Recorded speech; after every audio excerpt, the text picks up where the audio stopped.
Chapter 346, The Crazy Newgate is the Strongest. A flash of cold light streaked through the air at an incredible speed. Newgate, caught off guard, couldn't avoid it in time. His chest was pierced through, leaving a bloody, gaping wound as the blade vanished. Blood immediately spilled from the corner of his mouth. Seizing the opportunity, Sakazuki delivered a powerful punch straight into Newgate's chest. The scorching blow hit with devastating force, leaving a charred hole in Newgate's chest. The impact made Newgate stagger, his body leaning backward as though he might collapse.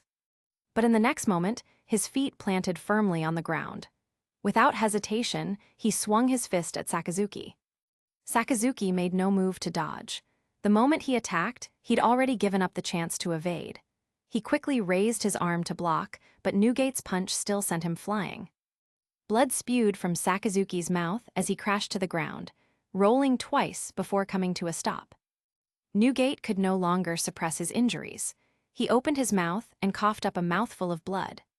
From Sakazuki's strike to Claudius's follow-up and Newgate's counterattack, the seemingly complex exchange happened in just a few breaths. As Newgate steadied himself, his gaze instinctively shifted toward Claudius only to find that Claudius, who had remained seated until Shiki appeared, had now vanished. Alarmed, Newgate's eyes narrowed.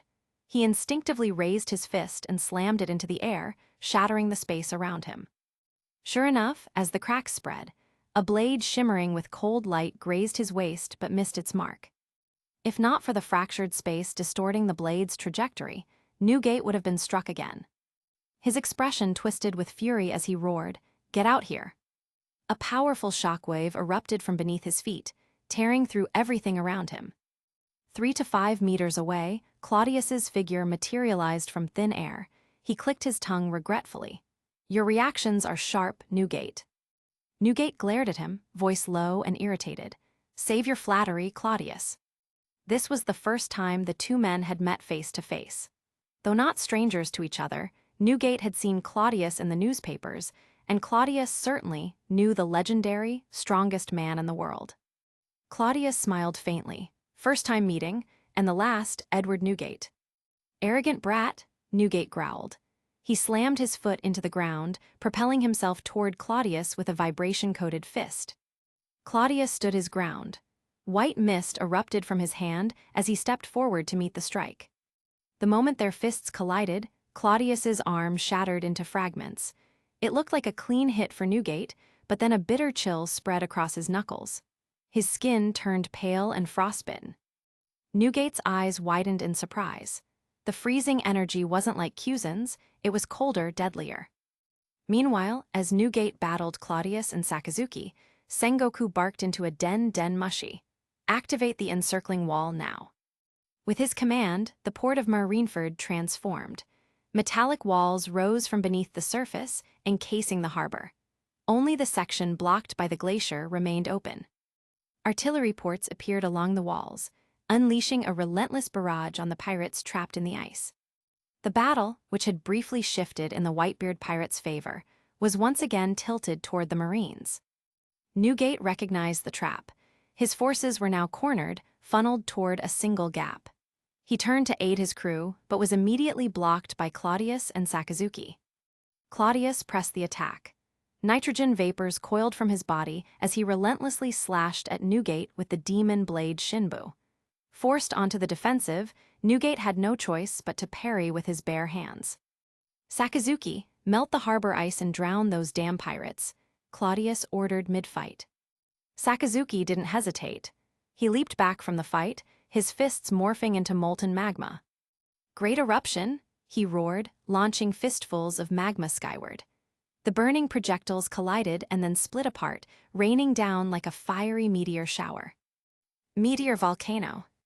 The molten barrage crashed into the frozen harbor, rapidly melting the ice. The Moby Dick, Newgate's beloved ship of many decades, was struck and engulfed in flames. Newgate's heart sank. His eyes softened with pain as he watched his flagship burn. "Sorry, old friend," he murmured. On the execution platform, Thatch shouted desperately, "Don't worry about me, Pops, just go." "Execute the prisoner," Sengoku ordered. The two executioners raised their blades, preparing to pierce Thatch's back. Seeing this, Newgate's eyes turned bloodshot. His conqueror's haki exploded outward with terrifying intensity, shaking the battlefield. But Claudius unleashed his own haki to intercept it. Their wills clashed, sending shockwaves through Marineford. "You're not interfering with this execution, Newgate," Claudius roared. The air between them crackled as their auras collided, stirring the sea and darkening the skies. But even a momentary delay was enough.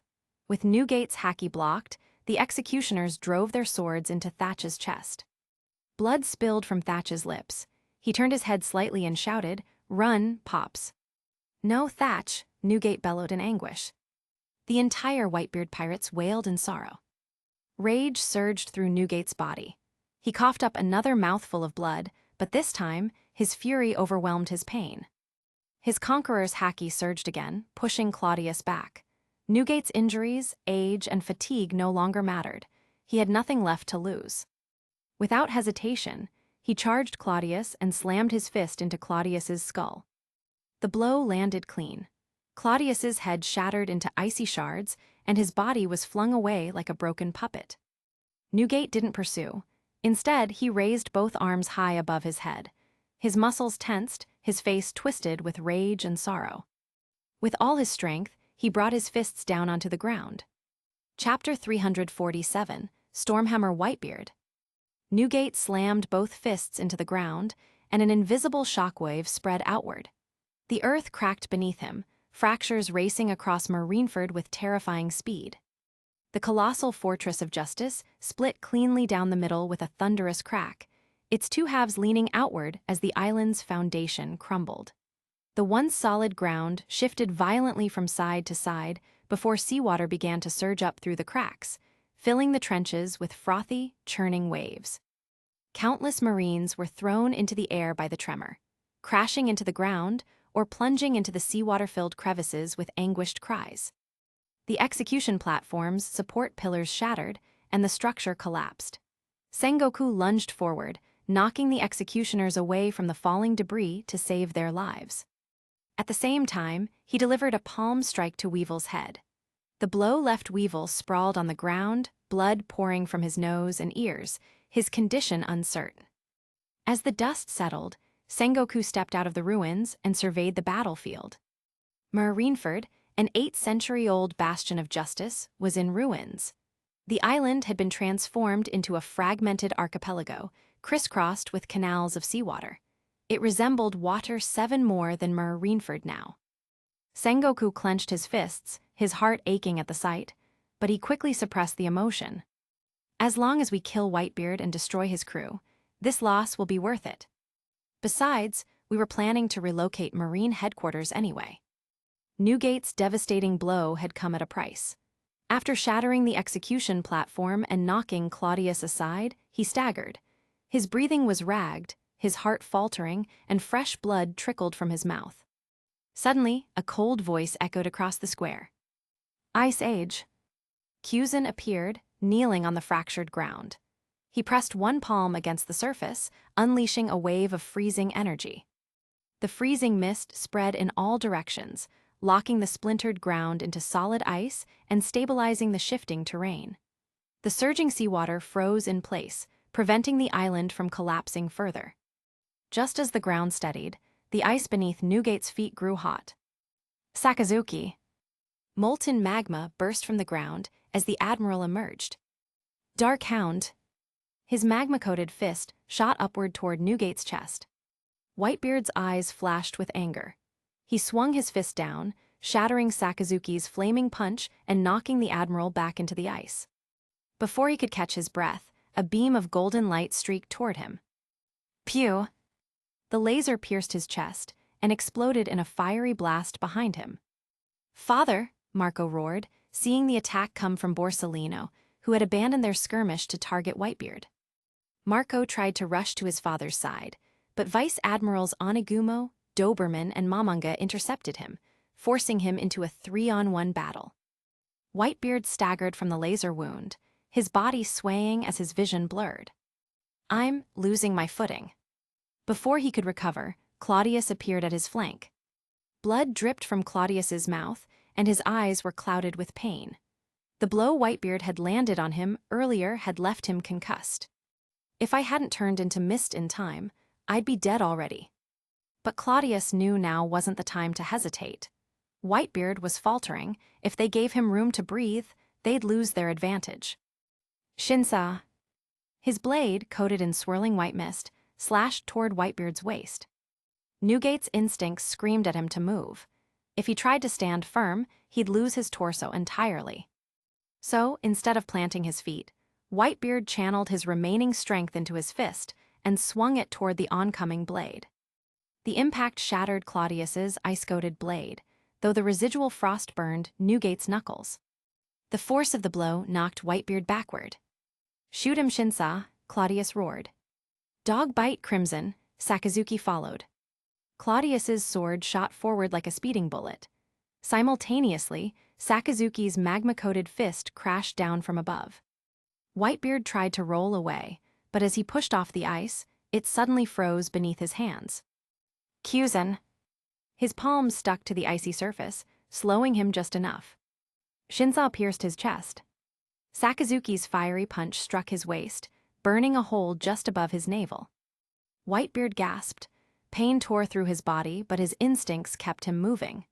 Gritting his teeth, he smashed the ice and rolled away from his attackers, landing in a crouch several meters away. Blood streamed from his wounds. His once pristine white coat was stained red. His breathing slowed as he fought through the pain. Damn! The toll of age and injury weighed on him, yet his will refused to break. Black smoke suddenly coiled around the ground beneath him. It wasn't Sakazuki's scorched earth. This darkness was different. Zehehaha, father, I'm here to help. Marshal D. Teach emerged from the shadows, his arms spread wide and his eyes gleaming with greed. He looked at Whitebeard like a starving wolf, eyeing a wounded prey. Whitebeard froze. Teach, here. Claudius's eyes darkened as he saw Teach appear.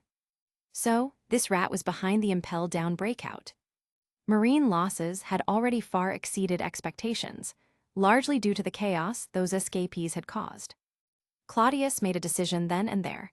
Teach won't leave Marineford alive. But Whitebeard was no longer focused on Cladius or Sakazuki. His gaze locked onto Teach. That scarlet glint of pure rage burned through the pain and exhaustion. His hand clenched into a fist. Teach! He slammed his fist into the ground, obliterating the swirling darkness around him with a single blow. His voice roared across the battlefield, filled with unrelenting wrath. Chapter 348, Kill Teach and Whitebeard Together. Zehahaha, father, I never thought I'd live to see you like this. Teach sneered, his laughter filled with arrogance. He tightened his grip on his target, ready to unleash his power. But before he could act, Newgate, who had seemed completely defeated, suddenly rose from the ground. His injuries were severe, yet he stood as if he'd suppressed all his pain through sheer willpower. Newgate raised his arm and punched the air. The surrounding space twisted, and an immense shockwave shot toward Teach. Teach's expression shifted slightly, but he didn't panic. He extended his right hand and shouted, "Dark Vortex." Dark smoke spiraled from Teach's outstretched arm. The invisible force of Newgate's quake collided with the black mist and began to warp and dissolve. Ordinarily, Newgate's quakes were unstoppable. Claudius himself had witnessed even Sakazuki being overwhelmed by them. Yet Teach's dark devil fruit possessed a unique trait. It could absorb and nullify the abilities of other devil fruits. Within seconds, the tremor's energy was consumed by the spreading darkness, leaving nothing but faint ripples in the air. Teach's power worked perfectly, but his fatal flaw was his arrogance. Years spent lurking in Newgate's shadow had twisted his ego. Now that he'd finally suppressed his former captain's strength, his confidence swelled unchecked. Zehahaha, how about that, old man? Impressive, isn't it? Now you know why I betrayed you. It was for this power, for the chance to rise higher and go further. Teach bellowed, eyes gleaming with wild ambition. Newgate staggered forward, his expression unreadable. He raised his other fist and launched another quake toward Teach. It's useless, Teach jeered, activating his power again. Sakazuki, observing the clash from a distance, narrowed his eyes. The most troublesome part of Whitebeard's power is the overwhelming force of his quakes, if Teach can seal it. He was about to charge in when Claudius moved, stepping in front of him. Sakazuki paused, puzzled. "Your Highness." "That bastard Teach is dangerous," Claudius said softly. "I'm convinced he orchestrated the impel down breakout. We can't let him live. You and I together, let's finish him off here." Sakazuki's eyes widened slightly. He'd suspected the timing of the impel down incident was suspicious, but hearing Claudius' voice, the same concern solidified his resolve. He didn't need evidence. If a celestial dragon said it, that was enough. And Teach was a pirate, he'd rather trust Claudius than someone like that. "Understood," Sakazuki said grimly. "Zehahaha, what's wrong, old man? Can't use your quakes anymore."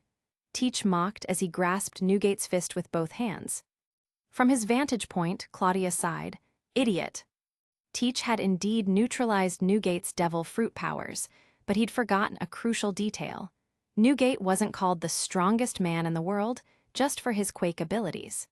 Even without his fruit, he was a seasoned, battle-hardened monster of raw physical power. He walked forward on purpose, Claudius realized. He wanted Teach to take the bait. Newgate was fully aware of Teach's abilities. The dark fruit's powers had been discussed among his crew when Teach first obtained it. Newgate knew exactly how it worked and how to exploit its weaknesses. Suddenly, Newgate's eyes gleamed with ruthless intent. His free hand shot forward and clamped around Teach's arm. Teach froze, the color draining from his face. His bravado vanished. He realized too late that he'd fallen for the trap. "Wait," Teach began. Newgate yanked him forward and smashed his forehead into Teach's skull with bone-cracking force. Teach's nose shattered instantly. Blood sprayed from his nostrils, and the shock of amplified pain from his dark fruit caused him to howl in agony. "Gah!" he shrieked, his knees buckling. Newgate capitalized on his opponent's disorientation. He lifted Teach into the air by his arm and slammed him into the ground with a thunderous crash. Teach writhed, gasping for breath. His hands flailed as he tried to activate his powers again, but Newgate stomped both his arms to the ground, pinning him like an insect. "Arrogance and recklessness," Newgate growled. "I've warned you for years about those weaknesses, but you never listened. Teach." Teach strained, but Newgate leaned down, placing his full, massive weight on his captive. "Your Highness, help me," Teach screamed in desperation. "Pathetic," Claudius muttered. Boom! Newgate tightened his grip around Teach's throat. A faint shimmer of quake energy gathered around his palm, bypassing Teach's defenses now that he was physically restrained. "Father, no, I'm your son," Teach pleaded. "You, my son?" Newgate's eyes burned with fury. "You're not worthy of the title." With a roar, Newgate unleashed the pent-up quake force directly into Teach's skull. Teach convulsed. Blood poured from his nose, mouth, and ears. His eyes rolled back as his body spasmed under the crushing force. Suddenly, a flash of cold steel appeared at Newgate's side. Newgate, sensing the attack, twisted his body and slammed his foot down. The force shattered Teach's left arm while simultaneously releasing a powerful quake burst to intercept the incoming strike. The blade was deflected, but its wielder, a figure with a flowing dark coat, lunged toward Teach. "Shiryu," Claudius's eyes narrowed. Shiryu of the Rain, the traitorous former warden of Impel Down, had appeared. "I knew it," Claudius thought.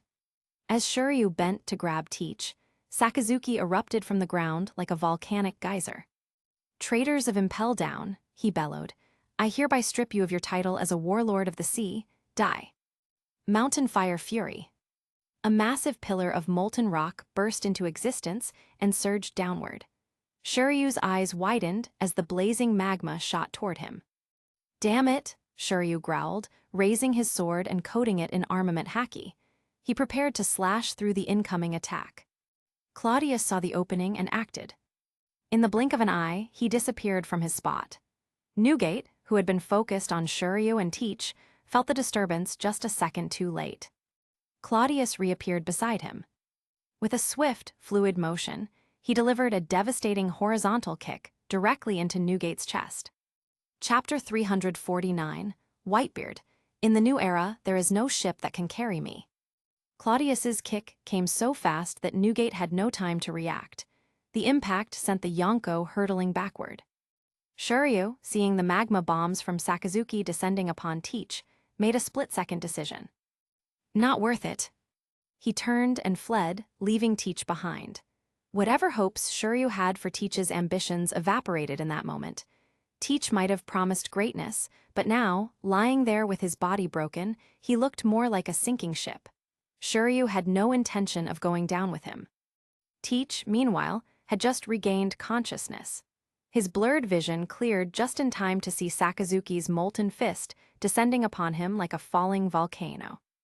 Dark vortex, Teach screamed, extending an arm to summon his darkness. But it was too late. The dark smoke barely formed when Sakazuki's magma blast crashed down. The superheated rock consumed Teach, driving him deep into the ground. For several seconds, there was nothing but the bubbling hiss of magma cooling against scorched stone.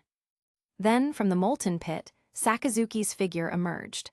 His body reconstituted from lava into flesh, and in his grasp, he held a charred, barely breathing body. Teach dangled from Sakazuki's hand, burned beyond recognition. His once cocky expression had been replaced by agony and disbelief. This wasn't how the script was supposed to go. Teach had envisioned himself rising to power during this war, slaying Whitebeard, claiming the Gura Gura no Mi, and fooling the world government into trusting him. Then, he'd planned to steal the road poneglyph from under Claudius's nose before escaping to the New World to take over Whitebeard's territory. But here he was, battered and broken, his so-called ambitions shattered. "My dream, I'm Blackbeard," Teach gasped, his voice broken. Sakazuki sneered, "Ugly." His left arm morphed into molten stone, forming the head of a snarling, magma hound. "Your ambition dies here, Marshal D. Teach." The magma hound lunged forward, piercing Teach's chest and leaving a charred, gaping hole. From a distance, Shuryu saw this and made his decision. "Teach is done, maybe I'll join Big Mom's crew, or find my own path." Without a word, he turned and fled the battlefield. Sakazuki yanked his arm free and discarded Teach's corpse like a piece of trash. He then turned his gaze toward Newgate. The Yonko was in rough shape. Claudius's kick had sent him flying, and Kuzin had seized the opportunity to freeze him into a block of ice. After breaking free, Newgate had been struck by 3 of Borsellino's laser beams. His chest was riddled with holes, and his breaths came in ragged gasps. Even so, Whitebeard stood tall. He threw a punch, forcing Claudius back, and staggered forward. His gaze landed on his Naginata, Murakumajiri, lying nearby. He stomped the ground, sending a tremor through the earth that knocked the weapon into the air. Newgate caught it and slammed its haft against the ground. His voice roared across the battlefield. "Whitebeard pirates, hear me." The battle froze for an instant as his booming voice cut through the chaos. "Father," Marco screamed, breaking free from 3 vice admirals to fly toward him. "We've lost today, but we took down Teach. I didn't get to kill him myself, but that bastard's ambition ends here," Newgate declared. "Now, I'm giving you my last order as your captain. Retreat." "No, father, we'll fight with you." "We can go together, don't stay here alone." Newgate smiled faintly. His voice softened, though it still carried across the plaza. "I've sailed for too long. It's time for my journey to end here." His eyes shifted toward Claudius, who was slowly approaching with an impassive expression. That's the face of the new era, Newgate thought. From the moment this war began, Newgate had known that, regardless of who won, the era would shift. The world was moving into Claudius's shadow. He was just here to mark the turning point. "I am a remnant of the past," Newgate declared, "and in this new era, there's no ship that can carry me." He raised his fist and slammed it into the ground. The force shattered the plaza, carving a massive trench between himself and his crew. The Whitebeard pirates, separated from their captain by a yawning chasm, could do nothing but watch. The tension broke when Sengoku's voice crackled through the den mushi. "All marine units, attack, wipe out the Whitebeard pirates, don't let them escape to the New World." Marine forces surged forward in response. The bloodlust of imminent victory drove them to strike harder. The pirates, disoriented and demoralized, scrambled to resist the renewed assault. Across the battlefield, Shiki stood with blood streaming from two deep gashes across his chest. He saw the tide turning against the pirates and realized that staying here was suicide. With a grimace, he conjured his Fua no Mi powers, levitating an abandoned warship into the air. After slaughtering the Marines aboard it, he directed the vessel skyward. Time to leave. He had no interest in dying here.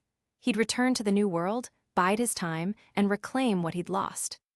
Fujitora spotted the fleeing ship and prepared to pursue when his den mushy buzzed. "Leave Shiki," Claudius's voice ordered. "Focus on stopping the Whitebeard pirates. Don't let them escape." "Understood," Fujitora replied. Claudius watched the distant ship as it ascended into the sky. His eyes narrowed. "Shiki." He knew the Golden Lion wouldn't sit idle. The man's ambitions hadn't died during his imprisonment. He would return to the New World and try to reclaim power, disrupting the delicate balance Claudius was trying to shape. Perfect. Shiki, driven by his ego, would plunge the pirate world into chaos. Newgate's death would create a power vacuum, and Shiki would fight to fill it. That chaos would weaken the pirate factions, making Claudius's long-term plans even easier to execute. "Go ahead, Shiki," Claudius muttered. "Start your war. When I'm done with the world government, I'll come for your head." Elsewhere, Garp was locked in brutal combat with Charlotte Linlin. Linlin was fighting desperately, but the prolonged battle had taken its toll. Imprisonment had weakened her. Her homies were gone, her powers diminished. One eye had been blinded, and she was far from her peak condition. Garp, on the other hand, had been conserving his strength for this very moment.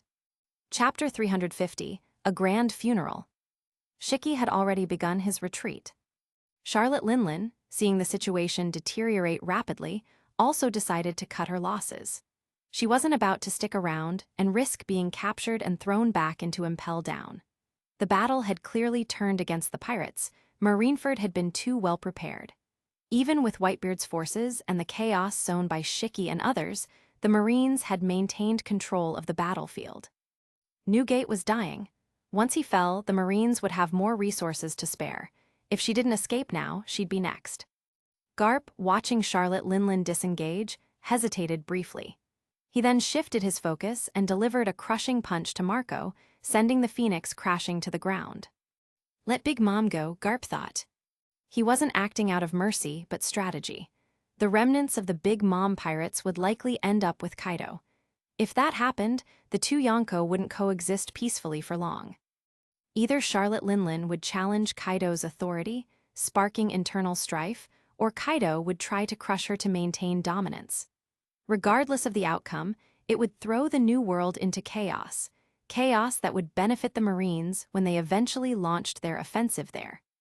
Claudius had initially planned to use Teach to stir unrest in the New World. But with Teach dead and Shiki now on the run, Claudius saw a new opportunity. Shiki will serve as the catalyst for the New World's chaos, Claudius thought. He's too arrogant to sit still and too ambitious to give up.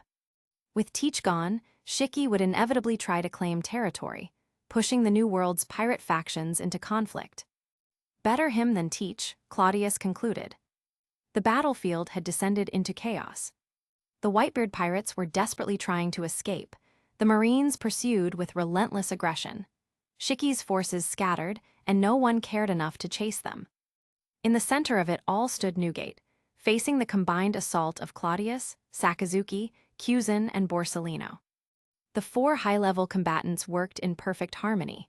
Their attacks came from all directions: Kyuzan's ice, Borsellino's light, Sakazuki's magma, and Claudius's ruthless swordplay. Newgate fought valiantly, but his injuries were taking their toll. His reactions slowed. His movements grew sluggish. Defending against Sakazuki left him open to Borsellino's lasers. Blocking Kyuzan's ice left him vulnerable to Claudius's strikes. His body, already riddled with wounds, suffered more damage with each passing second. Blood seeped from the corners of his mouth, and his vision began to blur. Despite the worsening injuries, Newgate remained conservative in his attacks. He wasn't afraid of dying. He'd accepted that fate the moment the war began. But he needed to buy time for his sons to escape. He could go out in a blaze of glory, but that would end the battle too soon. If he could survive for just a few more minutes, that might give Marco and the others the window they needed to retreat. He. Newgate took a powerful kick from Borsellino. His knees buckled and his left leg collapsed beneath him. Blood sprayed from his mouth. Sakazuki seized the opportunity. "Hellhound," he roared, launching a magma-coated fist directly at Newgate's skull. Newgate twisted his head to avoid a direct hit, but the blazing attack still clipped him. Half his scalp and his left ear were incinerated on impact. The pain was blinding. His vision blacked out for a second.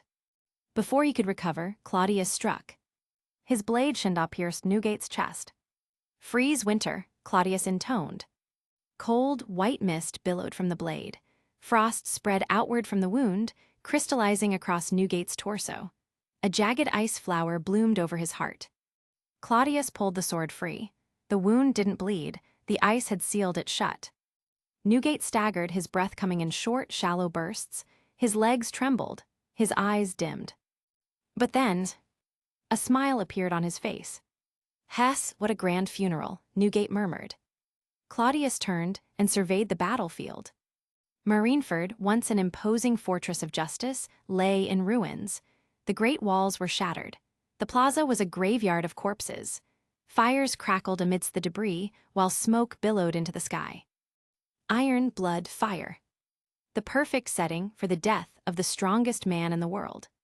Cladius exhaled softly. "As far as pirate funerals go, you're right." He waved his hand. Sakazuki, Kuzan, and Borsellino understood immediately. They ceased their attacks and turned their focus to chasing the retreating Whitebeard pirates. Cladius sheathed his sword and looked down at Newgate. "As a pirate, you should feel honored. Few get to die with this kind of send-off," Cladius said. His tone was devoid of sympathy. "It's a shame about the Marines who died in this war. They sacrificed themselves for justice. To honor them, I'll ensure the Whitebeard pirates are completely eradicated today." Newgate didn't respond. He was barely conscious. "He's done," Cladius thought. Newgate's breaths were slow and shallow. His legs swayed, but still he stood. The pirate raised his head and forced out a raspy chuckle. "Didn't expect it'd be you in the end." Cladius said nothing. Newgate coughed violently. Blood trickled down his chin. Yet, despite the agony, he shifted his weight and planted his feet more firmly. "What's he doing?" Cladius wondered. Newgate tightened his grip on Murakumajiri and used it to push himself upright. Cladius watched without intervening. He understood the significance. Newgate was choosing to die standing. The Yonko drew one last, labored breath and stared toward the horizon. "The era of chaos ends here?" "Huh," Newgate rasped, his gaze flicked toward Cladius. You're right, my time is done. Yours begins now, but remember this." Cladius frowned. "The One Piece," Newgate's eyes burned with final defiance, "is real." The words resonated like a cannon, blast across the battlefield. Pirates nearby froze. Marines glanced at each other with anxious expressions. The declaration spread like wildfire. Newgate's strength gave out. His body locked in place, held upright only by the weight of his naginata. His eyes glazed over. His breathing stopped. But he did not fall. Cladius stood there for several seconds, silent. Then he pulled the den mushi from his coat and spoke into it. "Whitebeard is dead. All units proceed to Phase 2. Exterminate the Whitebeard pirates." The command crackled across the battlefield. But before the Marines could respond, a powerful slash of compressed air shot in from the sea. It tore through the ice Kuzan had laid across the bay. The frozen surface shattered into jagged shards. Sakazuki intercepted the slash with a magma-coated fist. The two forces collided with a deafening crack, sending steam billowing into the air. Chapter 351, Give You Face, What Are You? Sakazuki caught the slash with a punch. As the magma dispersed, a wound appeared on his arm. In truth, Sakazuki's injuries were quite serious. After all, he had been the one taking the brunt of the damage in his battle against Whitebeard earlier. Staring at the wound on his arm, Sakazuki frowned slightly, his gaze dark and intense as he looked in the direction the slash had come from. Blood trickled from the wound on his forehead, staining his face. Combined with his furious expression, he looked terrifying. Red hair, Sakazuki murmured grimly, his face dark with rage. Indeed, that slash had come from none other than Red Hair Shanks. At some point, the Red Hair pirates had already arrived at the port. With Shanks' appearance, the entire battlefield gradually fell into silence. After all, his strength and status were extraordinary. He was an emperor of the sea, a man who stood on equal footing with Whitebeard. Stepping onto the ice, Shanks slowly sheathed his saber, Griffin, and surveyed the chaotic battlefield. "It really looks like hell on earth," he muttered, his expression serious. "Red hair," Marco's eyes widened in shock. Meanwhile, the moment Garp saw Shanks, his expression twisted with anger. "That bastard. I wasn't even looking for him, and yet he dares to come to Marineford." But despite his rage, the situation was complicated. He hesitated, his fists clenched, glaring at Shanks but not immediately taking action. "That's Red Hair Shanks. Why is another Emperor of the Sea here? Did G1 fail to intercept them? What are they here for?" Red Hair pirates. Both Marines and pirates alike were caught off guard by Shanks' sudden arrival. Unlike Shiki and others, who were infamous criminals defeated by the Marines, Shanks was an active Emperor of the Sea. His presence was far more unsettling. "Red Hair, what are you doing here? Are you planning to fight us?" Sengoku pushed through the crowd, glaring at Shanks. Shanks met Sengoku's gaze without backing down and replied, "No. On the contrary, I'm here to stop this war." After a brief pause, he continued, "The execution is over, isn't it? Whitebeard is dead. This war is already a victory for the Marines. There's no need for further bloodshed." "Ridiculous. The eradication of evil must be thorough." Sakazuki spat furiously. Ignoring his own injuries, the molten magma on his body dripped onto the ice, sizzling as it made contact. If Sengoku gave the order, he would charge at Shanks without hesitation. Sengoku's expression darkened. From a purely strategic standpoint, Whitebeard was dead and the execution had been completed. The war could be considered a Marine victory. But his gaze shifted toward the remnants of the Whitebeard pirates. Those damn criminals were still alive. If they managed to escape back to the New World, it would only lead to more trouble in the future. "It won't benefit either side to continue fighting," Shanks said. "There are wounded all over this battlefield. Marines who could have survived might die because they can't receive medical attention in time." Sengoku's brows furrowed once more. "Does he think I don't already know that? But this was a battlefield. If they focused too much on treating the wounded, they would give the pirates an opening. That would only lead to even greater losses." Sakazuki spoke up again, his voice filled with fury. "A soldier must have the resolve of a soldier. To die on the battlefield is an honor. It is the duty of a soldier to sacrifice himself before the civilians. If we let you pirates roam freely, countless more innocent lives will be lost. And now you want us to stop. Do you think that justifies the sacrifices made today? Every Marine who died here gave their life for justice." Sengoku looked conflicted, while Shanks ignored Sakazuki and continued, "That's enough. Please, give me some face and let this war end here." As he spoke, he slowly drew Griffin again. His voice was firm as he added, "If anyone still wants to fight, then my Red Hair pirates will take you on." At that moment, a slash sliced through the air, trailing white smoke as it shot toward Shanks. His expression hardened. He raised Griffin and blocked the attack, but the force behind it pushed him back a step. But it wasn't over yet. The white smoke from the slash spread upon contact. Sensing danger, Shanks immediately shook his blade to disperse it, only to find that Griffin was already coated in a thin layer of frost. "Give you face?" A cold voice rang out as a figure slowly emerged from the battlefield. "You're a pirate. What are you? What qualifications do you have to demand face from the world government and the Marines?" Cladius stepped forward, his expression icy as he gripped his demon's sword tightly, his gaze locked onto Shanks. "Donquixote, Cladius." Shanks' face darkened. He knew all too well how troublesome this man was. Cladius, however, ignored him.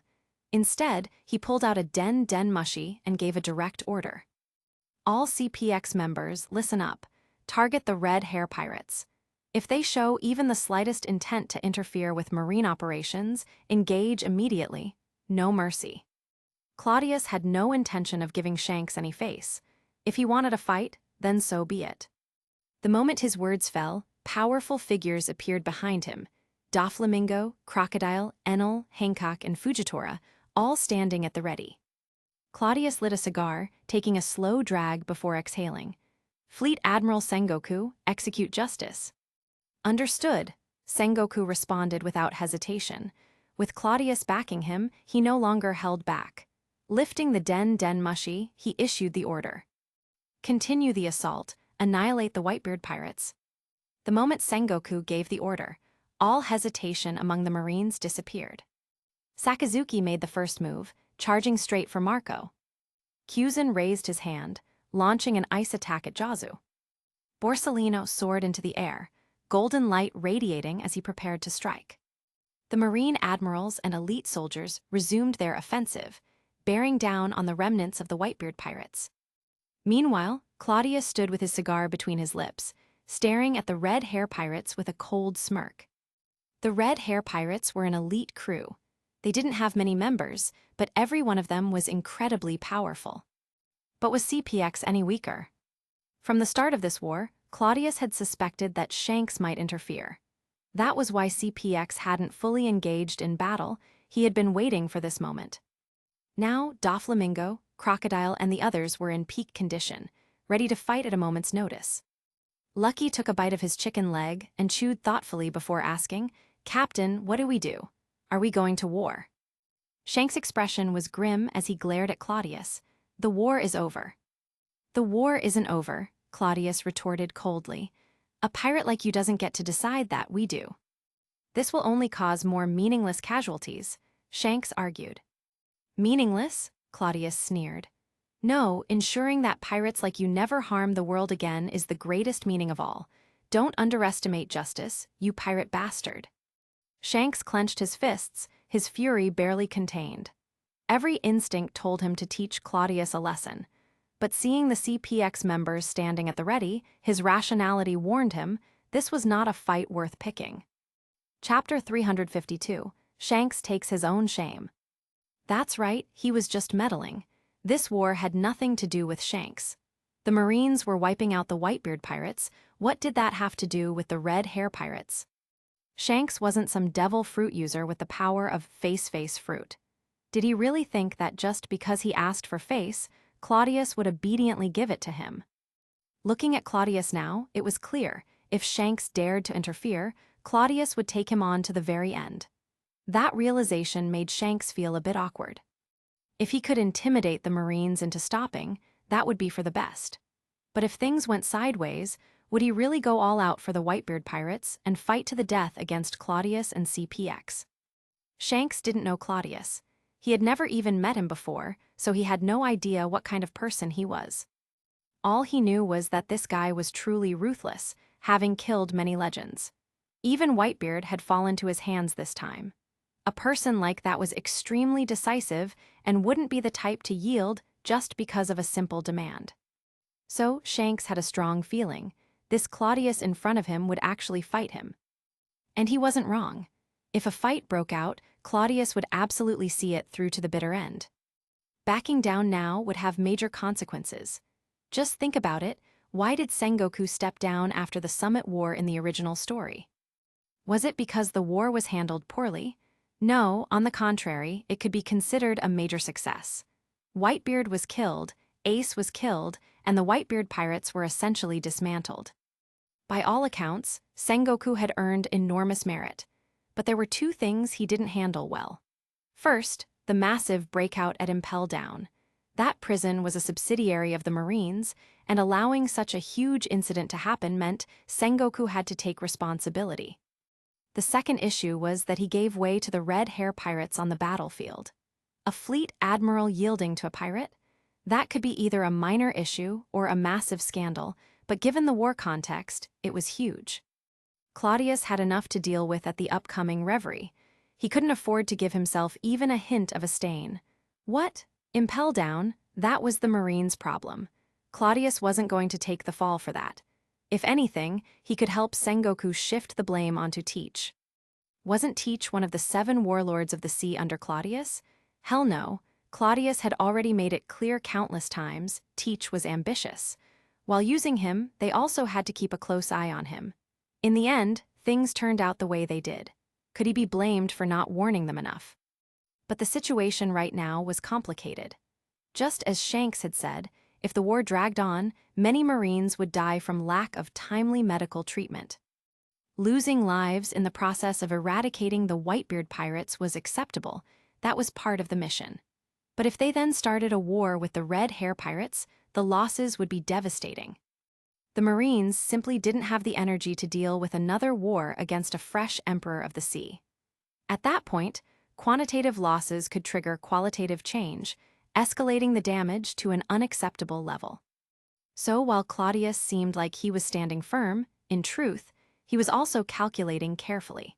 He was willing to fight a defensive war if necessary, but he wasn't about to initiate a war against the Red Hair pirates right now. Shanks, however, didn't know this. He thought Claudius was an unyielding force who wouldn't back down no matter what. If he pushed Claudius too far, it could spark an even bigger conflict. And if that happened, what would be the point of coming here in the first place? He came to stop the war, but if his actions just led to more fighting, wouldn't that be completely contradictory? So after staring at Claudius in silence for a long time, Shanks finally swallowed his anger and said in a very displeased tone, "We'll settle this account later." Claudius smirked, his lips curling into a disdainful smile. "I'll be waiting any time." Shanks looked toward Whitebeard's body in the distance.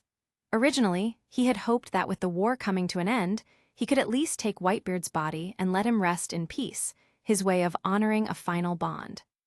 But if he pushed for that now, he'd just be humiliating himself further. So in the end, Shanks chose not to say anything. "Stay out of this and leave Marineford." Claudius waved his hand dismissively. "I'll see to it that Newgate gets a proper grave." Shanks snorted coldly but didn't throw out any more harsh words. He simply raised his hand and ordered, "We're leaving." And just like that, the Red Hair pirates had arrived in grand fashion, trying to leverage their reputation for some influence. But in the end, they were completely stonewalled by Claudius and left in silence. Watching the Red Force sail away, Claudius clicked his tongue in annoyance. If the timing weren't so inconvenient today, the moment he dared step foot in Marineford, I'd have sunk his damn ship first. Furu furu furu. It ended up being pretty dull after all, Doflamingo chuckled. He brought this on himself.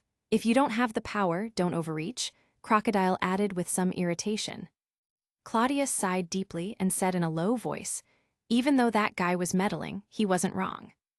We need to wrap up this war as soon as possible. Otherwise, more soldiers who could have been saved will die needlessly. Don't just stand around, there shouldn't be any more surprises now. Work with the Marines to round up the remaining Whitebeard pirates and their allies. Capture them alive when possible, no need for unnecessary slaughter. The fires of Marineford raged from morning until night. As the sun began to set, the war finally came to an end. The Whitebeard pirates had failed to escape. With Cusin and Fujitora standing in their way, how could they? Swimming for it wasn't an option. With no aid from the Red Hair pirates, the Marines wiped them out. Marco and the others were bound with seastone shackles. With all the chaos at Impel Down, there was now plenty of room in the prison. These guys, they'd be taking those empty cells. Sitting on a broken rock, Claudius bit down on a cigar, looking exhausted. The Marines were already mobilizing to rescue their wounded comrades. As for the pirates who lay on the ground groaning in pain, sorry, but Marine personnel came first. There was no time to waste treating scumbags. If any of them were lucky enough to still be alive after the Marines were taken care of, maybe they'd get some bandages. Just as Claudius was taking a moment to relax with his cigar, Sengoku walked over. Compared to Claudius, Sengoku seemed less fatigued. He had barely fought in the battle, except near the very end. "You're not going to bandage that?" Sengoku asked with a slight smile, holding a roll of bandages. Claudius had a wound on his forehead. Though he had already stopped the bleeding himself, dried blood still stained his face, making him look like a true battlefield veteran. Waving his hand dismissively, Claudius replied, "No need, it's just a scratch." "Worried it'll ruin your handsome face?" Sengoku teased. Ha ha ha ha, damn right. I'm way too good-looking to wrap my head up like a mummy, Claudius laughed. Both men chuckled. Then Sengoku let out a sigh and said, "It's finally over." "Yeah, marine victory. Justice always prevails in the end," Claudius murmured. "Justice will prevail," Sengoku echoed, gazing at the war-torn ruins of Marineford and the crumbling fortress of Justice. With a touch of heartache, he whispered, "Yes, justice will prevail." Shaking off his sorrow, Sengoku asked softly, "Your Highness, what's next?" "Next, the reverie, and that's going to be a pain in the ass," Claudius smirked. Sengoku's gaze flickered. After a pause, he asked, "Do you need marine support?" Chapter 353, Hold High the Banner of Justice. For the first time, Sengoku took the initiative to bring up this matter, showing his willingness to help and making his stance clear. Claudius chuckled at his words and asked, "Fleet Admiral, have you thought it through? Are you ready to stand on my side?" Sengoku didn't bother with the dust and debris around them. He simply pushed aside some rubble and sat down beside Claudius. Then he stretched out his hand, gesturing for a cigar. "Heh, didn't expect you to have a taste for this," Claudius remarked as he handed one over. "Just barely," Sengoku replied, waving his hand dismissively. After a brief pause, Sengoku sighed and said helplessly, "That question should be for you, Your Highness. Have you really made up your mind? This is the path you're choosing." "You don't understand, do you?" Claudius asked with a grin. "Who could understand?" Sengoku shook his head. "Your Highness, as a high-ranking celestial dragon, you're still young. Meanwhile, the 5 elders are aging, and your future is bright. If you just wait a few years, you might even take one of their seats. Wealth, power, everything in this world is already in your hands. So why do this? Why take such a risk?" Sengoku truly didn't understand what St. Claudius was thinking. Claudius smiled, patted Sengoku's shoulder, and said, "A man needs something to strive for. At my level, what else is there to pursue?" Sengoku was taken aback for a moment. Was Claudius some kind of aimless drifter? Obviously not, otherwise, wouldn't he have just lived the easy life of a celestial dragon?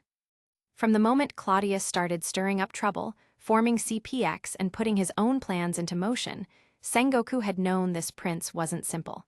He was a man with ideals, with ambition. And such people always have something they're chasing. That realization suddenly made everything click in Sengoku's mind. At Claudius's level, power, wealth, status, none of it mattered anymore. The only thing left to chase was the pinnacle. Such a simple reason, Sengoku finally said with a wry smile. "So, have you made up your mind?" Claudius asked with a smirk. "What's there to think about? The Marines don't have a choice in this. Worst case, there's a change in Fleet Admiral and Admirals. But as long as the structure remains intact, the Marines will still be the Marines. I'm the one who's different. Right now, I'm practically tied to you. If I were to go to Mariewa right now and report to the 5 elders about the Calm Belt experiments, saying it was just a scientific project and had nothing to do with your Highness, do you think they'd believe me?" Sengoku scoffed. "Ha ha ha ha, of course not," Claudius laughed. "Exactly, so I have no choice but to follow your Highness down this road, no turning back. Right now, as Fleet Admiral, with the Marines under my command, I can provide you with a great deal of support in this power struggle. But if I step down, if you stumble, if you lose Marine support and the plan collapses, then I'll end up and impel down right alongside you," Sengoku said seriously. As expected of the resourceful general, Claudius praised. Sengoku didn't dwell on the topic. Instead, he turned to him and said, "Since I've already made my decision, I need to be fully prepared. If you have a plan, why not lay it out for me?" "What do you want to know?" Claudius asked. "Your Highness, how certain are you of victory?" Sengoku asked softly. "There's no such thing as absolute certainty in these matters," Claudius admitted. "But if the enemy is caught off guard, if we strike suddenly with overwhelming force, our chances of winning increase significantly." Claudius was preparing for a coup, and the world government was completely unaware. That was a massive advantage. They would be caught entirely off guard. On top of that, while Claudius didn't know the full extent of Emu's power, he was well aware of the capabilities of the 5 elders. They weren't weak, especially the bald swordsman, who was quite formidable, but that was about it. Think about it, How much time could the five elders possibly have to train and strengthen themselves when they were busy running the entire world government? Without any real opponents to sharpen their skills, they lacked true battle experience. Their strength might seem impressive, but in reality, it was mostly for show. So in terms of raw combat ability, the five elders weren't much of a threat. If there was anyone worth worrying about, it was Emu. Which meant that if they launched a surprise attack, there wasn't much else to consider, except for the CP agencies. If necessary, they would have to be taken down as well. Looking at the situation, Cladius had already made his preparations. CPX was ready to move, and Marine headquarters was essentially under his control. Now, with Fleet Admiral Sengoku openly siding with him, what was left to worry about? If the Revolutionary Army joined the fight as well, what could possibly stop him? At this point, if a full-force blitz still didn't work, then fine, he'd admit defeat. Maybe he'd just take off and move to the moon instead. Sengoku nodded but didn't press further. Instead, he asked, "Aside from the Marines, do you have any other allies? To seize absolute power, I need to reshape the world in my own image. First and foremost, I intend to bring an end to the Great Pirate Era. To maintain stability, reduce class conflicts, continue the rule of the world government, restore order, and fix this broken system. The first step is to purge corruption from within. That's where the Marines come in, cleaning up the Great Pirate Era. And the second step," Claudius paused here, locking eyes with Sengoku. Sengoku's eyes widened slightly as a thought crossed his mind. Would the Revolutionary Army count as allies? Claudius grinned wickedly. "Dragon?" Sengoku was startled. "Wait, are you saying the Revolutionary Army has been one of your hidden pieces all this time?" "I'm not that capable," Claudius replied casually. "But Dragon has been in contact with me for years. If not, CPX would have crushed the Revolutionary Army a long time ago." "Your Highness," Sengoku was at a loss for words. A celestial dragon-led revolutionary army. A revolution secretly backed by a celestial dragon. What kind of absurd twist was this? Even if their ideology is a bit extreme, they're young. They haven't been shackled by 800 years of rigid thinking. They can be guided, refined, and redirected, don't you think? Claudius said nonchalantly. Sengoku still seemed somewhat dazed, so Claudius patted his shoulder again and said, "Don't overthink it. Dragon still hasn't given me a definite answer. If he insists on revolution then, well, I'll have to apologize to Vice Admiral Garp. But Sengoku, whether or not the Revolutionary Army is involved, my plan remains the same." For years, the world government had been trying to do the very things Claudius intended, ending the Great Pirate Era, maintaining stability, and reducing class conflicts. But the five elders were too bound by their own constraints, too hesitant, too cautious. Claudius, being young, wasn't shackled by those burdens. In comparing the two, Sengoku saw something in Claudius: hope, a future. "Is this justice?" Sengoku murmured. "No, I'm not a villain, but I wouldn't call myself justice either. This is simply the method I'll use to solidify my rule." "Don't put some lofty title on it," Claudius said, waving his hand dismissively. Then, leaning in close to Sengoku's ear, he whispered with a smirk, "Of course, that's just between us. To the outside world, I'll be raising the banner of justice." Chapter 354, Ace, I Want to Become a Warlord of the Sea. After the war at Marineford, although the live broadcast had been cut off, all the relevant information was eventually leaked. The infamous pirate Edward Newgate, known as Whitebeard, died in battle. The Whitebeard pirates were essentially wiped out. Only a handful of small-time members managed to escape, while Marco and several others were captured.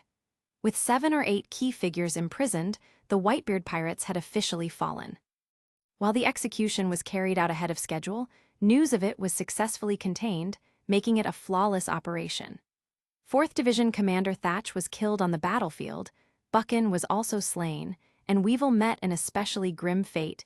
He was struck down by Sengoku, his skull shattered by a powerful blow as the execution platform collapsed on top of him. This could be considered belated revenge for Zephyr. Overall, the outcome of the war aligned perfectly with the expectations of Marine headquarters and the world government. Of course, this was the public version of the story. In reality, Marineford's so-called flawless war had a major blunder, Impel Down's mass breakout. After Spandine took over as warden, he quickly compiled a list of the escapees.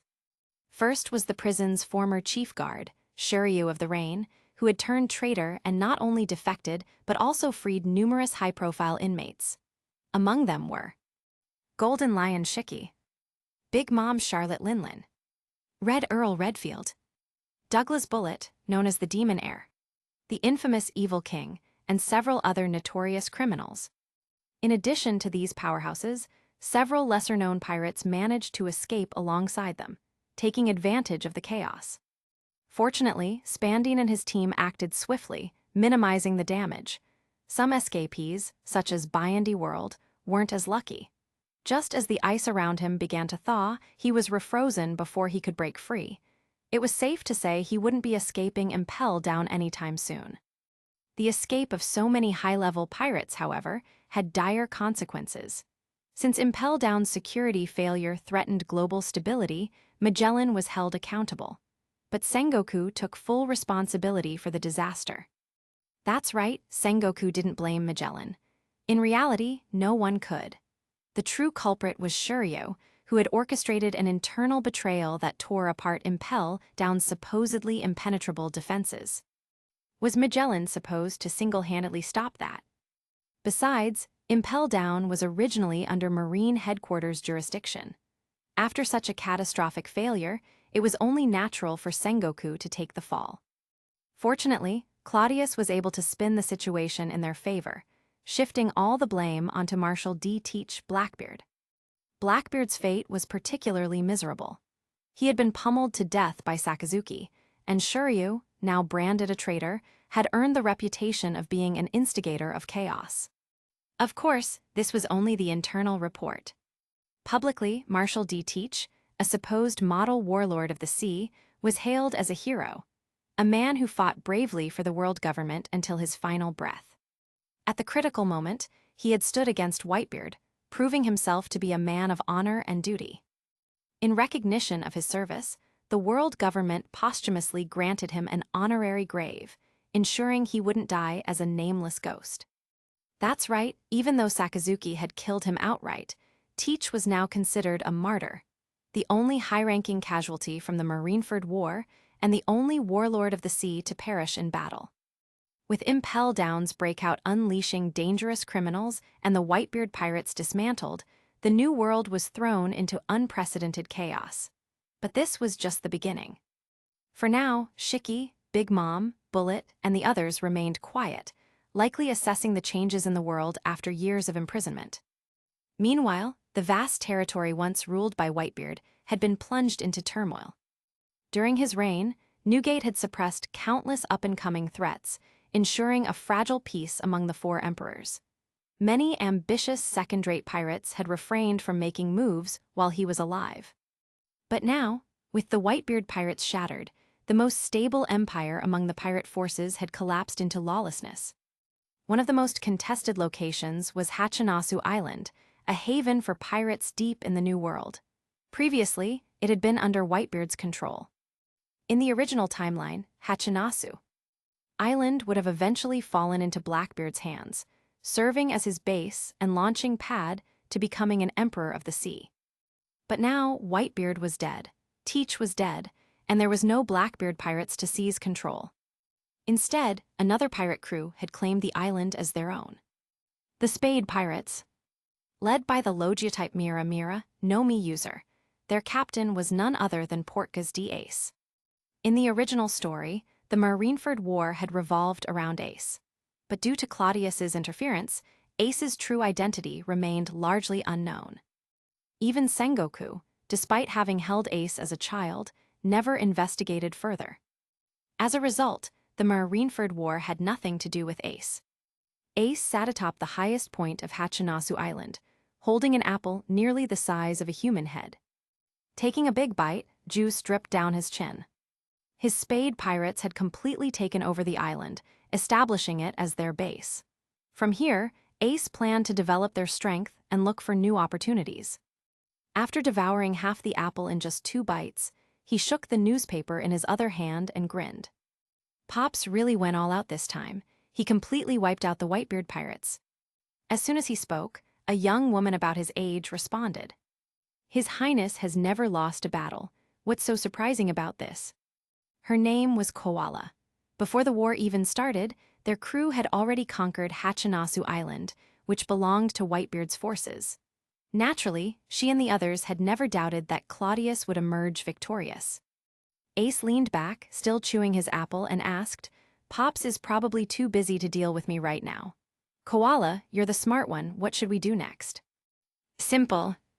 We use Hachinasu Island as our base and expand outward, taking control of Whitebeard's former territory. The more we seize, the stronger we become. And don't forget, Blackbeard Marshal D. Teach is dead. That means his seat, among the 7 warlords of the sea, is empty. If we make a strong enough impression, His Highness might push for you to take his place." Koala smirked. Ace rubbed his chin, intrigued. "A warlord of the sea, huh?" Then, with newfound excitement, he declared, "All right then, let's do it. We'll earn our place by our own strength." With Whitebeard's death and the collapse of his empire, the New World was on the verge of a massive power shift. Everyone could see it, chaos was coming. The entire pirate system was about to be reshuffled. But for now, this wasn't something Claudius needed to concern himself with, nor was it a priority for the Marines. At that moment, in the Holy Land Mariewa, Claudius, Sengoku, and others were preparing to return to World Government Headquarters. There were still many issues to resolve. After all, Marineford had been shattered beyond recognition by Whitebeard's final attack. The Fortress of Justice had been reduced to ruins. Would Marine Headquarters even remain there? Chapter 355, Saving Fleet Admiral Sengoku. Stussy stood with her arms crossed in front of the World Government Headquarters, glancing around as she waited for Claudius to arrive. Before long, she spotted Claudius walking side by side with Sengoku. Claudius looked relaxed, but Sengoku's expression carried a trace of solemnity. Stussy and Sengoku were old acquaintances, and the fleet admiral knew that this woman would one day become one of Claudius's wives, so he never underestimated her. As they met, Stussy smiled, took Claudius's arm, and asked Sengoku, "Fleet Admiral, you fought a brilliant battle at Marineford, wiping out the Whitebeard pirates. That should be something to celebrate, so why do you look so down?" Hearing her words, Sengoku sighed helplessly and replied, "Stussy, don't tease me. Although news of Impel Down has been covered up, I doubt Happy Street hasn't caught wind of it. There's a storm brewing. Whether I'll be rewarded or reprimanded this time, it's hard to say. I think it's more merit than mistake. And even if something does go wrong, His Highness will surely keep you as Fleet Admiral for a while longer, at least until the end of the reverie, right?" Stussy said with a smile. Sengoku nodded. No kidding, he had already decided to stand on Claudius's side. Claudius would go all out to protect him. Otherwise, if the Fleet Admiral was removed, wouldn't that create unnecessary instability? There was no need to keep him in position for too long. Once the reverie began, the world would shift again. At that point, Sengoku could step down voluntarily. In fact, he might not even be able to protect himself, so why waste time worrying about his rank? When the time came, he would head to Impel Down, pick a cell with decent feng shui, renovate it a little, and settle in on his own terms. Claudius chuckled and reassured him, "Don't worry, Sengoku. The political climate isn't great right now. Stability is the priority. There won't be any drastic moves." "It's not that I'm worried about that," Sengoku said, smacking his lips in frustration. "I just don't feel like getting chewed out." The three of them continued chatting as they entered the World Government Headquarters and soon arrived at the highest floor. Even though Claudius was about to rebel soon, he was still a firm believer in playing his role properly. His expression remained composed as he confidently knocked on the office door of the 5 elders. A voice from inside granted them entry. Without hesitation, Claudius pushed the door open and strolled in casually. The 5 elders were all present, their expressions unreadable. Claudius greeted them with a smile and a nod. "Greetings, my lords." As soon as he spoke, the 5 old men showed faint smiles. After all, Claudius had handled matters well. As a celestial dragon, one of their own, he didn't need to put on a stiff front before them. Sengoku and Stussy also greeted them, but the 5 elders only gave slight nods in response. Claudius walked straight to the liquor cabinet, stroked his chin, and began browsing the selection. The 5 elders watched him in exasperation, but said nothing, allowing him to indulge in his usual presumptuous behavior. Nusjuro suddenly spoke up. Do you have any leads on those individuals through Happy Street?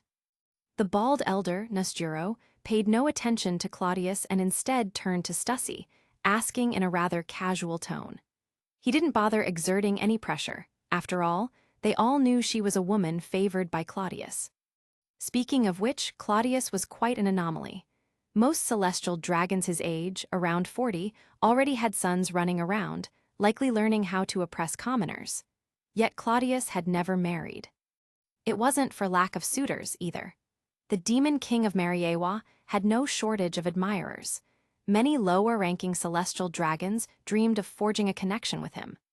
But Claudius never paid them any mind. In the end, they decided it was simply his own business. Whether or not he married was up to him. Upon hearing the question, Stussy responded promptly, "There's no news on Shiki or Charlotte Linlin. However, there are rumors that Shiryu the traitor has joined Shiki's flying pirates. It's likely they're regrouping somewhere. As for Douglas Bullet, he vanished. Our analysis suggests he won't take any major actions in the short term. He's a lone wolf, after all. As for the Red Earl Redfield, there's been no information at all." Nusjuro nodded. Given how dangerous the Impel Down escapees were, they were treating this matter with the utmost seriousness. That Happy Street could dig up information this quickly was already impressive, especially since the CP agencies had found nothing. These former prisoners of Impel Down are extremely dangerous. We cannot afford to let our guard down, Nusjuro said in a low voice. Keep a close watch on them. If an opportunity arises, eliminate them. Yes, Stussy replied with a nod. The 5 elders didn't seem to have anything more to say to her. The elder with the long beard then shifted his gaze to Sengoku, his expression complex. He wanted to commend him for his performance in the war, as Impel Down's riot had been an unforeseen disaster, one that wasn't entirely Sengoku's fault. However, Marineford's destruction was a severe issue. Impel Down was under the Marine's jurisdiction. Since Sengoku had chosen to take responsibility for Magellan, he had to face some form of reprimand. Just as the bearded elder was about to speak, a soft pop interrupted him. Everyone turned to see Claudius holding a bottle of fine liquor, looking slightly embarrassed. He had just uncorked it, producing the sound. Ahem, anyone up for a drink? Claudius cleared his throat and grinned. The bearded elder rolled his eyes in exasperation and ignored him, refocusing on Sengoku. Sengoku, the war was handled well. Glug glug. Another odd noise sounded. The elder turned back only to see Claudius drinking straight from the bottle. Sengoku, too, glanced at Claudius awkwardly. Seeing their reactions, Claudius felt a little embarrassed. He waved his hand and said, "Fine, fine, I'll use a glass, all right." As he spoke, he reached for a glass from the cabinet. A clinking sound followed. The 5 elders all stared at him with expressions that said, "Can you stop for just one moment?" Finally, Claudius spoke up. "Look, the reasons behind this incident are complicated. But right now, accountability isn't the priority, is it? Marineford was devastated, and Marine headquarters has to be relocated. Meanwhile, chaos is brewing in the New World. This is not the time for a change in leadership. Not to mention, the Reverie is approaching. We need to present a strong image to the royal families. The Paramount War was our answer to the world's challenge. If we hold Fleet Admiral Sengoku accountable now, aren't we admitting that we failed? How then will we assert our strength?"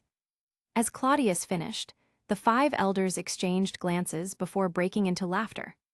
Finally, the bearded elder asked, "So, Claudius, what do you suggest?" "I bear some responsibility for this, too. After all, I was the one who vouched for Teach, who would have guessed he was colluding with that bastard Shiryu. But right now, the key isn't punishing anyone. How about we let this one slide?" Claudius suggested with a smirk. Chapter 356, Digging Another Pit for the 5 Elders. Hearing Claudius's words, the bearded elder pondered for a moment before speaking. You say the world is in chaos, and the reverie is right around the corner. It's true that we shouldn't stir up unnecessary trouble, and in the end, this isn't something Sengoku alone should be blamed for. However, an incident is still an incident, and someone must take responsibility. That is unavoidable. Sengoku's eyes lit up at those words. Exactly, if we can delay it, we should delay it. By the time we get around to it, it'll be too late to pin it all on me, he said. After the reverie is over, we'll settle the score with you, Sengoku, Nesjiro, the bald elder, said with a nod. With that, Claudius had successfully deflected the issue of Sengoku's punishment, pushing it off until autumn. But whether that season would ever arrive was another matter entirely. Now, let's focus on the most pressing matter. What's the status of Marineford? Nesjiro asked. Sengoku shook his head. The island's foundation is completely destroyed. Simply put, Marineford is going to sink gradually. With the floating island mechanism, it won't go under completely, but the landmass has been torn apart, turning it into an archipelago. In other words, it's unusable, Nesjiro asked, a hint of emotion in his voice. After all, Marineford had been the marine headquarters for 800 years. Even though they had been prepared for the worst before the war, now that it had actually happened, it still felt somewhat surreal. Sengoku nodded. Yes, it's no longer viable as marine headquarters. However, with some modifications, it could still serve as an important marine base to help protect Mariewa. Then preparations must be made accordingly. Since Marineford is no longer an option, we must establish a new marine headquarters. Do you have any plans? Nesjiro asked. According to our strategic plan, eliminating the Whitebeard pirates was just the first step in the Marines' efforts to end the Great Pirate Era. The next phase will focus entirely on the New World. Whether it's Kaido, the prison escapees, Shiki, or Big Mom, we will systematically eliminate them. To demonstrate the strength and determination of the Marines, we've decided to relocate Marine headquarters to the New World. What do the 5 elders think about G1? Sengoku explained. The Marine plan to suppress the Great Pirate Era wasn't a secret. The 5 elders had been aware of it for years, and it had been in the works for over a decade. Only now was significant progress being made. Eliminating the Whitebeard pirates was like toppling the greatest pillar of this era's pirate forces. With this accomplished, it was only natural to keep up the momentum. Sengoku's proposal made perfect sense. G1's location is quite favorable. The bearded elder nodded in agreement. Are you certain? Nesjiro asked again. Sengoku nodded. From the moment we planned to take down the Whitebeard pirates, we allocated forces to G1 in preparation for using it as a forward base to enter the New World. Additionally, if something happened to Marineford, we needed a backup plan to maintain Marine headquarters authority. We prepared for both outcomes. If Marineford remained intact, G1 would be our stepping stone into the New World. If Marineford fell, G1 would serve as the new Marine headquarters. Of course, Sengoku was just saying this to pacify the 5 elders. In reality, his main goal had always been to relocate Marine headquarters, but it was easier to present it this way and go along with the flow. The 5 elders saw no reason to doubt him. Seeing how well thought out his argument was, they all nodded. Very well, G1 it is. This must be executed as soon as possible. Marine authority cannot be diminished. Understood, Sengoku responded immediately. Also, the reverie is fast approaching. Make sure the Marines are prepared, Nesjiro added. Yes, Sengoku replied. So, what are your plans for the New World after the reverie? The bearded elder asked. At that moment, Claudius interjected. I have some thoughts on that. Oh, let's hear them, Nesjiro said with a smile. The 5 elders had a favorable impression of Claudius. The war against the Whitebeard pirates had fully demonstrated his capabilities on the battlefield. Aside from the unexpected incident at Impel Down, the overall war had played out precisely as Claudius had envisioned. From instigating Blackbeard, Marshal D. Teach, to the moment Whitebeard fell at Marineford, every step of the plan had been executed flawlessly.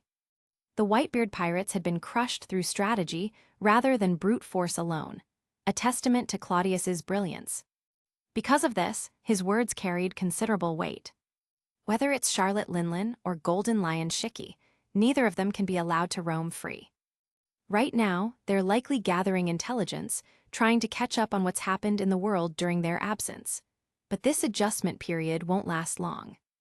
Once the reverie ends, they'll probably start making big moves. Kaido and Charlotte Linlin are bound to clash at some point. Much of Shiki's old territory was taken over by Kaido and Big Mom. Given his personality, he won't just let that slide. A pirate civil war could break out.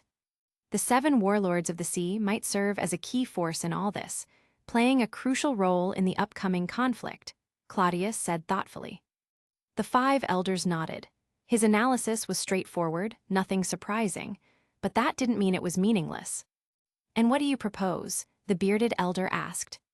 "I haven't worked out the specifics yet, but since I probably won't be attending the reverie, I'll have time to refine my plans. I intend to gather the 7 warlords of the sea for a meeting and make strategic arrangements based on the current situation. There's still 1 vacant spot in the warlords, so we'll need to fill it. I'll also take this opportunity to hear their thoughts," Claudius said casually. His tone was completely nonchalant, and the 5 elders didn't detect anything unusual. However, Sengoku's gaze lowered slightly. "Is His Highness planning to bring all the warlords to Mariewa in broad daylight?" Sengoku mused inwardly.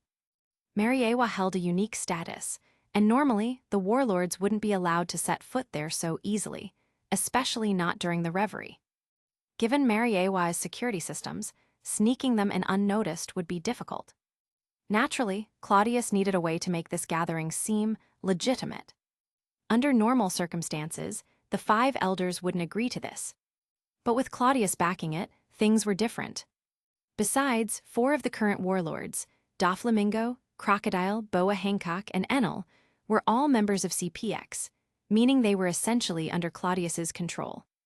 As for Dracul Mihawk and Bartholomew Kuma, one had cooperated with marine science for years and would soon become a mindless war machine, while the other was a lone swordsman with no particular allegiance.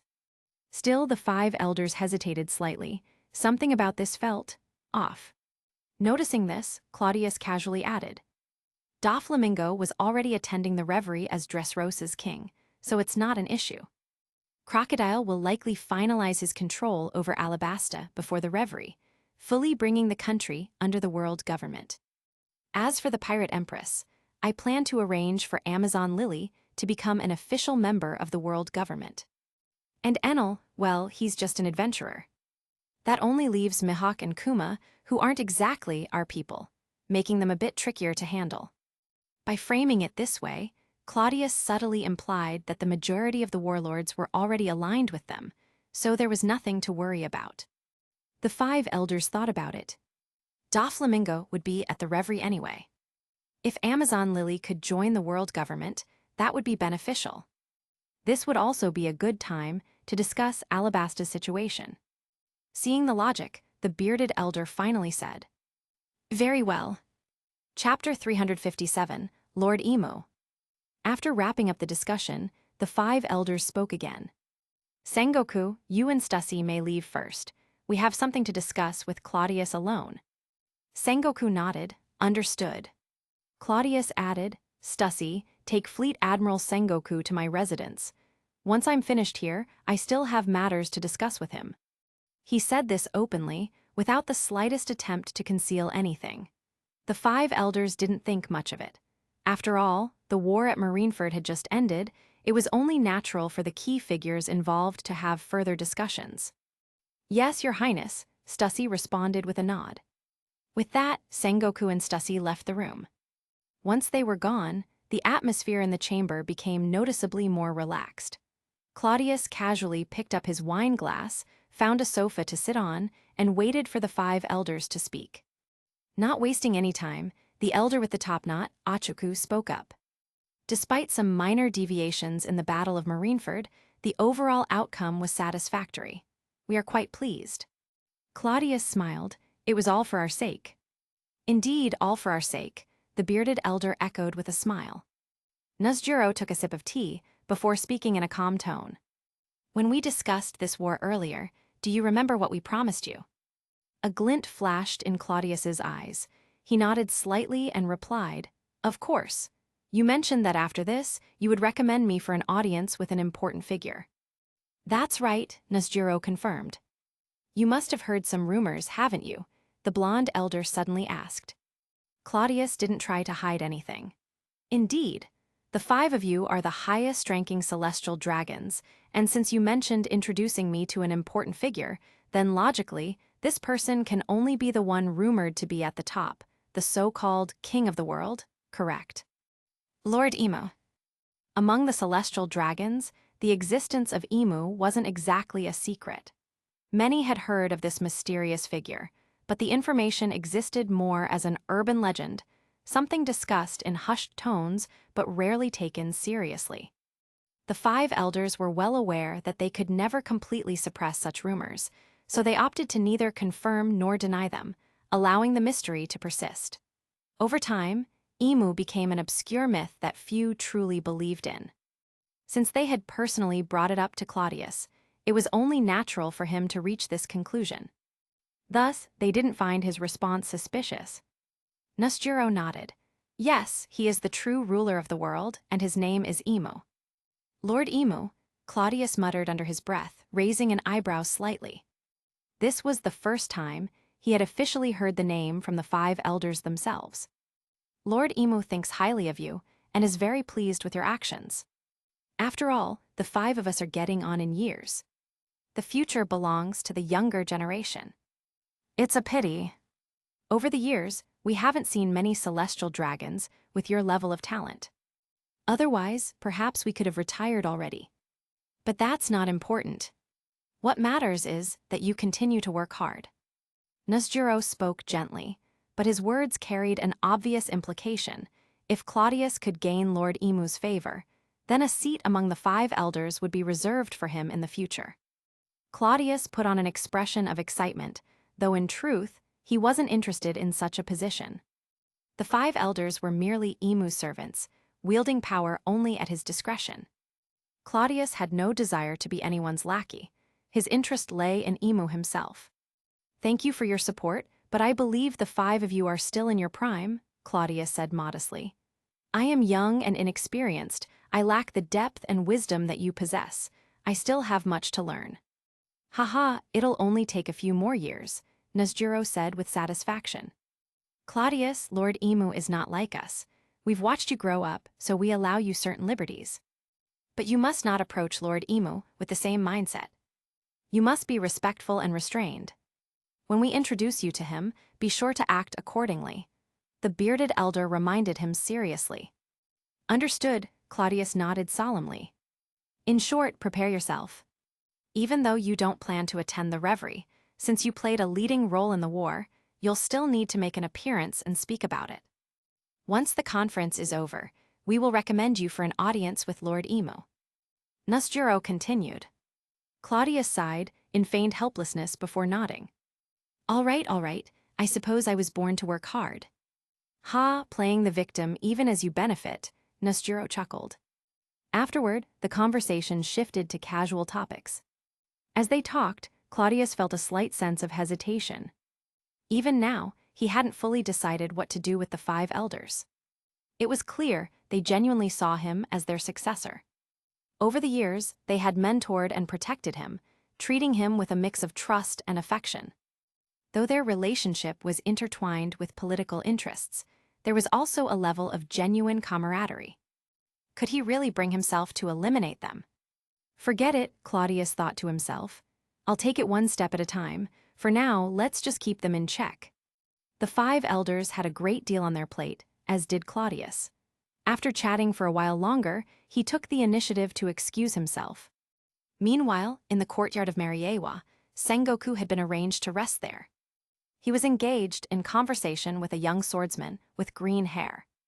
When he learned that this was Claudius's disciple, he became more interested. "I actually know Kuina. She's a colonel at Marine headquarters stationed alongside Jin. Would you like to meet her?" Sengoku asked with a smile. Zaro, unconcerned about rank or status, merely saw Sengoku as an old man making conversation. He nodded and replied. Yeah, I went to sea to find her. I want to settle our duel. But before that, I plan to hone my skills under Claudius. On the other side of the courtyard, Nami was reading a book on meteorology. Surprisingly, sitting beside her was none other than Nico Robin, the former demon child, who had spent years in hiding. The two seemed to get along well. While nibbling on an orange that Nami had brought, Robin remarked, Withuria is the world's leading research island in climatology. Among scholars, it's as revered as O'Hara was in its time. Nami looked at the book in her hands and sighed with envy. Withuria must be amazing. If you ask His Highness, he could probably arrange for some scholars to teach you, Robin suggested with a smile. Or we could send you there to study for a while. I can arrange that for you, added Nia as she walked over with Stussy. Just then, Claudius entered the courtyard. He looked at Sengoku and greeted him. Have you been waiting long, Fleet Admiral? Then his gaze shifted to Zaro and Nami. With a smirk, he waved at them. Oh, you two, how are you finding your stay here? Chapter 358, Dragon, I Can't Beat Him. In the East Blue, Shimitsuki Village, Isshin Dojo. The dojo was closed today. Word had spread that the dojo's master, Kashiro, had a guest. At this moment, in the dojo's courtyard, Kashiro sat across from a figure, a small wooden table between them. The guest was none other than Monkey D. Dragon, leader of the Revolutionary Army. Dragon, please, Kashiro said, setting down his cup and gesturing for Dragon to drink. Dragon nodded, took a sip of tea, and then stiffened slightly. He sighed, maybe I don't understand refined tastes, but to be honest, I can't really tell what's so special about this tea. Kashiro chuckled. I suppose that proves I haven't improved much in my tea-making skills over the past decade. He had once offered his tea to Claudius as well, and the reaction had left Claudius completely dumbfounded. Hearing this, Dragon smiled. Ah, Claudius, he mentioned this to me before. Yes, His Highness, Kashiro nodded. Dragon stroked his chin, his tone carrying a hint of nostalgia. The first time I met him was in Marineford's infirmary. That guy was talking with Jin, and of course, he stabbed himself to force a draw. If I recall correctly, St. Claudius was just a teenager then, wasn't he? Kashiro mused. Yes, only 17 or 18, Dragon confirmed. Then he was truly ruthless with himself, Kashiro chuckled. If he weren't, he wouldn't be where he is today. The Whitebeard pirates reigned over the seas for decades, only to fall at his hands, Dragon murmured, shaking his head with a smile. Kashiro nodded but remained silent, sipping his tea. After a brief pause, he asked, with all the chaos in the New World, has your revolutionary army made any moves? Dragon, seemingly trusting Kashiro, smiled and said, We've made arrangements, but there's no need for me to be there personally. Really? Then I suppose it must be your legendary chief of staff, Kashiro asked. A proud expression crossed Dragon's face as he nodded in satisfaction. Yes, Sabo. Kashiro pondered this for a moment before smiling. Entrusting him with such an important task, you must have great confidence in him. I intend for Sabo to be my successor, but to be honest, Dragon's expression turned uncertain. Right now, all of this seems far less important. You're uncertain, Kashiro asked, surprised. Dragon rolled his eyes. I'm not a god, I can be confused too. I always thought you were the type of person with unwavering conviction, Kashiro joked. I am, Dragon admitted without hesitation. Then he shook his head. But even so, I still have moments of doubt. So you came here to clear your mind? Kashiro asked curiously. Something like that, Dragon replied, rubbing his forehead. Ha ha ha, that's rare. What's troubling you? Kashiro asked with a laugh. Dragon sighed. That guy, Claudius, wants to absorb the revolutionary army into his faction. Kashiro, who had just taken a sip of tea, nearly spat it out in shock. What do you mean? He asked, baffled. Dragon paused, then suddenly realized. Oh, right, I haven't told you yet, Claudius is planning to rebel at this upcoming reverie. This time, Kashiro couldn't hold back. He spit out his tea completely. Cough, cough, wait, did I hear that right? Donquixote Claudius, one of the highest-ranking celestial dragons, is rebelling against the world government, Kashiro exclaimed. For you, it must seem sudden. But to me, I've known his intentions for a long time.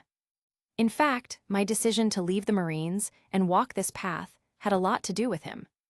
Dragon wiped the tea from his face, not minding at all, and began recounting his history with Cladius.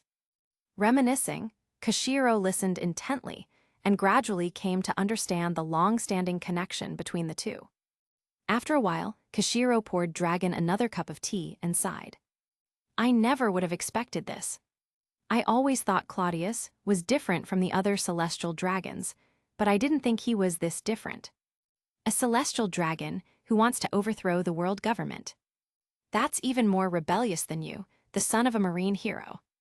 Ha ha ha, and yet that's exactly why we're friends, Dragon said with a hearty laugh. That makes sense, Kashiro mused. Dragon had once been on the path to becoming a top marine. Had he stayed, he would have been a guaranteed candidate for fleet admiral within the next few years. After all, he possessed the talent, ability, and strength for it. Yet he had chosen to abandon that future, turning instead to revolution, going from a promising marine officer to the world's most wanted criminal. And then there was Cladius, a celestial dragon plotting to overthrow the world government itself. No wonder the two of them got along.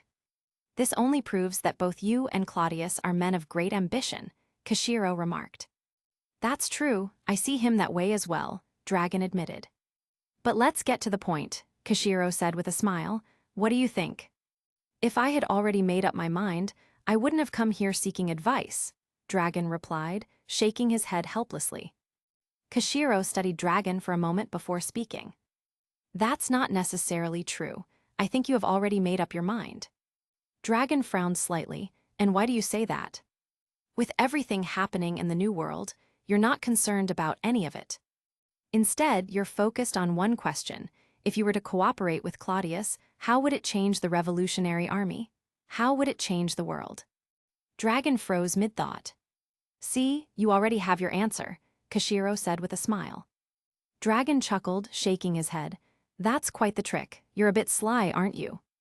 Perhaps, but tell me, if you were to oppose Cladius, how confident are you in defeating him? Kashiro asked seriously. Dragon remained silent for a while, before finally shaking his head. I've known him for years, and I still can't see through him. He's ruthless yet unpredictable. He can patiently plan for decades for a single goal. Or he can swiftly devise a strategy to topple the Whitebeard pirates in mere moments, because of a single devil fruit. The Revolutionary Army has had successes, but we've also suffered many failures. Yet Cladius, he always wins.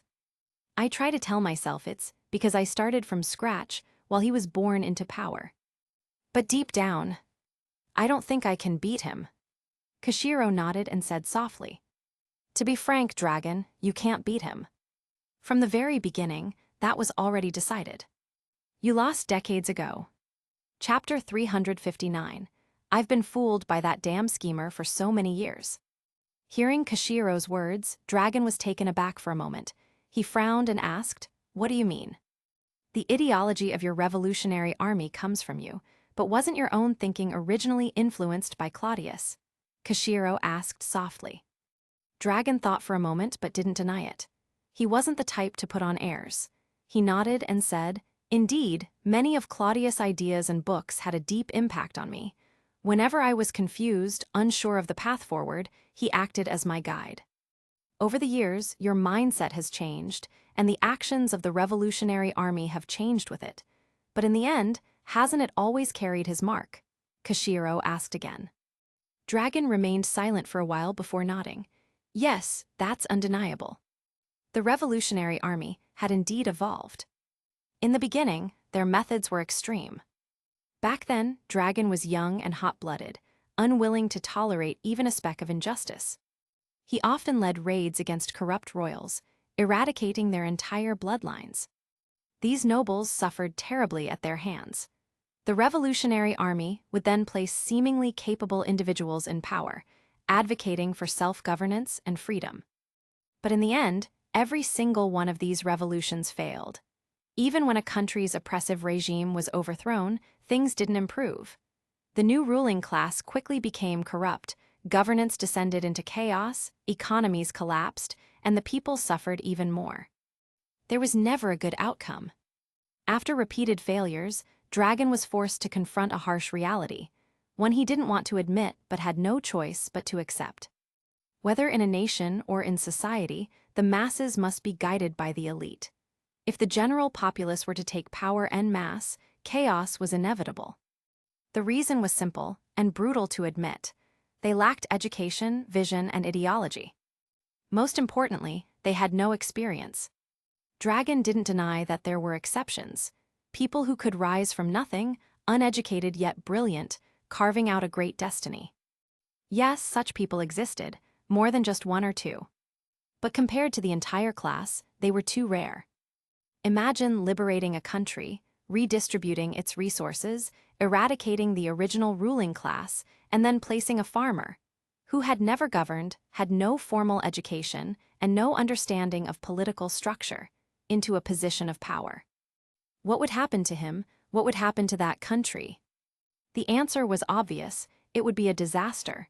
And Dragon had witnessed this disaster firsthand many times. So he changed his approach. Over time, the Revolutionary Army adjusted its strategy, slowly feeling its way forward to the present day. The ideology of your Revolutionary Army has always revolved around one core belief: starting from the people, acting for the people, and striving to eliminate class conflict. But in reality, class conflict can never truly be erased, Kishiro said calmly. You ease it. Today, you kill a corrupt noble and alleviate tensions for a while. But tomorrow, somewhere else, another noble just like him will rise up, and the cycle repeats, doesn't it? Dragon was silent for a moment, then admitted, pretty much. So the Revolutionary Army continues to survive, finds its foundation, and grows. But have you ever considered that if Claudius succeeds, if he becomes the ruling power, will your Revolutionary Army still have any reason to exist? Kishiro asked softly. Dragon fell silent at those words. His mind replayed everything about Claudius. That man was brilliant, with a well-formed ideology of his own. Most importantly, he had no restraints. From the perspective of the common people, he could even be considered noble. Why? Because he was already at the pinnacle of power. His push for change wasn't about personal gain, it appeared to be purely for the people's benefit.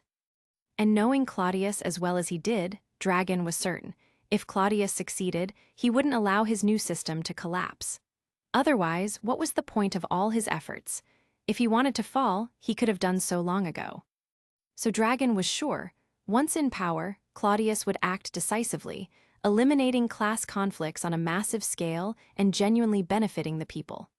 Dragon had no doubt about that. But if that happened, the Revolutionary Army would lose its very reason for existence. Revolutions only happen when people are desperate, when they're starving, when they have no hope. Dragon understood this now. Ordinary people didn't have grand ambitions. As long as they could live decently and see a future for themselves, they wouldn't risk their lives for revolution. After all, who in their right mind would gamble their own neck just to fight alongside you? If the Revolutionary Army lost its foundation, how could it ever oppose Claudius? And all these ideas, this philosophy of putting the people first, wasn't that exactly what Claudius had told him back then? That whole, the people are heavy, the ruler is light, the people are water, the ruler is a boat, concept. It sounded logical, it was true. But now, Dragon finally saw the trick. Water could overturn a boat, but it could also carry one. And once Claudius changed the system, that very same water wouldn't rebel against him. FK, I'm so stupid, I only just realized it now. That bastard was fooling me from the start. Has our Revolutionary Army just been working for him this whole time? Dragon suddenly grasped the full picture and cursed in frustration. Yes, thinking back now, he, Dragon, had been nothing but a test subject for Claudius. And the Revolutionary Army, an experiment. Claudius used Dragon to spread his ideology and attract countless idealists. Then, once Claudius took control, he would systematically erase the conditions that allowed the Revolutionary Army to exist. And what would the Revolutionary Army do then? They couldn't just return to farming, could they? If they couldn't keep fighting, what was left for them, other than joining Claudius and becoming his vanguard? No wonder that bastard kept talking about wanting me to be his Minister of Civil Affairs. Turns out, he's been treating the Revolutionary Army as his own personal talent reserve this whole time. Dragon cursed again, annoyed. If Claudius wanted to root out corruption, he would inevitably purge a large number of officials. And who would replace them? Training new government personnel within the world government system would take years. But the idealists under Dragon's command, they were already trained, experienced, and deeply motivated. If Dragon eventually joined Claudius, his followers would naturally fill all the vacant positions. They would become a new ruling class, one truly capable of governance, driven by purpose and conviction. The older revolutionaries, the ones who had fought on the front lines for years, were often idealists. They wouldn't be easily corrupted. On the contrary, they would uphold their ethics. And Claudius only needed to maintain this system for 3 to 5 years, just enough time for his changes to take root. After that, he could slowly, subtly shift things further in his favor, stabilizing his reign completely. Kashiro chuckled. So, now that you've figured out you've been played, do you still want to cooperate with him? Dragon lifted his gaze, clearly reluctant. But after a moment, he let out a laugh and said, "That bastard used me, took advantage of me, but in the end, our ultimate goal is the same." "No, not the same, just the same result," Kashiro corrected with a smile. Dragon was silent for a moment before grinning. "Yeah, that guy wants to secure his rule while I fight for the people. In terms of morality, you stand taller than him, but in terms of strategy, you have to admit he's ahead of you," Kashiro said. Dragon sighed, shaking his head with a wry smile. To think the man who started an uprising against the celestial dragons, might end up serving one. "Well, at least he's not your average celestial dragon," Kashiro joked. "He wants to be the king of the world," Dragon said without hesitation. Chapter 360, Sengoku, Wake Up. There was no doubt, Kashiro was an intelligent man. It was no wonder Dragon enjoyed discussing things with him. In truth, the Revolutionary Army had been incredibly useful. On one hand, it acted as a monitoring force for the new regime. On the other, the talents cultivated within the Revolutionary Army over the years could be handpicked by Claudius. Both sides ultimately shared the same goal. Claudius needed to ease class conflicts to stabilize the rule of the world government. The idealists of the Revolutionary Army also sought to alleviate class conflicts and bring prosperity to the people. The only difference was that, at the moment, they lacked a platform. But once Claudius came to power, he would purge a batch of corrupt officials, creating vacancies. Those positions could then be filled by members of the Revolutionary Army, allowing them to serve the people while also reinforcing his rule. So, just as Dragon had realized, Claudius had essentially used the Revolutionary Army to cultivate a group of like-minded individuals, people he could trust to take power without immediately succumbing to corruption. "Enough, I get annoyed just thinking about it," Dragon muttered, shaking his head. "If you've figured it out, are you not going to express your stance to Claudius?" Kashiro asked with a smile. "Are you kidding? I'm still pissed off. I'm going to ignore him for a few days," Dragon said without hesitation. After a brief pause, he smirked. "You're surprisingly calm about all this." "Ha ha ha ha, if it were me, I'd probably take a blade and go after him right now," Kashiro laughed heartily. Meanwhile, at the Holy Land Mariewa, Sengoku was deep in conversation with Claudius, the atmosphere surprisingly pleasant. "So you're saying, you've already handled Kyuzen's ideological concerns?" Sengoku asked in surprise. Claudius sipped his tea before replying, "Yes, in my opinion, Kyuzen isn't suited to be fleet admiral. He's perfectly fine as an admiral, but he and Sakazuki just don't get along. He may be a little easygoing, but at his core, he's still a man of justice. So, I simply arranged for him to transition to CPX. That way, he can still uphold justice." Sengoku nodded. "That makes sense. If he's with CPX, at least we can rest easy," Has he agreed. "Almost. He didn't give me a direct answer, but I know he'll seriously consider it. He's just too proud to accept it right away," Claudius said with a smile. "That's exactly his style," Sengoku agreed. But then, after a moment of thought, Sengoku's eyes narrowed as he said, "Wait a minute. If I think about it, Your Highness, you're not trying to take my position as Fleet Admiral, are you?" "Ha ha ha ha ha, what do you think?" Claudius laughed openly, making no effort to deny it. Sengoku sighed, rubbing his temples. "So much for enjoying the privileges of power. In the end, am I just going to be tossed aside once I'm no longer useful?" "Hey, that's harsh. Do I seem like that kind of person?" Claudius said, grinning. "How about this? I'll set you up as the supreme commander of the military." Sengoku fell silent, his brow furrowing slightly before asking, "And what about Kong?" The current supreme commander of the military, Kong, was a veteran Marine. Back when Claudius proposed the Marines' Calm Belt Plan, Kong had approved it. He had also given his blessing for the integration of Sky Island's gold reserves. In a way, Kong had been one of Claudius' quiet supporters. While the world government and the Five Elders remained oblivious, Kong had been well aware of Marine's secret dealings with Claudius. In fact, it was thanks to Kong that the Five Elders hadn't caught wind of their cooperation. But ultimately, Kong had never intended to get involved in power struggles. He had even subtly conveyed his wishes to Claudius. Once everything settled, he hoped to retire in peace and enjoy his remaining years. After all, he wasn't young anymore. Claudius respected that. Although he and Kong had some level of camaraderie, it wasn't as deep as his bond with Sengoku. If Kong was willing to step down, then Sengoku could step up as Supreme Commander, and Claudius could continue working closely with him. There would be no issues. In fact, it would be an excellent arrangement. "The commander wants to retire. He told me so himself," Claudius said calmly.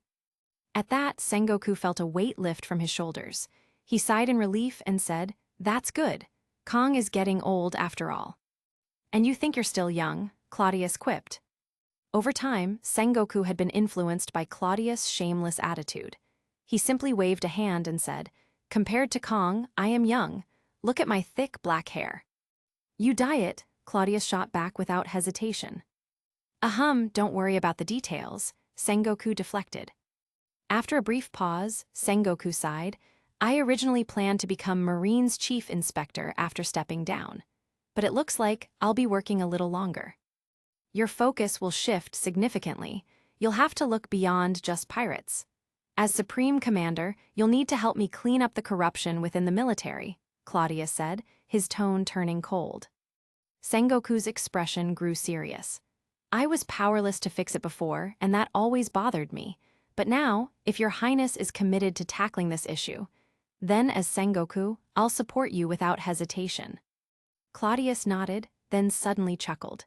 "Listen to us. We sound like we've already won. Should I go ahead and reserve ourselves and impel down? If we mess this up, we're going straight to freezing hell."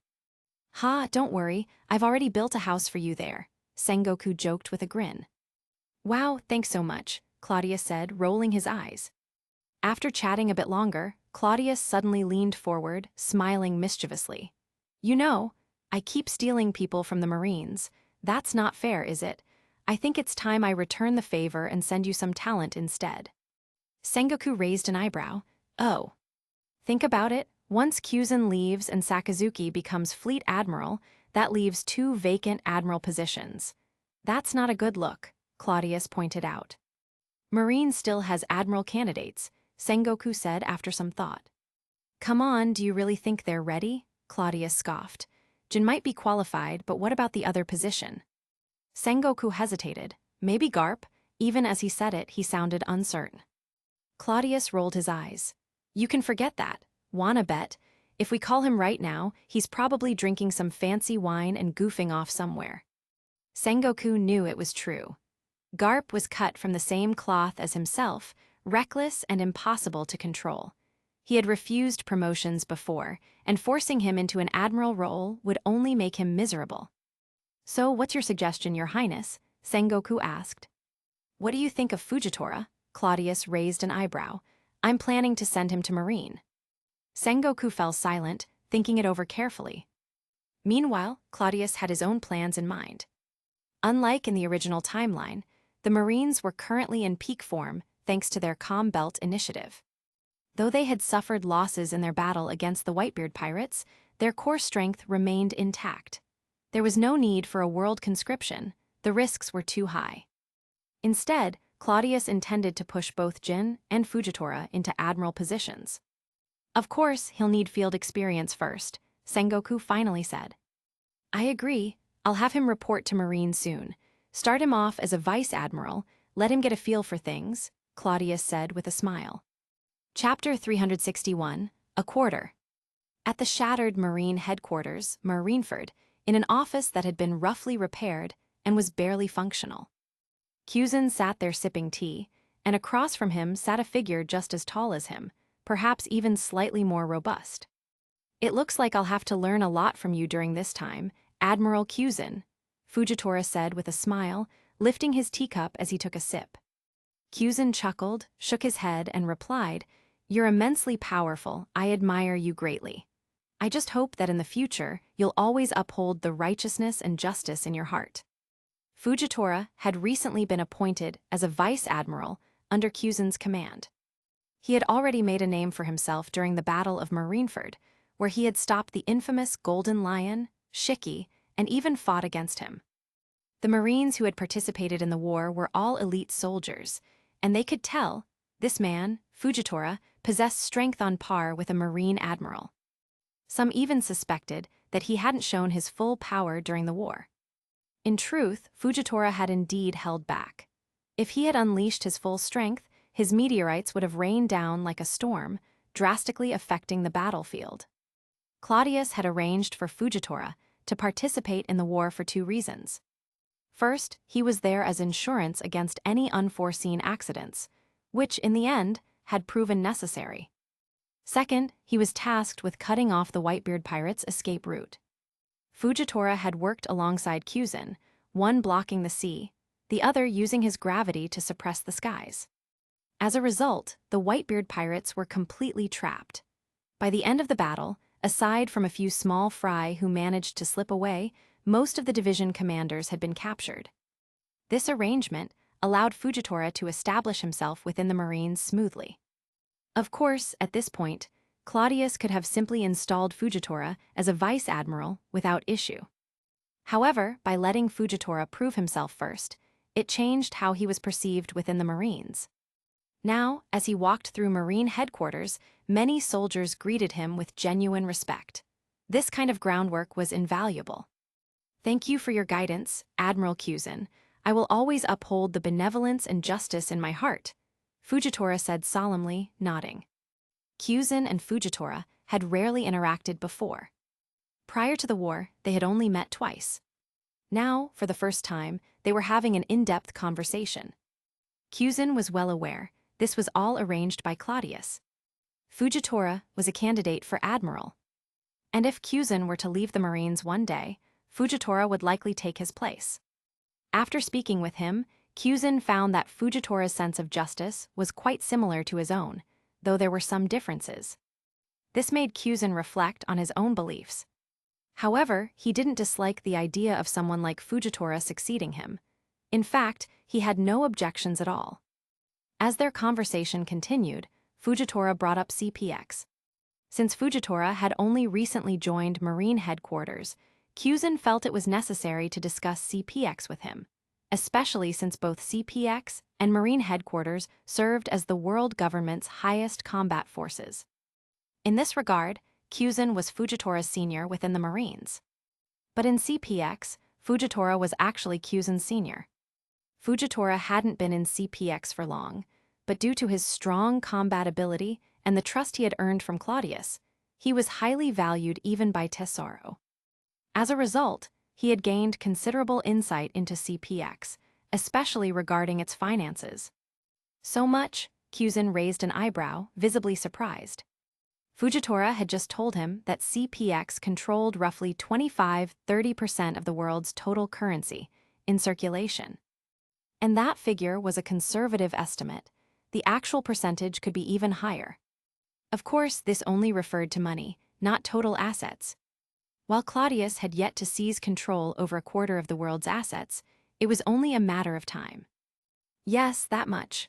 Even if I hadn't told you, Admiral Cusin, you would have found out soon enough once you got involved, Fujitora said, taking another sip of tea. But CPX doesn't seem that extravagant, Cusin mused. Sure, they're richer than the Marines, but they don't seem excessively so, right? Fujitora nodded. That's because all those funds are being reserved under Cladius' direct orders. Reserved, why? Cusin frowned, puzzled. To him, money was only valuable when spent.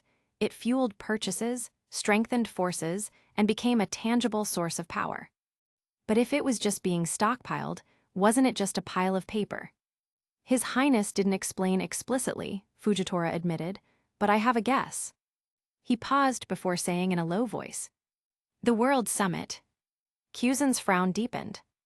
Then realization dawned on him. Yes, if St. Claudius truly intended to seize supreme authority at the next World Summit, his next step would be reform. But reform required money. The world government's massive system had to be maintained, and tax cuts would likely be part of his plan. During the first couple of years, government revenue would undoubtedly plummet. If income fell below expenses, how would the system be sustained? How would they continue paying the Marines and other forces? The Comm Belt, sure, it held untapped resources, but those would take time to develop. But now, with Claudius holding an immense reserve of wealth, he had the means to push forward without hesitation. He controls the Marines with one hand and the economy with the other. If His Highness succeeds, his control will be unshakable, Cusin muttered, shaking his head in awe. Fujitora nodded. At that moment, footsteps sounded outside the door, followed by a knock. "Come in," Cusin said. The door swung open. A man with white hair walked in, 3 cigars clenched in his mouth. Unlike most Marines, he wore a justice vest instead of a coat. "Smoker," Cusin raised an eyebrow. Fujitora smiled and rose from his seat. "It seems you have business to attend to, Admiral Cusin. I'll take my leave." As Fujitora passed by Smoker, they nodded at each other in greeting. After Fujitora left, Smoker sat down. "Why was he here? Does CPX have new orders?" he asked. Cusin poured Smoker a cup of tea and shook his head. "No, St. Claudius has assigned him to the Marines. He's now one of my vice admirals." "Huh?" Smoker was taken aback, then nodded. "Well, judging by his strength, that's more than reasonable." "He also has the right mindset and sense of justice," Cusin added. "His Highness isn't a fool." "Fair enough," Smoker muttered. Cusin looked at Smoker with interest. "You've changed, Smoker. In the past, you would have hated this kind of thing and complained about it." "That's called growth," Smoker said with a smirk. Then he pulled open his justice vest, revealing his epaulets. "Huh?" Cusin blinked. The rank of Rear Admiral gleamed on Smoker's shoulder. "You're staying at headquarters?" Cusin asked, pleasantly surprised. Smoker shook his head. "No, that's why I came to see you. I need a favor." "A favor?" Cusin asked, intrigued. "Transfer me to the New World. G1 or G5, either is fine. Just don't leave me stuck at headquarters," Smoker said firmly. Chapter 362, Smoker, are you talking about yourself? What a waste of my feelings. Cusin looked at Smoker in surprise and asked, "What's wrong? Why aren't you staying here?" "It's too troublesome, too many rules and regulations. I need to improve my strength as fast as possible and refine my skills. The New World is about to become chaotic, isn't it? After all, that bastard Shiki is running loose. Once I'm out there, I'll have to fight hard battles. So let me go to the New World, where I can build up military merits and temper my strength," Smoker said without hesitation.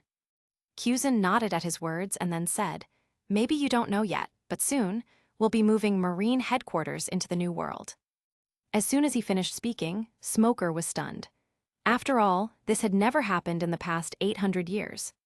He fell silent for a moment before asking, "Is it because of what's happening at Marineford?"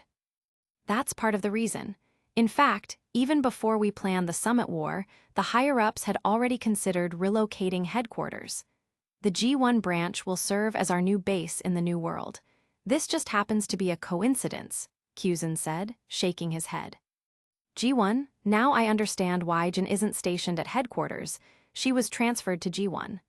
I thought she was like me, just being stubborn and refusing to stay put, Smoker said with a smirk. Yes, Jin just went ahead of us. So what about you, G1? Kyuzin asked with a smile. You said not to assign me to headquarters. If I hadn't known, I might have ended up at G1. But now that I do know, and that it's about to become Marine headquarters, what should I do? Give me a more free environment, I'll be able to do better there, Smoker said, shaking his head. The freest place is G5, but you know what it's like there. Are you sure you want to go? Kyuzin asked after a moment of thought. Smoker didn't hesitate and nodded. Then G5. With my personality, I might be more comfortable there. All right, I'll inform Vice Admiral Virgo. Get ready and report there, Kyuzin said with a smile. The G5 Marine branch was infamous for having the highest death rate and being the most brutal unit in the New World. It was composed almost entirely of Marines who were considered problematic, too difficult to manage but too useful to discard, so they were all thrown into G5 and left to fend for themselves. As a result, G5 earned several nicknames within the Marines, such as the Problem Child Camp and the Garbage Dump. Their combat style was also ruthless. Any pirate they captured was executed, often in cruel ways. On top of that, the spoils they seized rarely made it back to Marine headquarters or the world government. As a consequence, their branch received little to no official funding. In a way, they were like pirates wearing the cloak of justice, except they only targeted other pirates. The leader of G5 was Virgo, a pirate at heart who thrived in that chaotic environment. Originally, he was planted in the Marines as an undercover agent for Doflamingo, meant to serve as a countermeasure against the Marines.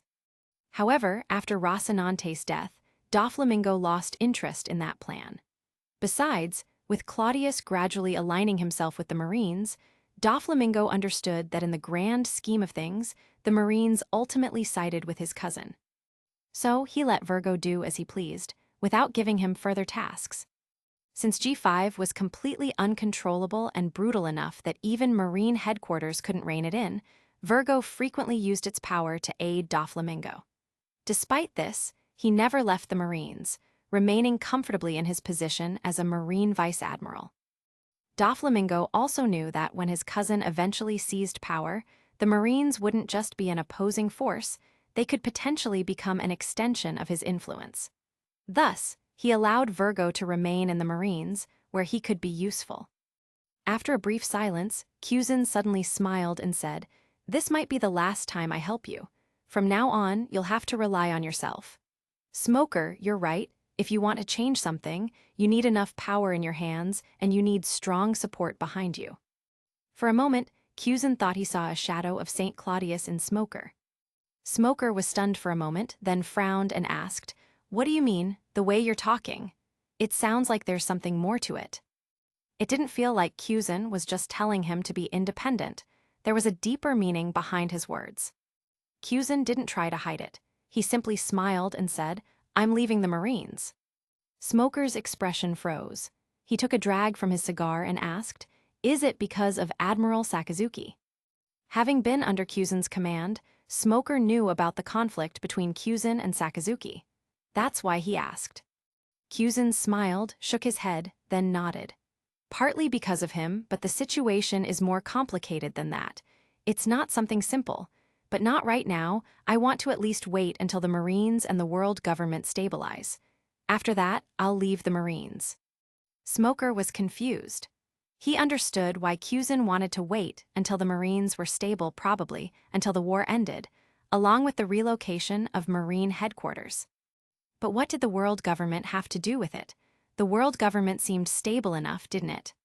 Seeing Kyuzin's silence, Smoker figured there were classified matters involved, so he didn't press further. After a moment, Smoker reluctantly picked up his teacup and asked, "So, where are you going after leaving the Marines? Will we still see each other?" "Yeah, of course. I'm going to work for CPX," Kyuzin said with a smile. Smoker, who had been prepared for an emotional farewell, suddenly stiffened at his words. His expression darkened in annoyance. "Can you not be so dramatic next time?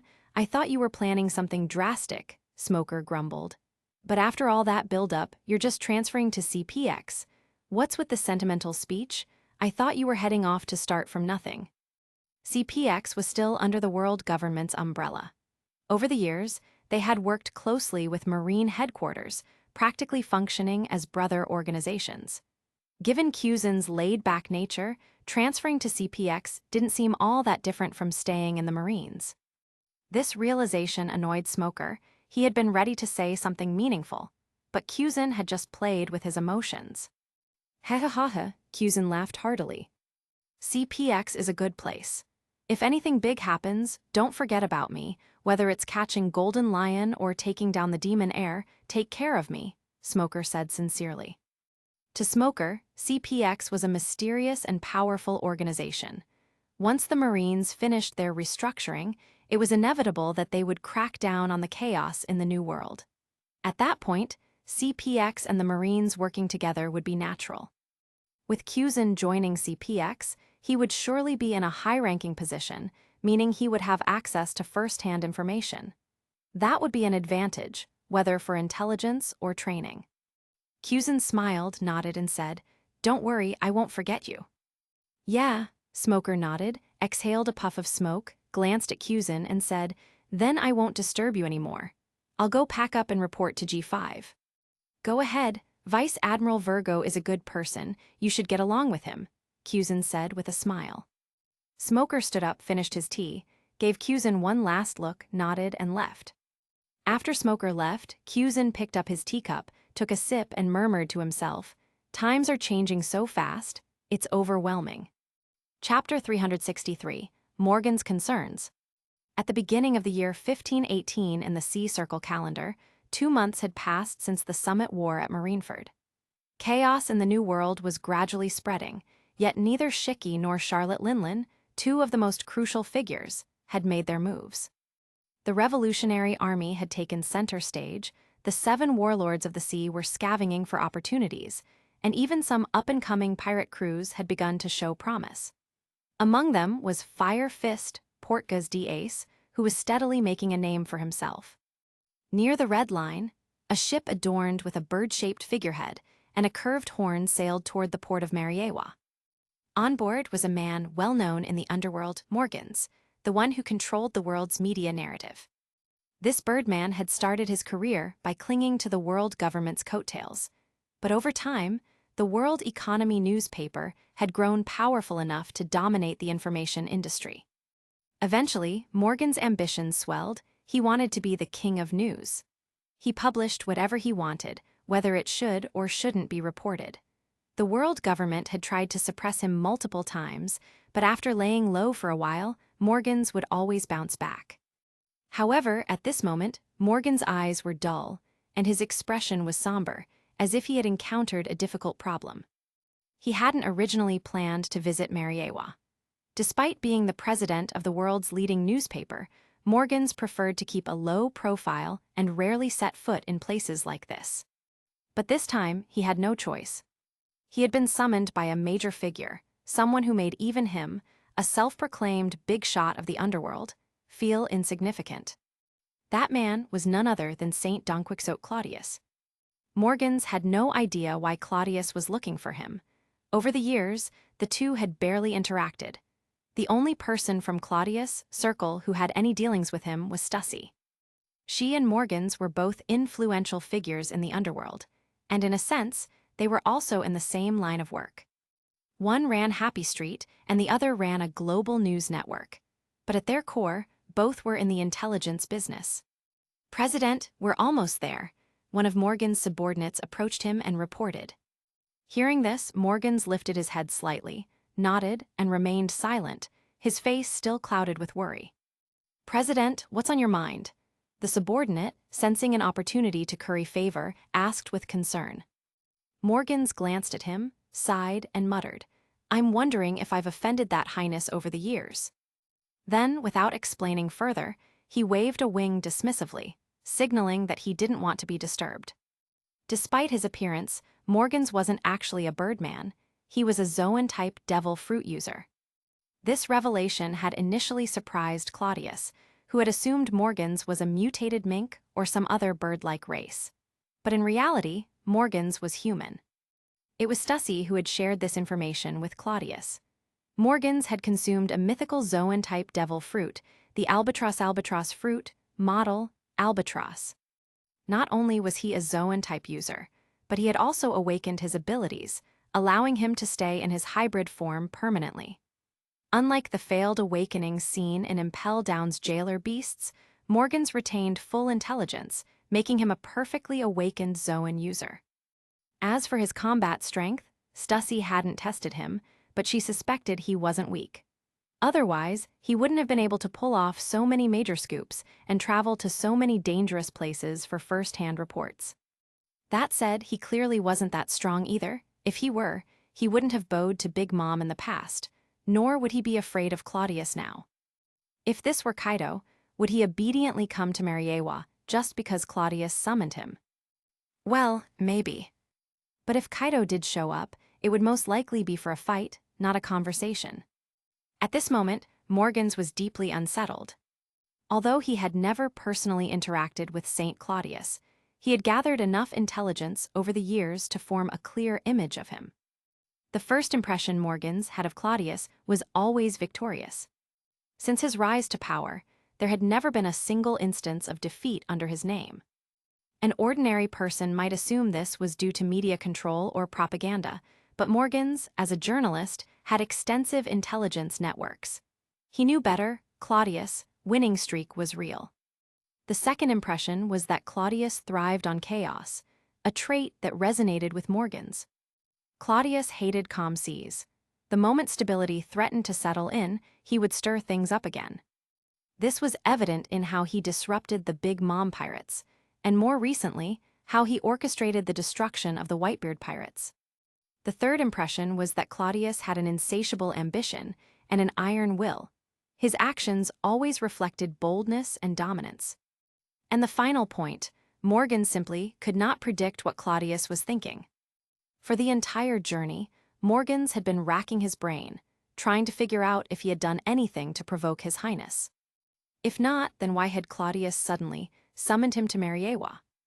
Was there some big news Claudius wanted leaked? Or was he trying to take control of the world economy newspaper? This seemed like the most plausible explanation. And if that were the case, Morgans had spent the entire trip agonizing over how to reject him without offending him. Eventually, Morgan's ship docked at the port of Mariewa.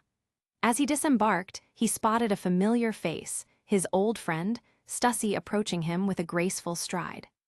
Seeing Stussy, Morgans hurried over, eager to speak with someone he knew. "Stussy, it's been a while," he greeted with a forced smile. "President Morgans, it has indeed been some time," Stussy replied, smiling. Just as Morgans was about to say more, Stussy added, "Come with me, His Highness is waiting for you." Hearing this, Morgans swallowed nervously, then followed beside Stussy. After a brief moment of silence, he couldn't help but ask, "Stussy, we've known each other for years, can you give me a hint? Why is Claudius Saint looking for me?" Stussy chuckled and raised an eyebrow. "Are you scared?" she asked teasingly.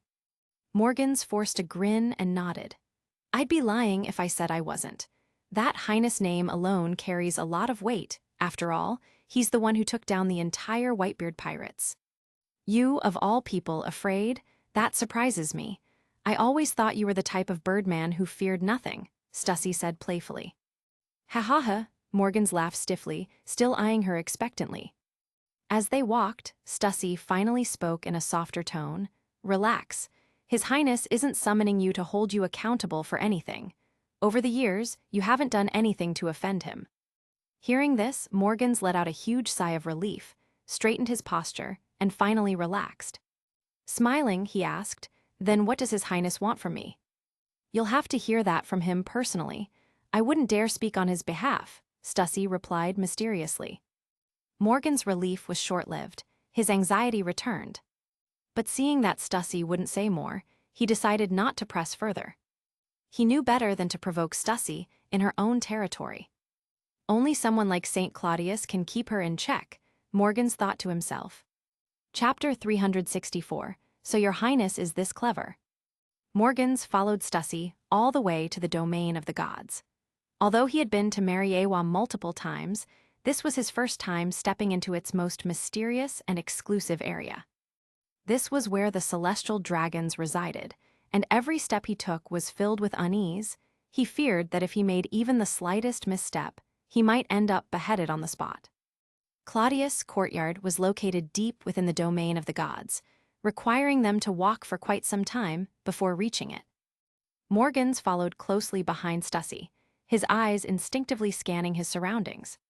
If I could take some pictures here and stash away some notes, they'd definitely sell like crazy, Morgans mused internally. Despite the tempting thought, he wouldn't dare attempt such a thing.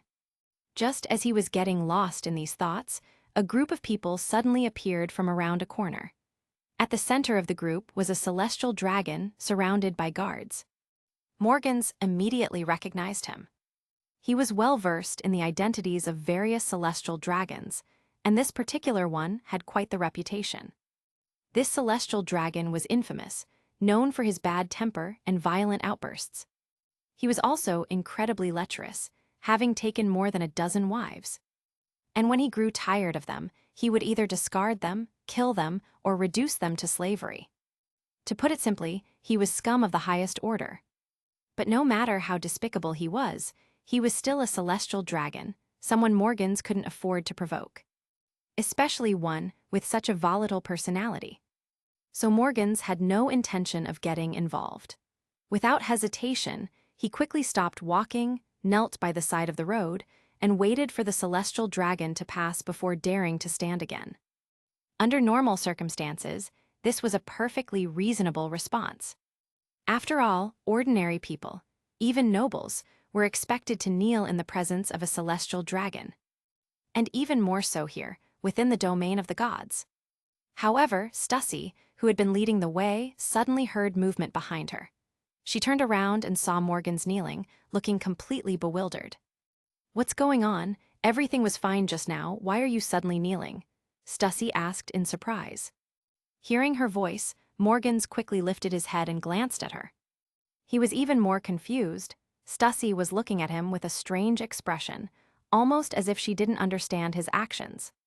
Thinking she simply hadn't noticed the approaching celestial dragon, Morgans leaned in slightly and whispered, "Stussy, there's a celestial dragon."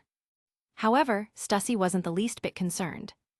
Under Cladius' protection, Stussy could walk freely in Mariewa without fear. Everyone knew that Saint Cladius was extremely protective of those under his wing.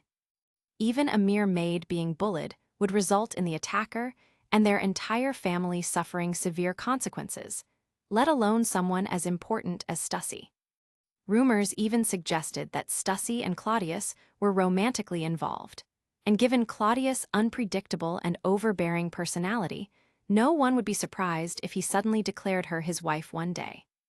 In short, no one wanted to mess with her.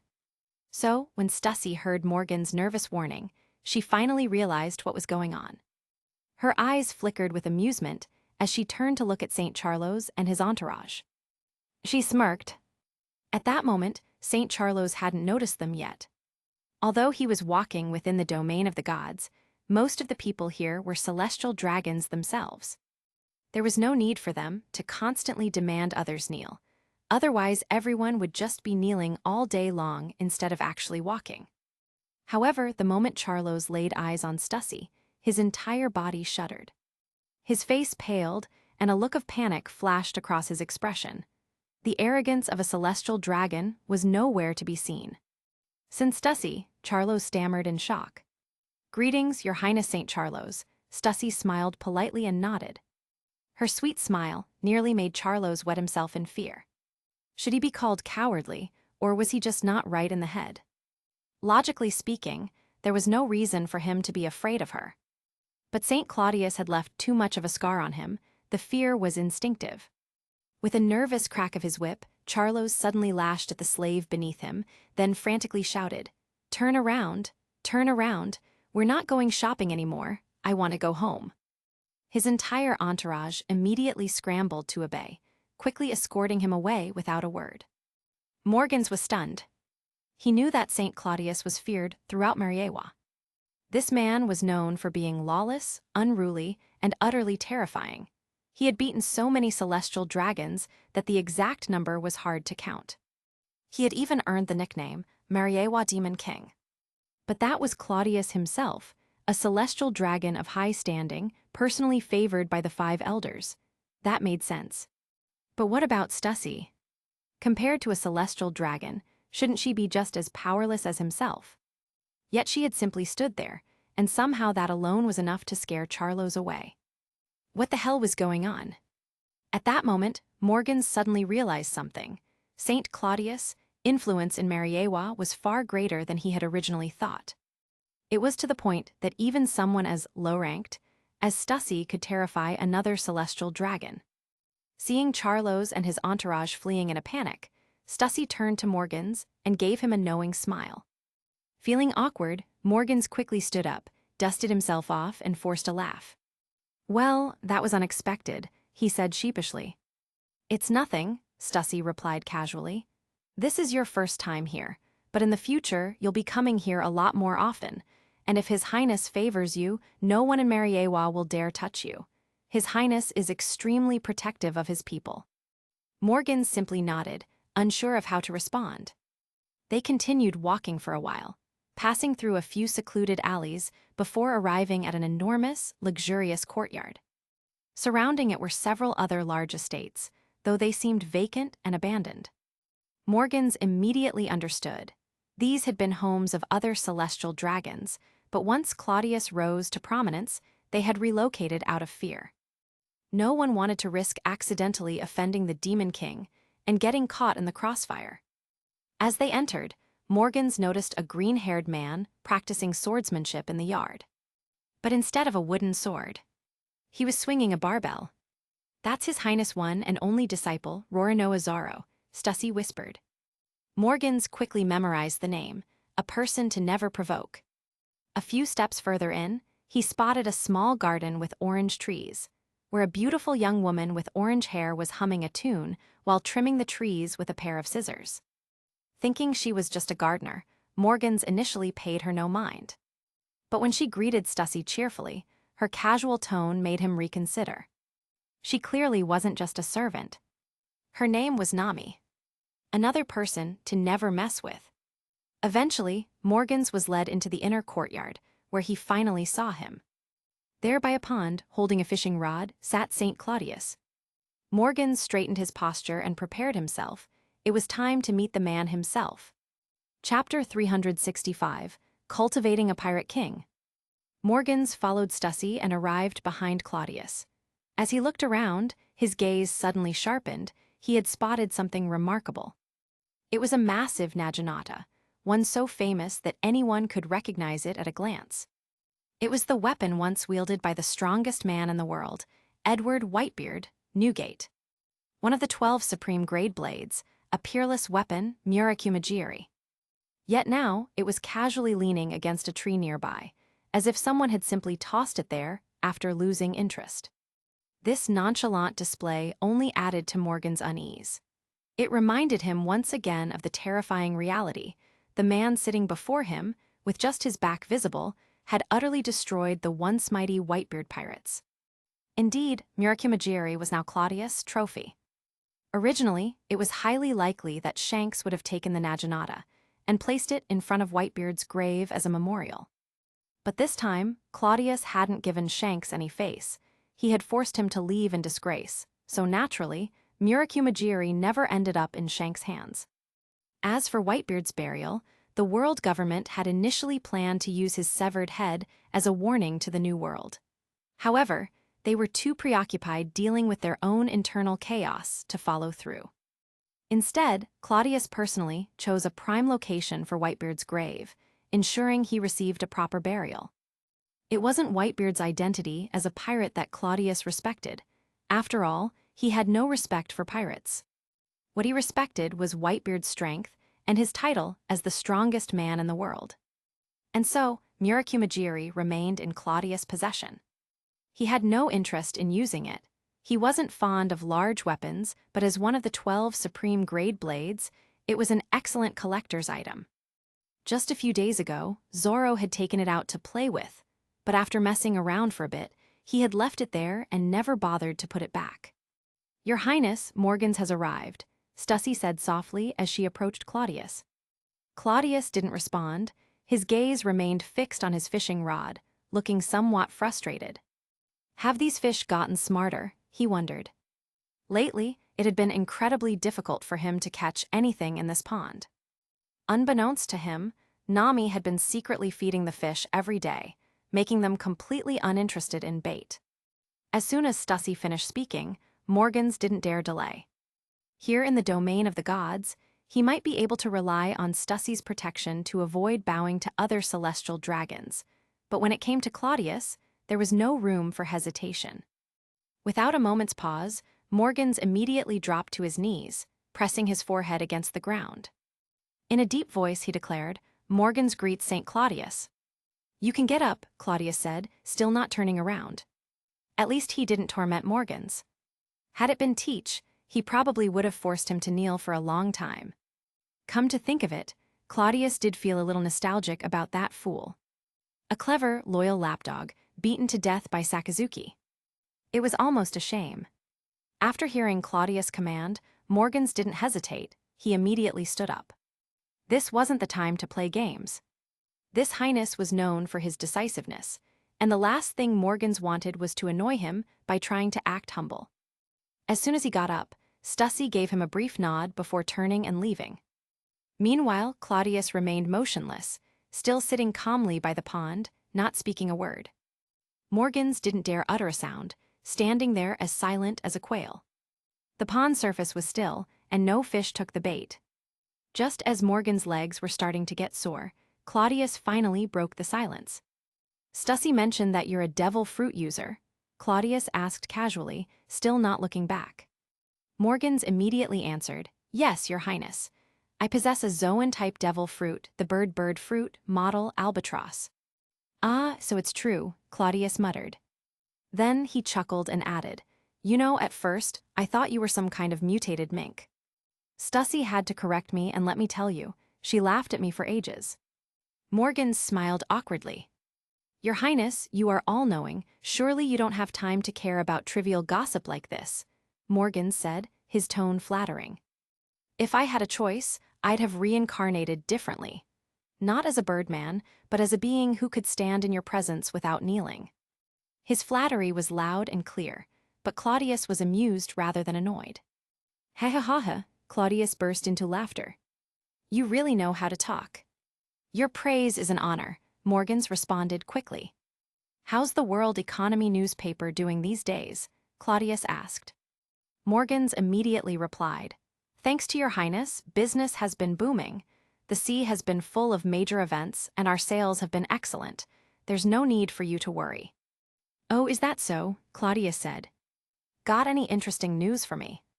Morgans didn't dare disappoint. He immediately shared several intriguing stories, not about major figures, but entertaining tales filled with rumors and sea legends. Cladius listened with interest, occasionally commenting. At one point, he laughed out loud. "Ha ha ha, that brat Ace is really making a mess, huh? So desperate to prove himself." Ace had been rampaging in the New World, wiping out numerous rival pirate crews who had tried to seize power. His reputation was growing rapidly. Some rumors even claimed that Portgas D. Ace was actually the illegitimate son of Saint Cladius. Though the rumor hadn't spread far beyond Mariewa, many dismissed it as nonsense. But Morgans knew better. He didn't know if the illegitimate child part was true, but he was certain that Ace had a deep connection to the highness before him. "His Highness Ace is smart, strong, and bears some resemblance to you," Morgans said carefully. "Yeah, that brat's got potential," Cladius chuckled. "Takes after his old man." Morgans assumed Cladius was joking and didn't dwell on it. But Cladius himself was deep in thought. One day, he would take control of the world government, and when that day came, he would still need pirates. A pirate king of my own making, one under my control, that might not be a bad idea. Among all the candidates he had considered, Enel, Crocodile, Doflamingo, Hancock, none were quite right. But Ace, he might just be the perfect choice. Chapter 366, Beat Morgans. After a brief pause, Cladius said, "What do you think about making Ace the pirate king?" Morgans was stunned. "Damn, who do you think you are to decide the pirate king? Do you even acknowledge Shanks? Do you even consider Kaido of the beasts? But then he thought about it. Claudius had even taken down Whitebeard, the strongest man in the world. If he dared to talk about the Pirate King so casually, it actually seemed reasonable. Thinking about Ace's identity again, Morgans couldn't shake the feeling that there was something deeper behind this. However, he couldn't quite grasp it at the moment. But that didn't matter. His best response in this situation was simple: just go along with it. After all, Morgans wouldn't dare to say anything discouraging here. As soon as Claudius finished speaking, Morgans immediately followed up, I think young Master Ace is talented and remarkable. If he truly wants to make a name for himself in the world of piracy, then becoming the Pirate King in the future isn't out of the question. After all, he has your highness backing him. Ha ha ha ha, Claudius burst into laughter. After laughing, he continued, then let's give it a try. Morgans, take care of that kid too. Rest assured, your highness, Morgans replied quickly. Take care? How? It was simple, he'd just hype him up. Morgans had managed to elevate Luffy to the status of the 5th Emperor with sheer publicity. As long as Ace didn't screw up and kept up the momentum, Morgans could push him forward without any pressure. Who knows, maybe with enough hype, Ace really could become the Pirate King. Claudius nodded, then placed his fishing rod on the rack, seemingly losing interest. He stood up, stretched, and for the first time, turned to look directly at Morgans. Then he smiled and said, I think we can have a proper conversation. Care to join me for some tea? Morgans didn't hesitate for a second. It would be my honor to have tea with your highness. I'll have to brag about this when I return. Ha ha ha, Claudius chuckled noncommittally, then turned and walked into the palace. Morgans followed him inside.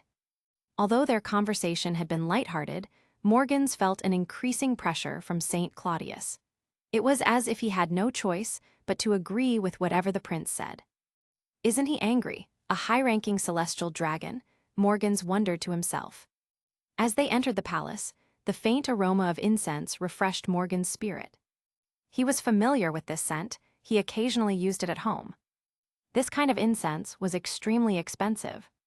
Usually, he only lit it when he was stuck at a creative bottleneck and needed to clear his mind. But here, in Claudius' palace, it seemed like this scent was present at all times. Claudius casually led Morgans to the sofa and sat down. Sit, Claudius waved his hand. Morgans immediately took his seat across from him. Soon, Nia approached with 2 cups of tea, handing one each to Claudius and Morgans. Taking a sip of tea, Claudius looked at Morgans and asked, as a major news figure, you should have a solid understanding of the world's trends, right? Morgans didn't dare to boast and responded humbly, I wouldn't dare compare myself to your highness, but I do have some insights. Good, Claudius said. Then what do you think the future holds? Morgans pondered for a moment before replying, I believe we are in a period of turmoil before stability. What do you mean? Claudius asked casually. The Great Pirate Era has been raging for 18 years. I wouldn't dare to make any bold claims, but one thing is certain, both your highness and the Navy have been preparing for these 18 years. Last November, the Whitebeard pirates were wiped out. Marine headquarters, Marineford. If you ask me, I'd say that marked the beginning of the end of the Great Pirate Era. I can only assume that neither your highness nor the Navy will continue to let the New World run unchecked, correct? And when you mentioned Ace and the Pirate King earlier, it further confirmed my belief. Morgan spoke seriously. Claudius laughed, nodded, and said, You do see things clearly. No, we're not going to let the New World run wild any longer. I do intend to bring an end to the chaos of the Great Pirate Era and usher in a bright future for the world. Your Highness has great ambition. I admire that, Morgans quickly added. But tell me, Claudius said with a smile, do you really believe I can bring this Great Pirate Era to an end? Morgans nodded and spoke softly, because your Highness has never failed. Well said, Claudius acknowledged with confidence. Then, gazing out the window, he murmured, Tell me, what do you think I'll do after the Great Pirate Era is over? The Revolutionary Army, Morgans frowned slightly, uncertain. They're nothing more than a minor nuisance, Claudius waved dismissively. Morgans was genuinely surprised. Normally, the world government viewed pirates as a nuisance and the Revolutionary Army as the real threat. But here, Claudius was treating the revolutionary army as nothing more than a trivial issue. He didn't fully understand, but then again, he wasn't a ruler, his business was news. He couldn't be expected to think that far ahead. In that case, I wouldn't dare to speculate. Your Highness' vision is beyond my grasp, Morgans replied humbly. I want to repair the ship, Claudius sighed. Morgans was confused at first, but then his expression turned serious. This era moves in waves. 40 years ago, it was the era of rocks. Then came the era of the Golden Lion, followed by Roger's era, and more recently, Whitebeard's era. Now, a new era has begun. I believe this is the era of Claudius, Claudius said softly, with deep emotion. Morgans spoke sincerely. Except for rocks, didn't the other three fall at your hands? I'd say this era already belongs to you, Your Highness. As soon as Claudius finished speaking, Morgans panicked. His hands trembled as he hurriedly placed his teacup on the table. Then, without hesitation, he knelt on the floor, pressing his forehead against the soft carpet. Claudius paid no attention to him. Instead, he continued, the power of public opinion. As a leading journalist, I don't need to explain that to you, do I? It's a sword hanging over everyone's head. And you are the one holding the sword. Although people say public opinion serves as a check and balance, it's not something you can just wield recklessly. The influence of your world economy newspaper has already reached a level I can barely tolerate. If you publish a lie, you could topple entire nations. Do you really not see how dangerous that is, Morgans? Claudius was speaking nothing but the truth. In the original timeline, the World Economy newspaper once published fake news claiming Doflamingo had been stripped of his warlord status, and the entire world fell into chaos. And that was over something that wasn't even real. Their influence was already terrifying. At this moment, Morgans knelt on the ground, trembling. Your Highness, I would never dare. I truly wouldn't dare. Glancing at Morgans, Claudius took another sip of tea before finally saying, Get up. Hearing this, Morgans shakily got to his feet, but he no longer dared to sit down. Instead, he stood stiffly before Claudius, full of fear. Chapter 367. Stop talking, just kneel and call me boss. Seeing Morgans' frightened expression, Claudius sighed, shook his head, and said, Your World Economy newspaper never listens to orders. You, Morgans, are a journalist with integrity. I admire your courage to tell the truth, but admiration is one thing. Sometimes, the damage caused by the truth is far greater than that of a lie. Let me ask you, if two armies are locked in a stalemate, with no reinforcements on either side, and one general declares that backup is on the way while the other admits he is alone and helpless, who do you think will win? Morgans didn't dare to hesitate and immediately answered, The one who claims he has reinforcements will win. Exactly, this is one of the powers of lies. Those in power must always consider the bigger picture. It may seem ruthless, but it is necessary. If given a choice, no one wants to distort truth and reality, but if there is no choice, one must be ruthless. Would you agree? Claudius asked again. Your Highness is absolutely right, Morgans replied, not daring to contradict him. Claudius took another sip of tea, glanced at Morgans, and said, This isn't the first time you've gone against the world government, is it? Do you need me to list all your offenses? Cold sweat dripped down Morgans' back. He shook his head but remained silent, terrified that saying the wrong thing would lead to immediate execution. To avoid trouble, you keep your World Economy newspaper headquarters floating in the sky, constantly changing locations every minute, every second, Claudius mused. Morgans quickly explained, Your Highness, it's to better capture global events while avoiding chaotic forces that wish to exploit our news organization. Perhaps, Claudius responded indifferently. Then in a low voice he said, Stussy. At his call, Stussy walked over, holding a stack of documents. Show him, Claudius instructed, nodding toward Morgans. Stussy handed Morgans the documents. A bead of sweat formed at the corner of his brow as he opened them with trembling hands. Inside were detailed records of every major and minor action of the World Economy newspaper, where they had resupplied, where they had stationed their airborne headquarters, what news they had received. Even the precise locations of Morgans' so-called, hidden, floating headquarters. Everything was under CPX's surveillance. HMPH, you understand what this means, don't you? I don't need to spell it out for you, Claudius said coldly. Morgans swallowed hard, looking at Claudius with growing fear. He dared not utter a word. Satisfied that the intimidation had sunk in, Claudius placed his teacup down and said, "Morgans, do you have a powerhouse like the Golden Lion under your command?" "No." "What about Roger?" "No." "Newgate?" "Not at all." "Then do you think you can hide from me? Do you think you can stand against me?" Claudius asked, a dangerous glint in his eyes.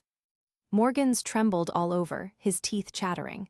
"I can't hide from your highness, and I can't fight your highness either."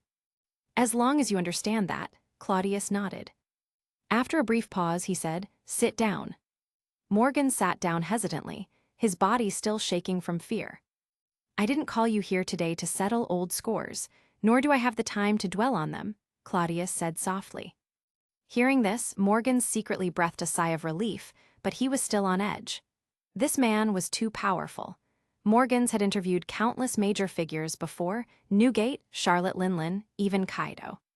But none of them had ever made him feel this terrified, especially when Claudius hadn't even laid a hand on him. It was just the sheer pressure he exuded. "In the past, I was too lazy to deal with you. But soon, I will start handling things myself. I need someone who listens to me. If I say east, he dares not say west. If I say a lion is a tiger, he must accept that as truth. A mouthpiece for public opinion. Morgans, do you understand what I mean?" Though Claudius' tone was light, his words struck Morgan's heart like a hammer. Morgan's lips trembled as he nodded. "I understand, Your Highness. You're a smart man, so I won't bother making threats. But you should know, if I wanted to destroy you, I could do so with a flick of my wrist," Claudius continued. Morgans immediately nodded. "Yes, Your Highness, I understand." Claudius, appearing satisfied with his compliance, softened his tone slightly and said, "That said, as I mentioned earlier, I do admire you, Morgans. You started from nothing, even when faced with bankruptcy, and built the World Economy newspaper into what it is today. That proves you are capable, intelligent, and know how to read the situation. I like people like that." Before Morgans could respond, Claudius continued, "The World Economy newspaper is impressive, but it's still missing something.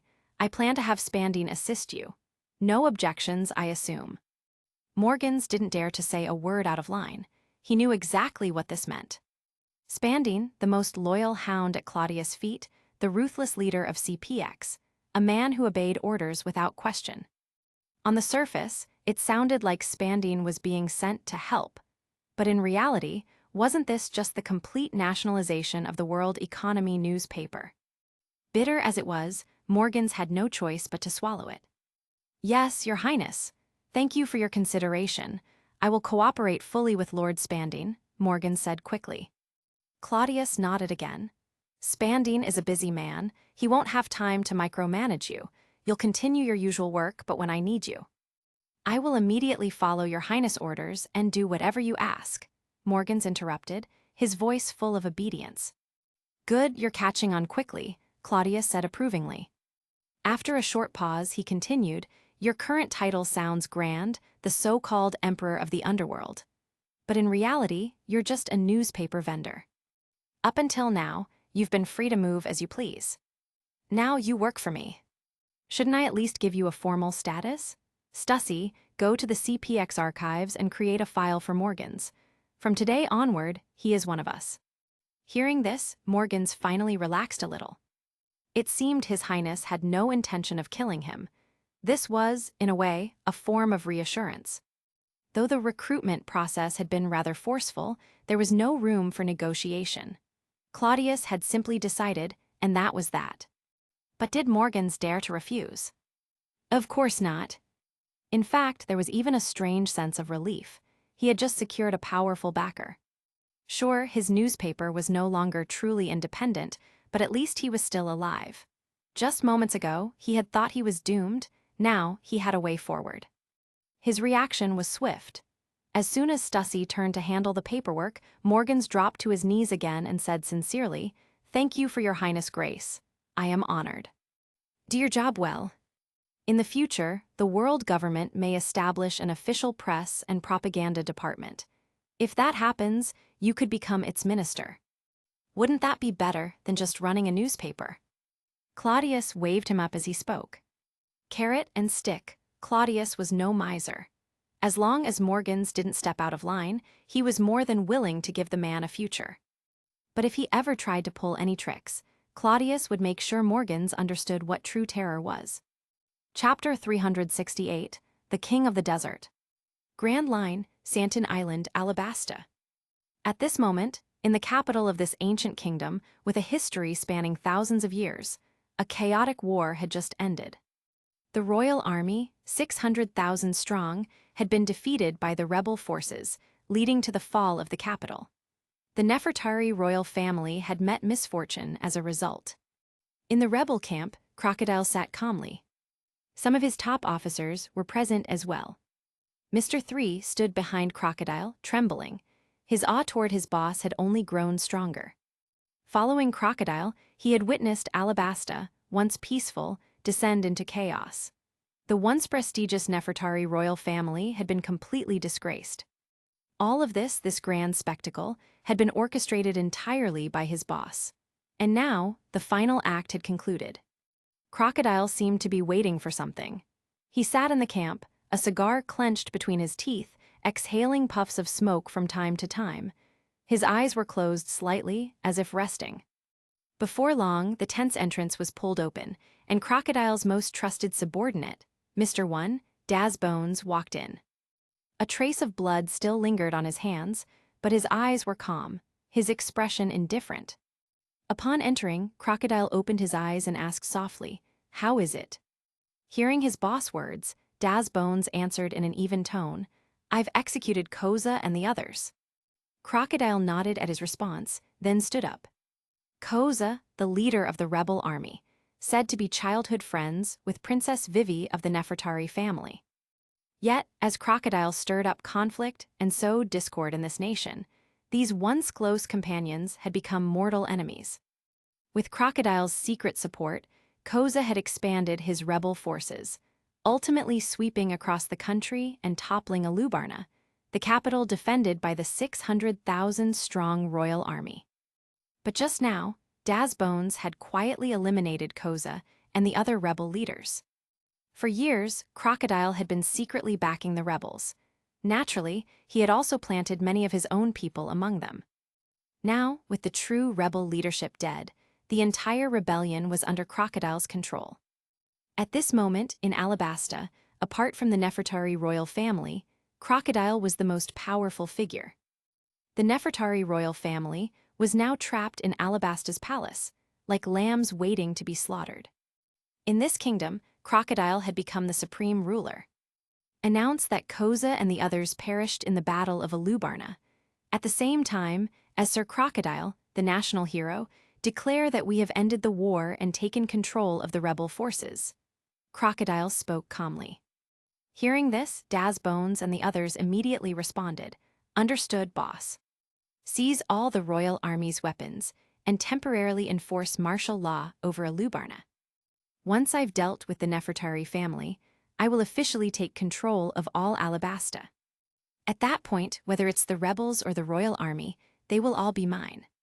Crocodile's voice was deep and commanding. "Understood," Daz Bones replied without hesitation. "Then, let's go meet His Majesty Cobra. I hope he has enough sense to willingly cede the throne to me, so I won't have to kill anyone else." A sinister smile curled at the corners of Crocodile's mouth, his eyes gleaming with malice as he spoke softly. Before long, Crocodile arrived at the grand and ancient Alubarna palace.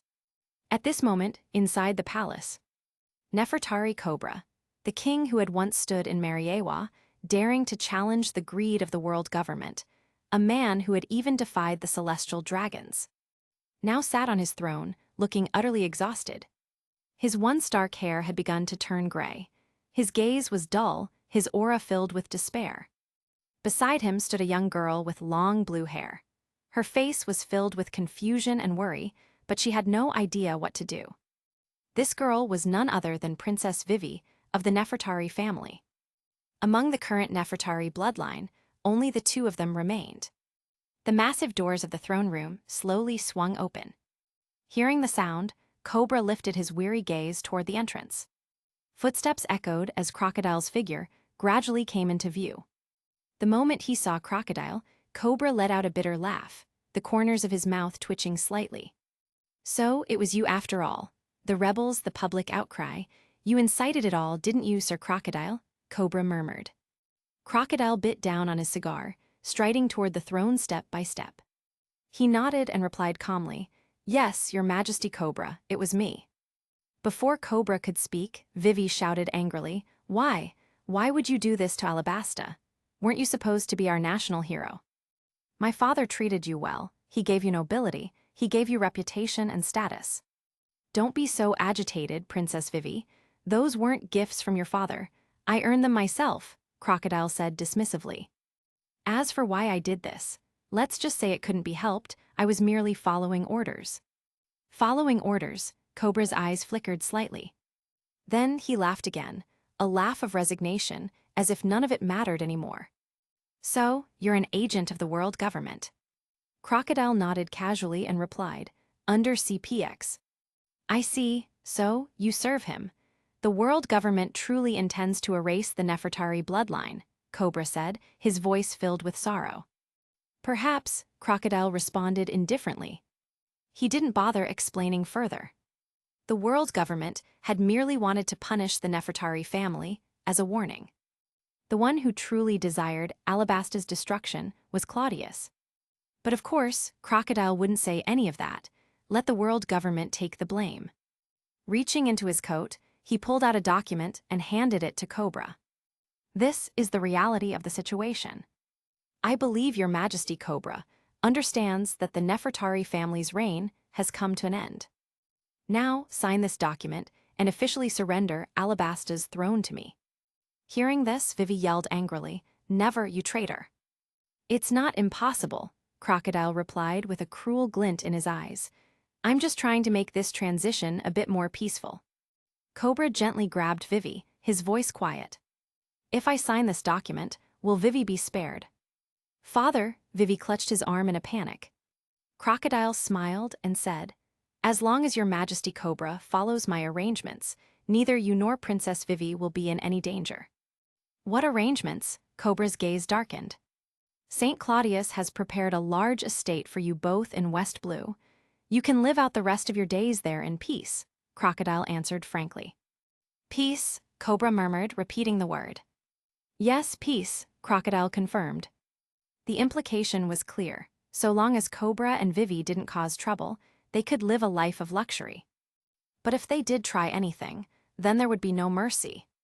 The Nefertari family seized the Alabasta throne over 800 years ago, and now it will fall at my hands, Cobra muttered sorrowfully. Then he let out a bitter smile. "Perhaps our ancestors should have remained in Mariewa back then." Crocodile said nothing. He knew it was pointless. Claudius was going to cleanse everything. Whether they were celestial dragons or not, their fate would have been the same. Cobra didn't expect a response. He silently picked up the pen, signed his name on the document, and looked at Crocodile. "From now on, you are the king of the desert." Chapter 369. Tesoro, is Crocodile showing off to me? On Alabasta's throne, Crocodile sat comfortably, a den mushy in hand, speaking to someone. "I currently have 700,000 troops at my command. Once everything stabilizes, that number will grow. In the end, I should be able to reach a standing force of 1 million. But 1 million troops, all elites, if they remain confined to Alabasta, they'll be useless. I need to send them out. These people need to eat, ships need maintenance, everything costs money. Even with Alabasta's resources, I can only sustain them for about 2 years at most. And that's after tapping into the wealth the royal family has accumulated over centuries. Beyond the military, I also need to restore the country's economy. Alabasta isn't like Dressrosa, it's a massive nation. Everything costs money." Crocodile spoke into the den mushy, his tone firm. "Why do I feel like taking Alabasta isn't much of a gain? It sounds like you're just bleeding money," Tesoro complained on the other end.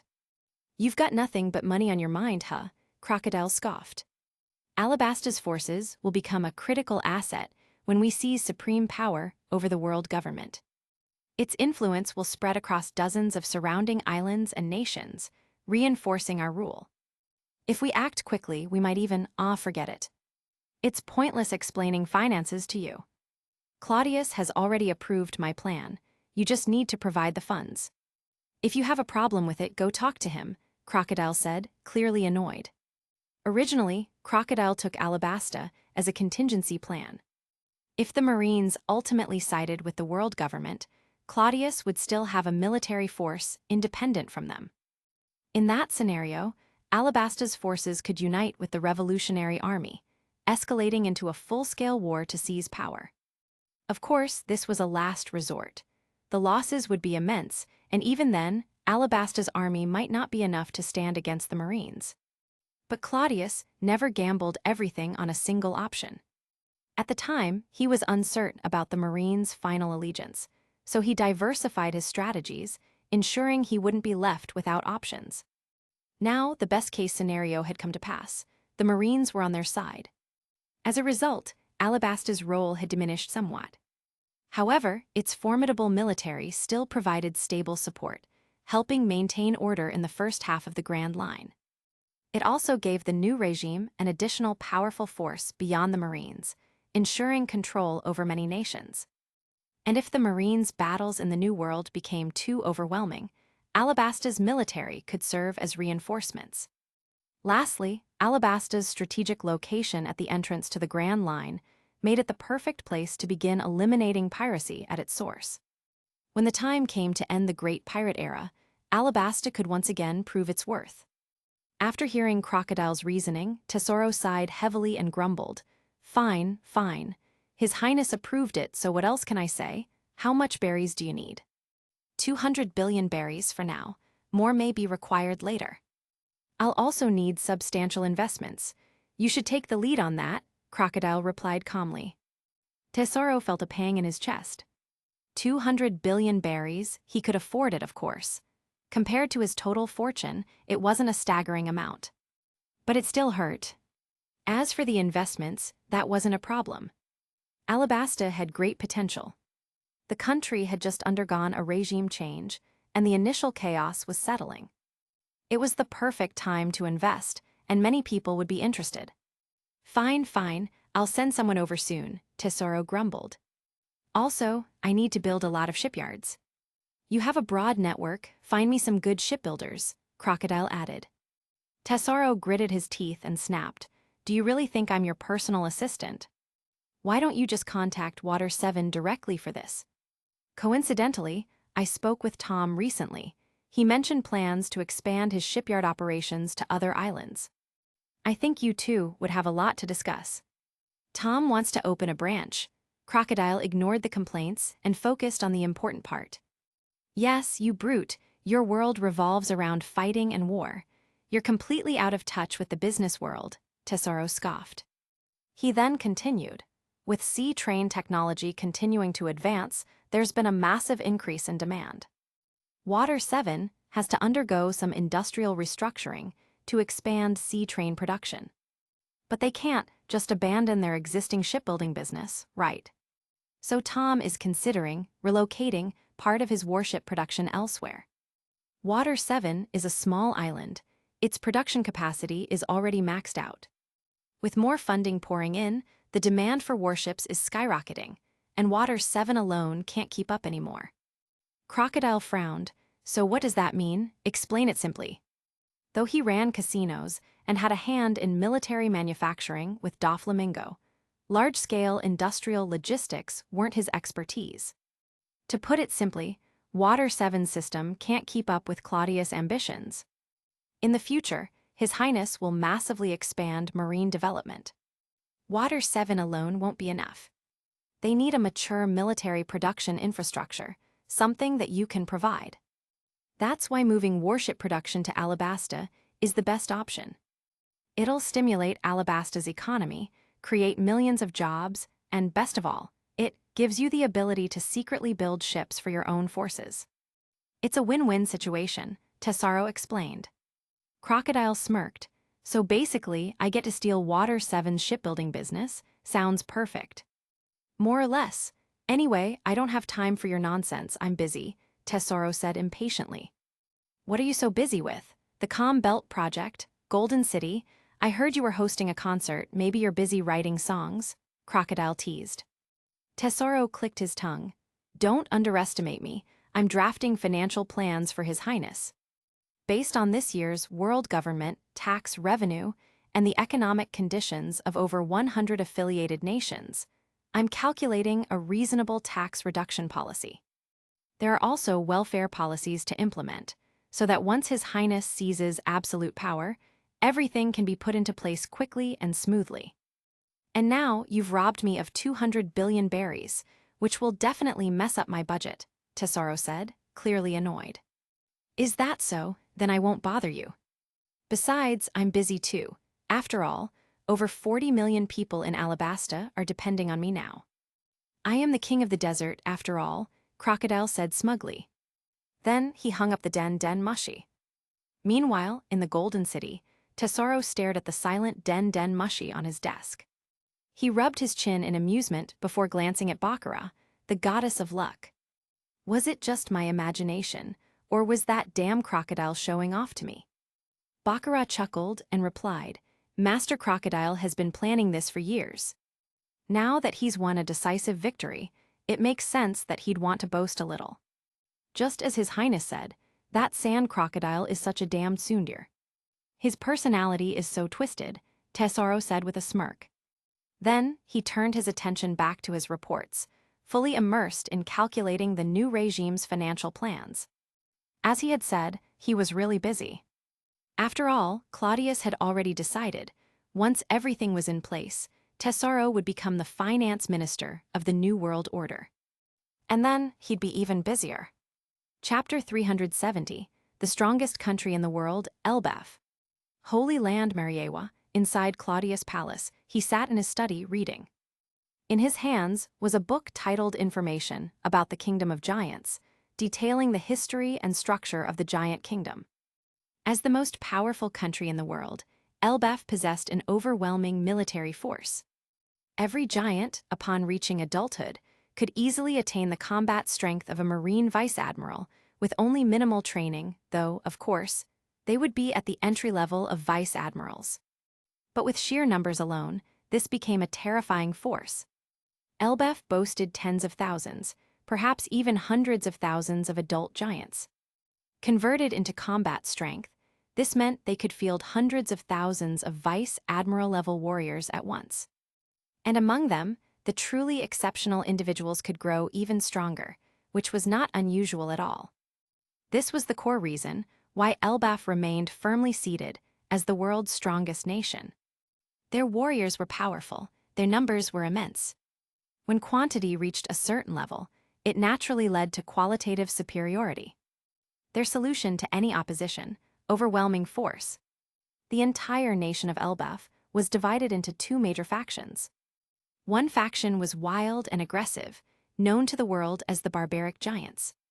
The other was more composed and polite, commonly referred to as the moderates. The barbaric giants were warriors at heart. Wherever they went, they inevitably became pirates or mercenaries. The moderates, on the other hand, had agreements with the world government. Many of them, upon reaching adulthood, would choose to enlist in the Marines, becoming vice-admirals. The Marines even had specialized giant combat units. Regardless of faction, the giants were a force to be reckoned with. Claudius was reading this book because CPX had recently established contact with Elbaf, beginning friendly cooperation. Not all giants were warriors. Some aspired to be cooks, adventurers, or simply wished to live peaceful lives. Diversity was the foundation of any nation's society. However, due to their massive size, the giants had struggled to integrate with other countries. Not because they were warlike, but for a far simpler reason: logistics. Elbaf's infrastructure was built on a completely different scale. Their goods had no market elsewhere. Conversely, the things they needed from the outside world were prohibitively expensive. Take something as simple as a drinking cup. A single giant-sized cup cost dozens, even hundreds of times more to produce than a regular human cup. Yet the currency value remained the same. Everyone used berries. If a regular human could buy a cup for 1,000 berries, a giant would have to pay 30,000 or 50,000 just to get one. Who would sell to them under such conditions? Factor in transportation costs, and the trade simply wasn't worth it. As a result, Elbaf had little economic interaction with other nations. Simply put, their economy was incompatible with the outside world. Now, with the Calm Belt development entering a new phase, there was a greater need for labor and resources. But Fishman Island's workforce was limited. If they couldn't supply enough labor, they wouldn't be able to extract enough resources from the islands. This was when Claudius set his sights on Elbaf. Although Elbaf had some existing cooperation with the world government, such as their vice-admirals, they were militarily self-sufficient. As the strongest nation, even though they were located in the New World, they didn't need the world government's protection. They could defend themselves. Moreover, due to their economic isolation, they remained self-sustaining in a tribal system, never progressing beyond a primary societal structure. Despite their immense strength, they were not a wealthy nation. From the perspective of giants, who could live 300 to even 500 years, 800 years of world government rule wasn't that impressive. For younger giants today, the world government was simply something from my grandfather's generation. Our Elbaf has existed for thousands of years. Why should we submit to you? For over 800 years, the world government had tried and failed to integrate Elbaf into its system. For humans, spending centuries on diplomacy was an eternity. For giants, it was merely a long discussion. A failed deal in one generation, just wait a few hundred years and try again. This was why nothing had changed. Claudius, however, had his own plans. If he was going to establish a new regime, then naturally, he wanted Elbaf's participation as well. But rather than force the issue, he decided to take a gradual approach. Step 1: Cooperation. Rather than discussing military alliances, he would start with something non-combative. He would show Elbaf what benefits they could gain by cooperating. Just like Fishman Island, he would begin by hiring giant laborers. There were several favorable conditions for this. First, giants weren't entirely foreign to mixed societies. Fishman Island had giant-sized merfolk and fishmen, such as Shurahoshi and King Neptune. For thousands of years, they had already established a social system accommodating individuals ranging from merely large to massive.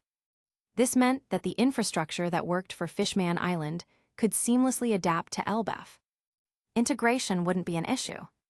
Second, Claudius could pay the giants based on actual labor output, rather than setting fixed wages. Compared to regular humans, giants consumed nearly 100 times more resources. But in terms of physical labor, they were worth just as much, if not more. Of course, intellectual labor wasn't their strength, but for physical work, they were unmatched. Claudius planned to send them to the Calm Belt for mining. A single giant could easily outperform 300 to 500 regular humans. Even compared to fishmen, their productivity was 30 to 50 times greater. This meant their economic value would scale exponentially. By generating far more profit, Claudius could afford to pay them equally high wages. In the end, it was a win-win. Claudius' Calm Belt projects would progress at an accelerated pace. Elbaf would gain an enormous economic boost. And through Fishman Island's existing economic framework, Elbaf would finally integrate into the global economy. It was the perfect arrangement. Once enough trust was built, Claudius intended to officially incorporate Elbaf into the world government system. When the strongest nation joined, the legitimacy of the new government would become undeniable. Thus, during this period, Claudius had already made preparations. He simply waited for the upcoming reverie, where he would personally meet Elbaf's representatives, ensuring they wouldn't be caught off guard. Prince Loki, huh? Claudius murmured, spotting the name in his book. This guy's taste is almost as bad as Robin's. Later on, didn't he fall for one of Charlotte Linland's ugly daughters? He chuckled to himself. At that moment, a knock came at the door. Enter, Claudius responded. Nia stepped in, holding a gilded document. "Your Highness, this was sent by the 5 elders," Nia said, handing him the document. Cladius nodded, opened it and smirked. "It's settled." This document was the official recognition from the world government. Crocodile was now the king of Alabasta. All of the Nefertari family's privileges within the world government would be transferred to him. Alabasta would remain a member nation. Of course, this didn't come without a price. Normally, Claudius could have handled this directly, as he did with Dressrosa, just a few words and it was done. But the Nefertari family was special. As descendants of the original 20 kings, their transition required formalities within the world government. So, after a few days of bureaucratic delays, Alabasta was now firmly under Claudius' control. Crocodile, once a mere pirate, had become a king. Chapter 371, Sengoku has started to take a side. At Marine headquarters, Marineford, despite being shattered into an archipelago during the Battle of Marineford, the base had made some progress in reconstruction. Until the relocation to the New World's G1 base was complete, this remained the heart of the Marines. At this moment, inside Fleet Admiral Sengoku's office, a group of Marine high-ranking officers had gathered. It seemed they were discussing an important matter. Kyuzan lounged on the sofa, arms behind his head, his face expressionless. No one could tell what he was thinking. Zephyr sat nearby, his left sleeve empty, his mechanical prosthetic removed and placed in the corner of the room. It seemed he found it inconvenient for the moment. Not that it bothered him. When he had nothing to do, he was content to toss the empty sleeve aside. Unlike in another timeline, where he harbored great ambitions and sought to annihilate the New World, in this life, he was simply a retired Marine. His only concern was his disciples. Everything else, he left it to fate. Sitting across from Zephyr, Tsuru sipped tea quietly. Meanwhile, Garp stood by the window, a senbei in hand, munching away as he watched the Marines busy with reconstruction efforts. Sengoku, having just finished processing a document, glanced at Garp in irritation and said, "Garp, don't you think it's a bit noisy?" Garp chuckled. "Ahahaha, noisy? This bustling construction represents our Marines rising from the ashes. It's a good thing. As Fleet Admiral, you should be encouraging this, not complaining."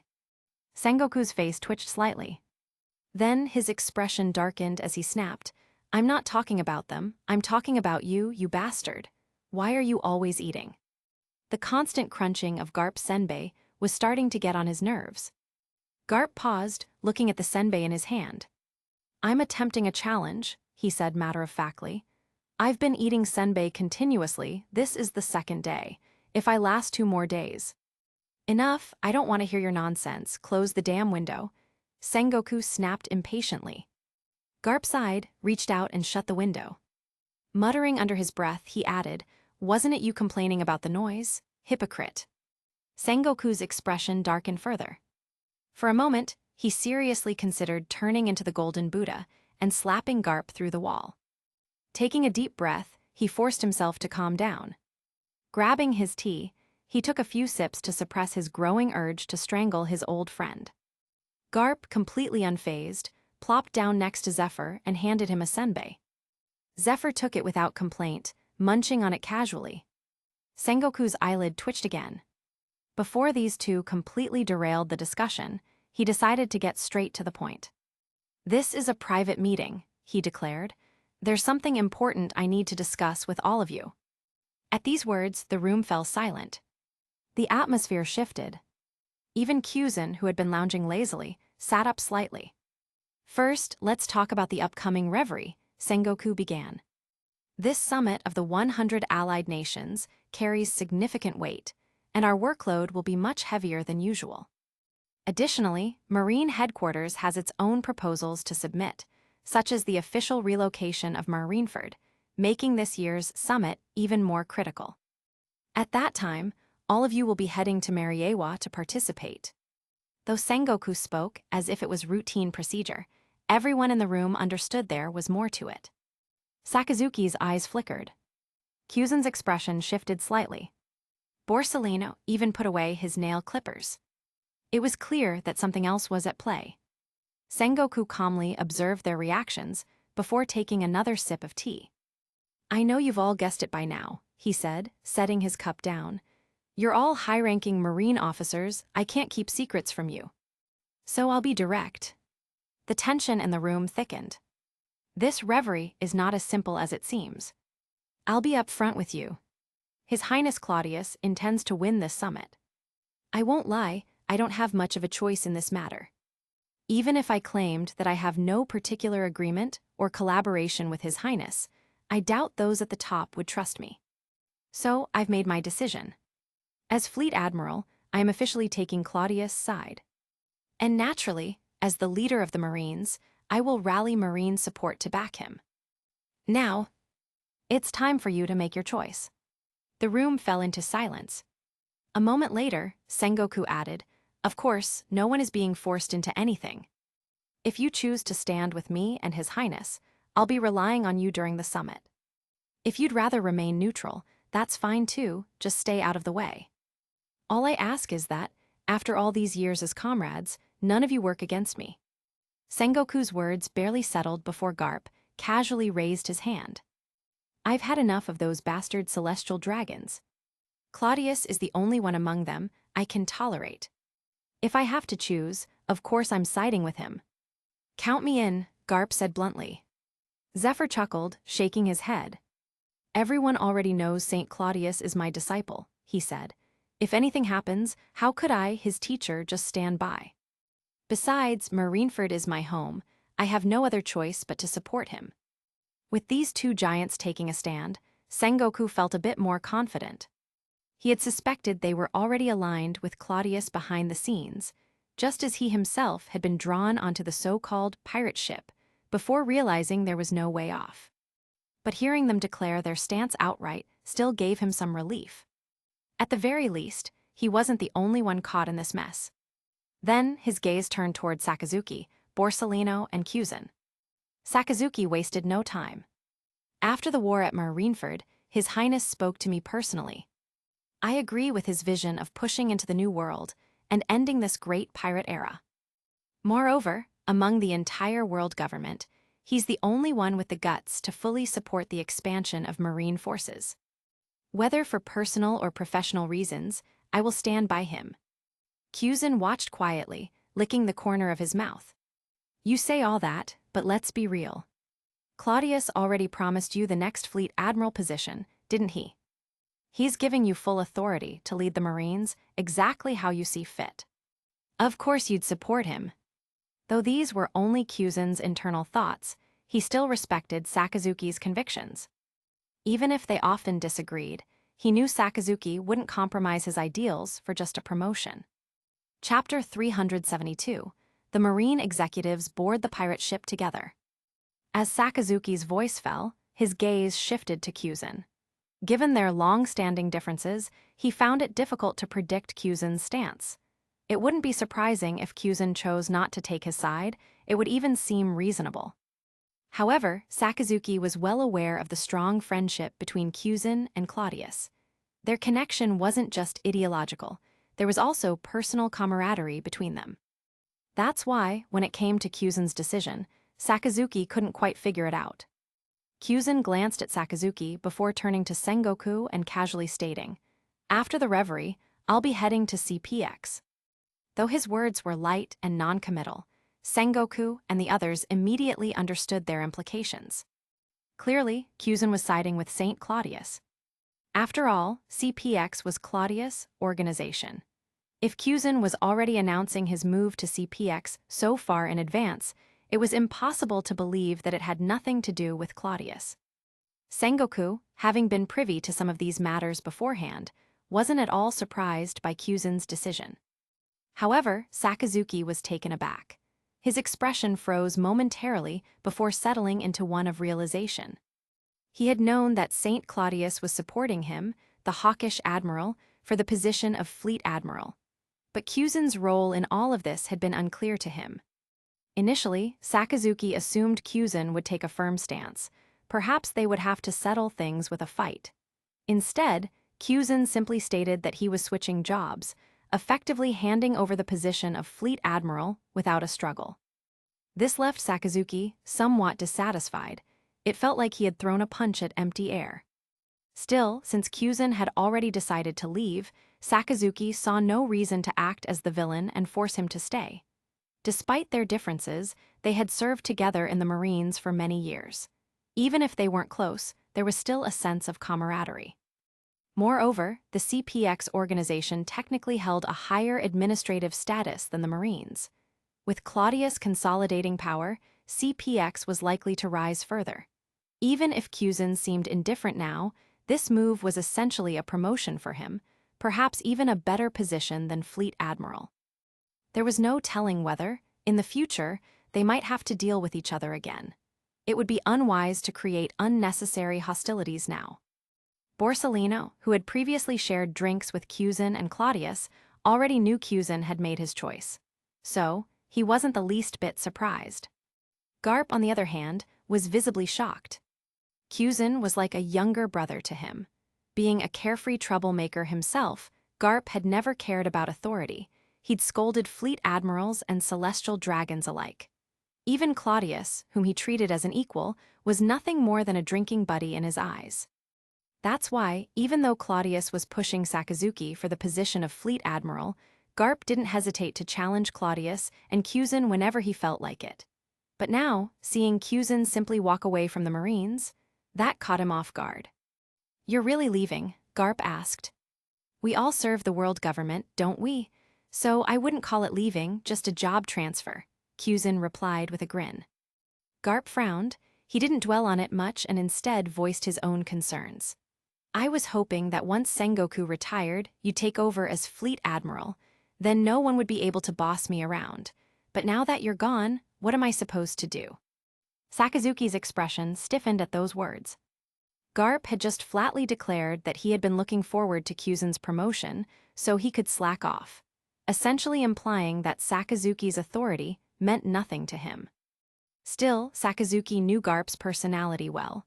The man had never obeyed anyone not Sengoku, not the world government.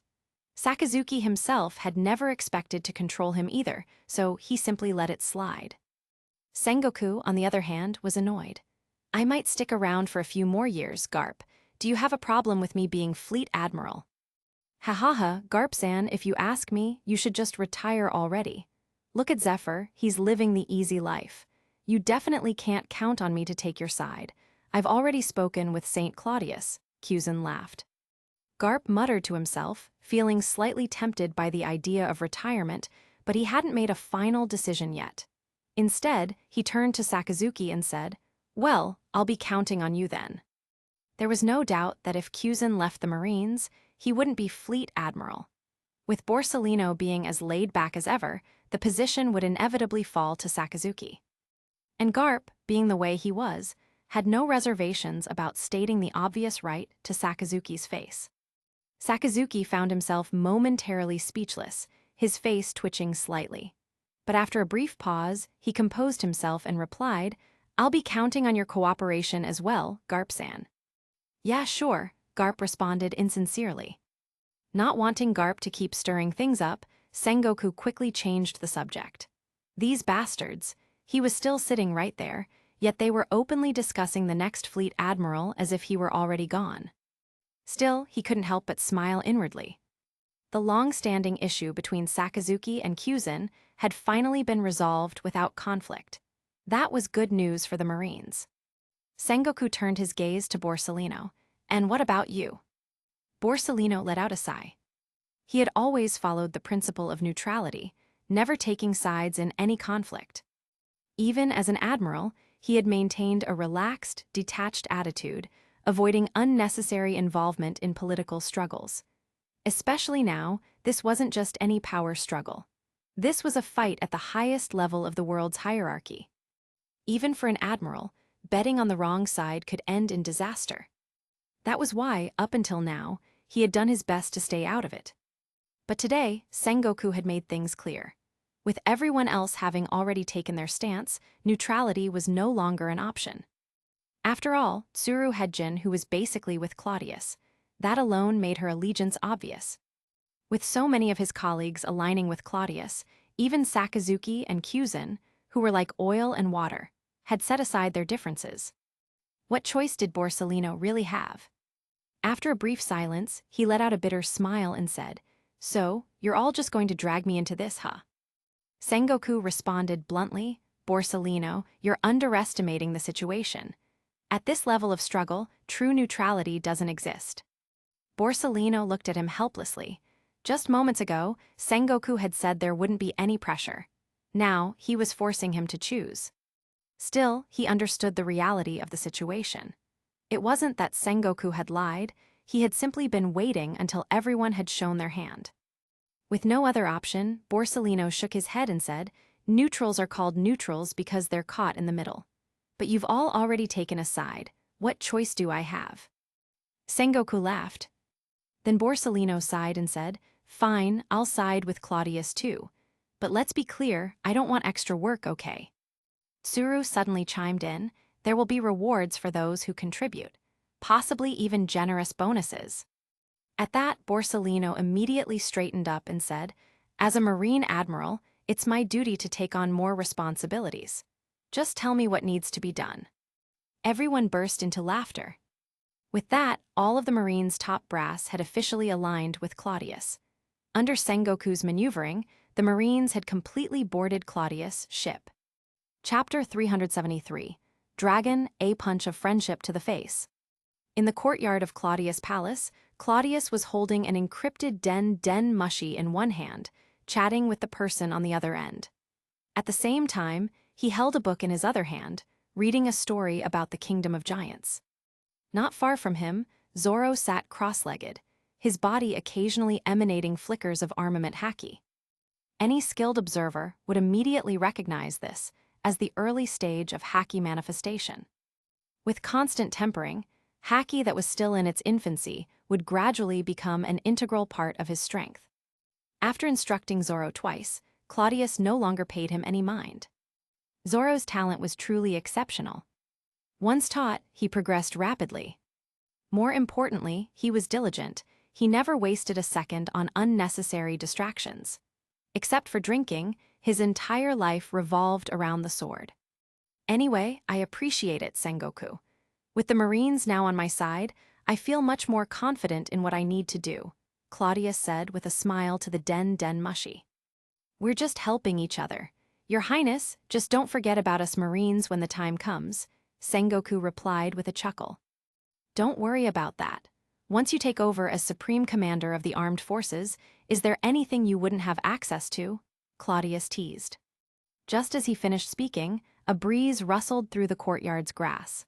Claudius' brow twitched slightly as his gaze sharpened, focusing on the shade of the trees nearby. "Your Highness," Sengoku called through the den mushy after receiving no response. "What's wrong?" Claudius snapped out of his daze and replied, "Ah, sorry, just got a little distracted. A guest has arrived." "A guest?" Sengoku chuckled. "Then I won't keep you, I'll let you get back to them." Everything that needed to be said had been discussed. With Claudius' responses meeting his expectations, the Marines were now prepared to follow his lead. Claudius nodded and said, "All right then, we'll talk again when there's time." After hanging up, he once again glanced at the shaded area under the trees. It was still, showing no signs of movement, as if nothing was out of the ordinary. But Claudius simply smirked and shook his head. "You've got some nerve." Hearing this, Zoro, who had been immersed in training, opened his eyes, looking at Claudius in confusion. He then turned to scan the surroundings. It was just the two of them here, and the den mushy had already been hung up. Was Claudius talking to him? Before Zoro could ask, a voice emerged from beneath the shade of the trees. "So you noticed after all." Zoro's expression tensed. He instinctively gripped Sandaikaitsu, his gaze locking onto the source of the voice. A figure slowly materialized, a man clad in a green cloak and wearing a green kabuto-style hat. His form seemed to have been condensed from the wind itself, resembling the ability Claudius possessed. "Who?" Zoro demanded, unsheathing his sword with an icy glare. "Is this your disciple? Not bad," the man remarked, giving Zoro a once-over. "What do you think? A prodigy, the future world's greatest swordsman," Claudius said with a grin. Then, waving his hand toward Zoro, he added, "Relax, he's a friend. Keep training. Hearing Claudius' words, Zorro hesitated for a moment before nodding. He spared the mysterious man one last glance before resuming his armament hacky training. Claudius turned his attention back to the figure. You've got some guts. Not only did you break into Mariewa, but you actually trespassed into the domain of the gods. Bold move, dragon. That's right, the man who had mysteriously infiltrated Mariewa and quietly made his way into Claudius' palace was none other than the leader of the revolutionary army, Monkey D. Dragon.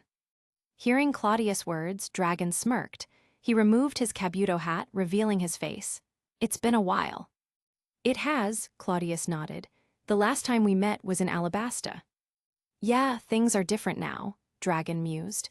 You really went ahead and made Crocodile the king of the desert. Claudius chuckled. That's a kingdom he built for himself. Say something like that, and he'd fight you to the death. Dragon waved his hand dismissively. Not like he can hear me. Claudius narrowed his eyes slightly.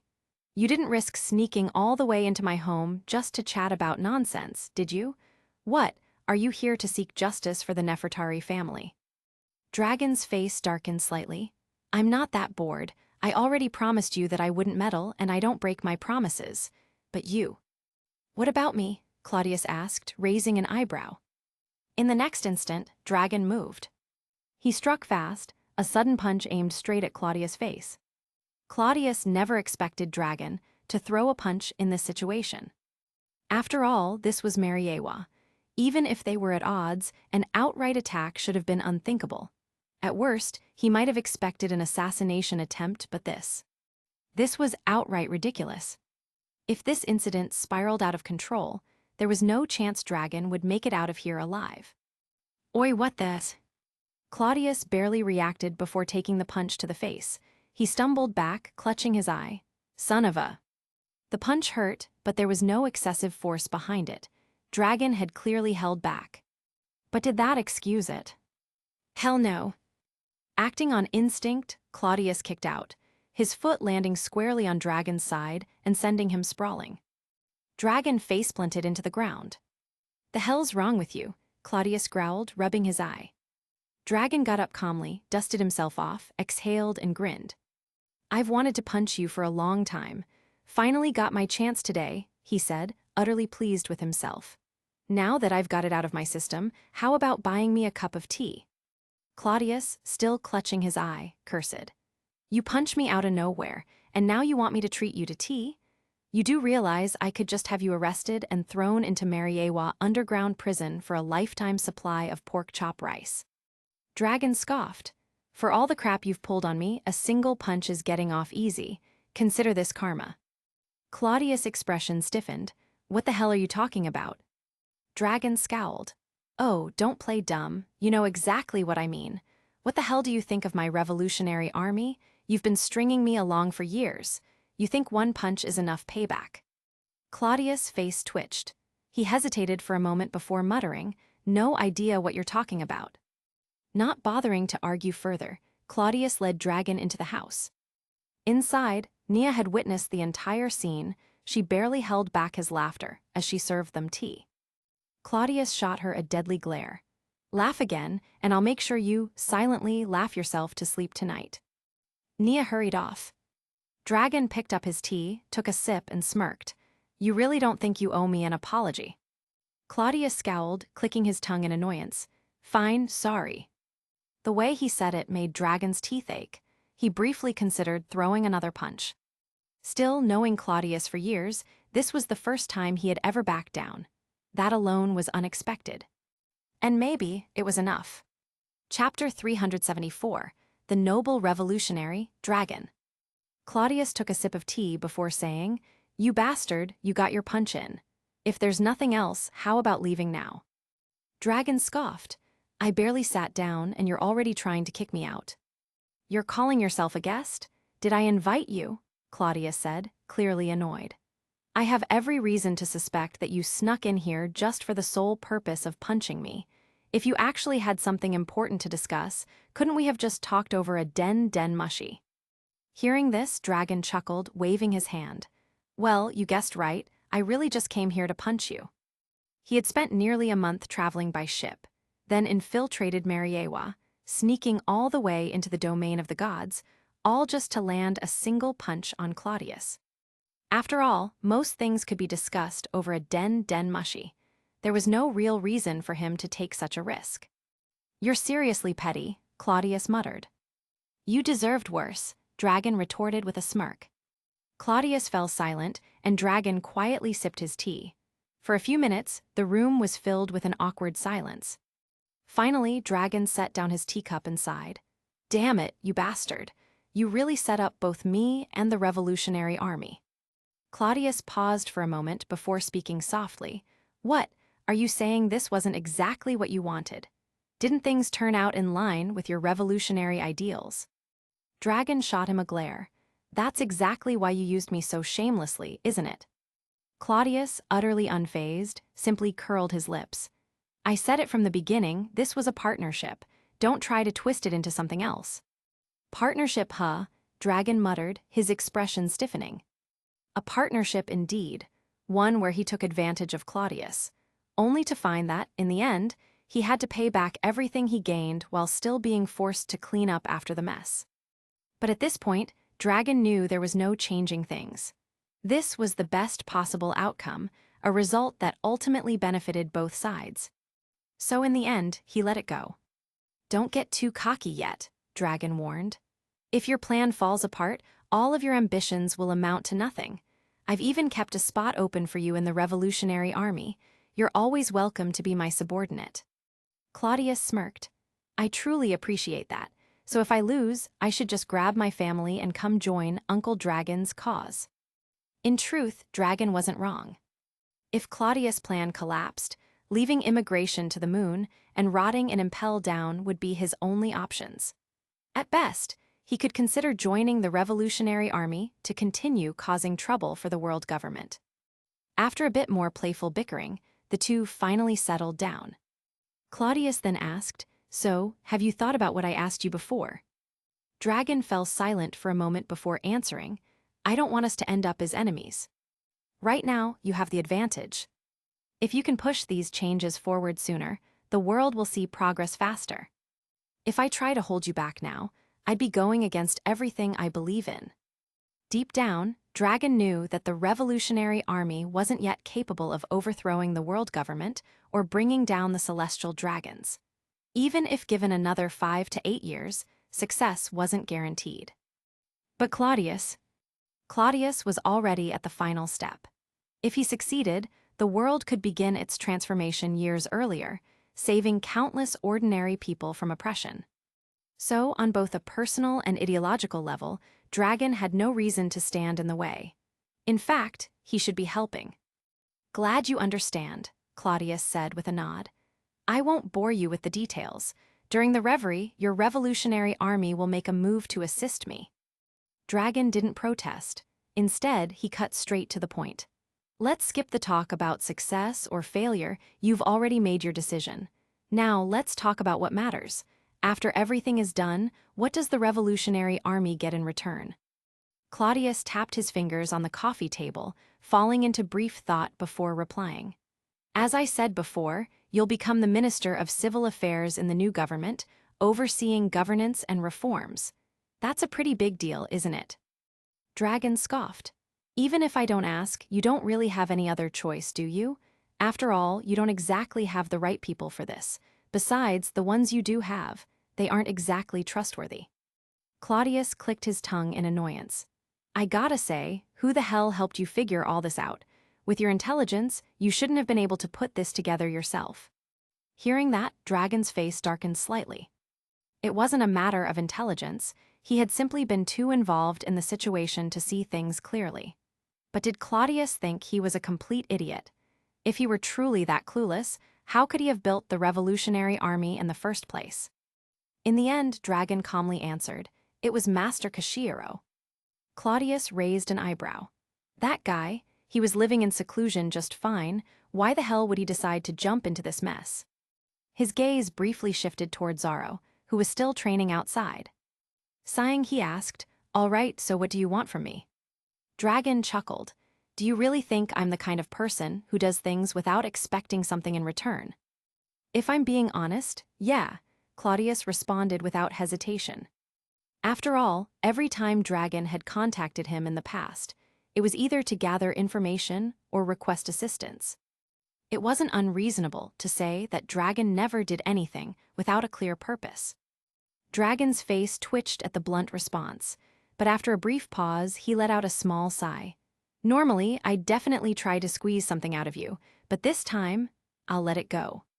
Claudius looked at him in surprise. Let it go. That's right, Dragon said firmly. Consider it one last unpaid favor from me. If you fail, it won't benefit anyone, so this time I'll help. For some reason, Claudius felt like he could see an aura of righteousness radiating off Dragon. It was a little blinding. With a sigh, Claudius muttered, "Yeah, we really aren't the same kind of person, are we?" Dragon smirked. "Obviously, compared to you, I'm clearly the more noble one." Claudius nodded. "I'll give you that one." Unlike Claudius, who was acting primarily out of self-interest, ensuring that the world government's collapse wouldn't drag him down, Dragon had abandoned a promising career in the Marines to dedicate himself entirely to revolution. There was no question, Dragon truly was the noble one here. Before Dragon could respond, Claudius added, "Honestly, I've just been waiting for your answer. Now that you've made up your mind, I truly appreciate it." Dragon waved a hand dismissively. "No need to thank me. I'm not helping you, I'm helping us." Claudius chuckled. "Ha ha ha, that's right, it's us." Chapter 375, Dragon Dad, Don't Hit Me. Claudius and Dragon had finally reached an agreement. They wouldn't end up as enemies, which was a win for both sides. With that settled, things became much simpler. Now that they were on the same page, Claudius trusted Dragon's integrity. He wasn't someone who would go back on his word or betray him.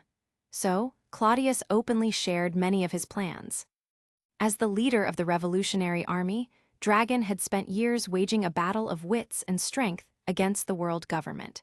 His talents and intelligence were undeniable. Discussing these plans with him allowed Claudius to fill in any gaps, ensuring there were no overlooked details.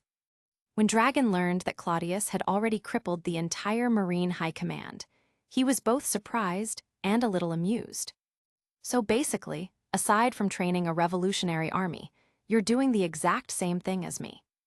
After all, if he had never left the Marines, Dragon would have become a high-ranking officer by now. And knowing Claudius, he would have been dragged onto this ship just like the rest of them. In the end, would anything really have changed? The only difference was that there was now a revolutionary army in the mix. As if realizing something, Dragon muttered, "My father." Before he could finish his sentence, a loud, boisterous laugh echoed through the courtyard. The moment he heard it, Dragon's face changed. "Ahahaha, Claudius, you home, I came to see you. I heard all about it, you sent Cusin to see PX. After all, that kid was one of my subordinates. You didn't even think to check with me first before making that call." Laughing heartily, Garp strolled into the courtyard, completely at ease. But as soon as he turned his head, he spotted his unfilial son, Dragon, sitting across from Claudius. For a moment, Garp was stunned. As a Marine hero, Garp was not only one of Claudius' close friends, but also Ace's grandfather. He often visited Claudius' residence and was familiar with the place, so much so that he never even bothered to announce his arrival. But today, what should have been a normal visit turned into an unexpected encounter. With this bastard of a son.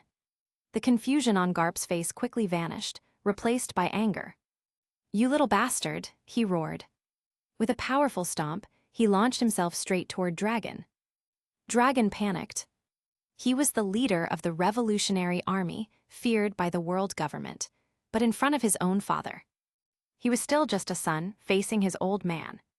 As soon as Garp charged, Dragon instinctively bolted, darting behind Claudius, using him as a human shield. "Calm down, Dad, don't do this. Think about where we are," Dragon shouted in a panic.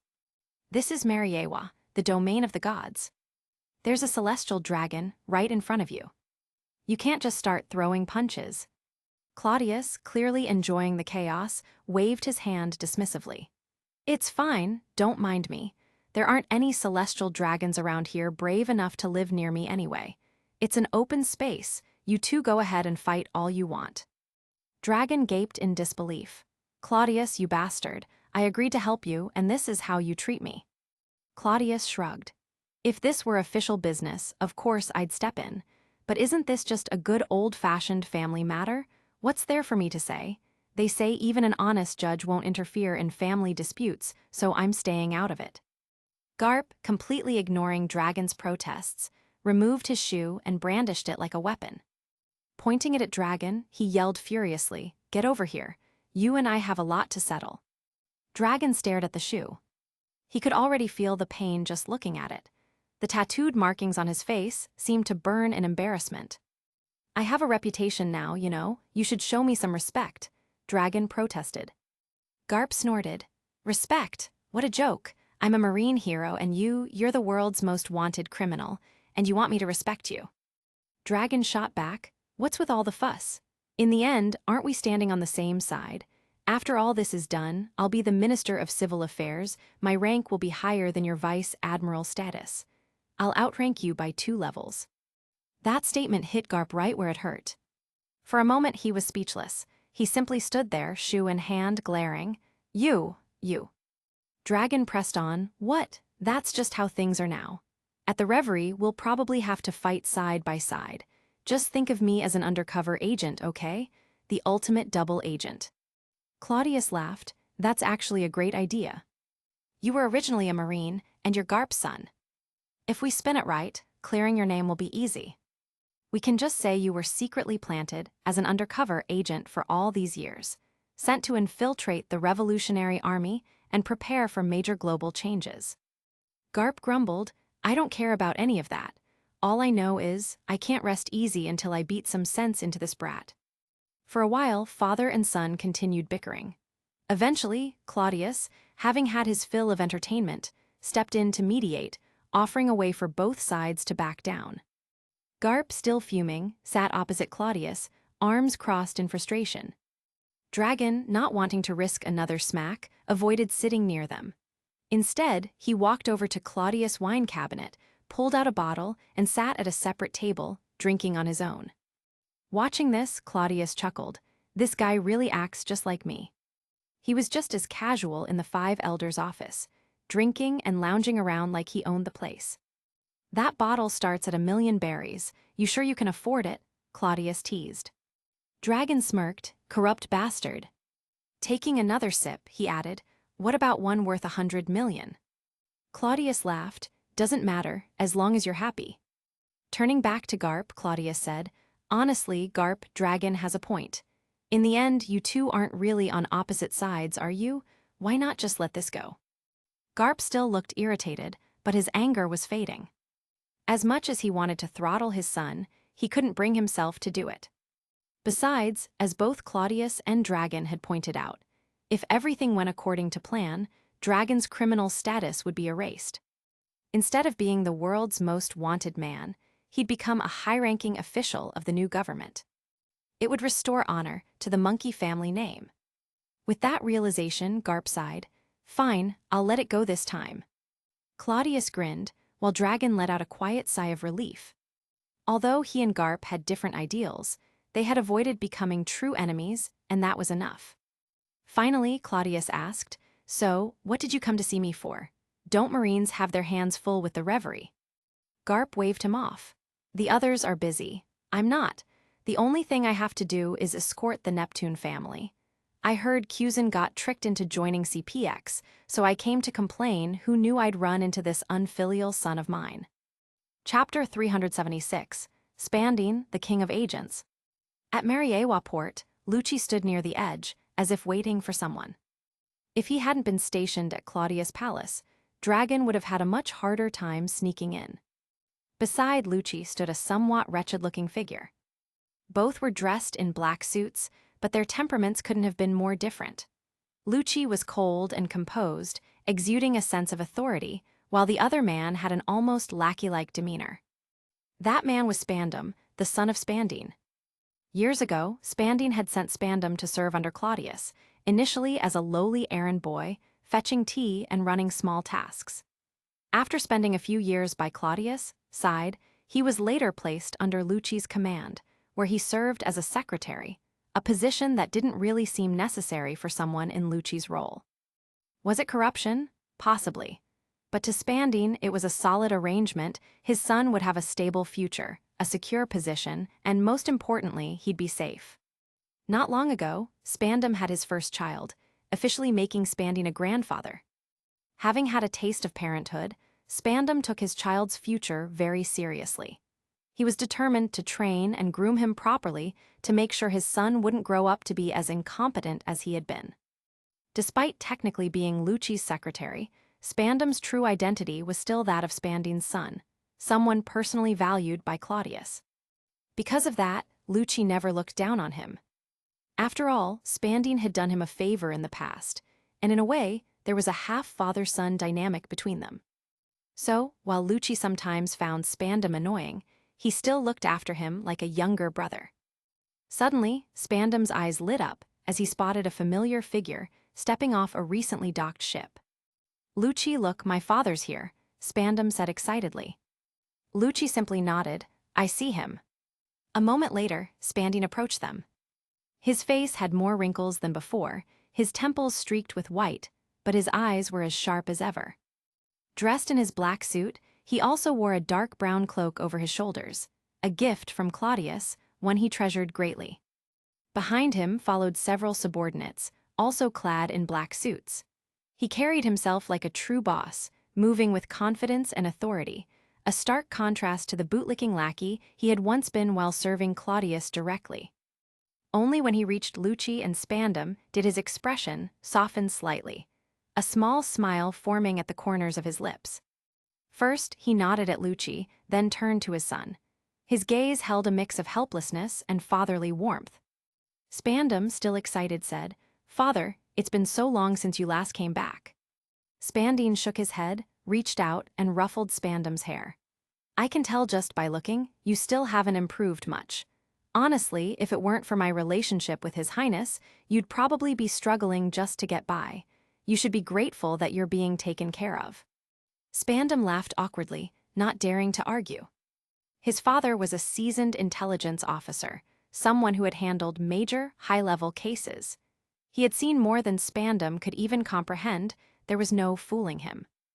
At that moment, Lucci interjected, "To be fair, he's made some progress. At least now he can read and process documents." Spandine raised an eyebrow. "Oh, is that so?" He nodded in slight relief. Spandam, however, felt insulted. "Do they really think I'm an idiot?" After a short pause, Spandine turned back to Lucci. "How's the situation?" Lucci responded calmly. "Garp was at His Highness' palace earlier. I spoke with him. The Marines are officially on His Highness' side. Our odds of victory just went up significantly." Hearing this, Spandine's lips curled into a knowing smile. "I figured. His Highness never moves without certainty. There was no way the Marines could escape his grasp." Lucci nodded.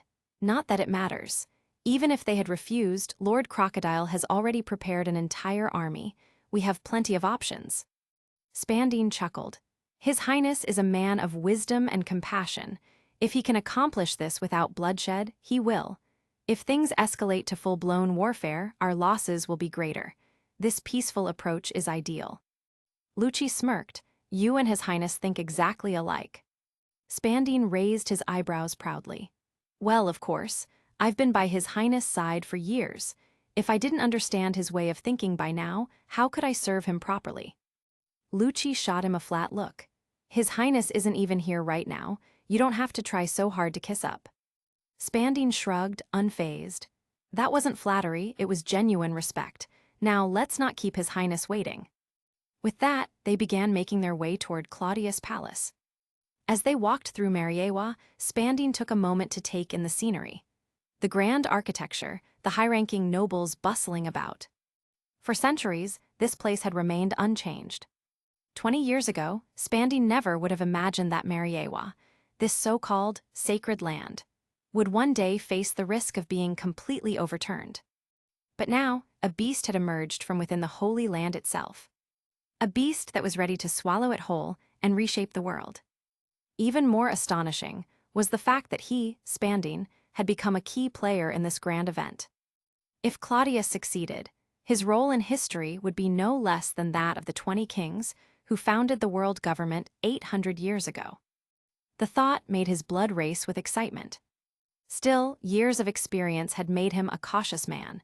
He quickly calmed himself and continued forward. "Wait for it, Mariewa," he murmured under his breath. Upon arriving at Claudius' palace, Spandine immediately heard booming laughter from inside. His sharp ears instantly recognized the voices. One belonged to Garp, the other to His Highness Claudius. Stepping inside, his gaze quickly swept the room. He saw Garp and Claudius sitting together, laughing over drinks. But what caught his eye was the third figure sitting near the wine cabinet. "Dragon." Spandine's eyebrows twitched slightly in surprise. "Dragon, looks like the Revolutionary Army has joined us too. I suppose I shouldn't even be surprised anymore, Your Highness." After all, he had long known that Claudius had some level of involvement with the Revolutionary Army. Seeing Dragon here only confirmed it. Claudius, still joking with Garp, glanced over and saw Spandine enter. The moment their eyes met, Spandine's entire demeanor changed. He immediately straightened up, put on his best smile, and half-bowed as he jogged toward Claudius. The once dignified leader of CPX had suddenly transformed into a groveling subordinate. "Your Highness, Spandine humbly greets you," he smiled, his knees bending slightly as if preparing to kneel. But before he could, an invisible force stopped him. Claudius chuckled. "Come on, don't kneel. You're not getting any younger, you might throw out your back. You think you're as sturdy as Garp." Claudius withdrew his ability, allowing Spandine to stand properly again. "Thank you for your concern, Your Highness. How could I possibly compare myself to Vice Admiral Garp?" Spandine said with a smile. Upon seeing Spandine, Garp also seemed quite pleased. It was clear that the two shared a good relationship. Shifting in his seat, he waved Spandine over. "Come on, sit over here. Spandine, you didn't forget about that thing, did you?" Garp asked. "Of course not, Vice Admiral Garp. Since I thought you were still in Marineford, I sent someone to deliver it to you directly," Spandine replied with a grin before taking a seat next to Garp. It seemed like these two had some kind of private dealings, but Claudius didn't bother asking. Knowing Garp, he was probably up to something ridiculous again. "It's good to have someone reliable handling things. If only my useless son could save me half as much trouble, I'd be satisfied," Garp muttered in an exaggerated tone. Hearing that, Dragon's grip on his wine glass tightened, looking like he was about to shatter it. Meanwhile, Claudius and the others burst into laughter at the scene. Chapter 377, Garp, do you still know that I'm your father? Lucci stood behind Claudius, looking at Dragon with a strange expression. However, he didn't ask any questions. Instead, he simply acted as if he were invisible, keeping silent. Spandam stood by the door like a small attendant, gazing enviously at his father, Spandine, who was casually chatting and laughing with His Highness, marine heroes, and even the leader of the Revolutionary Army. "As expected, my father is incredible. If I could be even half as capable as him—" "No, even just a third is good," Spandam thought to himself. As he was lost in thought, Nia glanced at him and said, "What are you doing standing there? Come here, I'll teach you how to make tea." Spandam snapped out of it and quickly followed with a grin. "Yes, Lord Nia." "Just call me Sister Nia," she said with a smile. Meanwhile, after chatting for a while, Claudius finally turned to Spandine and got down to business. "So, did you pick them out? Is it enough?" Claudius asked softly. Hearing this, Spandine straightened up, his expression serious. "Your Highness, rest assured, I have selected more than 30 capable and loyal individuals." "Very good, I trust your judgment." Claudius nodded, then signaled to Lucci. Lucci acknowledged with a nod, turned, and walked into Claudius' study. A short while later, he returned with a stack of documents. After handing them over to Claudius, Claudius passed them directly to Spandine without even glancing at them. Spandine respectfully accepted the documents and flipped through them briefly. "These are my warrants," Claudius said. "Once the reverie begins, you will take your men and use these warrants to seize control of all communication agencies in Mariewa.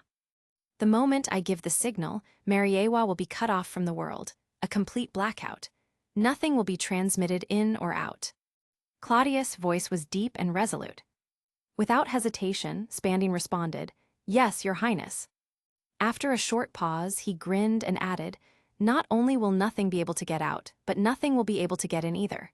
Your Highness, you can rest assured." Claudius let out a hearty laugh.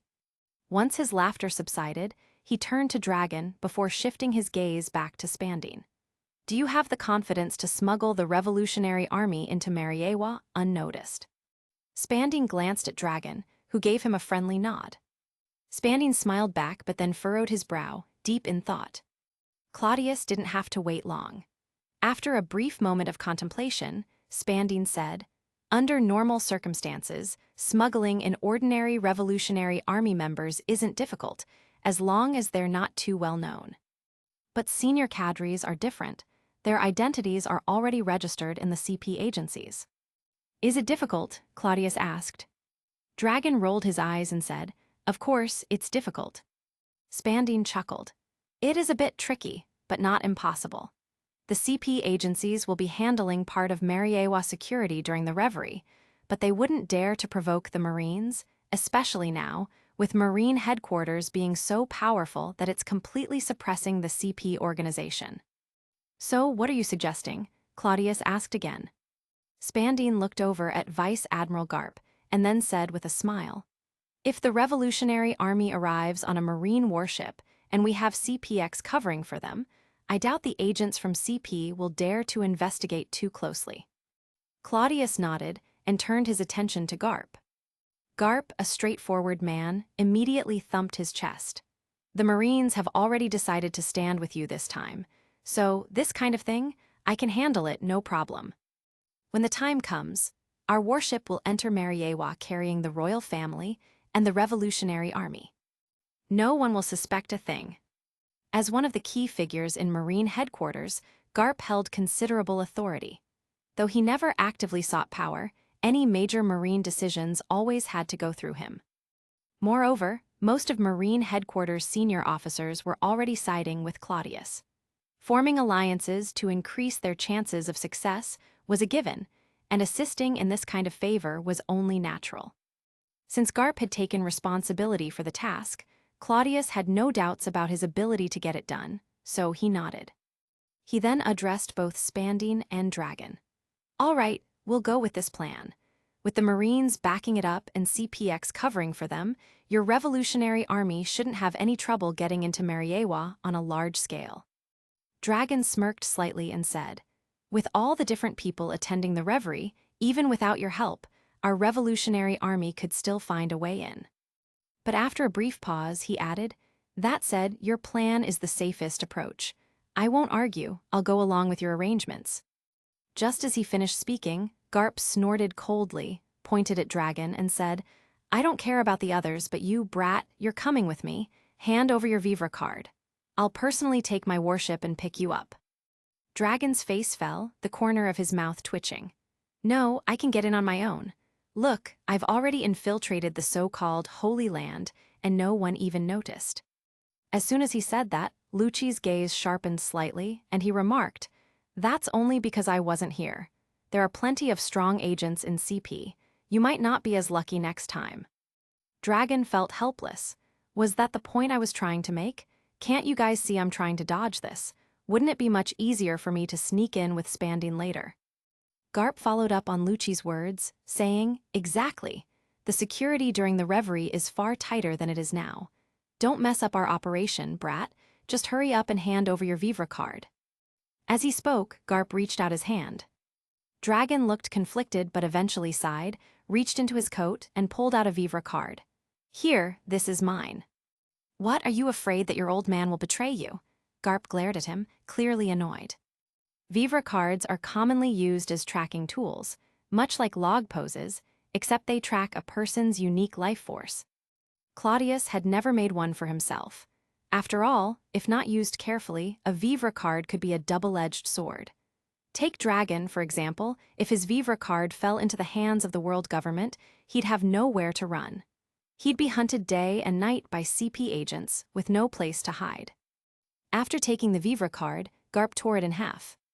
Dragon instinctively reached out to take the other half, but Garp smacked his hand away before handing it to Claudius instead. Claudius smirked and said, "I don't know what kind of cooperation your CPX has with the Revolutionary Army, but let's just say this Vivre card is a token of trust. If you dare to pull any tricks, we'll hunt you down and beat you senseless." Though Claudius trusted Dragon, he certainly didn't mind having extra leverage, so he gladly accepted it with a grin. Dragon's expression darkened as he turned to Garp. "So, is he your son, or am I? Why are you screwing me over like this?" "Oh, so now you remember that I'm your father," Garp barked back, scolding him. Dragon looked at Claudius, then let out a long sigh. In the end, he said nothing. He had already handed over the Vivre card, it was too late to complain. He just had to accept that Claudius would probably tease him about this forever. Chapter 378. I Never Thought I'd Be a Marine One Day. In the middle of the year 1518 of the Sea Circle calendar, as the reverie drew closer, the waters around Mariewa grew increasingly lively. Marine warships frequently patrolled the area, escorting over 100 royal families from world government member nations to the Holy Land, Mariewa. At this moment, aboard a Marine Vice Admiral's warship, a young man with a metal pipe strapped to his back, a small top hat, a blue shirt, and a black casual suit leaned against the mast, gazing at the surrounding scenery. Despite the justice cloak draped over his shoulders and the Marine Colonel insignia on his uniform, this man was no Marine. Anyone familiar with the Revolutionary Army would immediately recognize him by the burn scar at the corner of his eye. This was none other than the Revolutionary Army's rising chief of staff, Sabo. Behind the massive warship, several luxurious-looking ships followed closely. These belonged to the delegation from Drum Island. Vice Admiral Mamanga was tasked with escorting the country's new king, Wapol, to this year's reverie. Sabo had been nearby when, following Dragon's orders, he sought out Vice Admiral Mamanga. Before long, he had embedded himself into the warship's ranks under the guise of a Marine colonel. At the same time, a group of Revolutionary Army members had also boarded and were now lying low aboard the vessel. As Sabo took in the sights of Mariewa surrounding waters, Vice Admiral Mamanga slowly approached him.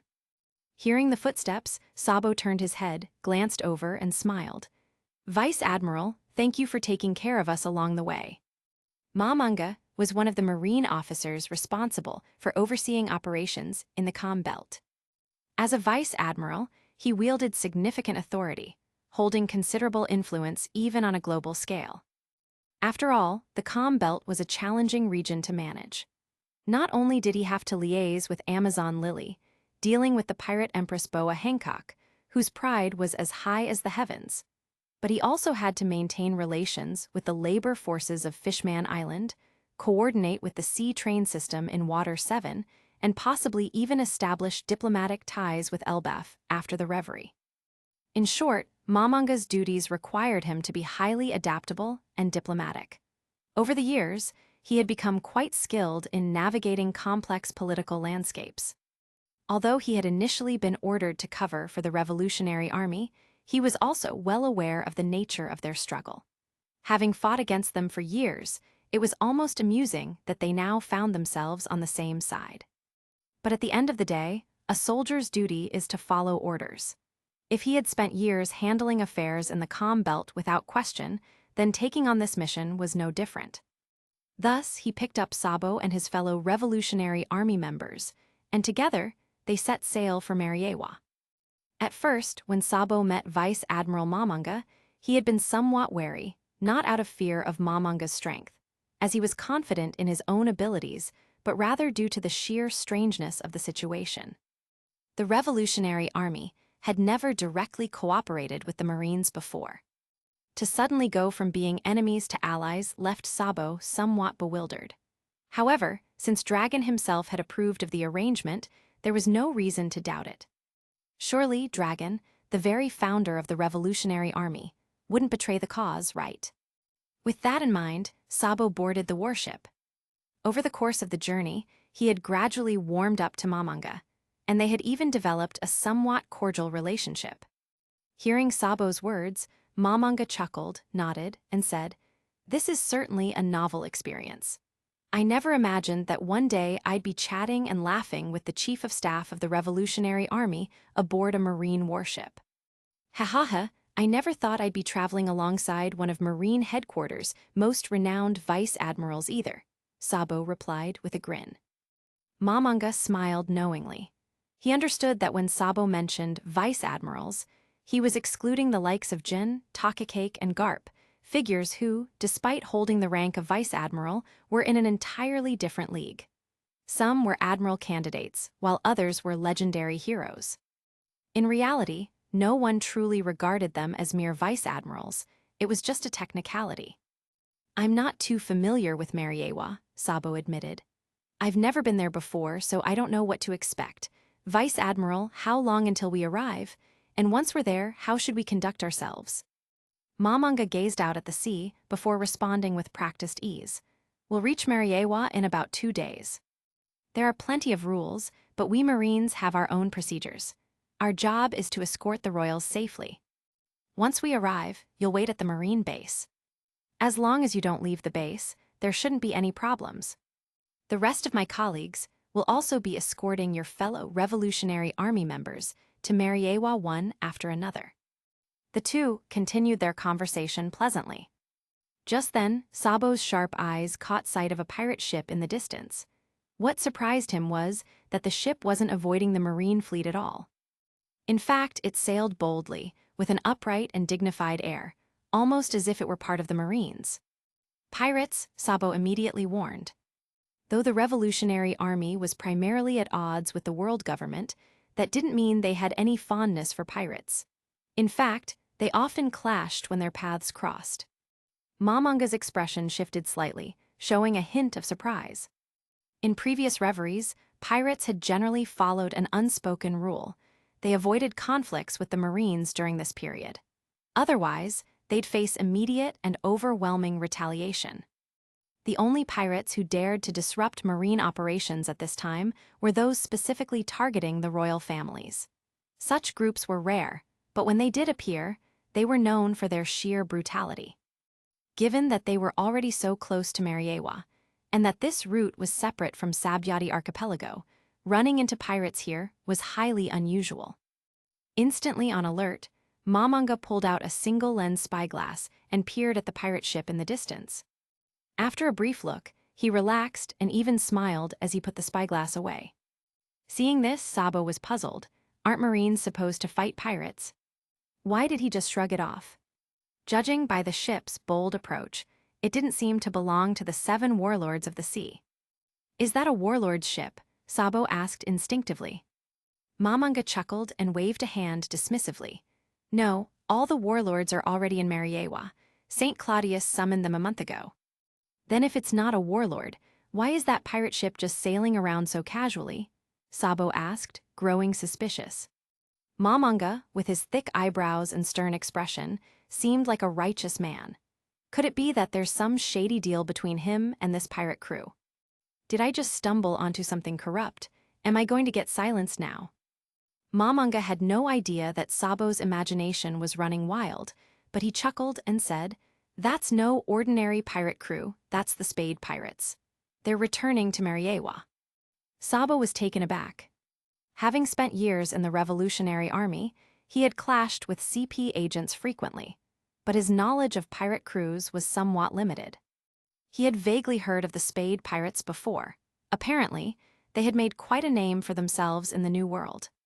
But what truly shocked him was the subtle respect in Mamanga's tone when mentioning them. "What's the deal with the Spade Pirates?" Sabo asked curiously. "I don't know much about them, Vice Admiral. Care to fill me in?" Mamanga was momentarily surprised, but then grinned. "The captain of the Spade Pirates," he said. "Portgas Dias." Chapter 379, For Generations. After listening to Mamanga's explanation of the situation, Sabo was left speechless. "The adopted son of a celestial dragon is becoming a pirate," Sabo muttered, his expression caught between disbelief and amusement. "You know that there's currently an open seat among the 7 warlords of the sea, right? It won't be long before Ace fills that spot," Mamanga said with a smile. "A Logia-type Devil Fruit user like him. one who wields the mira no mi, is already a formidable figure in the new world. And with Cladius backing him, becoming a warlord seems only natural, Sabo acknowledged with a nod. It was one thing for Ace to be a pirate, but taking on the title of a warlord made things a lot more logical. After all, Sabo knew that the 7 warlords of the sea were essentially Claudius' private force. Bartholomew Kuma was already a member, and since the Revolutionary Army was now cooperating with Claudius, Kuma was effectively one of Claudius' people as well. Among the warlords, the only real lone wolf was Dracul Mihawk. But even then, rumors suggested that Mihawk had a good relationship with Claudius. At the very least, he wouldn't stand against him in a time of crisis. With the addition of Portga's D-Ace, the warlords would be even more firmly under Claudius' control. At that point, their power would rival that of a Yonko, perhaps even surpass it. Mamanga glanced around and then leaned in closer to Sabo, lowering his voice. Rumor has it, St. Claudius wants to groom Ace into the next pirate king. Sabo nearly choked on his own saliva. After a coughing fit, he managed to ask, seriously. Mamanga smirked and said mysteriously, who knows, it's just a rumor after all. Sabo eyed the vice admiral, considering the weight of his words. Mamanga wasn't just any vice admiral. He was one of the highest ranking within Marine headquarters, a cut above the likes of Onigumo and Doberman. Though he wasn't on the level of admiral candidates like Jin or Takakake, he still held a significant position and was trusted by the fleet admiral. Otherwise, there was no way he'd be in charge of marine affairs in the Com Belt. And how did Sabo know about marine operations in the Com Belt? Well, because the Revolutionary Army used to be one of their biggest customers. Given Mamanga's status, if even he was talking about this rumor, then maybe, just maybe, there was some truth to it. Sabo chuckled and said, you know, I have a younger brother who also dreams of becoming the Pirate King. Not gonna lie, before I met Dragon, I thought that was the path for me too. Though Sabo had still suffered under the nobility of the Goa Kingdom, he hadn't lost his memories in this timeline. He still remembered Luffy, and he still recalled his own childhood dream of becoming a pirate. But after being rescued by Dragon, time and experience had shaped him into a revolutionary instead. Ha, I didn't expect the Chief of Staff of the Revolutionary Army to have such a backstory. So, your little brother, is he out at sea yet? Should we be keeping an eye on him? Mamanga joked. Sabo grinned. Actually, my brother has quite the connection to the Marines. His name is Monkey D. Luffy. He's Dragon's son. Mamanga's expression immediately stiffened. Dragon's son, wasn't that Garp's grandson? The grandson of the marine hero himself wanted to be a pirate. This was a massive bombshell. While Sabo and Mamanga continued their conversation, not far away, aboard the Spade pirate's ship, Ace was enjoying beer and barbecue with his crew. But what was truly surprising was the person sitting across from Ace, a legend in the world of pirates, the one and only Big Red Nose, Buggy. Somehow, Buggy had managed to escape from being stuck in East Blue over the past 2 years. He had found his way into the Grand Line and, through a bizarre twist of fate, ended up befriending Ace.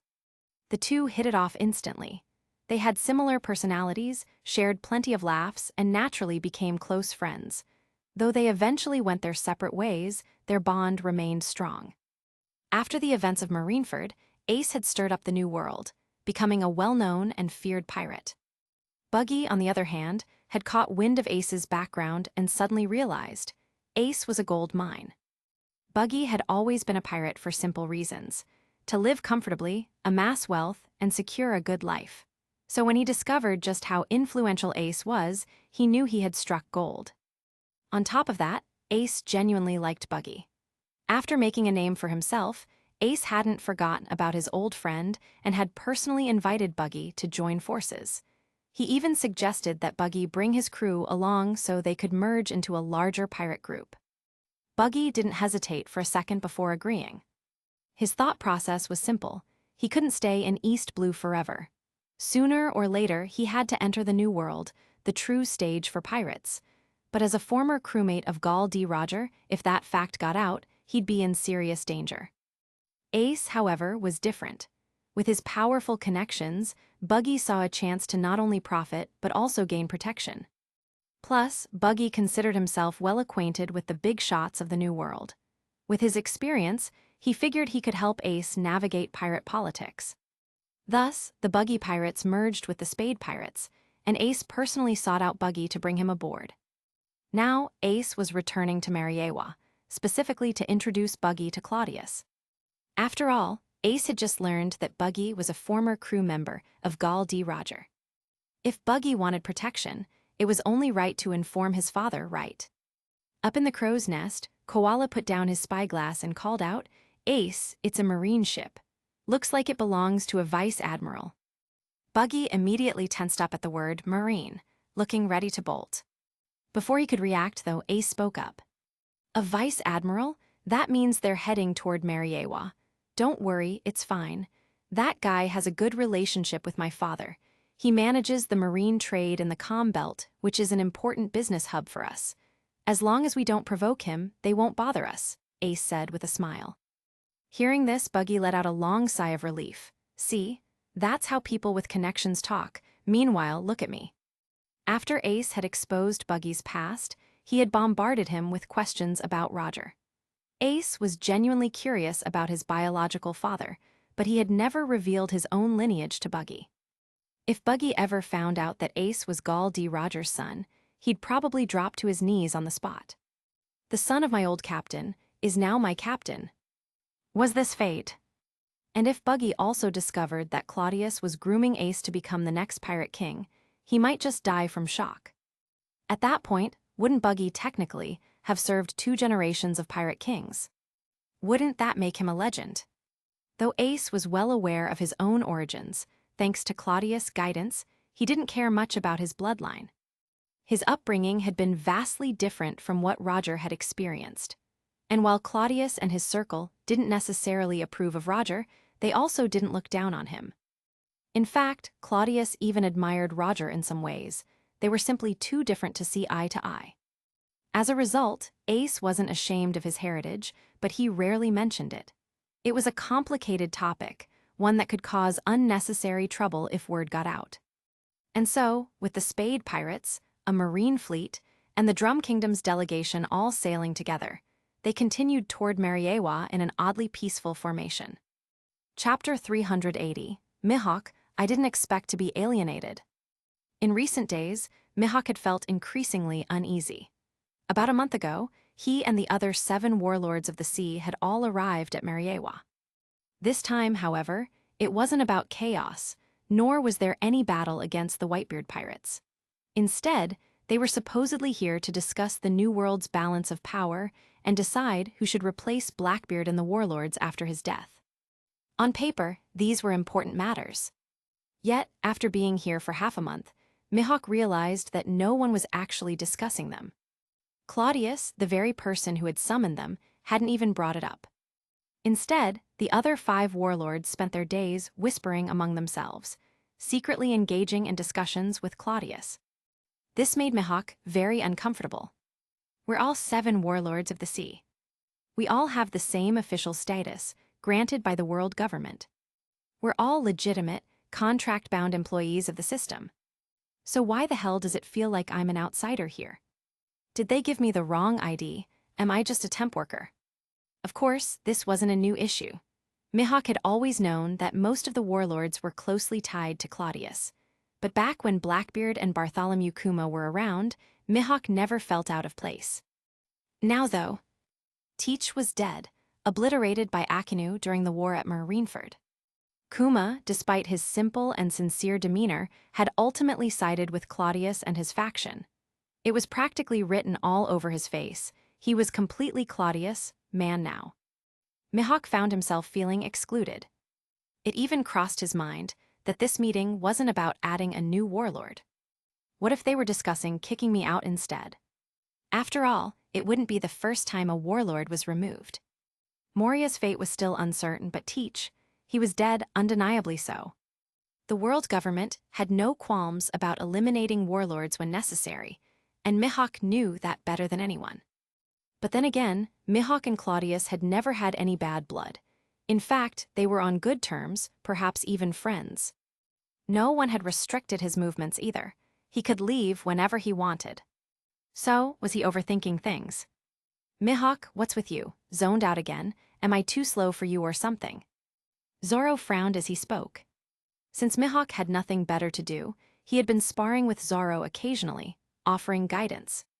Snapping out of his thoughts, Mihawk glanced at Zoro before shaking his head. No, your skills are quite promising. I have high hopes for you. I was simply lost in thought about something unrelated to you. Zoro sheathed his swords. At this point, he had 3 famed blades hanging at his waist. One of them was the black blade, Shusui, a gift from his cheap master, Cladius, after Zoro had become proficient in haki. Shusui was one of the 21 great grade swords. Legend had it that it once belonged to the legendary samurai Ryuma of Wano, the so-called Dragon Slayer. Zoro had heard the stories, but didn't particularly care. Interestingly, the blade had a connection to the now-deceased Blackbeard. Back when Teach was following Claudius' orders to deal with Moria, he fought the man for 300 rounds aboard Thriller Bark before ultimately winning. As a pirate, naturally, Teach had looted the place afterward. While he had kept most of the treasures for himself, he had gifted Shusui to Claudius. Firstly, Shusui was a renowned blade, and Claudius wouldn't have accepted it if it were just any ordinary sword. Secondly, Teach had been eager to obtain the Yami Yami no Mi at the time, and was willing to curry favor with Claudius however he could. A famed blade made for an excellent gift. At the time, Teach had no swordsmen under his command, nor did he wield a sword himself. So rather than keeping Shusui, he used it as a tribute to gain Claudius' favor. Years later, when Zoro fully mastered haki, Claudius gifted him Shusui as a reward. What's on your mind?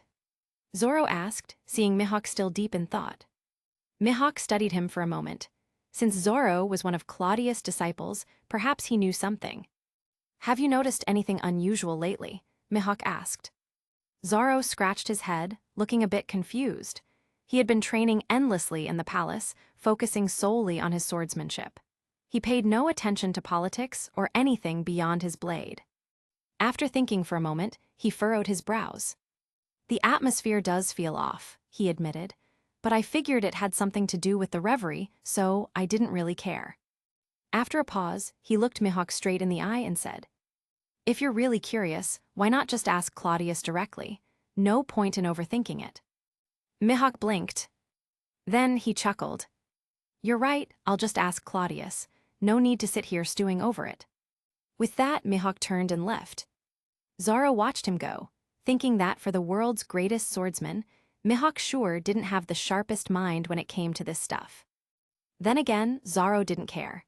He returned to his training, determined to further hone his skills. Claudius had already agreed, once the reverie ended, Zoro could set out for the new world. Kuina's whereabouts had also been confirmed. She was stationed at the G1 Marine base in the New World. Claudius had even mentioned that she had promised to visit, yet she still hadn't. Had something delayed her? Mihawk made his way to the 3rd floor of Claudius' palace. The upper levels had more space, and the other warlords were gathered there as well. As he approached the lounge, he overheard voices from inside. "Even if he's strong, we can all just gang up and beat him to death." That's easier said than done. Except for His Highness, none of us really know much about him. Come on, no matter how strong he is, can he really take all of us at once? Mihawk stopped in his tracks. Wait, are they talking about me? After all, among the warlords, only Claudius had ever truly fought him before. The others had never crossed blades with him directly. Was this it? Were they actually planning to get rid of him? What Mihawk didn't know was that they were actually discussing Imu. Claudius and the others were strategizing on how to handle the mysterious ruler, since most of them had never even heard of Imu before. They were considering a preemptive strike, just to be safe. All right, let's not jump to conclusions," Claudius said. "No one knows exactly how powerful he is. Let's not talk so carelessly. What if he hears us?" Claudius was merely being cautious. After all, they were in Imu's domain. But to Mihawk, it sounded like they were talking about him. Could they actually hear me approaching? Fury rose within Mihawk. He gripped his black blade, Yoru, tightly. Even though he was outnumbered, he wasn't the type to back down. With that, he drew his blade and stepped into the room. The moment the others saw him, they fell silent. Then, noticing his drawn sword, they exchanged pitying looks. "What's going on?" Mihawk scowled and said bitterly. "Claudius, I considered you a friend, but I didn't expect you to betray me like this." Claudius blinked. "Huh, the hell are you talking about?" Chapter 381, Want to Kill Mihawk. Mihawk approached with his sword in hand, speaking in such an inexplicable manner that Claudius was momentarily dumbfounded. What was he even talking about? Could he at least be a little clearer? Speaking of confessions, Claudius suddenly froze. In his memory, didn't Emu also have eyes like a hawk? Thinking about Mihawk's mysterious background, how he seemingly emerged from an island that had long since fallen and rose rapidly to become the world's strongest swordsman, it all seemed rather suspicious.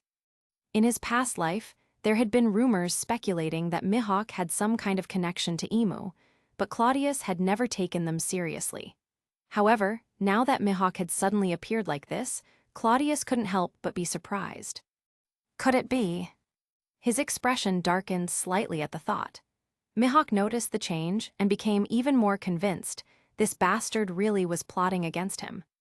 Still, Claudius held onto a sliver of hope. Maybe this was all just a misunderstanding. His expression softened, and he asked, "Did you misunderstand something?" "HMPH, there's no misunderstanding. I heard everything just now." Mihawk snorted coldly, his sharp gaze fixed on Claudius like a hawk hunting its prey. "You heard everything?" Claudius raised an eyebrow, his tone growing serious. The reason he had been speaking quietly in Mihawk's presence wasn't because he wanted to target him. It was just that Mihawk was there, so he was treated as part of the background, a mere bystander. But somehow, despite all his calculations, Mihawk had still managed to overhear something. And now it seemed like he was really connected to Emu. "Yes, I heard it all loud and clear. I thought we were friends, but I never expected you to treat me like this. Plotting against me," Mihawk said coldly. The sword aura in his hand surged, ready to strike at any moment. The rest of the people in the room exchanged confused glances. They had no idea what Mihawk was talking about. What was this about targeting Mihawk? No one had even mentioned him. What exactly had he heard? Just as the confusion deepened, Claudius stood up, looked at Mihawk, and said, "This is a bit unfortunate. But in that case, we are enemies. You overheard our plans, Mihawk. I can't let you leave now. If you want to blame someone, blame fate. I never expected you to be from Emu's side. Tell me, is he your father, grandfather, or ancestor?" The moment Claudius finished speaking, Doflamingo and the others' expressions shifted dramatically. What the hell? Mihawk is connected to Emu. Although they had no idea how Claudius had confirmed this, since he said it, they didn't question it. Their killing intent rose, and the atmosphere grew tense. Doflamingo took a step to the left, while Crocodile's sand began to swirl ominously to the right, subtly positioning themselves to surround Mihawk. Meanwhile, Mihawk himself was utterly bewildered. What the hell? Emu, what is this guy even talking about? Aren't you guys plotting how to get rid of me, the only independent warlord left? Mihawk asked, genuinely confused, as he subtly adjusted his stance to avoid being boxed in by Crocodile and Doflamingo. Claudius, who had been prepared to attack at any moment, suddenly hesitated. Wait, what? Didn't this guy just say he heard everything clearly? Why was he now acting like he had no idea what Emu was? Claudius frowned. If Mihawk had been afraid, he wouldn't have stepped forward so boldly in the first place. Back in his past life, he had dismissed the rumors as nonsense, but Mihawk jumping out like this had made him reconsider. However, judging by Mihawk's expression now, could it really just be a misunderstanding? Having been friends for so long, Claudius felt like he had a decent grasp of Mihawk's personality. He didn't seem like the type to fold under pressure so easily. If he were truly working for Emu, he wouldn't be acting like this. Claudius raised a hand, signaling Doflamingo and the others to stop. Then he asked in a deep voice, "What exactly did you hear just now?" "You're actually asking me that? You all excluded me and started talking about who you were going to kill. Who else could you have been talking about besides me?" Mihawk said bluntly. Claudius was momentarily speechless. Doflamingo, on the other hand, burst out laughing. Crocodile scoffed, clicking his tongue in annoyance. Ridiculous. Nevertheless, he withdrew his swirling sand. Enel, Kuma, Hancock, and the others also retracted their killing intent and settled back into their seats, all looking at Mihawk like he was an idiot. The sudden shift in atmosphere left Mihawk feeling a bit lost. What the hell just happened? Had he really misheard? Thinking back carefully, no one had actually said his name. And who the hell was this emu, anyway? Cladius and the others were treating this person like an absolute big shot, but Mihawk had never even heard of them before. Cladius finally snapped out of his daze and laughed. What were you thinking? He then mimicked Mihawk's earlier tone, deliberately saying, I thought we were friends, but now I see there's no trust between us at all. So this is what estrangement feels like, huh? Mihawk was visibly embarrassed now. Judging from everyone's reaction, it really seemed like this had been a complete misunderstanding. Lowering his sword slightly, he muttered, Then what exactly are you guys planning? Why are you hiding things from me? It's not that we're hiding it from you, Cladius replied, shaking his head. I just didn't want to drag you into this mess. I'm a warlord of the sea. No matter how powerful this emu is, even if there's some terrifying pirate or ruler, it's still my duty to assist CPX with operations. In other words, I'm already on your side. So why are you acting like I'm not involved? Besides, aren't we friends? If you're facing something this serious, why wouldn't I help? Mihawk said, sheathing his sword this time. Damn, weren't you just talking about estrangement a second ago? Cladius teased. Then, after a brief pause, his expression turned serious. Since you're asking sincerely, I'll tell you the truth. With that, Cladius stopped keeping secrets from Mihawk and laid everything out for him. Mihawk's expression shifted multiple times as he listened, his understanding of the world being shaken to its core. A long silence followed. Finally, Mihawk swallowed and asked, If I say I want to get off this boat now, is it too late? Cladius smiled kindly, patted Mihawk's shoulder, and said, Come on, after I just shared such a huge secret with you, how could you walk away? Besides, didn't you just say we were friends? I think a little estrangement would actually be good for our friendship, Mihawk said bitterly. Don't say that, I've always thought of you as a dear brother. Welcome aboard. Cladius laughed, shutting down any chance of Mihawk escaping. Initially, Cladius hadn't intended to drag Mihawk into this mess, but since Mihawk had thrown himself in, there was no helping it. Doflamingo and the others, amused by Mihawk's misfortune, began clapping in mock celebration, officially welcoming him onto their sinking ship. Meanwhile, Mihawk wanted nothing more than to slap himself. Why did I have to be so damn curious? Was this what it felt like to jump straight into a pit? Chapter 382, Enel ransacked Mihawk.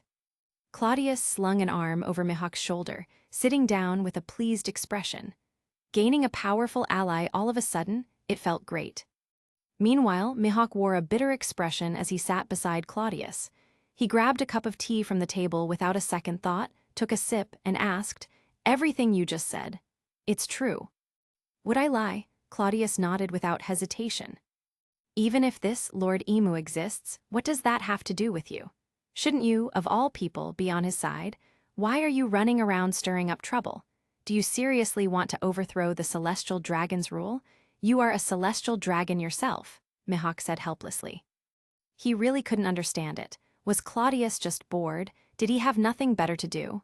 After fighting Whitebeard, did he run out of challenges?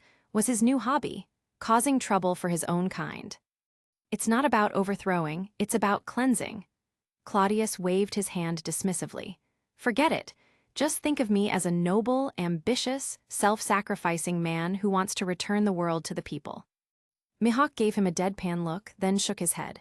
Yeah, right, like hell I'd believe that. Cladius, unfazed by the sarcasm, simply grinned. With his thick skin, he immediately steered the conversation back to the main topic. Since you're here, I've got something you might be interested in, Cladius said with a smirk. One of the 5 elders wields a sword.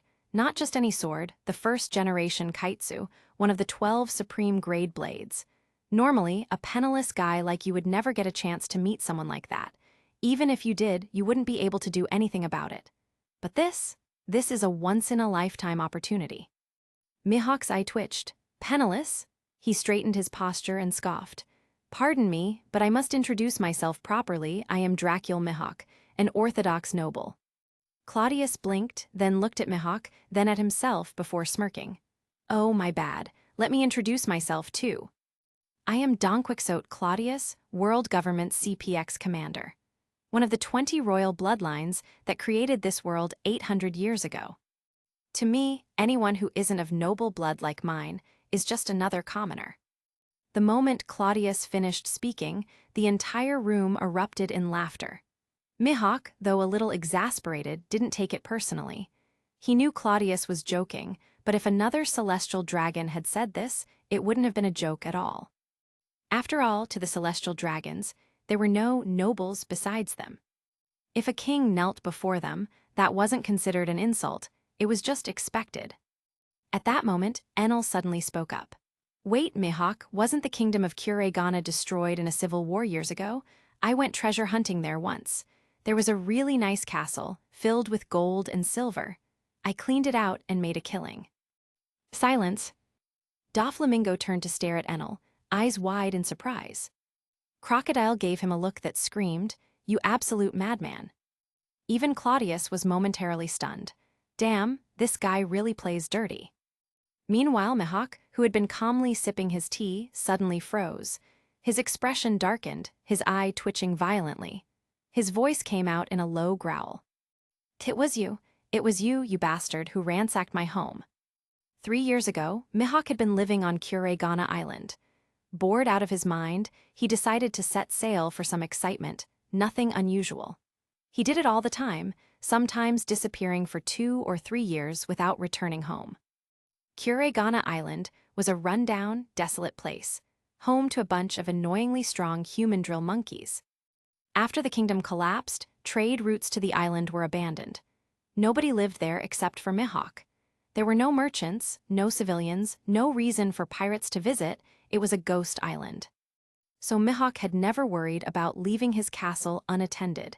He would even stash away rare treasures and valuable items he collected at sea.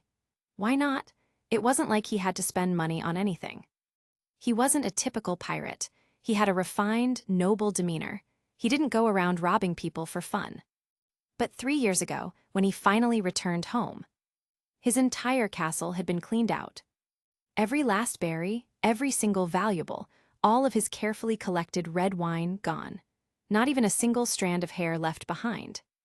Mihawk had torn the entire island apart searching for clues, but he never found the culprit. And in the end, what could he do? As a lone swordsman, even with the title of warlord, there was no real way to track down an unknown thief at sea. So he swallowed the loss, gritted his teeth, and moved on.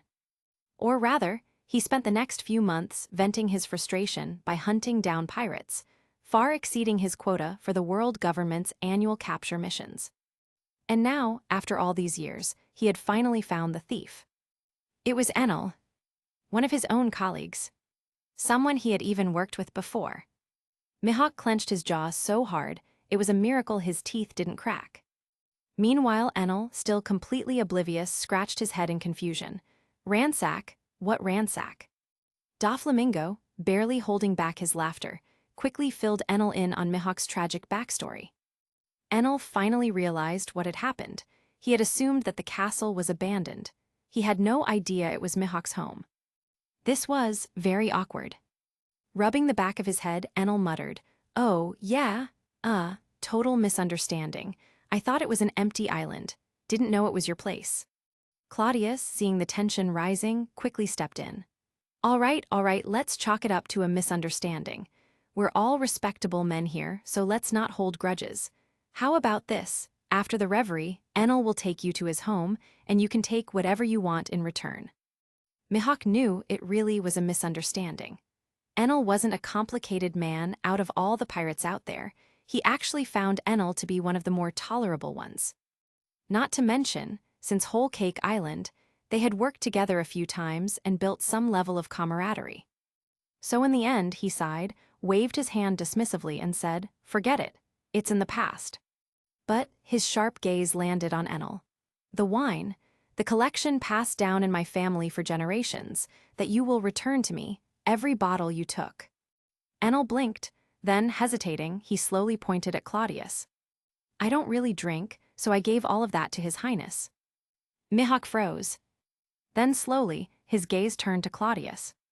Claudius, also caught off guard, suddenly remembered all those gifts Enel had given him over the years. He had never questioned their origins. A drop of cold sweat rolled down his temple. Swallowing, he forced a stiff smile. So, you mean the ones in the black bottles, with the golden thread? Both Enel and Mihawk nodded. Claudius let out an awkward chuckle. Yeah, about that. I already drank them all. Mihawk's face turned pitch black. With a murderous glint in his eye, he reached for his sword. Claudius panicked. Wait, it's not my fault. I didn't even know. If you want revenge, I'll introduce you to the real culprit, and you can take it up with him. Mihawk's eye twitched. Fine, but first, I'm cutting you down. Chapter 383, I am not the second child. Claudius, seeing Mihawk's irritation after realizing his home had been ransacked, quickly calmed him down by promising to give him a collection of fine wines as compensation. That settled the matter. For the next 2 days, nothing unusual happened. Mihawk, having fallen into the trap, was now fully aboard their ship, figuratively speaking. Since he was now part of the 7 warlords of the sea, there was no need to keep secrets from him during discussions on strategy and tactics. Although Mihawk acted reluctant, he was actually quite interested in being involved in such a major event. Most of all, he was intrigued by the 5 elders who wielded a sword. Someone who could suppress the demonic aura of the first-generation Kaitsu had to be a formidable swordsman, right? It had been far too long since he had encountered a true master of the sword.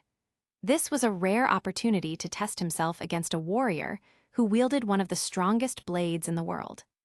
Of course, Claudius reminded Mihawk that this particular elder had shown him some kindness over the years and had taken care of him in the past.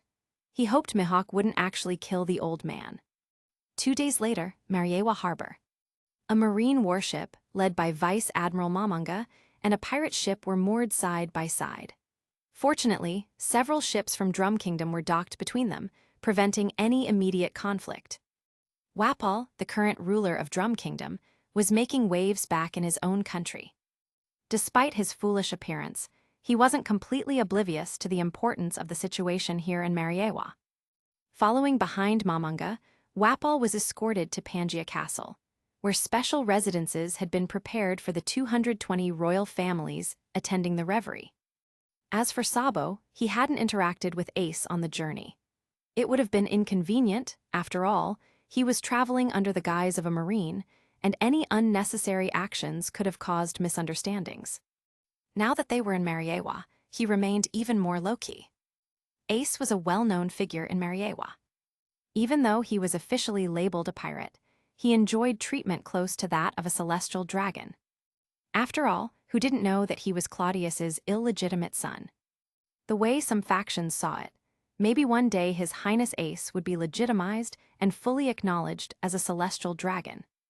And as for being a pirate, to the celestial dragons, did that even matter? If one of them got bored and decided to play pirate for a while, was it really such a big deal?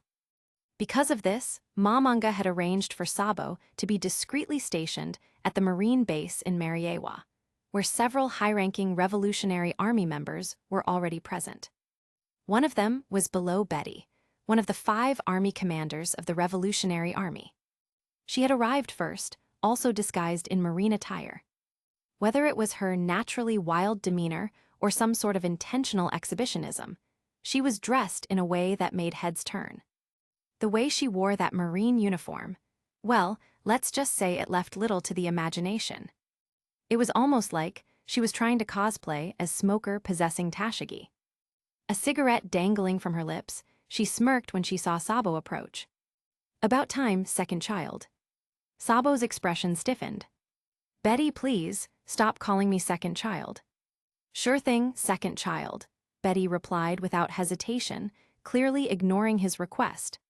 Sabo sighed in exasperation. He had long since given up trying to fight it. Who else is here? He asked. Haku's already inside. Ivankov's here too. The others haven't arrived yet, Betty said casually, waving a hand. Really? I haven't seen Ivankov in a long time. I should go catch up, Sabo said quickly, eager to escape Betty's teasing. Betty smirked. Still so timid, huh? Come on, second child, show some backbone. Mariewa, Pangaea Castle Social Square. By now, many royals had already arrived and were socializing, networking, showing off their wealth and status, and generally trying to outshine one another. Meanwhile, Ace, along with Buggy and Koala, wandered through the square casually, completely ignoring the royals around them. For Buggy, this was his first time in Mariewa, his first time stepping into the social square, and his first time witnessing such a massive gathering of princes and nobles.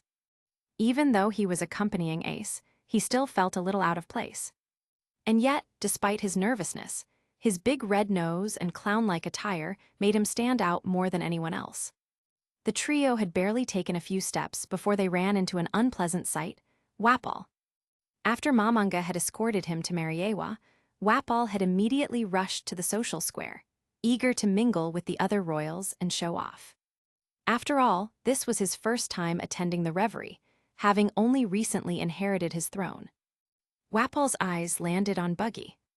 With an arrogant sneer, he pointed and said loudly, "Hey, you big red nose. Are you a clown? Are you here to perform? Entertain this king with a circus act?" Buggy, hearing someone mock his nose, immediately exploded in anger. "Who the hell just insulted my nose? Come out here and say that again, you bastard." "You dare to insult me," Wapol roared, enraged. He was about to retaliate when Ace stepped forward. "This is my crewmate," Ace said, standing protectively in front of Buggy. "Watch your tone." Wapol hesitated. His sense of superiority came from his status as a king. If Ace turned out to be another noble, causing trouble could backfire. So he asked, "I am King Wapol of the Drum Kingdom. And you, what noble family do you belong to?" Ace paused for a moment, then grinned. "Me, I'm the captain of the Spade Pirates. I'm not a noble." That was true. Even though Ace had connections in Mariewa, he held no actual noble title. On paper, he was merely Claudius's illegitimate son. If he had any noble status, it would be as a celestial dragon, but that wasn't something he ever cared about. So as far as he was concerned, his only real identity was pirate captain. Wapol froze. "A pirate here, in Mariewa." "The hell, you're a damn pirate," Wapol shouted in outrage. Regaining his senses, he waved his hand and ordered his guards, "Seize him at once." Ace, however, was used to being untouchable in Mariewa. He wasn't about to let some random king order him around. Without hesitation, he raised a hand and unleashed a miniature fire fist, surrounding Wapol and his men in flames, not enough to kill, but definitely enough to teach a lesson. The sudden attack threw the entire square into chaos. Panic spread as nobles screamed and fled in all directions. As expected, within 2 minutes, a Mariewa security force arrived, led by a familiar figure, Spandine. "Who dares cause trouble here?" Spandine barked. He had been busy overseeing CPX's information network, only to be interrupted by reports of a disturbance. Before Wapol could respond, Ace waved cheerfully. "Uncle Spandine." Spandine's scowl instantly disappeared. "Ah, Your Highness Ace, why didn't you tell me you were back? I would have come to greet you." Wapol paled. Spandine, without a second thought, ordered, "Arrest this bastard for raising his hand against His Highness Ace." As Wapol was dragged away, Buggy's eyes sparkled. Ace wasn't just a big shot, he was the ultimate golden ticket. Chapter 384, Conqueror's Luck Man. Inside Claudius's palace, Ace was chatting with Claudius, both of them laughing and clearly enjoying themselves. Meanwhile, Buggy sat stiffly on a nearby sofa, staring at the drinks and desserts in front of him, but unable to relax. His hands and feet felt awkward, he didn't know where to place them. It wasn't surprising. After all, Claudius's reputation was overwhelming, and it was only natural for Buggy to feel pressured in his presence. More importantly, Buggy felt uneasy in his heart. He was a former crew member of the Roger Pirates, and now he was clinging to Ace's coattails. But Claudius, the man sitting before him, was the one who captured Roger back then. Although Buggy knew that Roger had been terminally ill and that there was probably more to the story, he still couldn't help feeling anxious. But at this point, it was too late to turn back. This was a gamble. If he bet on the right side, he'd gain wealth and glory. If he bet wrong, well, with Ace here, things wouldn't end too badly, right? Ace and Claudius looked more like brothers than father and son, with barely any apparent age gap between them. Of course, in reality, Claudius was more than 20 years older than Ace, but for reasons no one quite understood, he still looked ridiculously young.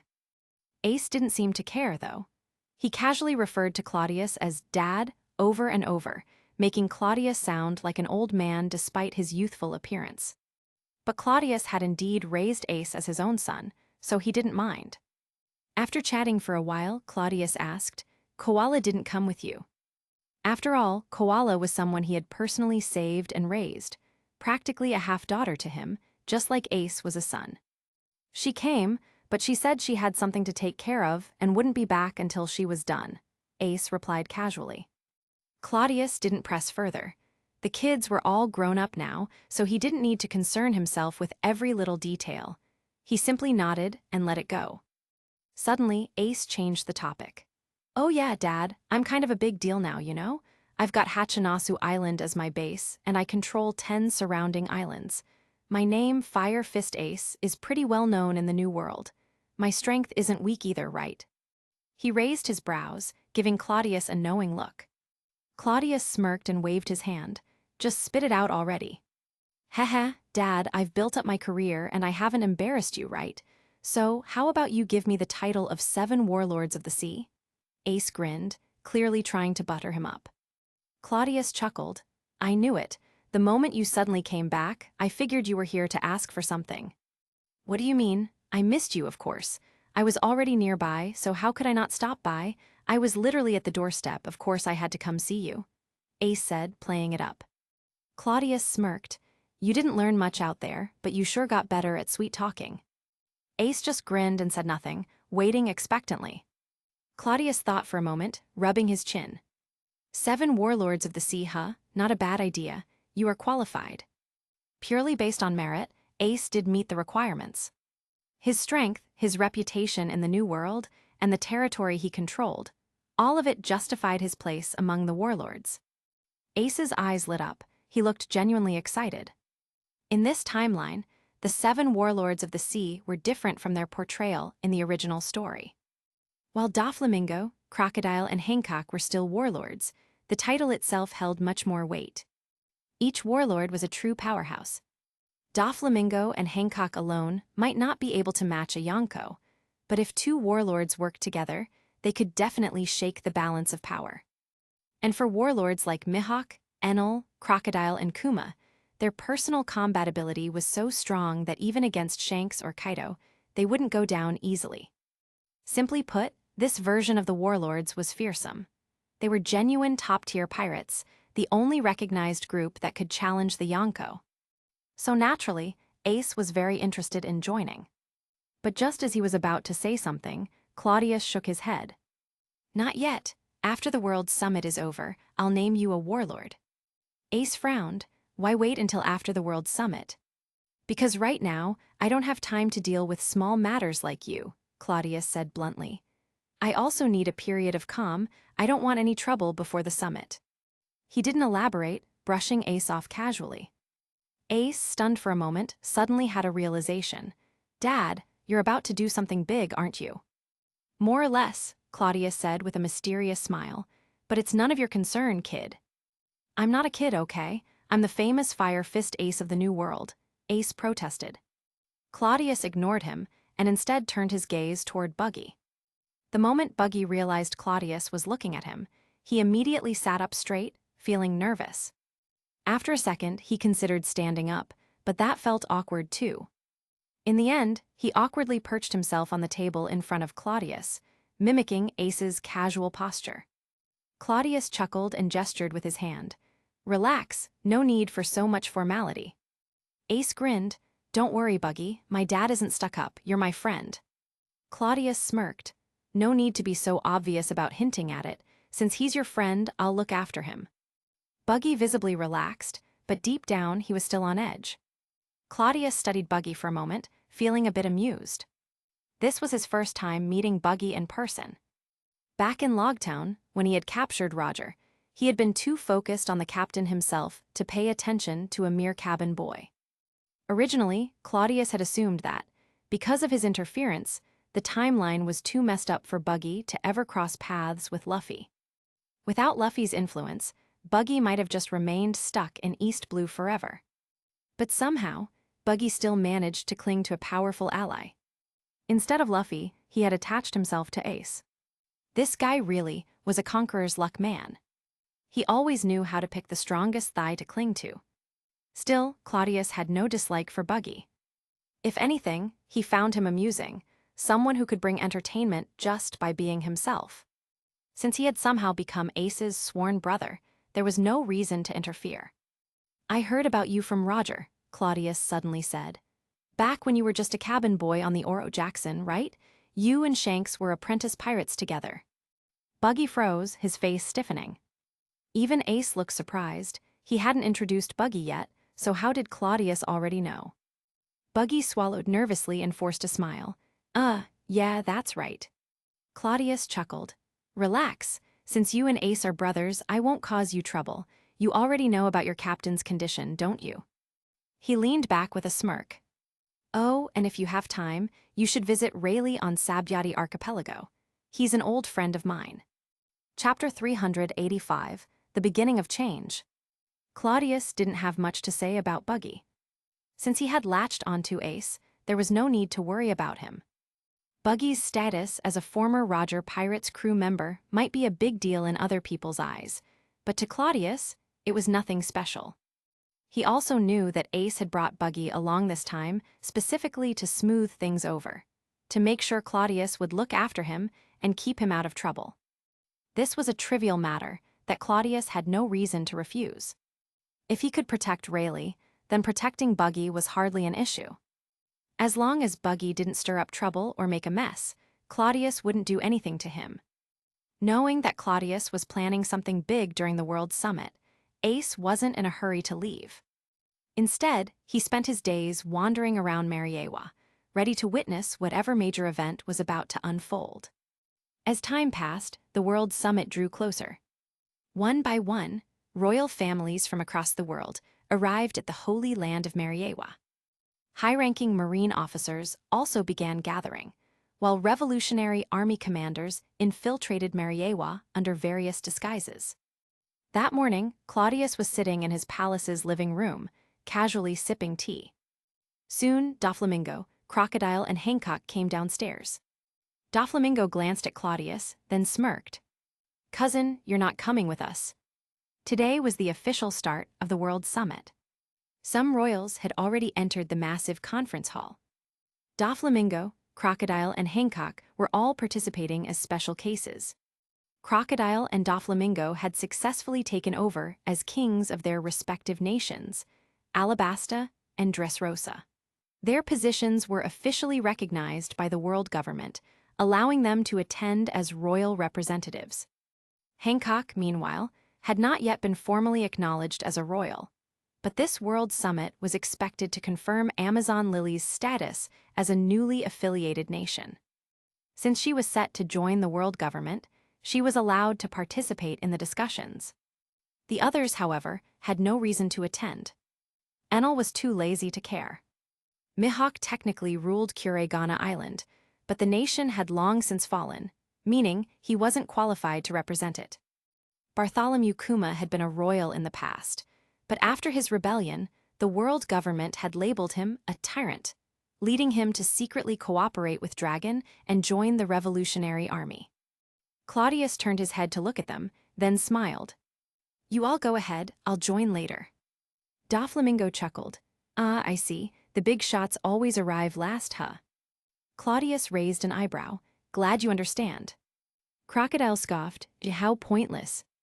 But the moment he finished speaking, Hancock grabbed his ear, scolding him. "You insolent brute, show some respect when speaking to His Highness." Then, turning to Claudius, her expression softened. "Your Highness, I will go ahead." Claudius smiled. "Go on." Crocodile, now thoroughly annoyed, knocked Hancock's hand away. "If you weren't a woman, I'd bury you right now. he muttered coldly. Before Hancock could retaliate, Crocodile looked back at Claudius. "I'm heading out." Doflamingo and Hancock said nothing more. Doflamingo simply nodded before leaving, while Hancock followed after him. After they were gone, Claudius took another sip of tea and continued waiting. Not long after, Stussy entered. She glanced around, then asked, "Your Highness, have they all left?" "Everyone who needed to go is gone," Claudius replied casually. "Good," Stussy said, walking behind him and massaging his shoulders. "Morgans is ready. He won't report anything until he receives your orders. We've also bribed, coerced, or eliminated all other major news outlets. Once Mariewa's communications are cut, this place will become a complete information black hole during the World Summit. No news will escape." Claudius closed his eyes, enjoying the massage. Hearing Stussy's words, he smirked. "Nicely done. After this, Happy Street is yours to take over.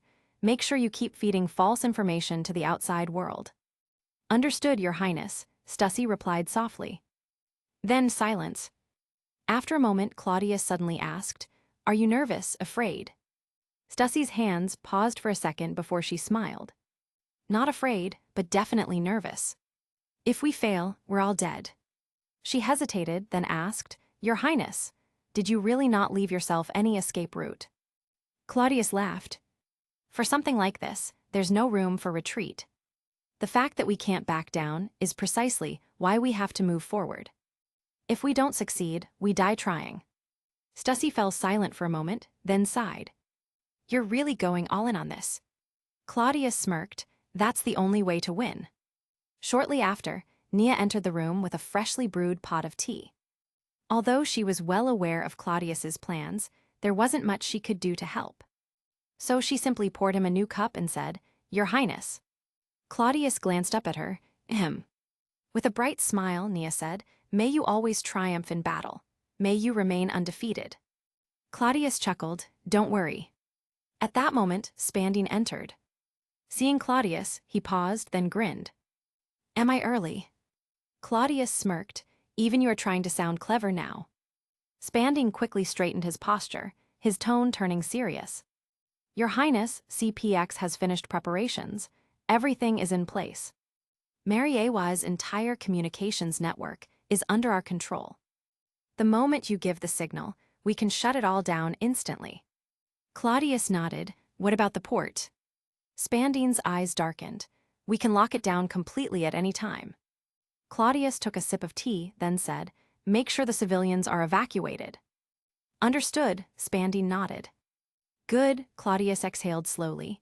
"Everyone, focus on your own tasks. I need to head to the World Summit now." With that, he finished his tea in one gulp, then stood up. From the shadows, Lucci stepped forward, holding a dark brown coat. Without a word, he placed it over Claudius's shoulders. Claudius took a deep breath, then stepped out of the palace. Chapter 386. Is the CP agency secretly communicating with the Revolutionary Army? The operation begins. In the massive conference hall of Mariewa, the royal families of the 100 member nations were seated. Marine generals were also present, with one empty seat left vacant. Wapol, the unlucky fool who had provoked Ace, had been detained for half a month. Fortunately, he hadn't caused too much trouble. As a king, after Ace had vented his anger, Wapol was handed over to Spandine, who had been given prior notice. As a result, he was eventually released. After that, Wapol kept a low profile in Mariewa, behaving much more cautiously than before. Seated next to the Marines were Doflamingo, Crocodile, and Hancock, followed by King Neptune and Ottoheim of Fishman Island. At this moment, King Neptune was still somewhat puzzled. Why hadn't St. Claudius arrived yet?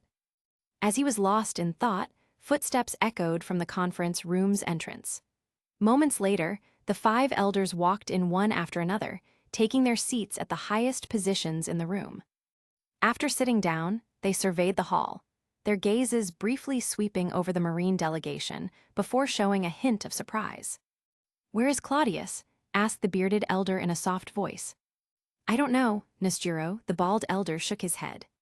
"Strange, is he actually arriving later than us?" The elder with long blonde hair frowned slightly.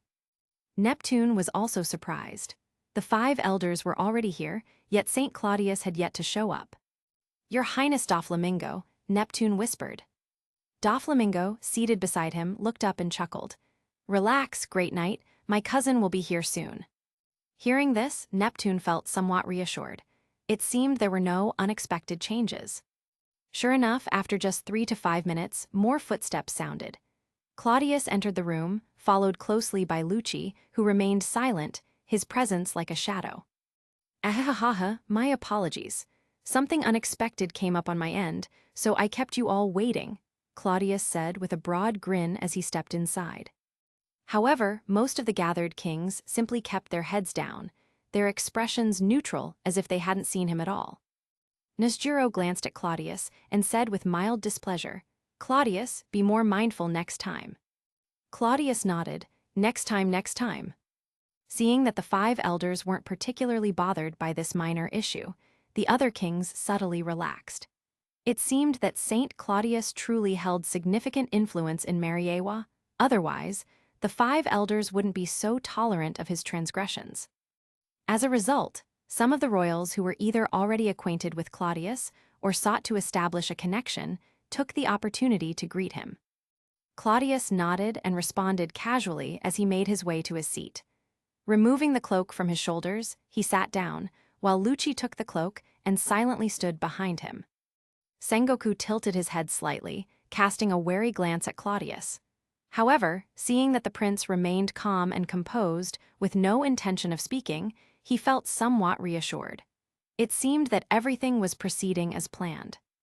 Once Claudius was seated, the 5 elders wasted no time. "First of all, welcome to the World Summit," one of them announced.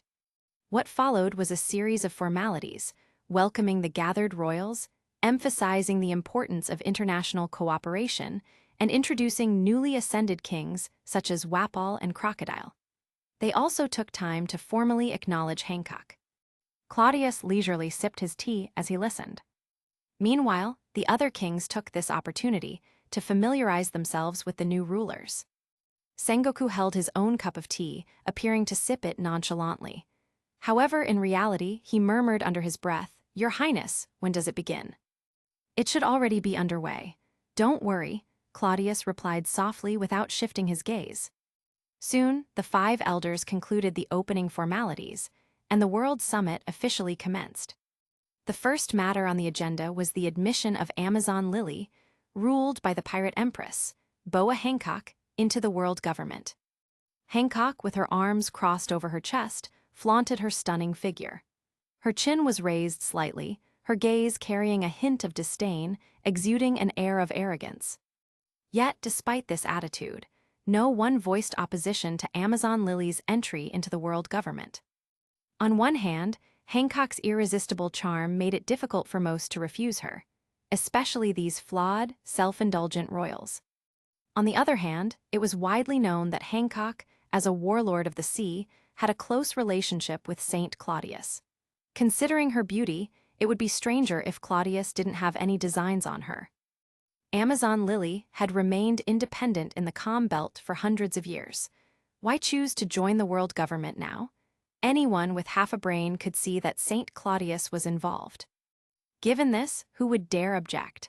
Opposing this decision would be equivalent to offending Claudius himself.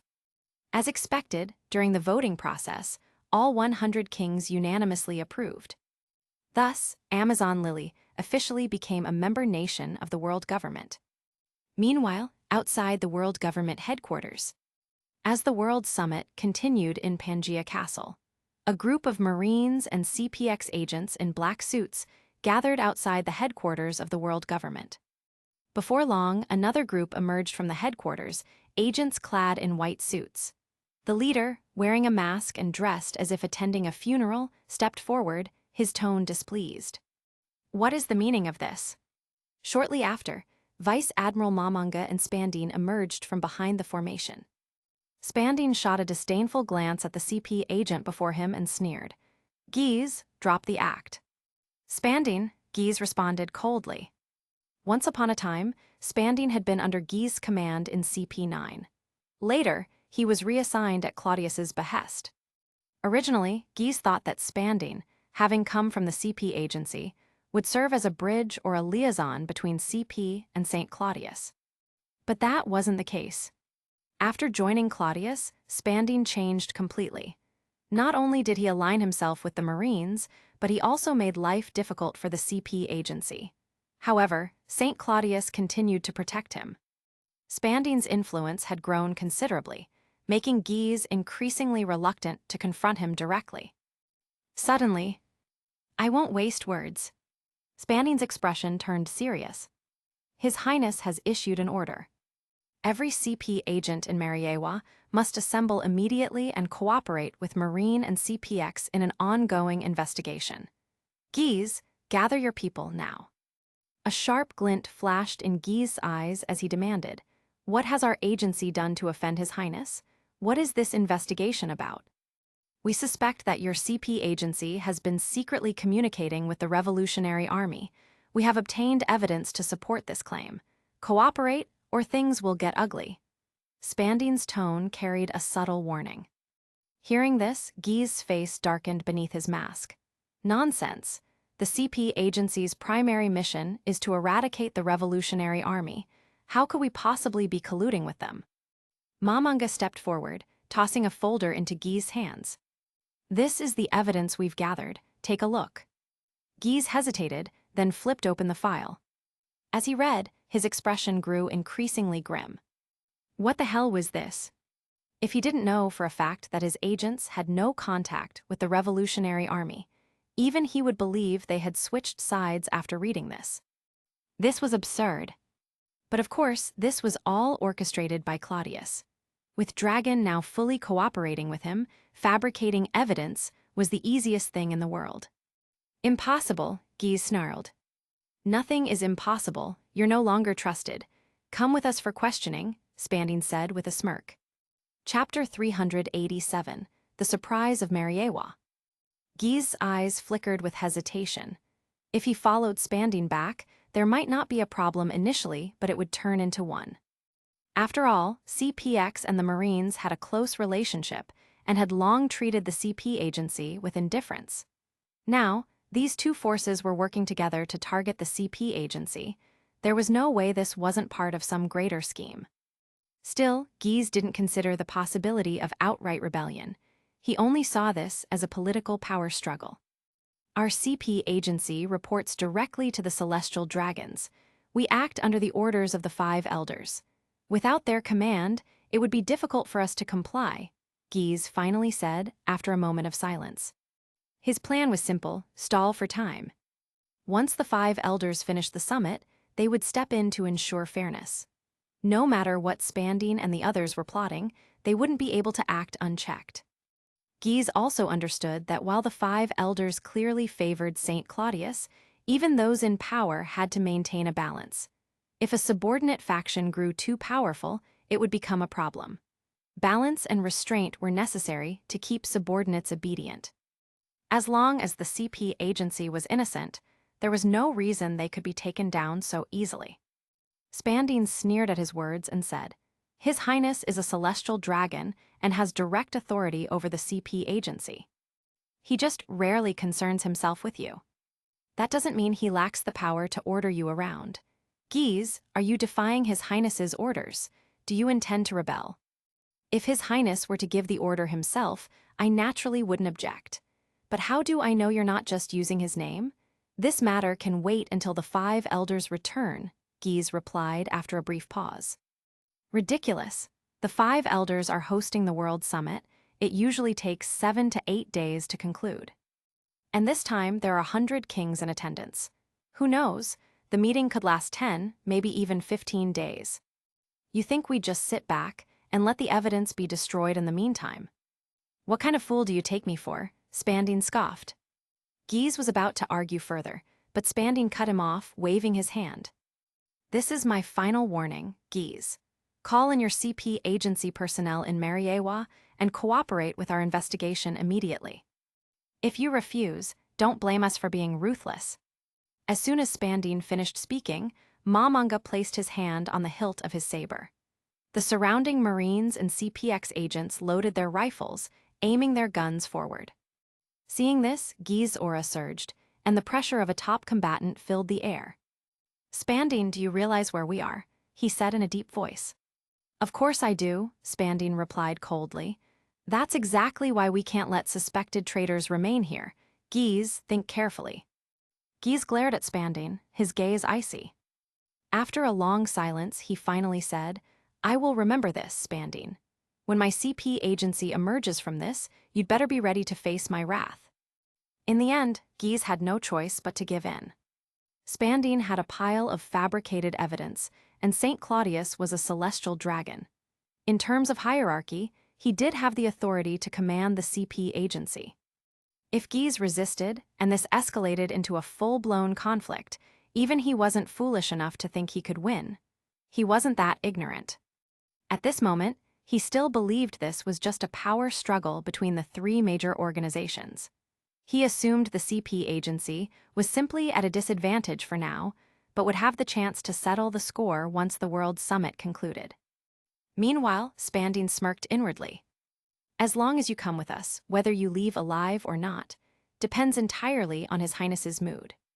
If Cladius was in a good mood, perhaps Guise would walk out unscathed. But if he even dared to resist, Spandine would personally ensure he never walked out at all. Outwardly, however, Spandine remained composed. "I'll be waiting," he said calmly.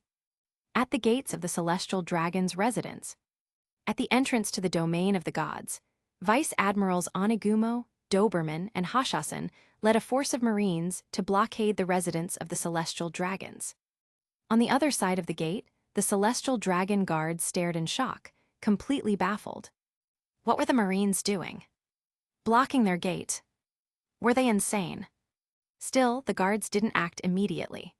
Onigumo and the others simply stood their ground, making no direct moves, so as long as no one from inside tried to leave, the situation remained at a standstill.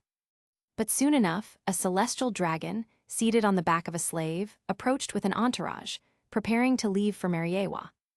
The moment they reached the blockade, one of his attendants stepped forward and barked. "What the hell do you lowly scum think you're doing? Can't you see that this is St. Roswald? Get out of the way immediately." "Apologies," Onigumo said coldly. "By order of the Fleet Admiral, all exits are to remain sealed. No one is permitted to leave. St. Rosward, please return and rest." "You filthy bastard. Do you even understand what you're saying? Even an admiral is nothing but a slave before the celestial dragons. What do you think you are, a mere vice admiral?" the attendant sneered. Before he could finish speaking, a flash of steel streaked through the air. A second later, blood sprayed across the ground. The attendant collapsed, lifeless. Onigumo flicked the blood off his blade and exhaled a puff of smoke. "Orders are orders. I'm not interested in listening to your nonsense," he said flatly. "Insolence," St. Rosward roared, furious. He had spent years in Mariewa. Aside from that damned Cladius, who else would dare treat him this way? And now these Marines of all people.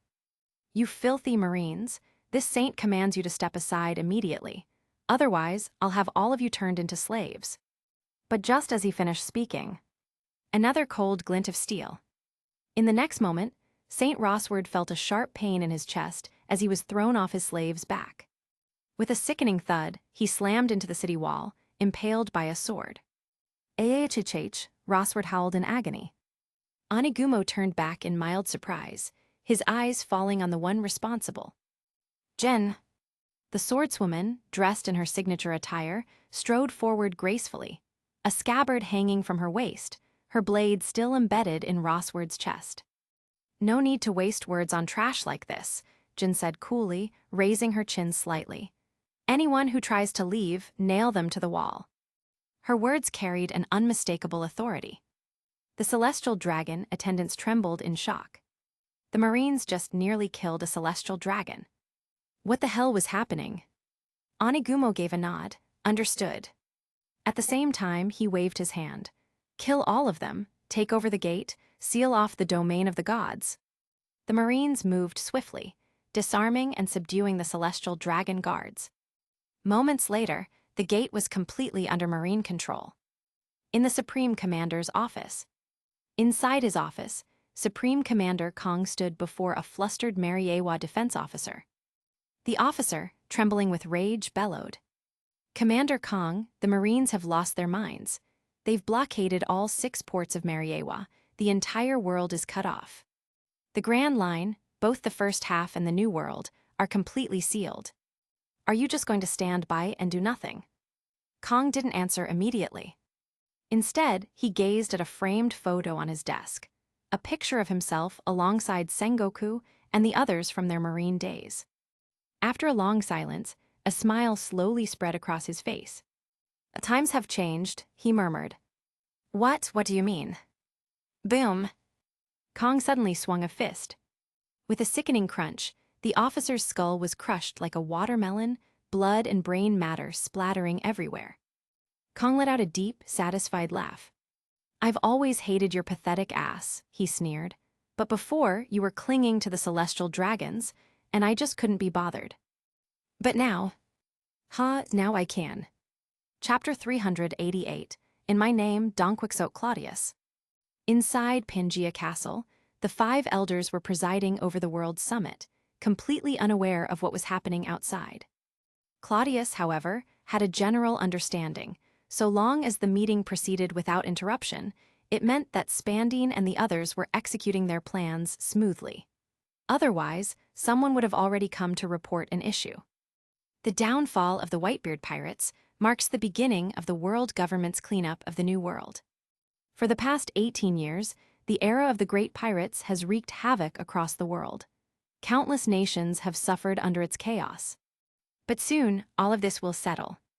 The world government has both the confidence and the determination to win this long battle. Nosjuro, the bald-headed elder, declared passionately from his seat. The room erupted in applause. However, a king soon spoke up. "Pirates are nothing more than parasites, but what about the Revolutionary Army? After all these years, rather than being eradicated, they've only grown stronger." At these words, murmurs spread among the gathered royals. Many nodded in agreement, discussing the topic amongst themselves. While we understand that in order to quell the era of pirates and suppress the Revolutionary Army, military forces must be strengthened, the economic burden on our nations is severe. Could the tribute tax be reduced this year? Can the construction of the sea train be expedited? All of us here are member nations. We should receive equal treatment. The nearest marine base to the Strand Kingdom is a 3-day voyage away. Pirates have been exploiting this weakness, causing us great distress. I propose the establishment of a new marine branch in our kingdom. One after another, the royals voiced their concerns, leading to a heated debate. The 5 elders' expressions grew impatient. At that moment, someone suddenly brought up the issue of the heavenly tribute. Based on my records, since the last World Summit 4 years ago, 7 nations have been expelled from the world government due to their inability to pay the heavenly tribute. Of those 7, 4 have since been completely destroyed by pirates. The remaining 3 barely survive, with some being forced into alliances with pirate factions just to endure. And in these past 4 years, today included, only 3 new nations have joined the world government. Originally, there were 177 member nations. Now, there are only 173. If this trend continues, won't it affect the world government's authority and influence in the long run? Doflamingo, holding a document in his hand, was the one who had spoken. The moment his words fell, the once noisy conference hall fell into silence. Many looked at him in shock. The last time someone had dared to raise concerns about the heavenly tribute, it was the kingdom of Alabasta. And what happened to Alabasta? The Nefertari royal family was completely wiped out, and Crocodile became its king. That incident served as a chilling warning, yet here Doflamingo was, openly bringing up the topic again. The bearded elder's expression darkened as he asked, "Doflamingo, what exactly are you trying to say?" Doflamingo placed the document on the table, a wicked smile playing at his lips. Few, nothing much. As the king of Dressrosa and a loyal member of the world government, I'm simply looking out for the greater good. My kingdom is thriving, but not all nations are as fortunate. Some may not be able to afford the tribute in the coming years. And when we gather here for the next summit, I fear a few familiar faces may be missing." As he spoke, his gaze swept over the other royals in the room. Several of them paled. They knew all too well, if they couldn't find a way to ease their economic burdens, they could be among those unable to pay the tribute in the near future. And if that happened, their nations could be destroyed. "Mind your own kingdom," the bearded elder responded coldly. "The heavenly tribute represents the legal and moral foundation of the world government. 800 years ago, 20 kings relinquished their claim to the world and established the world government. Their descendants, the celestial dragons, are the gods of this world, and as such, they are entitled to the tribute. It is the duty of all member nations to provide it." In other words, Doflamingo smirked, any proposal to reduce the heavenly tribute would be considered a challenge to the world government's laws, meaning, such a proposal will never pass. The bearded elder cast a glance at Cladius, who had remained silent thus far, but quickly refocused and firmly declared, "Correct, this system has stood for 8 centuries without change. It will not change now. It will not change in the future." "But my lord," Doflamingo grinned, "times have changed." The bearded elder's eyes narrowed. "What do you mean by that?" "If reducing the heavenly tribute is out of the question because it's a fundamental principle, then why not approach the problem from another angle?" Doflamingo's expression turned ice cold. "The tribute is meant for the celestial dragons, correct? If the tribute cannot be lowered, then why not reduce the number of celestial dragons? Fewer celestial dragons means less tribute is needed. Wouldn't that ease the burden on our nations? After all, useless parasites serve no purpose. So why keep them around?" The entire room fell into stunned silence. "Impudent," Nasjuro slammed the table, glaring at Doflamingo. "Doflamingo, do you have any idea what you're saying? The celestial dragons are not for you to question." "Fufu, but is there really no precedent for this?" Doflamingo sneered. "Look at me. I left Mariewa years ago, yet here I am, alive and well. As a former celestial dragon, as a senior who has walked away from that life. I'm simply showing these younger generations another possible path." "What's wrong with that?" A murmur spread across the room. "What? Doflamingo is a celestial dragon. No wonder his surname is Donquixote, just like that, Highness. Is he from the same family?" "I thought Donquixote was a title given to Saint Cladius, but it's his real surname." "A celestial dragon who fell from grace. How have I never heard of this before?" "Nonsense, who would openly discuss something like this?" At that moment, 2 distinct taps echoed as Cladius knocked on the table. The room fell silent. "Doflamingo, watch your words," Cladius said calmly. Doflamingo turned to him, feigning innocence. "My apologies, cousin, I spoke too freely." The 5 elders, now visibly displeased, turned to Cladius. "Cladius, control your subordinates. Otherwise, you will bear the consequences as well." Claudius's lips curled into a faint smirk. He nodded, "Understood, my lords." The 5 elders were just about to move on when Claudius suddenly continued. "However, I must say, Dover's words are quite interesting, wouldn't you agree?" Nasjuro frowned slightly, confused. Claudius, a celestial dragon himself, shouldn't be opposing them on this matter. But before he could even process it, Claudius spoke decisively. "The world government governs all nations. While it enjoys the power granted by its member states, it also bears the responsibility to protect them. But in reality, the heavenly tribute has become a system of exploitation and oppression. Therefore, I, Donquixote Claudius, as a high celestial dragon, formally propose the complete abolition of the heavenly tribute at this world summit." His voice was firm, echoing through the hall. Unlike Doflamingo, his words carried true weight. The moment he finished speaking, the 100 kings collectively gasped. The world was about to change. Chapter 389, Claudius, Now That I've Spoken, Who Dares to Object? At that moment, the 5 elders were utterly stunned. What the hell was Claudius doing?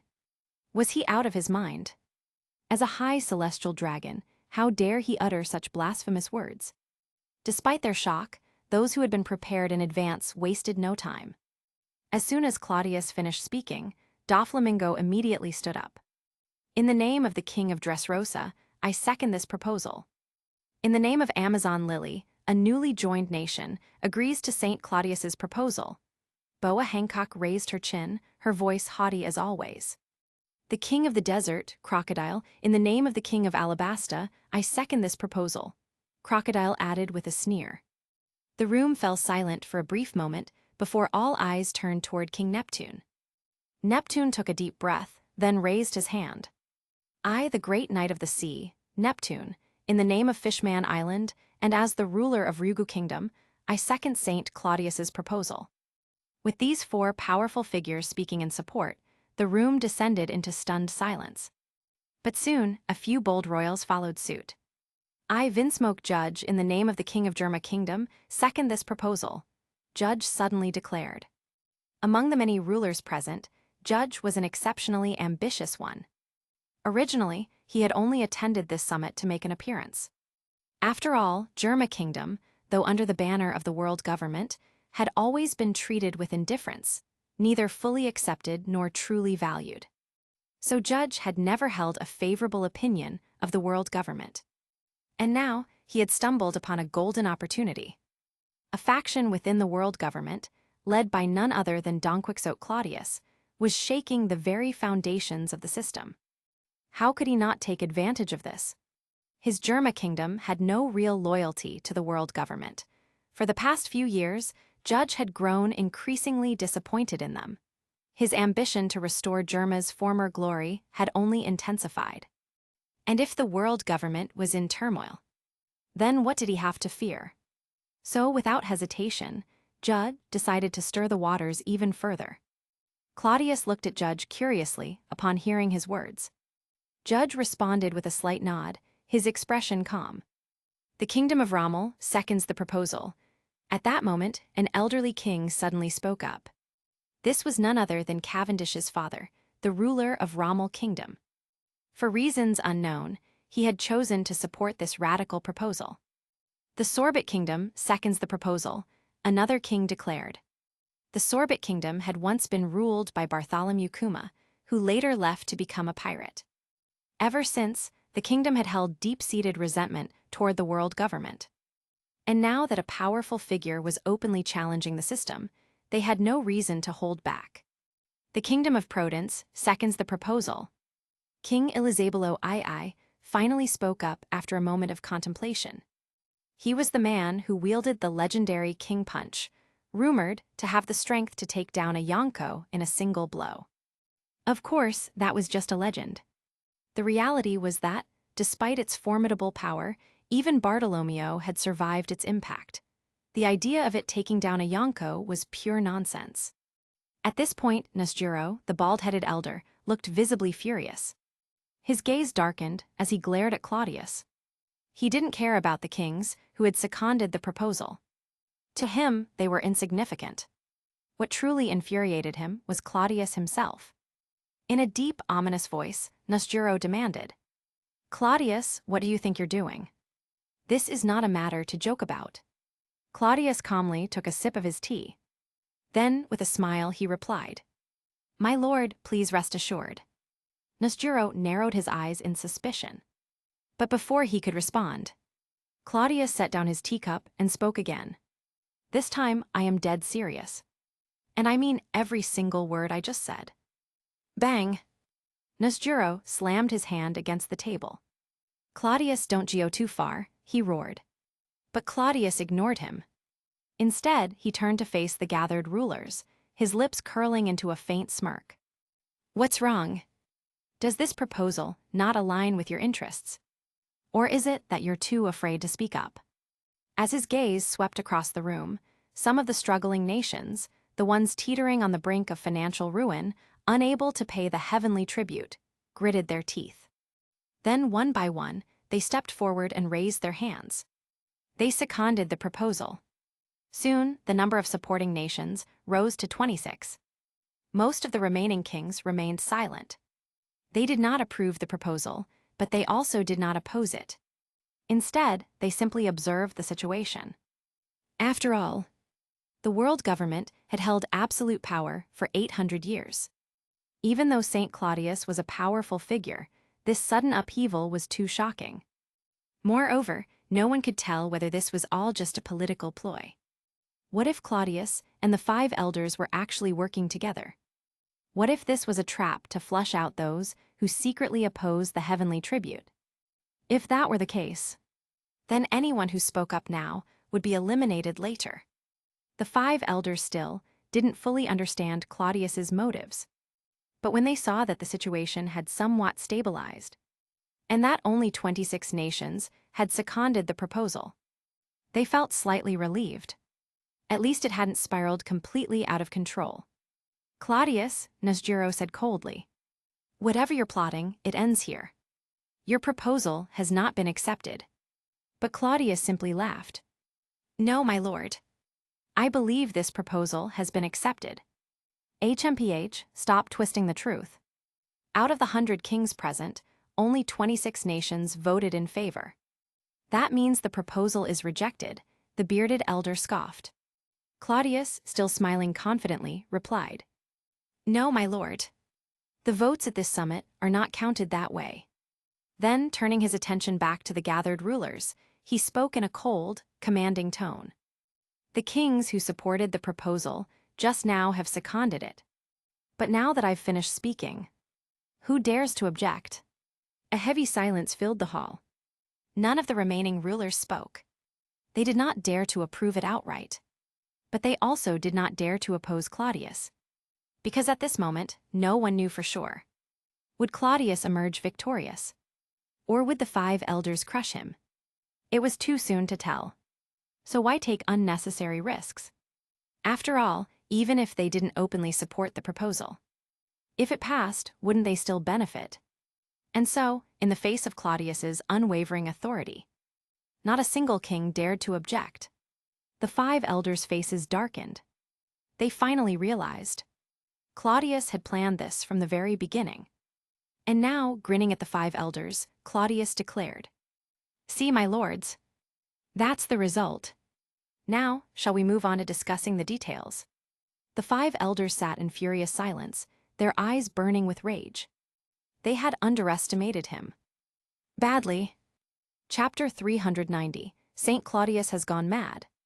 The 5 elders let out cold snorts, shifting their gazes away from Claudius and turning them toward the gathered royalty. Under the immense pressure, none of the kings dared to speak or even look in Claudius's direction. Claudius, however, acted as if he noticed nothing at all. He smirked and casually said, "The heavenly tribute, as a representation of the world government's legal authority, naturally cannot be completely abolished, otherwise our prestige would be lost. No matter how you look at it, I am still a celestial dragon. I can't be the one to set that precedent." Hearing him say this, the 5 elders were furious. "So you do remember that you're a celestial dragon. But in the end," Claudius continued, "the heavenly tribute is just a symbol of celestial dragon dignity.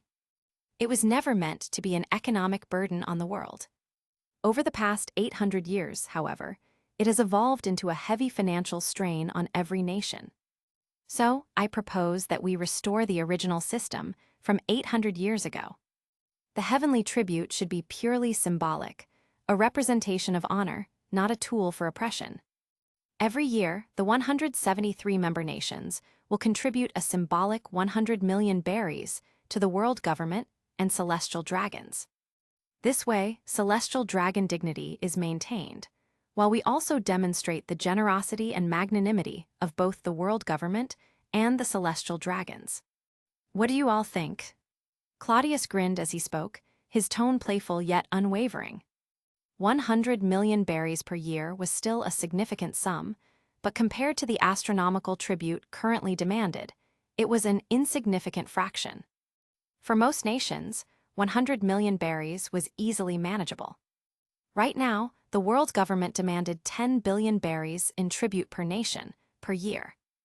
That meant a total of 1.73 trillion berries annually. Even in times of peace, this was an unbearable burden. And in an era as chaotic as this one, it was bleeding nations dry. For the past 18 years, the Great Pirate Era had put immense strain on economies worldwide. Even the strongest nations were starting to crumble. Yet the world government still demanded the same staggering amount, year after year. Even worse, not all of it even went to the celestial dragons. Where was all that money going? Taking Cladius as an example. As an upper celestial dragon, he received 10 billion berries per year. A median celestial dragon received 2 billion berries per year. A lower celestial dragon received 500 million berries per year. Currently, Mariewa housed 3 upper celestial dragons. Even if you accounted for every median and lower celestial dragon, their total share was less than a third of the entire heavenly tribute. The rest of the money, it never reached the celestial dragons at all. Instead, the world government took the lion's share, using it to fund its own expenses and deficits. Cladius wasn't blind to this fact. But unlike the current world government, Cladius didn't need to rely on the heavenly tribute for funding. He had other means of balancing the economy, ways that would not crush the member nations. Besides, he knew that a government budget wasn't supposed to be in permanent surplus. Fluctuations were normal. A government should spend money, not hoard it. Simply put, Cladius wasn't desperate for the heavenly tribute, so he could afford to make bold moves. While most of the kings remained silent, Doflamingo and the others did not. They openly discussed and refined the proposal, acting as if the 5 elders did not exist. The 5 elders' faces twitched in rage. Before long, Cladius spoke again. Then, as agreed in this world summit, the final ruling reduces the heavenly tribute to a purely symbolic amount, maintaining celestial dragon dignity while removing its burden on the member nations. Bang! Nasjuro slammed his fist onto the table. Absurd, he roared. Cladius, you're far too reckless. Do you realize how much celestial dragons spend each year? Do you know how much of the tribute goes to you alone? Cladius chuckled. Of course I know. I alone receive 10 billion berries per year. My Donquixote family consists of 2 median celestial dragons and 6 lower celestial dragons. A relatively small family, wouldn't you say? Even so, we receive 17 billion berries annually. He was clearly unfazed by Nasjuro's anger. The 5 elders knew this wasn't the full truth. Cladius wasn't just realizing this now, he had planned this all along. And sure enough, he shifted gears immediately. But I seem to have overlooked something. The 5 elders have reminded me there are 18 other celestial dragon families, each with significantly more members than my own. Nasjuro's expression darkened. He hesitated before speaking, choosing his words carefully. You yourself admit that your Donquixote family requires 17 billion berries per year. Do you realize how much is needed for the rest? Of course Cladius knew. But he played along, feigning sudden realization. You're right. 17 billion would barely be enough for my family alone. At this, the 5 elders' faces fell. They weren't fooled. Cladius was leading the conversation. And then, Cladius delivered the final blow. But the thing is, this proposal has already passed. According to the World Summit's laws, once a proposal is approved, it holds the highest legal authority. If anyone wants to change it, they'll have to wait 4 years. What happens now, my lords? Silence. Then, Crocodile chuckled darkly. In that case, we need a compromise, he said. Doflamingo suggested reducing the number of celestial dragons earlier. If there are fewer celestial dragons, then won't the tribute be enough? Doflamingo let out his signature laugh. Fufu, Cladius is right. If the Donquixote family was the only celestial dragon clan left, wouldn't that solve the problem? Cladius grinned. But we'd still be 300 million berries short, he mused. Fufu, cousin, Doflamingo smirked. I'm a generous man.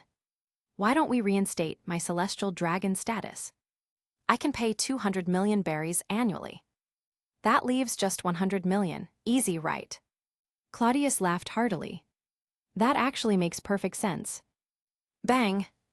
Nasjuro slammed the table again, his voice shaking with fury. Cladius, what the hell do you want? Claudius's smile vanished. His voice turned cold and sharp. What do I want? Hasi. As Donquixote Cladius, a high celestial dragon. I propose the abolition of the celestial dragons. As soon as his words fell, Boa Hancock smiled. In the name of Amazon Lily, this empress agrees. Outrageous, Nasjuro bellowed. Marinus, arrest Claudius at once. But Sengoku simply took another sip of tea. The weather's nice today, don't you think, Garp? Garp, munching on senbei, grinned. Ahahaha, indeed. Chapter 391, The Marines Suppress Mariewa. Seeing the 5 elders in their deteriorated state, Garp chuckled and said, Ahahaha, Claudius, you're really something, huh? Claudius also smiled slightly and replied, Everything follows the plan and serves a purpose. I'm someone who gets things done by any means necessary. Joking aside, Claudius didn't come here to have a casual chat with the 5 elders.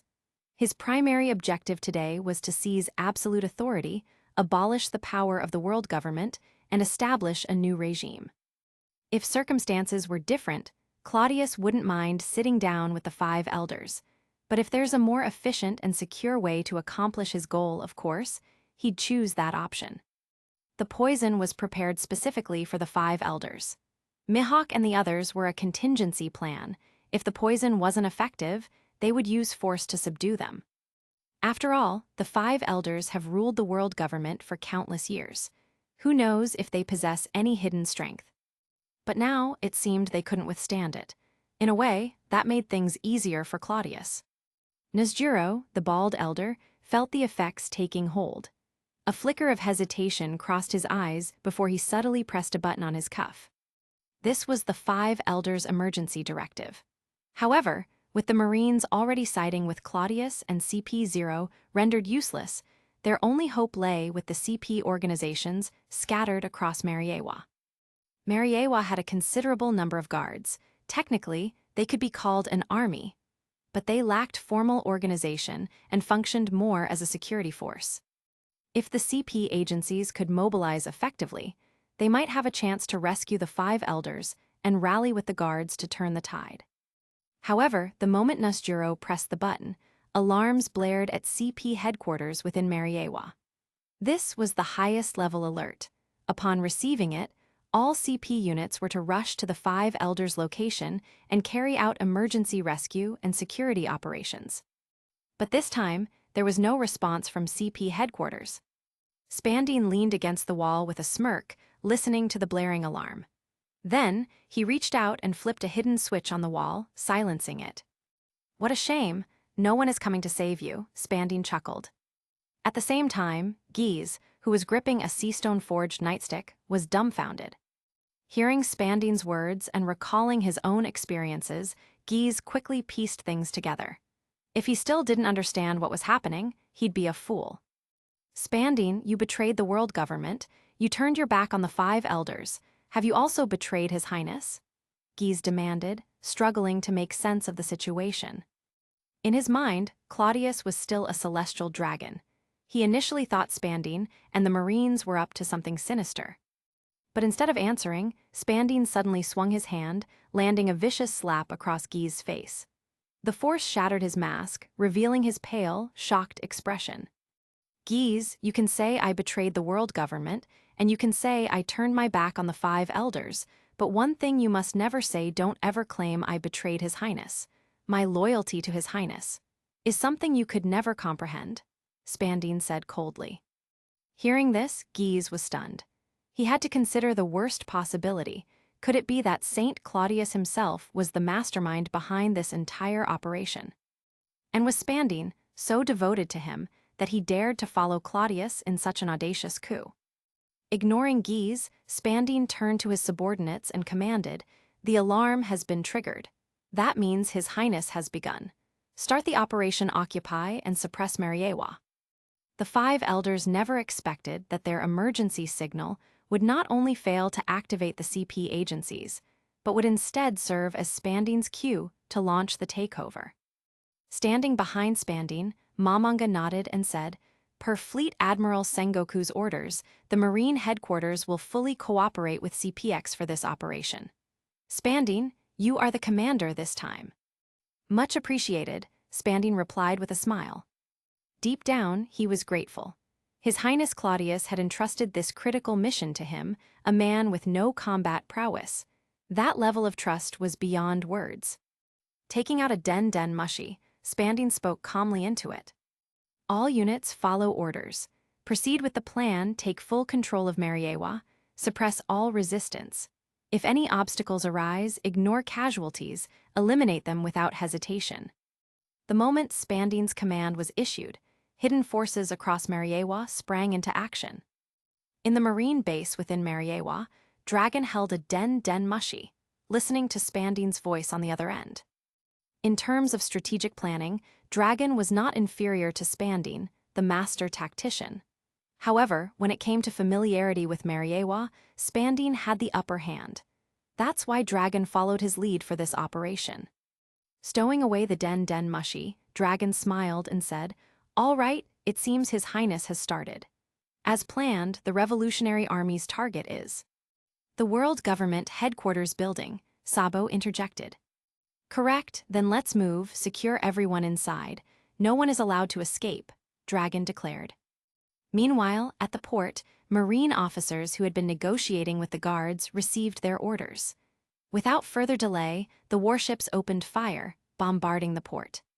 Marine vice admirals quickly led squads to seize control of the 6 main ports that connected Mariewa to the rest of the world, completely sealing off all routes of entry and exit. At the entrance of the Holy Land's residential district, Jin finished her call and pulled out a slim lady's cigarette. She placed it between her lips, lit it, and slowly exhaled a puff of smoke. Onigumo glanced at her but didn't comment on the sight of a beautiful woman smoking. Instead, he asked, "Vice Admiral Jin, shouldn't we act now?" Their mission was to secure the Celestial Dragon's residential area. Initially, they only needed to guard the entrance. But with the operation fully underway, they now had to eliminate all resistance and subdue the Celestial Dragons themselves. Jin exhaled another puff of smoke before replying, "No rush. The port should already be under our control. Our marine reinforcements will arrive soon." The Celestial Dragon's estate was heavily guarded, with many powerful fighters among them. Rushing in prematurely would be reckless. They needed to wait for their forces to consolidate before making a move. Onigumo nodded. Since Jin was the admiral candidate here, she had the final say. Sure enough, before long, reinforcements arrived. A Marine vice admiral led a large contingent of soldiers toward them. The man in charge wore black sunglasses and had a shaved head, exuding an imposing presence. However, there were still some food crumbs at the corner of his mouth, leftovers from his last meal, which seemed to have been hot pot or Odin. Beside him was a Marine rear admiral with 3 cigars in his mouth and sunglasses of his own. His demeanor was sharp and aggressive. Vice Admiral Virgo, Rear Admiral Smoker, Jin greeted them with a nod. Virgo, fully aware of the hierarchy, gave a humble nod in return. Jin wasn't just another vice admiral, she was an admiral candidate and, more importantly, Claudius's woman. She was his superior in every sense. Having a good relationship with Jin, Virgo then asked, "Reinforcements are here. Vice Admiral Jin, please give the order." A cold gleam flashed in Jin's eyes as she declared, "All Marine officers, listen up. Commence suppression of the Holy Land now." Chapter 392, Complete Suppression, Kill Without Hesitation. In the streets of the Mariewa Business District, a large number of Marines had begun their operation. "What are you doing? What are you doing? We are under Saint Rodriguez's protection. This shop is Celestial Dragon's private property. What do you Marines think you're doing?" A shop owner shouted angrily at the approaching Marines. However, a Marine rear admiral stepped forward, his brows furrowed slightly. Without a word, he kicked the shop owner in the stomach, sending him crashing into the wall, wailing in pain. The rear admiral then turned to the Marines beside him, his expression displeased. "Have you forgotten your orders? Suppress every area. If anyone resists, depending on the situation, you can kill them. If you keep hesitating like this, when will this operation be finished?" Rear Admiral Drake, but This is Celestial Dragon's property. A Marine soldier hesitated. That's right, the rear admiral in front of them was Drake, a Marine officer and a member of CPX. Hearing this, Drake's eyes flashed with impatience. So what if it's the Celestial Dragon's property? Even the so-called gods' dwellings are being suppressed. They can't even protect themselves, let alone control what happens here. As he spoke, Drake pulled out a pistol from his waist and pointed it at the shop owner, who was still seething with arrogance. No matter how many sins they've committed, no matter whether it's under orders or in the name of justice, there's no need to reason with people like them. The next second, Drake pulled the trigger. A gunshot rang out, and the shop owner's head exploded on the spot. Drake coldly commanded, "Execute the order. I want this entire street secured within 15 minutes." Seeing that Rear Admiral Drake had killed someone without hesitation, moreover, a lackey of the Celestial Dragons, the surrounding Marines shivered. They dared not drag their feet any longer. However, Marine discipline remained strict. They only targeted those who resisted. As long as shop owners obediently shut their doors and stayed inside, the Marines wouldn't trouble them. It didn't take the full 15 minutes for the unit to suppress the entire street. Similar scenes were unfolding all across Mariewa, large and small. Like a tidal wave of ants, Marines and CPX members flooded the Holy Land, suppressing everything in their path. "Hina Commodore, the slave hall has been secured," a Marine soldier reported to Hina, who stood nearby. Hina took a drag from her cigarette and nodded. "Don't let your guard down. Those slave owners need to be put down, and the slaves themselves must be kept under watch. We can't afford any uprisings. If anyone resists, shoot on sight." "Yes, Commodore Hina," the Marine soldier responded swiftly. Hina exhaled a puff of smoke, her gaze complicated. She had been a Marine for many years, starting alongside Smoker, and had envisioned many battles in her career. But leading a Marine force to suppress Mariewa itself, that was something she never imagined. "The New World Government," Hina murmured, looking southward. The layout of Mariewa was rather unique. Beneath the surface, vast underground structures existed, places that never saw the light of day. These underground levels were filled with blood, decay, and despair. This was where the slaves lived, their prison, their workplace. Many of Mariewa's so-called advanced technologies, like automated walkways, were actually powered by the sweat and blood of these slaves. At this moment, deep within the underground, CPX agents were moving in and out. Standing atop a massive gear, Jabra wrinkled his nose in disgust. "Damn, it stinks in here. I knew this place was bad, but I didn't think the underground was this filthy." "Maybe these people will finally be saved," Kaku said with a hint of emotion. "Once His Highness takes power, it's almost certain that true abolition of slavery will happen." As the two spoke, Khalifa approached, wearing a mask to shield herself from the stench. She held a stack of documents in her hands and reported, "It's done. The entire underground slave system has been completely shut down. The suppression is complete." Outside Pangaea Castle, a large number of Marines had completely surrounded the area. This Marine unit was responsible for subduing the royal guards from 100 nations, as well as the forces guarding the castle itself. At this moment, many guards loyal to the world government lay motionless on the ground, as if an inexplicable force was suppressing them. Not far away, the royal guards from various nations had obediently surrendered their weapons and were being detained in groups at the social square. At the castle's front entrance, a table had been set up. Sitting in front of it was a Marine vice admiral, his expression calm. On the table lay a sheathed sword, while in his hands was a bowl of noodles. Using chopsticks, he ate slowly and methodically. After a short while, a Marine colonel approached and saluted. "Vice Admiral Fujitora, Pangaea Castle has been secured. I then proceed with the escort mission. Ensure the reverie goes smoothly," Isho, better known as Fujitora, said with a smile, continuing to eat his noodles. "Understood," the Marine colonel responded. Meanwhile, in Mariewa Communications Center, an official rushed into a communications room in a panic. "Quick, contact the Sabyati Archipelago Defense Forces. The Marines and CPX have gone mad. They're staging an armed coup," he shouted desperately. But before he could finish speaking, a CPX agent in a black suit appeared behind him and calmly pressed a gun to his head. Without hesitation, the agent pulled the trigger. Bang! Blood splattered across the room. Holstering his pistol, the agent turned to the communications staff and commanded, "Continue blocking all transmissions. Monitor every signal coming from Mariewa. Cut off anything that doesn't match our parameters." "Yes, sir," the staff members responded in unison. Looking closely, it was clear they weren't ordinary workers. They were all highly trained agents. As reports flooded in, Spandine let out a slow breath. From the suppression of the House of the Gods to something as trivial as the business district, every operation had proceeded smoothly. Even if there had been minor obstacles, they had been crushed swiftly and decisively.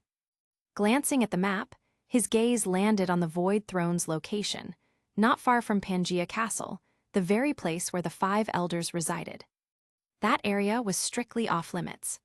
No one was allowed entry, except for newly inducted royals during the reverie, who were granted a ceremonial visit to the legendary Void Throne, a supposed symbol of equality and justice.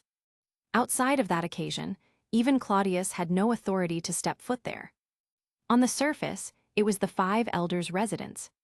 But Spandine had his suspicions. Most likely, the true master of that place was none other than the legendary Emu. Mariewa was in complete chaos, yet no news had emerged from that place. It was as if Emu didn't exist at all. This eerie silence made Spandine uneasy. But then again, the sheer force they had gathered in Mariewa gave him some reassurance. "We'll wait and see," Spandine muttered. His Highness had made it clear, Emu would be dealt with last. Until the reverie was settled, they wouldn't touch that place. He just hoped nothing unexpected would happen before then. Chapter 393, King of the World. At this moment, inside the World Summit venue, the 5 elders had already been escorted to rest by Cladius, placed in a room not far from the main hall. The assembled royals sat in complete silence. Hardly anyone dared to speak, though a few exchanged nervous glances, unease evident in their expressions. In stark contrast, Cladius' group remained relaxed, chatting and laughing, as if none of these events were of any real concern to them. "So far, everything has gone smoothly. If things are proceeding as planned, the suppression should be completed by now, right?" Sengoku stroked his beard and smacked his lips. Cladius took a sip of tea before responding, "I'd say it's about done. But the lack of movement from the Void Throne is a bit surprising. Does it really matter whether this so-called Emu exists or not?"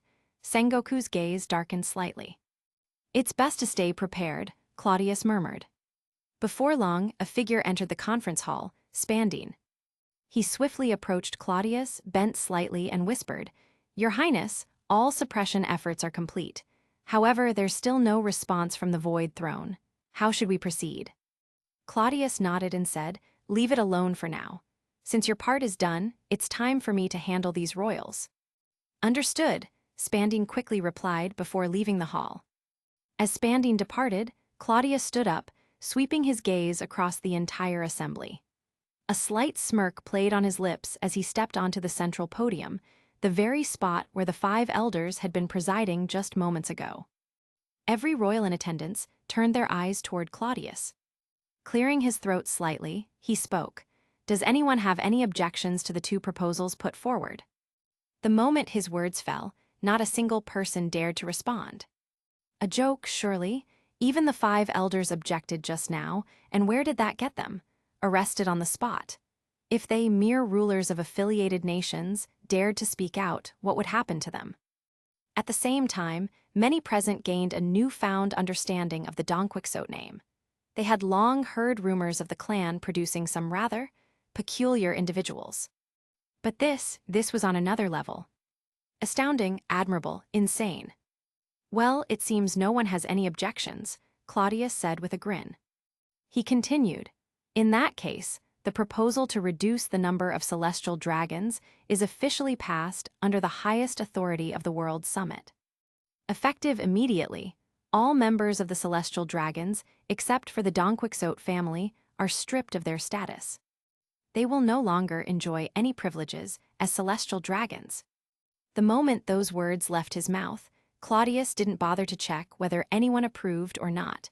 He simply moved on to the next topic. Now, let's discuss the structure of the world government's authority. The 5 elders are old. It's time for them to step down. But if they retire, how should the resulting power vacuum be filled? Claudius asked in a calm tone. The kings of the affiliated nations exchanged glances. What was there to discuss? Wouldn't the decision ultimately rest with Claudius Saint? I believe that since the identities of the other celestial dragons have been revoked, the only remaining true celestial dragons belong to the Donquixote family. King Neptune spoke up. Saint Claudius, as the patriarch of the Donquixote family, stands as the highest-ranking celestial dragon, the only one of noble status remaining. It is only fitting that he assumes the responsibilities of the former 5 elders and becomes the supreme authority of the world government. Is it not? The moment Neptune finished speaking, Sengoku stood up. Marine headquarters fully supports the new government under Claudius and the world government. Following him, Garp, Tsuru, Kyuzin, Sakazuki, Borsellino, and other top marine officers all rose to their feet, echoing his words. At this point, even the dullest of minds could see that the entire marine headquarters had submitted to Claudius. Within the massive structure of the world government, the Marines were merely one of many powerful organizations. In terms of authority alone, they weren't the highest-ranking faction.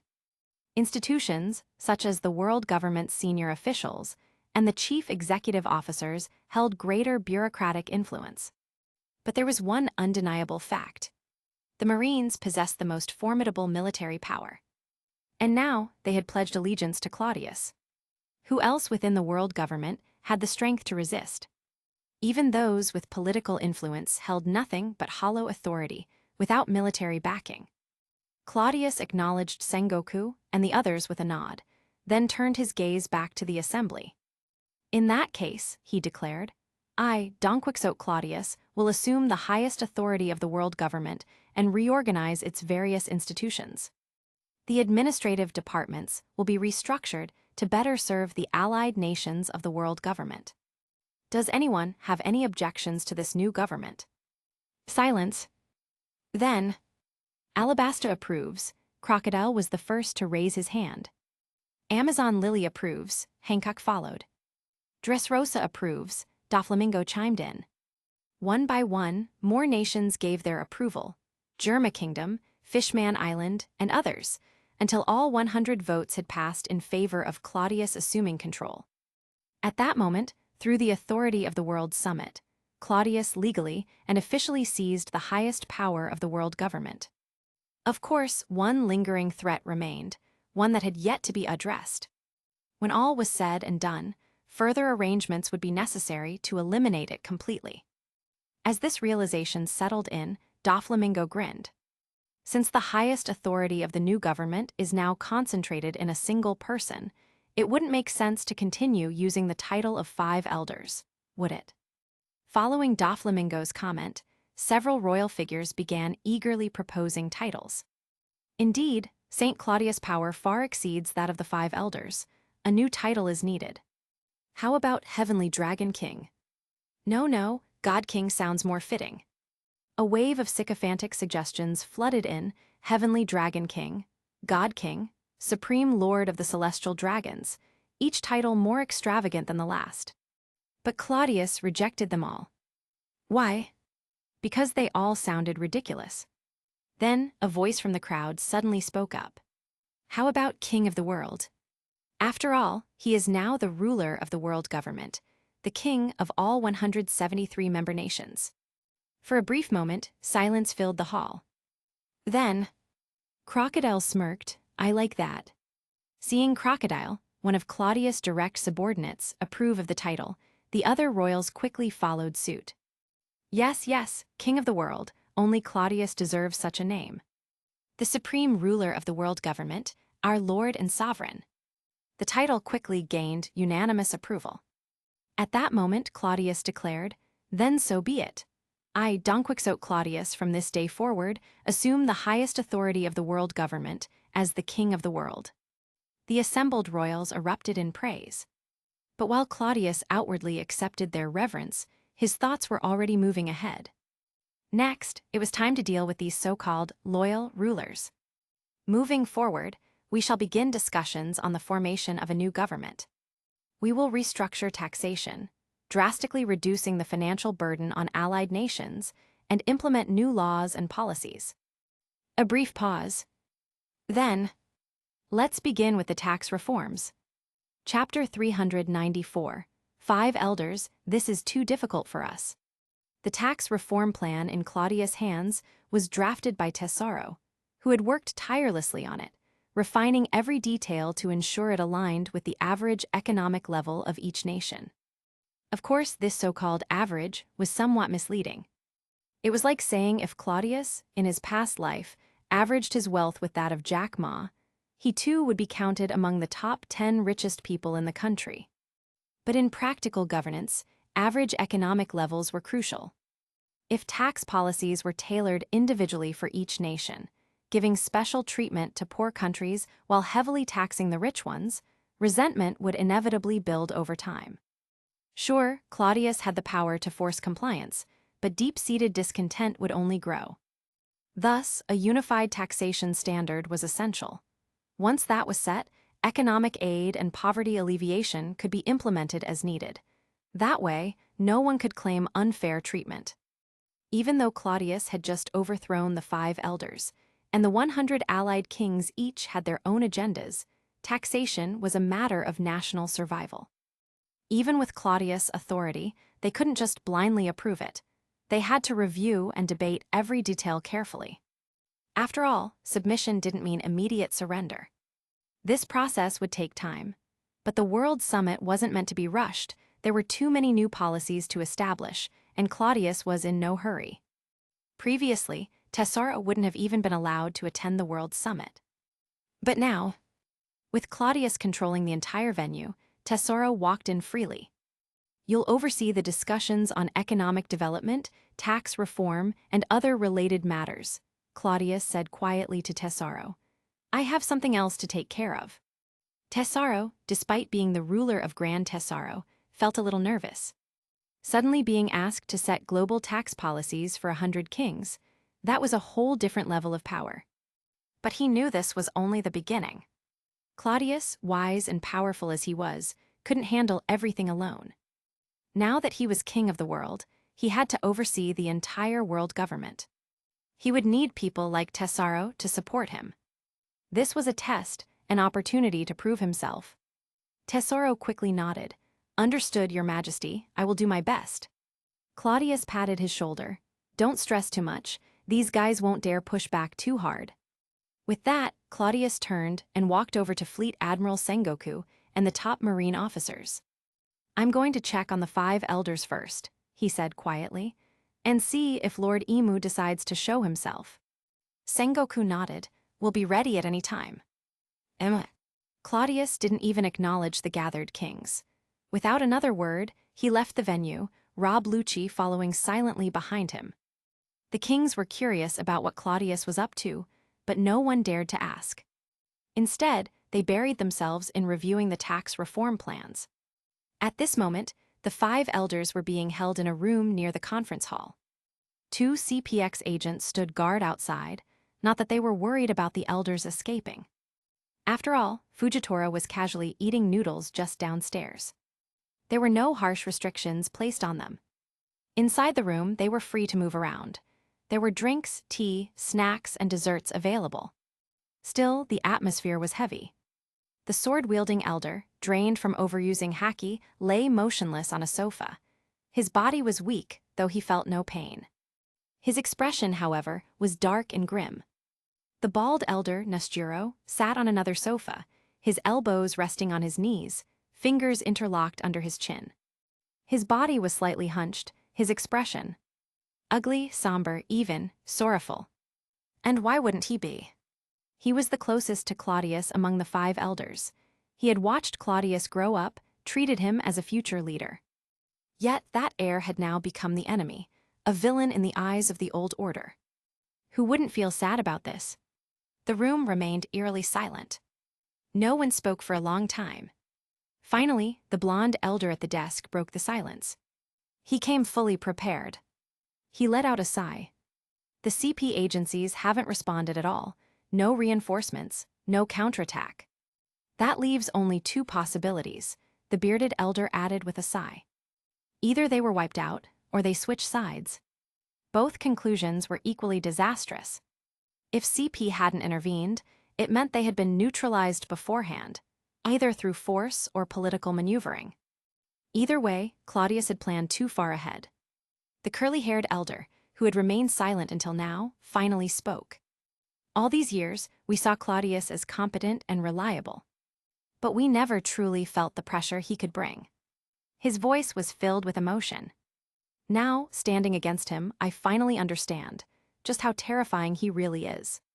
He had a plan from the start, the bearded elder admitted helplessly. And we were completely unprepared. He had everything calculated, while we never saw it coming. From the moment this began, our fate was sealed. The sword-wielding elder, still lying on the sofa, let out a weak chuckle. For decades, we thought ourselves wiser than him. Now, we've lost everything in a single day. It was impossible to guard against someone like Cladius. A man they had believed to be one of their own had turned the tables so suddenly. It felt unfair. Right now, we're cut off from the outside world, Nesjiro suddenly spoke. No information flow, no updates. What about Lord Emo? His words brought complete silence to the room. A heavy, suffocating tension filled the air. After a long pause, the blonde elder's gaze flickered slightly. At this point, he murmured, there's no point hiding our thoughts from each other. We've worked together for decades. Surely, there's some trust between us. So let's be honest. His voice lowered. If you had to choose, who do you hope wins this battle? Silence. No one spoke. The blonde elder chuckled bitterly. Still acting like cautious old foxes, huh? Fine, I'll go first. The other four stared at him, waiting. Then, Cladius. The moment that name left his lips, the other four visibly reacted. Their expressions shifted briefly before returning to neutrality. It was strange. They had fought Cladius at every step, tried to stop him. Yet, when it came to choosing the final victor, the blonde elder had picked him. Nesjiro fell silent for a moment before speaking. Cladius. The bald elder scoffed and crossed his arms, turning away. He didn't say anything, but his attitude said enough. The remaining two exchanged glances before softly uttering. Cladius. Their reasoning was simple. Yes, Cladius had committed treason, overturning everything they once ruled. But at the end of the day, they knew him. They were still alive because of him. Emu, on the other hand. A god, a ruler beyond mortal comprehension. To Emu, they were nothing more than pets. And between choosing to live under a man or a god, they chose the man. Chapter 395, What You Five Elders Dare Not Do, I, Cladius, Dare. As the five elders were deep in discussion, a sudden knock sounded at the door. They immediately fell silent, their expressions turning somewhat helpless. There was no doubt about who was outside, it had to be Cladius. If he had simply pushed the door open and entered, they might have felt better about it. But knocking first, making them all feel like prisoners waiting for permission, that was just irritating. It wasn't as if they could refuse him entry anyway. Come in, Nesjiro said, his tone laced with displeasure. The door swung open, and Cladius stepped in with a smile. As if remembering something, he turned back and nodded toward Lucci. Understanding the gesture, Lucci wisely remained outside, closing the door behind him. At the World Summit just moments ago, Cladius had spoken coldly to the five elders, his arrogance overwhelming. His presence alone had crushed any resistance, forcing submission through sheer dominance. But that had been a public performance, an act for the gathered royalty of the participating nations. He had to demonstrate power, instilling fear and respect. If he had shown deference to the five elders in that setting, those rulers might have wavered, hesitating between allegiances. So Cladius had flipped the table. There was no seat for the five elders at that summit. The only one who could place bets was himself. The only ruler of the field was Cladius. They had only two choices: pledge loyalty to him or be eliminated. Now, however, in private, there was no need for theatrics. Claudius wasn't so petty as to put on a performance in front of them here. As he entered, the 5 elders' faces darkened, their expressions carrying unspoken emotions. Claudius chuckled. "Did I startle you, my lords?" "HMPH," Nosjuro snorted coldly, turning his head away to avoid looking at him. Claudius casually pulled out some medicine from his coat, brewed a pot of tea, and poured each of them a cup. After drinking it, Nosjuro's expression eased as his body returned to normal. He slowly got up from the sofa, his gaze uncertain, but ultimately he did not speak. His pride wouldn't allow it. He studied Claudius for a moment before finally speaking. "Given the circumstances, why bother pretending to be friendly with us prisoners?" His tone was calm, no resentment, no hysteria. Just a simple question, one that reflected the tolerance of the 5 elders.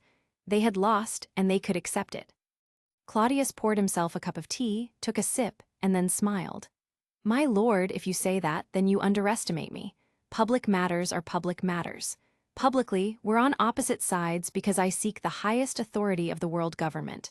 I want to reshape this world, guide its progress, and become its king. Naturally, that meant taking action against you 5 elders. I won't deny that." At this point, Claudius paused slightly, his gaze turning somewhat nostalgic. Then he spoke softly, "But privately, there's no need for enmity. You 5 are my elders. Throughout my journey, I have relied on your guidance. For that, I still hold the respect I should have."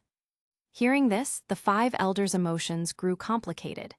Claudius had become their adversary, yet there was no hatred in his words. And when they asked themselves, if they had won this power struggle, what would they have done to Claudius? It only took a few seconds to reach the answer. They would have crushed him mercilessly, that was certain. After all, if they let Claudius go unpunished, wouldn't it set a dangerous precedent? Wouldn't others feel emboldened to rebel as well? But would they have taken his life? Perhaps not. After all, they had watched Claudius grow up, step by step. There was an undeniable bond there. If they had won, maybe they would have let him live comfortably, exiled to some island, not too remote, but not important either, left to a life of quiet leisure. The bearded elder had intended to reprimand Claudius, but in the end, all that came out was a heavy sigh. It carried frustration, resignation, and a deep sense of powerlessness. "Why, Claudius?" Nosjuro suddenly asked. "You already had everything. As a celestial dragon, you stood at the pinnacle of the world from birth, wealth, power, fame, status, even personal strength. Was that not enough?" Even now, he couldn't fully understand Claudius' motives. Claudius glanced at Nosjuro, his gaze complicated. He took another sip of tea before responding, his voice soft.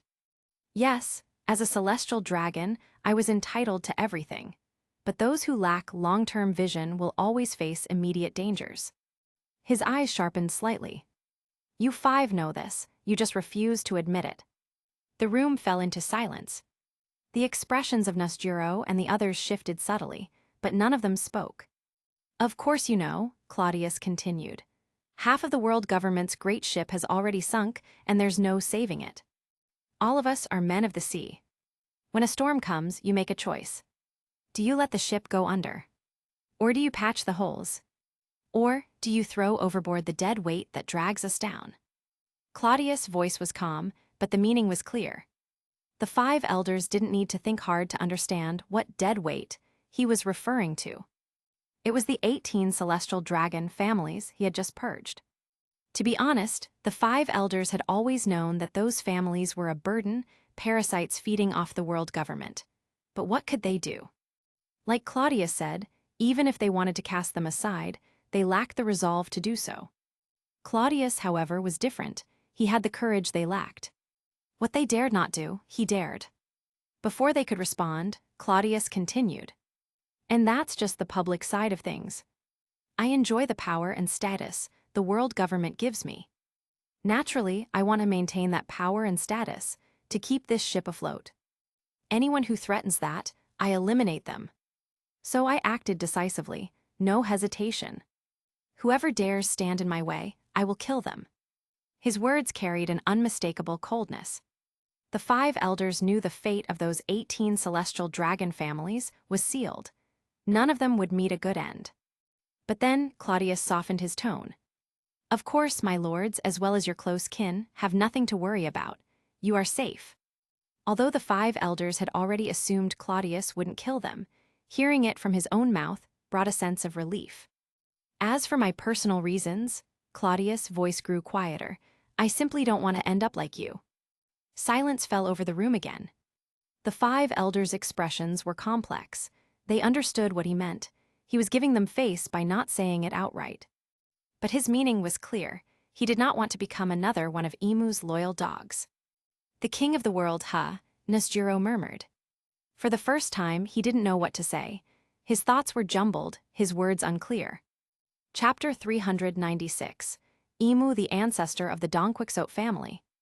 You don't want to end up like us. The curly-haired elder, who had always been the least talkative, murmured with emotion. The expressions of the remaining 4 elders were somewhat complicated. 5 elders? What a prestigious title.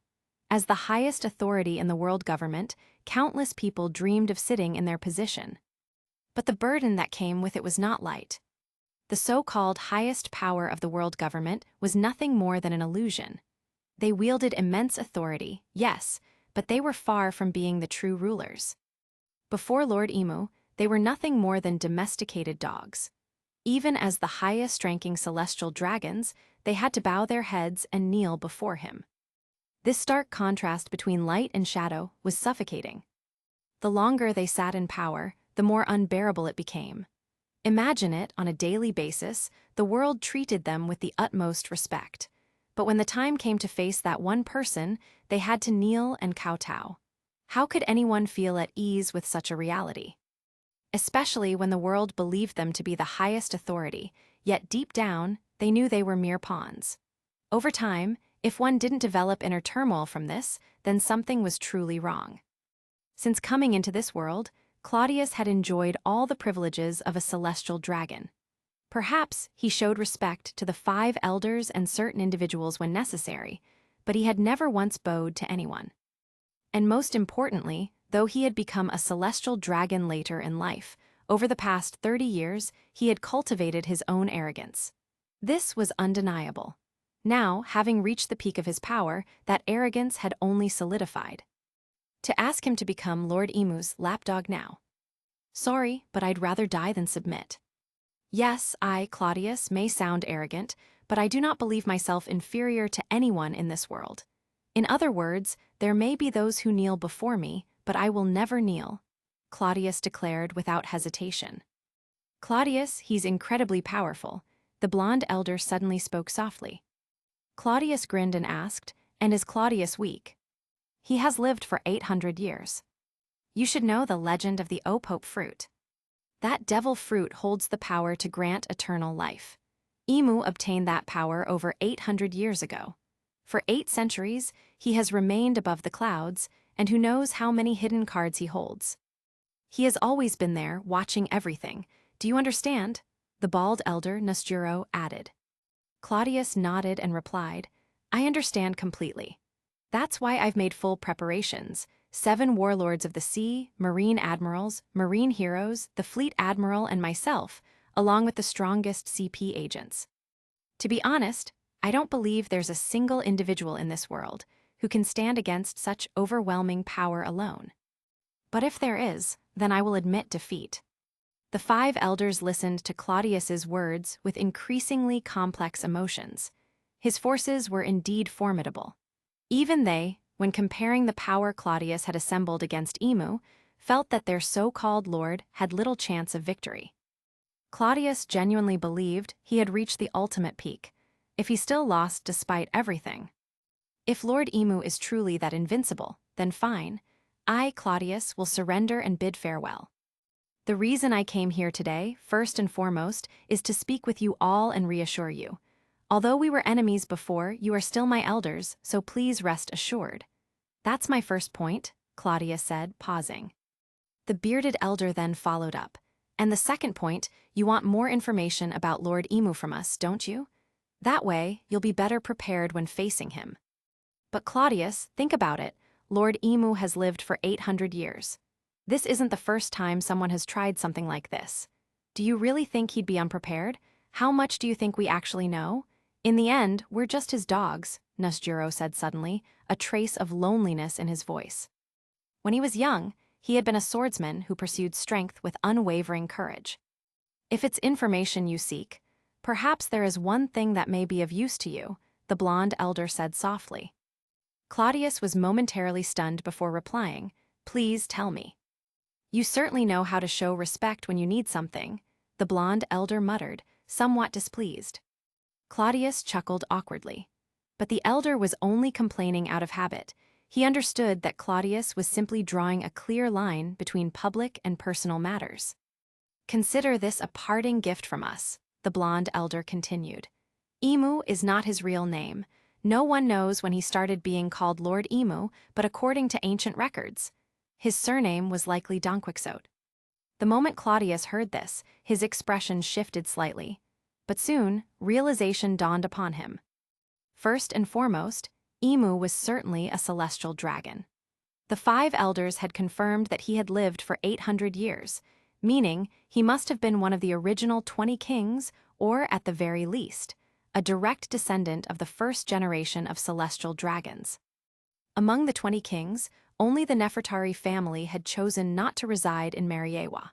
That left 19 families. Thus, Emu had to come from one of those 19 bloodlines. This much Claudius had already speculated, but because he was too close to the matter, he had never considered his own family's connection. Now that the blonde elder had pointed it out, things became much clearer. Among the 19 celestial dragon families, the Donquixote lineage had always been the strangest. Every few generations, some eccentric figure would emerge and stir up chaos, Doflamingo, his father homing. And himself, Claudius.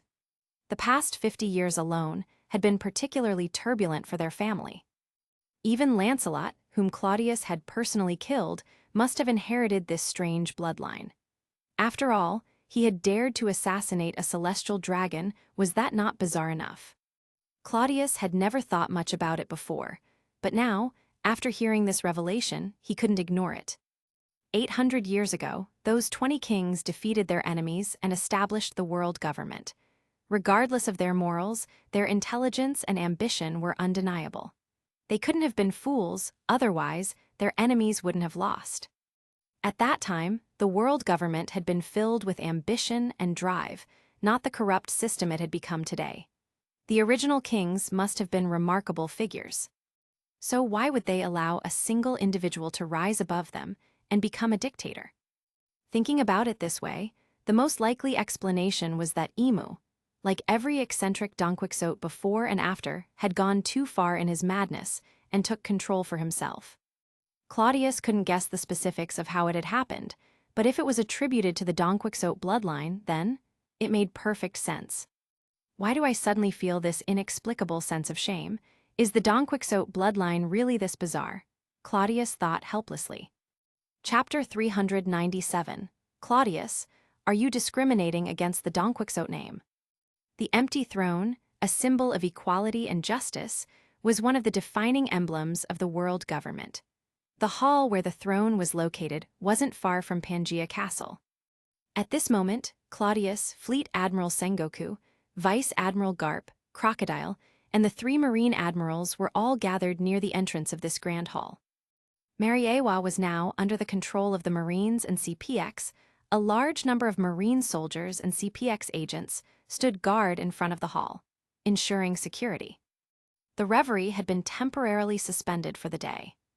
The royal families from various nations had been escorted back to their designated residences in an orderly manner, with the meeting scheduled to resume the next day. Unaware of Lord Emu's existence, they simply believed that the situation in Mariewa had stabilized after the earlier events. With that in mind, Claudius was prepared to meet Emu face to face. Whatever moves Emu had planned on the surface, it was time to see them in action. The 5 elders didn't reveal any useful information. Sengoku asked in a low voice as he walked beside Claudius. Lord Emu was too mysterious, and with mystery came the unknown, and the unknown inevitably bred fear. Even as the supreme commander of the Marines, with an army of over 1 million at his command, Sengoku felt uneasy about facing Imo. If after all this, things still went sideways, it would be unacceptable. Claudius glanced at him with a strange expression before clicking his tongue and saying, "What if I told you that Lord Imu might actually be an ancestor of my Donquixote family? Would you believe me?" Sengoku froze for a moment, then looked at Claudius, then at Mariewa, rubbed his chin thoughtfully and muttered, "Your Highness. To be honest, I actually might believe that." Claudius's expression turned complicated. "Is it just because of my Donquixote surname?" "Ahem," Sengoku coughed awkwardly, then quickly replied, "No, Your Highness, of course not." But at that moment, Sengoku paused, choosing not to elaborate further. Still, his meaning was obvious. Didn't Claudius already know the answer? Look at the mess he had caused. If this had happened 800 years ago, wouldn't it be exactly the same as what Imu had done back then? Claudius was a Donquixote, after all. If Imu also carried that surname, would it really be surprising? The Donquixote family had always been special, hadn't they? Claudius eyed Sengoku once again before stating firmly, "I believe that a person's character is shaped by their environment. Talk of bloodlines is meaningless. People shouldn't place so much faith in lineage, don't you think?" Sengoku rolled his eyes but didn't argue. Instead, he simply nodded. Yes, Your Highness, whatever you say." Claudius narrowed his eyes. "Why do I feel like you don't believe a word of that?" "Impossible. Whatever you say, I shall believe it," Sengoku said without hesitation. Claudius stared at him in silence. After a long pause, he finally muttered, "You've changed." "Ha ha ha," Sengoku laughed casually, choosing not to respond. Claudius decided not to waste any more time on meaningless chatter. As expected, there wasn't any useful information from the 5 elders. A bit disappointing, but not surprising. In truth, Claudius never expected to extract any real secrets from them. Fear breeds reverence, and reverence strengthens power. The higher a person's status, the more they benefit from mystery. Someone like Imu, who stood at the very peak, had mastered the art of being untouchable. After all, if the 5 elders knew every detail about Imu's daily life, what he ate for breakfast, how he spent his afternoons, would they still fear him as much? Of course not. Sengoku sighed, "So it really turned out like that, huh?" After a brief pause, he asked, "What about the ancient weapon?" Claudius's expression darkened slightly. According to the 5 elders, the ancient weapon, Uranus, is indeed in Lord Imu's possession. As for what exactly Uranus is, Claudius stomped his foot against the ground, then continued, "Chances are it's right beneath us, Mariewa itself." Sengoku's eyes widened. "So that's it." "Don't overthink it," Claudius said nonchalantly. "An ancient weapon is still just that, a weapon, if it dares to stand in my way." He clenched his fist tightly. "Then I'll crush Uranus into dust and turn it into nothing more than a forgotten legend." Sengoku listened to Claudius's confident words and exhaled. True, an ancient weapon was a powerful threat, but it wasn't something that would make them hesitate or turn back now. Before long, the group arrived at the empty thrones hall, where Spandine had been waiting. "Your Highness, you're here," Spandine greeted Claudius with a bow. Claudius nodded and got straight to the point. Still no movement from inside. Spandine quickly replied, "That's correct. As per your orders, we haven't attempted to provoke any reaction. It's as still as stagnant water. Logically, even if we moved quickly to secure Mariewa, someone inside should have received word by now. But strangely, there's been absolutely no response at all." Garp rubbed his chin, hesitated for a moment, then said, "Maybe Lord Imu went on a trip and just isn't home." The moment those words left his mouth, Sengoku, Crocodile, and the other high-ranking officers froze. Damn it, that actually makes sense. I can't even refute that. However, Claudius waved his hand dismissively. "No, the 5 elders saw Imu before the reverie began, and from what they told me, he isn't the type to leave often, especially not during the reverie." "Really? I thought he might have gone sightseeing," Garp chuckled, unbothered. "Then what's going on?" Crocodile muttered, biting down on his cigar with a frown. Doflamingo pondered for a moment before smirking. "Well, there's only one way to find out, right? We just go in and see for ourselves." Claudius laughed, nodding. That's exactly right. Whatever he's doing, let's just go in and meet Lord Emu face to face. Without hesitation, Claudius signaled for Spandine to open the doors. Several CPX agents stepped forward, pushing the grand doors open. The hall was brightly lit, yet the eerie silence within was almost oppressive. It felt as if a beast was lurking inside, waiting for prey. The entrance itself seemed less like a doorway and more like the gaping maw of a monster, eager to devour whoever stepped inside. Even Claudius felt a twinge of tension. He would be lying if he said he wasn't nervous. But he quickly pushed down those emotions and stepped forward. Behind him, Sengoku, Doflamingo, the 7 warlords of the sea, and the 3 marine admirals followed. This feels like a raid boss fight, and I'm the captain leading the team, Claudius muttered internally. The moment he stepped inside, he heard a soft sigh. Then a voice spoke. Donquixote Cladius. Claudius followed the voice and looked up. On the gigantic throne, surrounded by countless legendary swords, sat a shadowed figure. That's me, Claudius replied casually. Then after a pause he asked, Lord Emu. The figure responded just as plainly, that's me. Then, before Claudius could say anything else, you stay, the rest leave. Chapter 398. Emu, I knew you were going to cause trouble over a decade ago. Although Emu spoke in a calm tone, there was an undeniable authority in his voice, one that allowed no resistance. Claudius frowned slightly, thought for a moment, then said, do as he says. Sengoku's expression changed slightly, and he hesitated. Your Highness. It's fine. No matter how strong he is, he won't be able to completely suppress me, right?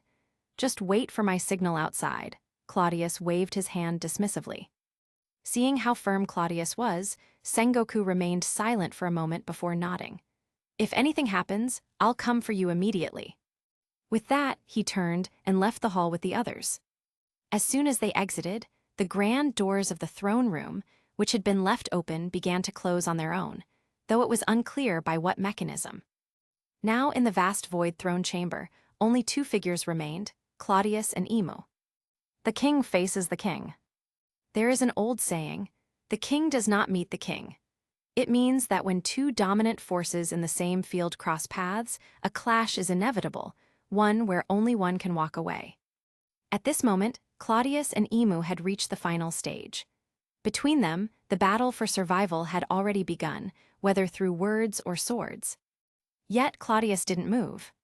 He remained still at first, then took 2 casual steps forward, his eyes scanning the void throne hall from left to right. He had heard much about this place, but had never set foot in it before.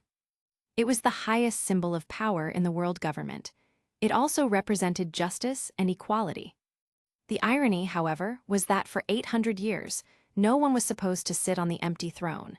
And yet, here and now, a lone figure occupied that supposedly vacant seat. Emu watched as Claudius actually dismissed his entourage. He remained calm, his gaze sweeping the room before finally landing on Claudius. There was a flicker of admiration in his eyes. Bold, he remarked. Claudius smirked, turned his gaze to Emu and said, if I didn't have courage, how would I have come this far? Emu was silent for a moment before responding, you're right.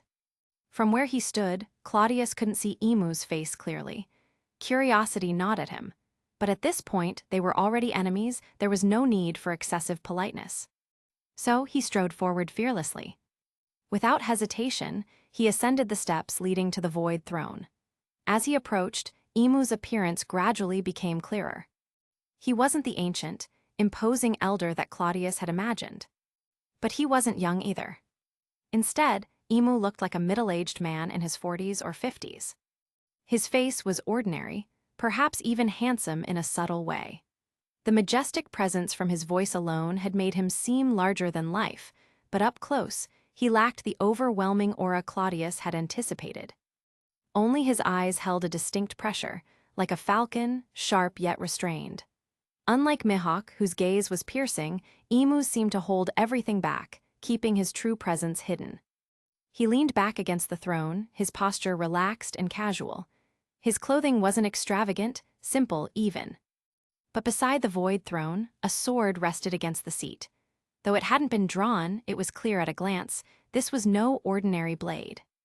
It had to be a rare, legendary sword, likely one of the supreme grade blades, one of the 12 supreme grade swords. Claudius loved using swords, but he wasn't particularly knowledgeable about famous blades.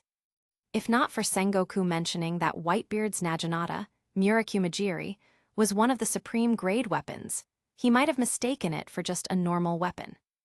As Claudius studied Imu, the latter remained silent, watching him with the same neutral gaze. Even Imu had to admit, Claudius was undeniably impressive. He possessed both handsome features and an imposing presence, embodying the image of a true ruler. This left Imu slightly puzzled. Instead of keeping his thoughts to himself, he chose to speak directly. "Though we've never met before, Claudius, I've heard of you.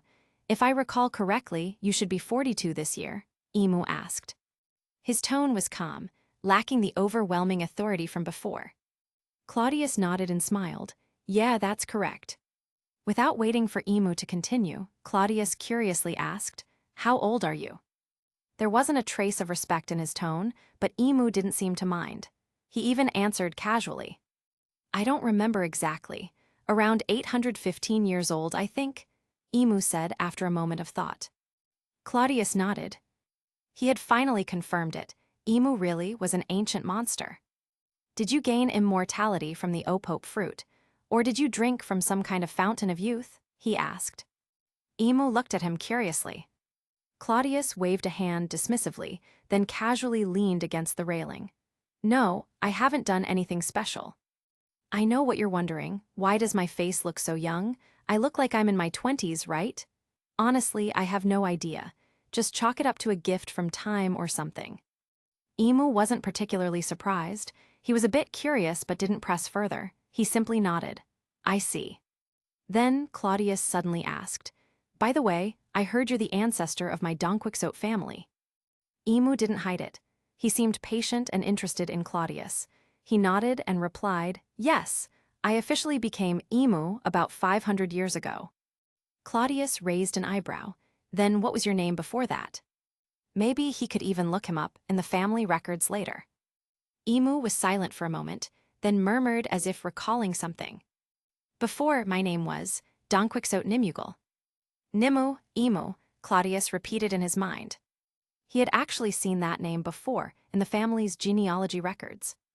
As Claudius was lost in thought, Imu spoke again. "So have you taken down the 5 elders?" Imu asked. Since Imu was being so straightforward, Claudius didn't bother lying. "Yeah, not just them. Mariewa itself is in my hands now." "Not surprising," Imu responded calmly. This time Claudius frowned slightly. "You saw this coming." For the first time, Imu's neutral expression shifted slightly. The corners of his lips curled into a small smile. "Yes, from the moment you first entered my sights." Claudius was taken aback. "Wait, surely you don't mean from the moment I was born. That would be a bit too much, wouldn't it?" Imu chuckled. "I don't remember the exact time, but around a year before the reverie, the 5 elders first told me about you. From then on, I've been watching you. It's been, what, over 10 years now." Claudius's expression grew serious. "More than 10 years, I was careful I never slipped up, not even once." Imu nodded. "You did cover your tracks perfectly. Even the 5 elders never suspected a thing." "Then how did you know?" Claudius asked curiously. Imu was silent for a moment before answering. "Me. Intuition." Claudius blinked. "That's it." "Yes, that's it," Imu said with a smile. "And in the end, I was right, wasn't I?" Then, in a voice tinged with nostalgia, he whispered, "In you, I see myself." Chapter 399. Claudius, Times Have Changed. Imu's words left Claudius surprised. In fact, from the moment he had stepped into this hall, Imu's attitude had been throwing him off. He had come here to overthrow him, yet Imu was completely calm, as if he didn't care at all. If he remembered correctly, the 5 elders had said that Imu admired him greatly, so much so that he had planned to meet him after the reverie. Claudius had assumed that meant Imu had been unaware of his true intentions, but looking at him now, it didn't seem like he was pretending at all. And at his level, would he even need to play games like that? If he tried and got exposed, wouldn't that be embarrassing? You're confused, aren't you? Emu asked softly. Claudius didn't bother hiding it. He nodded and said, I am. After all, as far as I know, you admire me a lot. I do admire you. Emu smiled, his tone carrying a trace of genuine amusement. Claudius became even more confused. He frowned and asked, Then, do you not know what I'm here to do?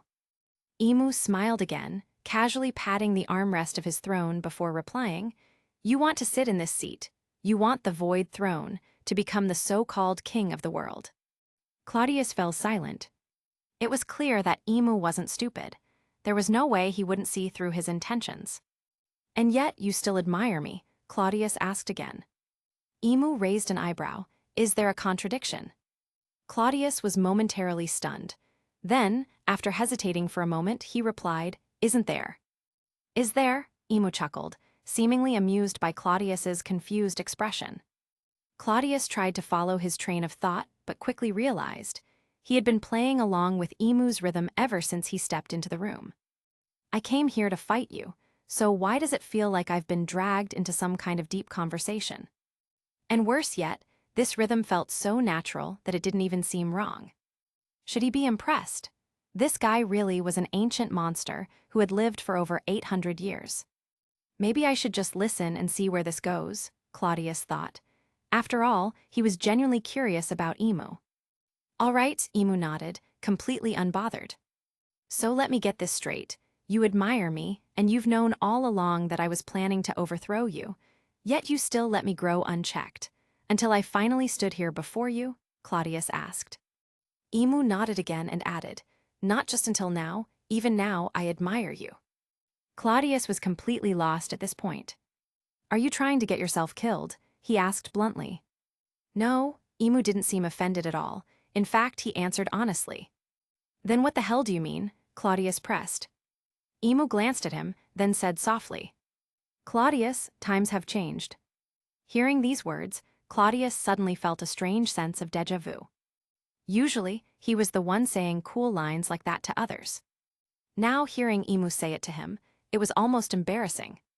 You're wondering, if I saw through your intentions early on, why did I still allow you to grow? Why did I even hint to the 5 elders to train you harder, to give you more opportunities and power? Emu smiled as he asked. Claudius listened and didn't deny anything. Instead, he nodded and said, Yeah, because in my mind, only an idiot would do that. And you are obviously not an idiot. So yeah, I've been wondering. As he spoke, Claudius studied Emu's face carefully. Could it be that people at the top just think differently? After all, without him, Mihawk had been training Zoro, helping him grow into a swordsman strong enough to challenge him one day. That whole idea seemed ridiculous to Claudius. Sure, it was grand and romantic, but he would never do something like that himself. If Mihawk wanted to train an opponent, that was one thing. He was a sword fanatic. It made sense for him. But for Emu to do something similar, that just doesn't feel right. Emu, however, remained calm in the face of Claudius's skeptical tone.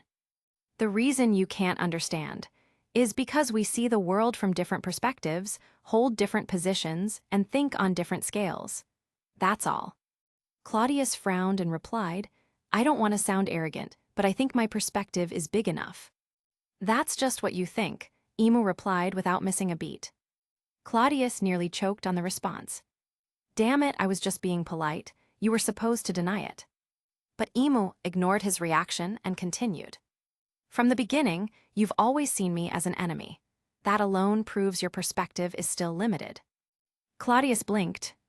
Wait, isn't that normal? He had set out to dethrone Emu and take his seat. How else was he supposed to see him? As a friend, a mentor. So, we're not enemies? Claudius asked after a brief silence. Perhaps in your eyes we are, Emu said. But tell me, when have I ever treated you as an enemy? Claudius was stunned again. He suddenly realized, since the moment they met, Emu had never spoken with hostility. For me, this is simply a trial, a test, Emu continued. At that moment, Claudius's mind suddenly clicked. Wait, you mean, everything I've done in your eyes has just been a way to prove myself? That's right, Emu nodded. Prove what? Claudius pressed. That you are worthy to sit in this throne. Claudius's expression darkened slightly. So you're telling me that all this time you've been cultivating me to take your place. From Imu's perspective, did that mean everything he had done was just some grand test? Why be so angry? Imu asked, amused. Isn't that what you wanted too? No, it's not the same. Claudius's voice grew cold. Everything I've done, I did on my own, but the way you say it, it makes it sound like a gift, like you were handing it to me. Look at you, Imu chuckled. This is what I meant by perspective. You're upset, but I never said I gave you anything. Nor have I ever denied your talent, ability, or achievements. You're the one making those assumptions. So tell me, Claudius, why are you angry? His tone was light, almost fatherly, like an elder speaking to a younger generation. Claudius clenched his jaw. He was good at arguing, but right now, it felt like he couldn't win against Imu. Because technically, he wasn't wrong. But even so, do you really think everything will go as you planned? Claudius asked through gritted teeth. Imu shook his head. Not necessarily, but in this matter, it already has. Tell me, Claudius, do you really have a choice? Claudius froze. No. There was no way back. And the worst part, he was the one who had cut off all his own escape routes, just so he could keep moving forward. Chapter 400. I thought you were a villain, but didn't expect you to be a hero. At this moment, there was no way to retreat. It was clear that Imu had never truly intended for him to succeed. He had only been grooming Claudius to take his place. Though Claudius hadn't known about Imu's plan before, he had been working toward this goal all along. Outside the door, countless comrades had staked everything, their wealth, their lives on him, Claudius. Even if he felt aggrieved now, could he back down? How could he say he quit, resign as the king of the world? That would be an even bigger joke. By all rights, the result should have been the same, Claudius sitting on this throne. But now, after hearing Imu's words, he felt as if he had been a fool all along, like everything had slipped right through his fingers in the face of this ancient monster. A thought suddenly flashed through his mind. No, you're lying, Claudius said. Why would I lie? Imu asked calmly, unfazed. The tone alone carried an air of absolute arrogance, and given Imu's status, there truly was no need for deception. As far as I know, before me, others have tried to overthrow you, but they all failed. Yet here you are, still sitting on the throne. Why? Claudius asked in a deep voice. Imu sneered. Do you think they were worthy? It was an extremely arrogant statement, yet somehow, it felt entirely justified. Before Claudius could respond, Imu continued. In the past 800 years, 3 people have tried to do what you're attempting, to overthrow me and take the empty throne. You are the 4th. But before you, they were unworthy. They were nothing more than fleeting entertainment for me. Then why am I any different? Claudius frowned. I already told you the answer, didn't I? Imu responded with a slight smile. Claudius was momentarily stunned. He touched his face and muttered, because I'm handsome. For the first time, Imu's ever-calm expression stiffened. After 800 years of existence, this was perhaps the most shameless thing he had ever encountered. Seeing Imu's reaction, Claudius finally felt some relief. Ha, got you there, old man. Ignoring Claudius' nonsense, Imu continued, because you are very much like me. That is the first reason. Imu saw a reflection of his former self in Claudius, and had also discovered that Claudius was from the Donquixote family. These 2 factors played a crucial role. Claudius' brows furrowed slightly, then he asked, and the second reason, is it because, as you said, times have changed? This reasoning felt grand enough, and it suited Imu's style. Indeed, times were changing. Even the 5 elders could see that the ship of the world government was in trouble, yet all they could do was attempt to patch it up. As much as he hated Imu, who always made him feel powerless, he couldn't deny that this man had ruled the world for 800 years. Compared to someone like Imu, Claudius knew he wasn't foolish enough to miss the bigger picture. So, was it really just a matter of the changing times? Was Imu simply looking for someone to fix the ship and lighten the load? Just as Claudius thought he had figured it out, Imu shook his head. Somewhat, but that's not the real reason, Imu said plainly. Tell me, if I truly wished to lead the world government through this storm, do you think I couldn't? The question was posed so casually, yet Claudius found himself unable to answer immediately. After a long silence, he finally said, "Before I met you, I thought you were just an old man desperately clinging to power, stubborn, arrogant, and ignorant. But now he wasn't so sure." Claudius had once believed that if Emu had the ability, he would have already purged the corrupt celestial dragons. If Emu wanted to repair the sinking ship of the world government, he could have done it. He had no concrete proof of this, just a gut feeling. An instinct, much like Emu's own instincts. And that instinct told him that Emu could do it. For the first time, Claudius found himself feeling something unexpected, respect, even a hint of awe. He quickly shook off the feeling. This old bastard has lived for 8 centuries. It's only natural that he sees things differently. Emu chuckled, "You are correct. The weaknesses of the world government lie in 3 areas. 1, the celestial dragons. 2, their reliance on military force to suppress and exploit nations. 3, corruption. If these 3 issues are resolved, the world will change, but the world government will remain." Claudius couldn't deny it. The old man had a terrifyingly clear understanding of the situation, unlike the 5 elders, who were capable of solving these problems but simply didn't care. And yet, if you already understand all of this, and if you have the means to fix it, then why haven't you? Claudius asked. Why go through all this trouble and let me do it instead? In his mind, there had to be some deeper strategy, some grander vision behind this decision. Even Claudius had to admit that, compared to this ancient being, he was still lacking in experience and insight. There was no shame in that. Emu had lived for centuries longer than him, had seen more, and understood more. Setting aside his earlier frustration, Claudius began to wonder, could it be that the so-called tyrannical dictator, Emu, was actually a wise ruler? But just as he expected a profound answer, Emu merely smiled. "Because I'm tired." Claudius was taken aback. "That's it." "That's it," Emu nodded with a smile. "That's way too casual," Claudius exclaimed. "You might see it as casual, but in my view, I've dedicated 800 years to maintaining the rule of the world government," Emu said. "During that time, I've extinguished countless lights, silencing voices that could threaten order. If you hadn't appeared, perhaps I would have continued, but seeing you, I feel satisfied. I see the future I sought. And so, I'm tired. Is that not natural?" As he spoke, Emu added, "There are many heroes in this world, not just you. One of them intrigued me. I had wanted to see how far he could go. But then I realized, this might have been your arrangement all along. And that, Claudius, made me appreciate you even more." "Dragon?" Claudius narrowed his eyes. Emu nodded. Claudius couldn't help but feel a bit of schadenfreude, so I wasn't the only one being played like a fool. Dragon got caught up in this too? That made things feel a bit more fair. "What about the pirates?" Claudius asked. "Was there never a hero among them? What about Gall D. Roger?" Emu shook his head. Perhaps he had his role to play, but in the end, he was still a pirate. Over 8 centuries, there have been many like him, and what I've come to understand is this: no matter how dark an existing order may be, it is still preferable to chaos. Even a flawed world government is better than a world ruled by pirates. The very nature of pirates means they will never be worthy of inheriting the world."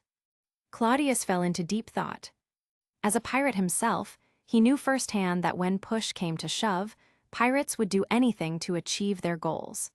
They would rather throw the world into turmoil for decades if it meant they could succeed. In that sense, the world government, despite its corruption, at least upheld some semblance of order. And suddenly, Claudius understood. He understood why Emu had once sought to erase Luffy, Shirahoshi, and the Nefertari family. Because Emu had never trusted a pirate like Luffy. Because the power Shirahoshi held, Poseidon was too dangerous in the hands of a pirate. Because the Nefertari family, with their ties to the straw hats and the ancient weapons, could not be allowed to remain. In contrast, Dragon had been left alone. Perhaps, just as Emu said, he was letting it happen. Chapter 401, The Secrets Passed Down Through the Ages. Hearing Emu's words, Claudius couldn't help but feel a surge of emotions. The Emu he had always believed to be the ultimate villain was actually a guardian of the world government. It felt like he'd been preparing for a grand battle, gathering an overwhelming force, only to find himself punching thin air. The anticlimactic revelation left him deeply unsettled. "This bothers you that much?" Emu asked with a hint of amusement. Claudius shot him a look before replying, "Of course it does. Do you have any idea how much power I gathered just to take you down? And this is how it all turns out in the end." "I wouldn't have been able to withstand the power you assembled," Emu admitted matter-of-factly. "Are you really that strong?" Claudius asked, his curiosity piqued. "Perhaps. If strength could be measured numerically, then I might be the strongest in this world. But you should know that power isn't something that can be understood just by looking at the numbers," Emu said with a calm smile. Claudius nodded. As a powerful fighter himself, he understood this well. Strength couldn't simply be quantified. The world government had devised measures like Doweriki to evaluate combat prowess, but at his level, such metrics were meaningless. If anything, he could crush them outright. "My combat experience, instincts, and natural talent, none of them are particularly outstanding. Maybe even you could defeat me," Emu added with another faint smile. Claudius frowned. "Why do I feel like you're looking down on me? Just so you know, I'm pretty damn strong, all right? There may be people in this world who can defeat me, but I can count them on one hand. And even then, none of them can be absolutely certain of victory. If I go all out, Mid-sentence, Claudius suddenly recalled the time he went berserk, pinning Charlotte Linlin to the ground and beating her senseless. In that state, he had felt like he could take on even Kaido at the same time. Emu simply smiled and didn't bother arguing with him. In his eyes, Claudius had already reached a level of power beyond question. The forces Claudius had gathered this time were indeed enough to overwhelm him. Fortunately, Claudius was at least rational enough to listen to reason, rather than immediately turning hostile. As another thought crossed his mind, Claudius asked, "By the way, are the legendary ancient weapons really as powerful as they say?" Emu nodded without hesitation. "Very powerful." "How powerful exactly?" Claudius pressed. Emu seemed to think for a moment, as if considering how best to describe it. After a brief pause, he said, "For Logia users, the threat isn't particularly significant, but if combined with modern seastone technology then, well, let's just say." He trailed off, but Claudius got the idea. "In the past, for a top-tier fighter like you, as long as you didn't rely on your elemental state or had some kind of unique survival ability, the weakest ancient weapon Pluton could kill you in a single shot." Claudius was slightly taken aback. Pluton, said to be a battleship capable of sinking an entire island with a single blast, was indeed a devastating weapon of war. But he had never really taken it seriously. After all, plenty of people in this world had the ability to destroy an island. In fact, Claudius himself could. If he unleashed his full power, he could freeze an entire island in an instant. Back when he was on Skypia, he had even wiped out Burka in one strike. Of course, there was a difference between life force destruction and physical destruction. Logia users like Sakazuki, Kyuzin, and Borsellino could annihilate an island with a single attack in a tangible, physical sense. Whitebeard, for example, could shatter an island with a single punch. But just because they could destroy an island didn't mean they could kill a top-tier fighter. Whitebeard might be able to break an island apart, but that didn't mean he could kill Sakazuki with one punch. Likewise, Sakazuki couldn't kill Whitebeard with a single attack either.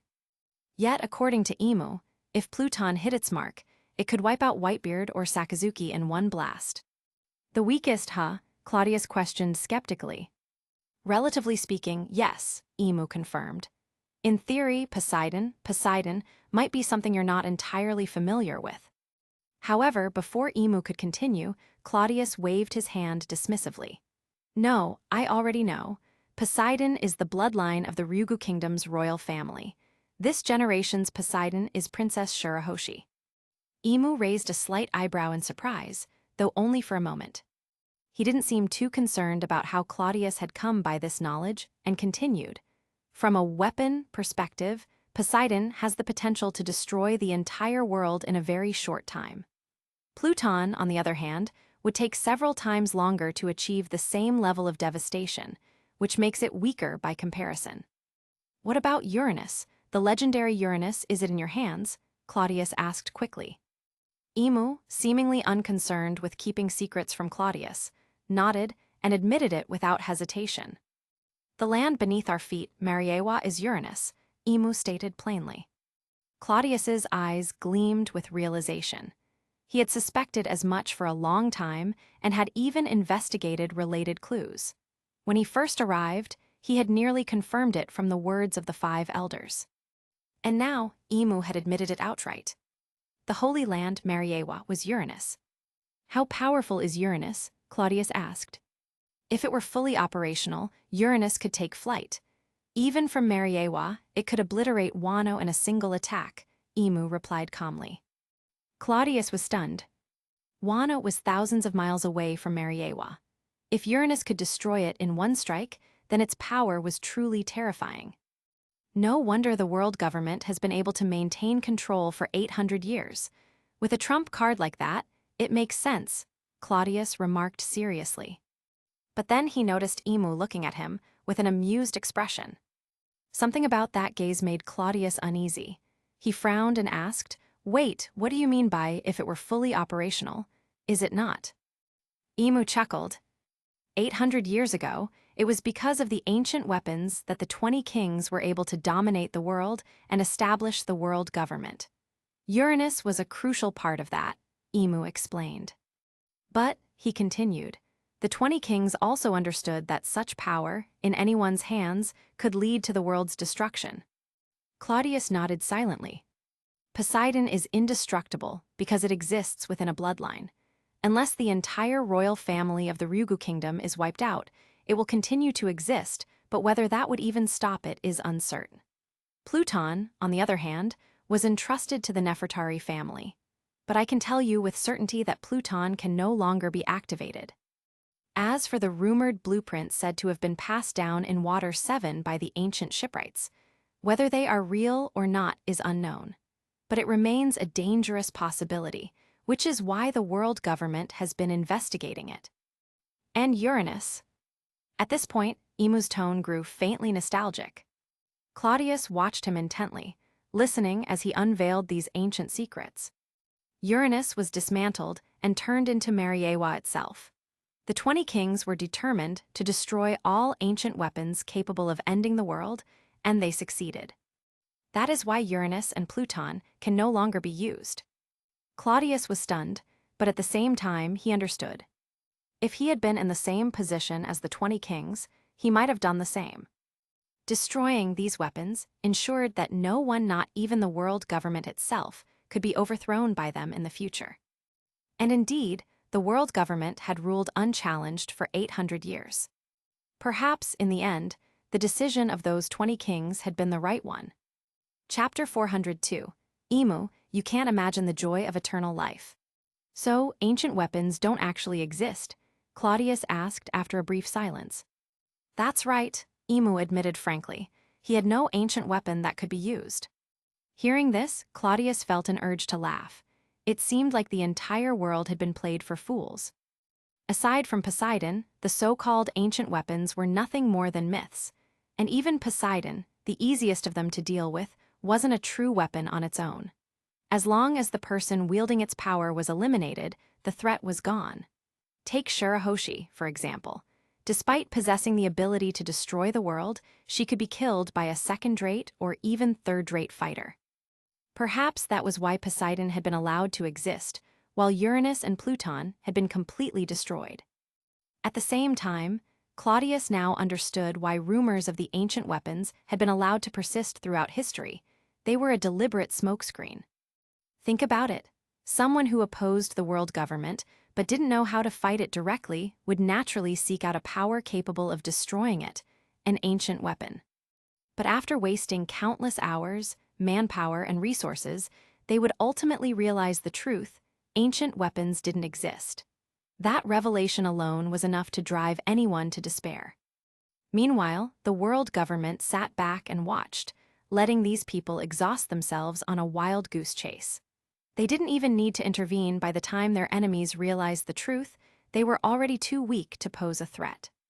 The sense of control, The thrill of manipulating events from the shadows, it must have been exhilarating. Claudius felt a bit fortunate that he had never been fixated on the idea of obtaining an ancient weapon. If he had started from scratch, like Dragon, he might have fallen into the same trap, chasing after something that didn't exist. But he had approached things from a different angle, rising from within the celestial dragons and driving reform from the top. He never needed ancient weapons. If anything, he preferred their complete destruction. Because of this, he had managed to avoid this elaborate deception entirely, saving himself a great deal of time and effort. After a moment of silence, Claudius chuckled and said with some admiration, "Your schemes are impressive, I have to admit that." Emu smiled. "It seems you've figured out the full extent of it." "Yes, the rumors about the world government possessing ancient weapons, like Uranus, serve both as a deterrent and a distraction. They waste the time and resources of countless ambitious individuals while subtly reinforcing the world government's stability." Claudius nodded in understanding. But then he smirked and added, "That said, the blueprints for Pluton do exist. I can get my hands on them anytime I want." Emu looked slightly surprised, but only for a moment. Then he simply said, "That has nothing to do with me." Claudius thought for a moment and muttered, "Depending on the situation, I might just destroy them completely." Emu offered no response. Instead, he slowly stood up from the empty throne and said, "Do you want to sit and see how it feels?" Claudius glanced at the throne, then at Emu. He hesitated for a moment before asking softly, "Does this mean I've won?" "There's no doubt about it. You've won," Emu replied with a smile. Whether from the perspective of this so-called trial or his own belief in transformation, Claudius had made it here. That alone proved that the change was a success. In that sense, Claudius was indeed the victor. Yet, for some reason, he felt no sense of joy. Maybe because it had been too easy. Still, there was no point in dwelling on such a trivial question. After a brief pause, the corners of Claudius's mouth curled up. He strode forward confidently and took his seat on the empty throne. Emu watched him with a smile, but said nothing. Claudius shifted slightly from side to side, adjusting his position before commenting, "This isn't quite what I expected." "What do you mean?" Emu asked with a smirk. "I thought the empty throne would be incredibly comfortable to sit on, but I don't know if it's just my imagination, it actually feels a bit stiff.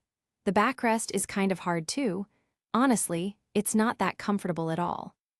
Claudius furrowed his brows and shifted again, but the feeling remained the same. Hearing this, Emu burst into laughter. "It's not your imagination. The empty throne was designed this way on purpose.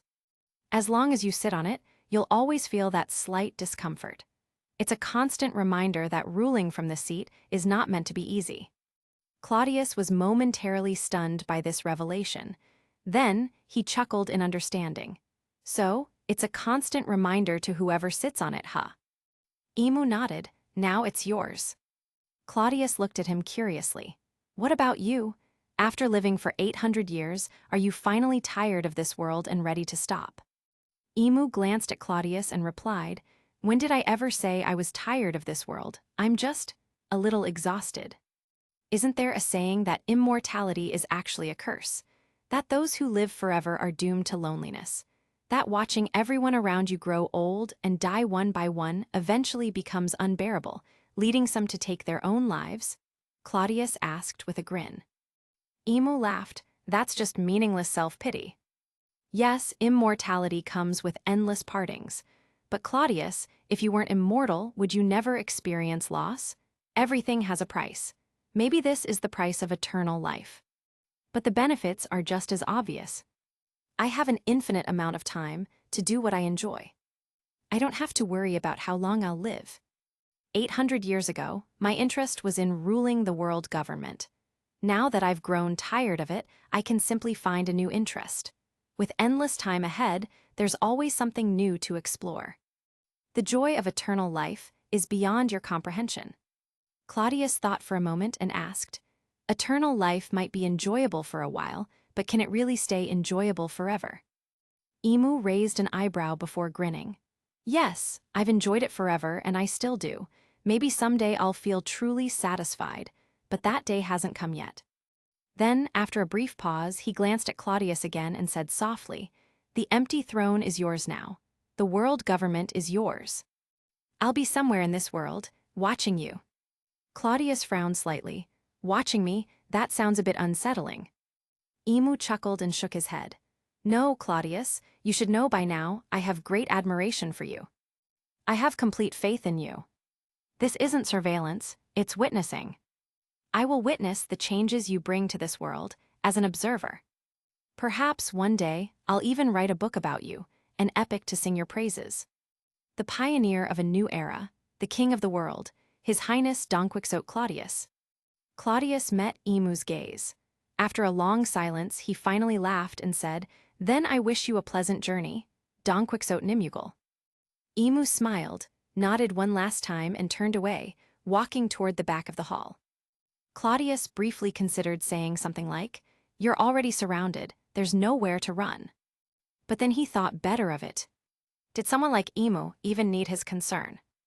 Even if he vanished into thin air right now, Claudius wouldn't be surprised. So he simply let it go. Sitting on the empty throne, gazing at the vast, empty hall, Claudius murmured to himself, "Am I the king of the world?" Chapter 403, The End of Mariewa Power's Struggle. Outside the Grand Hall, Sengoku and the others had been waiting for a long time, each feeling a bit anxious. The silence inside was unnerving. With the massive doors shut tight and their soundproofing effect working perfectly, they had no idea what was happening within. "Don't worry, Claudius is strong. No matter how powerful Emu is, he wouldn't have been able to resist him," Crocodile said confidently, placing full trust in Claudius at this moment. Hancock, who had been silent for a while, showed a hint of impatience on her strikingly beautiful face. "Wait, this Empress has already grown impatient. I must know His Highness' safety." Despite the tension, Sengoku managed to remain calm and simply said, "We wait." Meanwhile, inside the hall, Claudius sat on the empty throne, absent-mindedly running his fingers over a ruby embedded in the armrest. His expression carried a hint of amusement. "So this is how it works. I was wondering how that guy managed to shut the doors so suddenly. I thought it was some kind of powerful ability. Turns out, it was just this," Claudius muttered to himself. Adjusting his position slightly, he leaned back, raised his chin a bit, and adopted a slightly arrogant posture. He rested his left arm on the armrest and shifted his body slightly to the left, then crossed one leg over the other, striking the classic pose of a final boss. Satisfied with his posture, Claudius twisted the ruby mechanism on the armrest. With a deep rumble, the grand doors of the palace slowly began to open. Sengoku and the others, who had been standing outside, were momentarily stunned. Then, their instincts kicked in, and they cautiously stepped forward, ready for anything. But the moment they entered, they were greeted with a sight that left them speechless. There, seated atop the empty throne, was Claudius. His imposing posture radiated authority, making even Sengoku and the others momentarily hesitate. Before anyone could react, Claudius spoke. "What are you all standing there for? Why aren't you greeting the king of the world?" At his words, Sengoku and the others finally relaxed. They still didn't know exactly what had transpired inside, but from Claudius' attitude alone, it was clear he had won. Doflamingo grinned and let out his signature laugh. "Phew phew foo foo, hail the king of the world." The others chuckled as well, offering a mix of serious and playful responses. Seeing their half-hearted reaction, Claudius frowned in dissatisfaction. "Can you be a bit more serious? At least make it sound uniform. You're making this feel like a marketplace. Where's the sense of accomplishment in that?" "Ahahaha, forget that for now, Claudius. What happened to Emu? Did you kill him?" Garp asked with a hearty laugh. Claudius, unwilling to entertain their antics further, waved a hand dismissively. "Kill him? Do you guys not understand? That guy was all talk. The moment I arrived, he immediately bowed his head and surrendered. He practically begged me to take this seat, said if I didn't sit, he'd throw a tantrum and die right then and there." He sighed dramatically. "I mean, the guy is hundreds of years old, how could I refuse him? Out of respect for the elderly, I reluctantly agreed to sit here. Truly helpless, I tell you." Garp and the others were stunned not because they believed Claudius nonsense. but because they were in awe of his shamelessness. Crocodile Ever the Tsundir scoffed.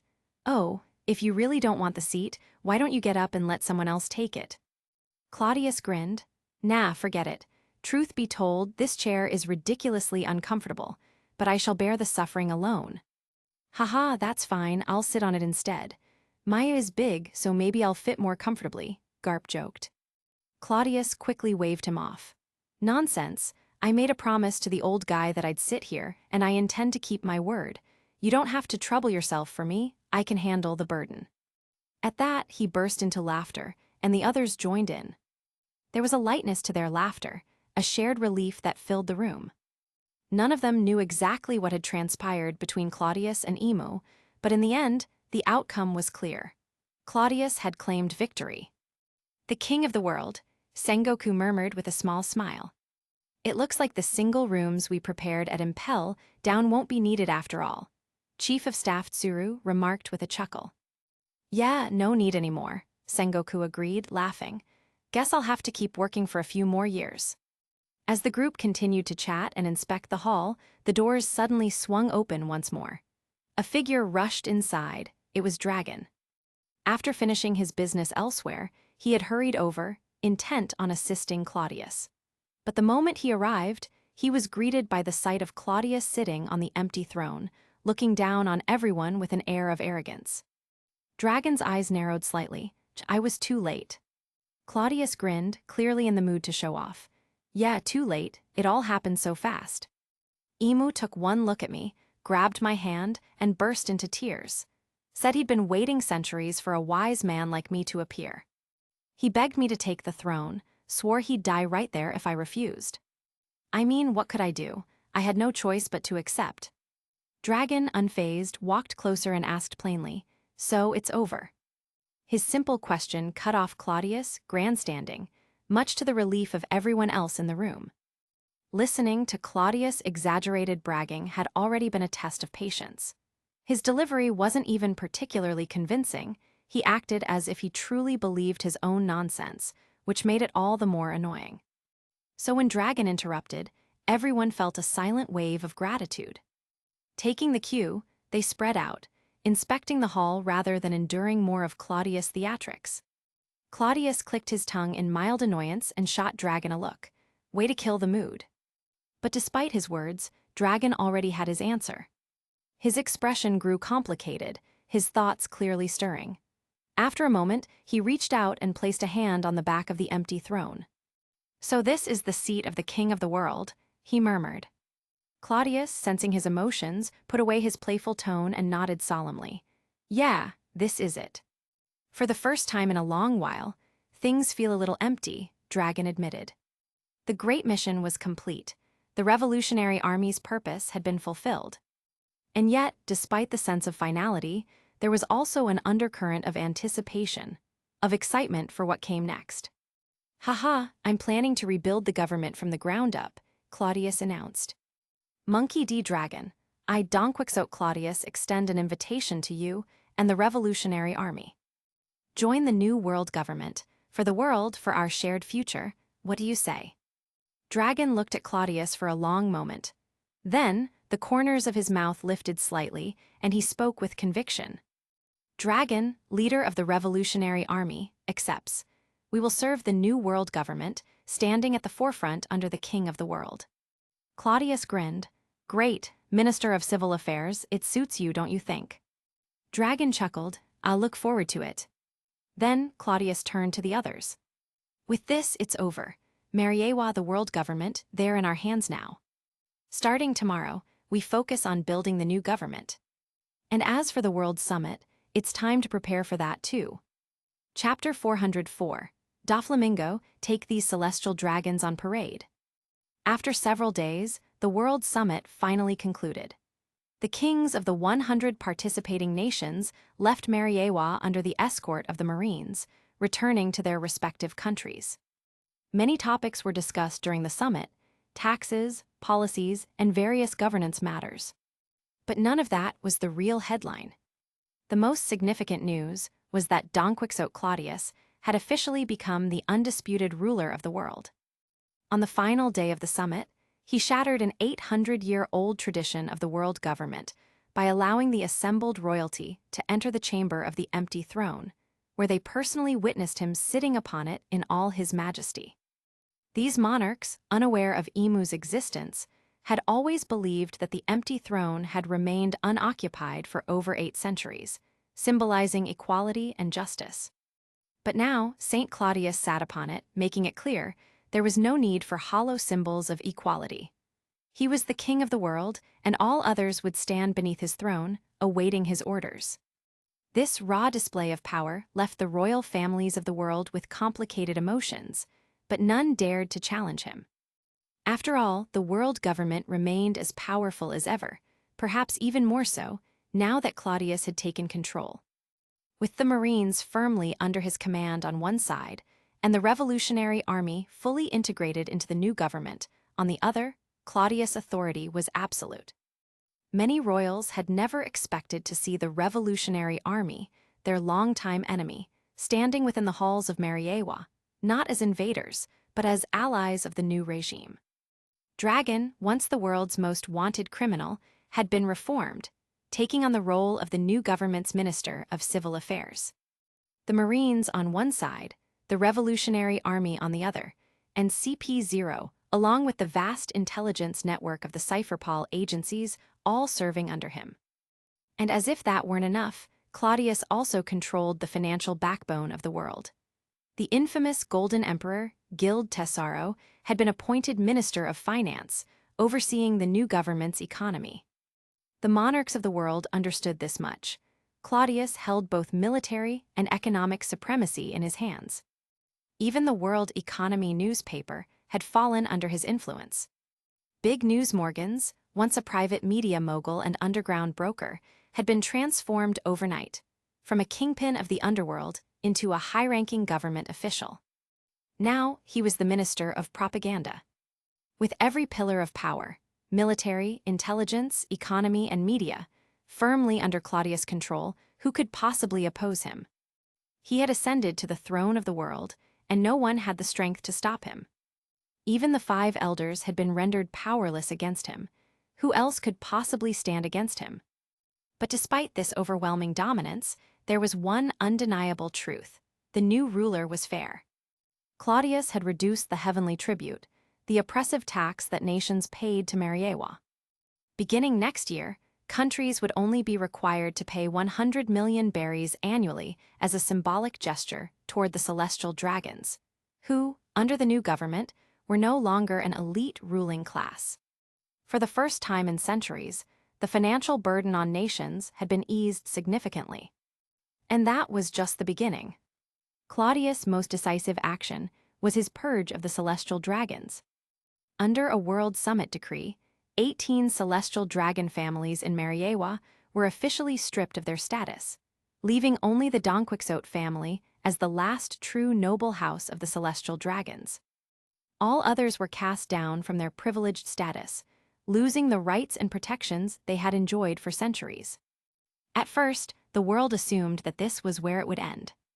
But Claudius was merciless. Aside from a select few who were granted pardons, hundreds of former celestial dragons were sentenced for heinous crimes. That alone was a shocking act of justice. But what followed next was even more ruthless. Claudius ordered a public parade of the fallen celestial dragons. Currently, the world government consists of 173 nations. The World Summit discussions projected an expansion to 200 member nations within 5 years. And every single one of these existing nations would be assigned at least 2 former celestial dragons, to be taken through the streets in public humiliation. The assembled royalty were stunned. This action had 2 clear purposes. First, to ensure that the fallen celestial dragons never regain their power. By sending them to different nations and parading them through the streets, these disgraced nobles were guaranteed to make lifelong enemies wherever they went.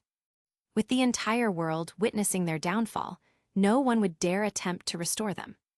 Second, Claudius was turning them into a symbol, a sacrifice to gain public favor. By showcasing these once untouchable aristocrats being publicly humiliated, Claudius was making a statement. His government belonged to the people, not the privileged few. And who was put in charge of this task?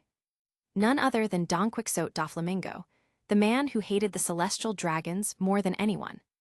As for Cladius himself, he had naturally become the supreme ruler of the celestial dragons, the last, and only, high noble of Mariewa. Doflamingo's hatred for the celestial dragons had long since become something pathological. In truth, the other celestial dragons had never directly harmed Doflamingo's family. It was his father who had chosen to abandon their status and live among commoners, only to realize too late that there was no way back.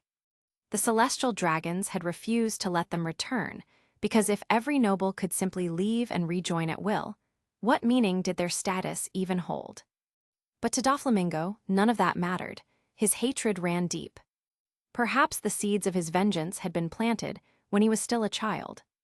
Cladius didn't care. Doflamingo was his cousin, his ally, his supporter, and his closest confidant over the years. Their bond was forged not just through blood, but through mutual trust. So, if Doflamingo wanted to vent his hatred by personally overseeing the humiliation of the fallen celestial dragons, Cladius had no reason to stop him. This marked the final resolution of the celestial dragons' issue. With that done, Cladius moved forward with his next set of reforms, including further tax reductions for nations and the military expansion of the Marines. For the first time, Marine recruitment would no longer be restricted or hindered by political limitations. Under the support of the new world government, the Marines could expand openly and aggressively. Of course, Cladius also reclaimed full control over Calm Belt development, placing it under the direct authority of the Donquixote family. Sengoku had no objections. This had been discussed long before the power struggle even began. He understood that this was a strategic move to balance marine power, and he accepted that it was a necessary measure. After all, no government in history had ever granted the military complete autonomy. That would be insanity.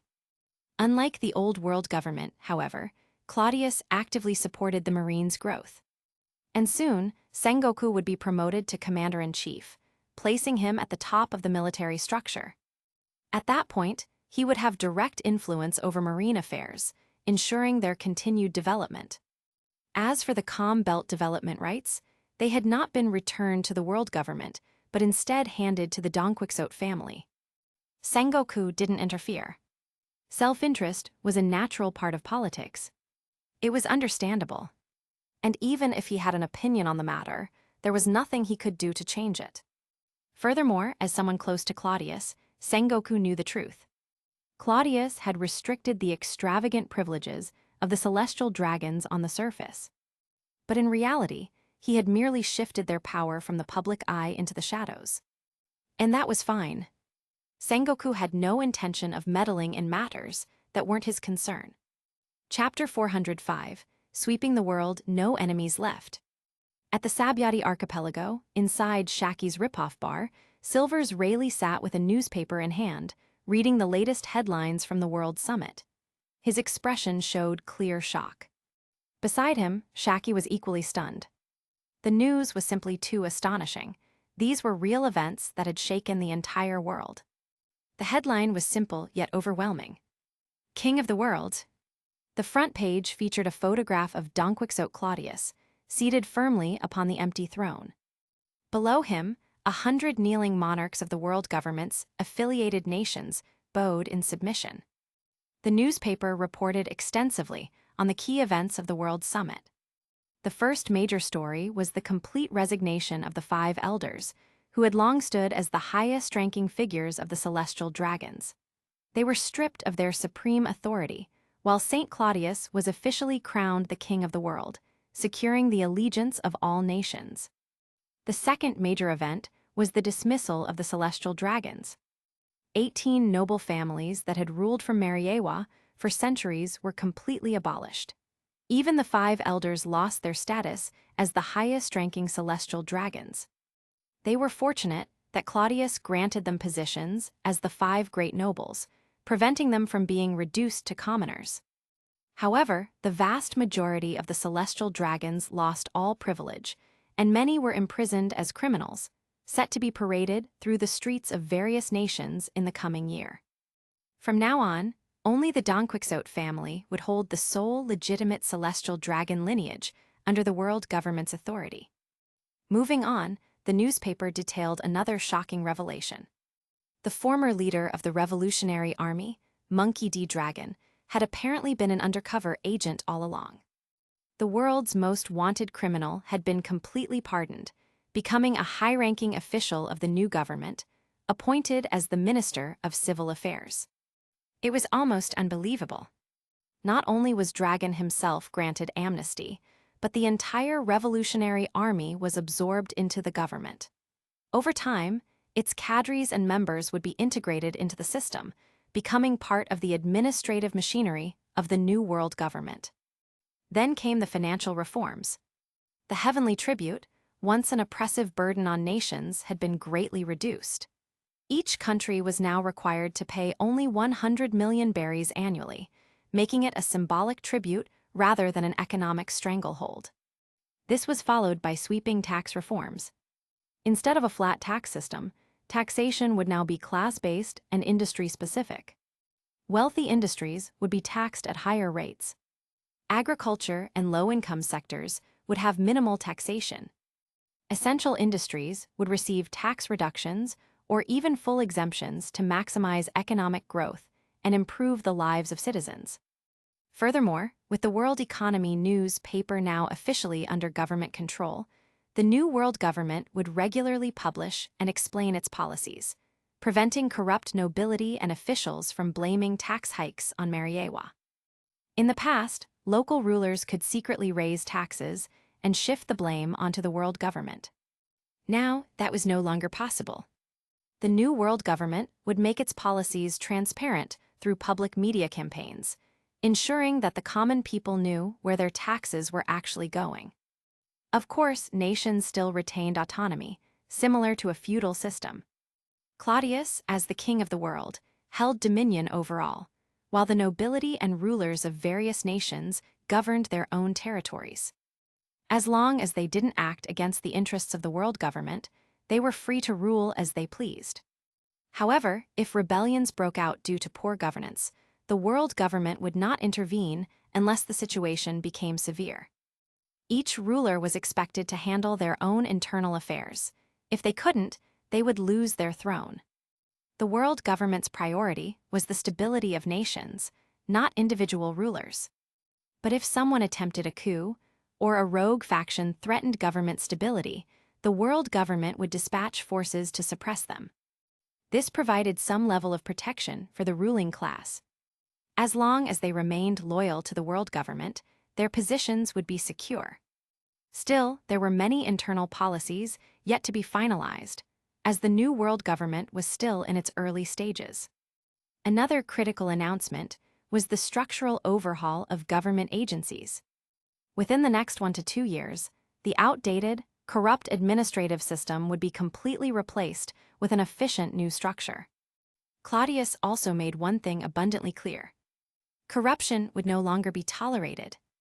The SUPERPOWERS agencies were restructured, their primary role shifting from covert operations to anti-corruption enforcement.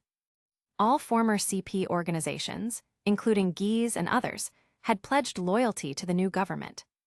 Previously, SUPERPOWERS had been nothing more than a violent enforcer for the old celestial dragons.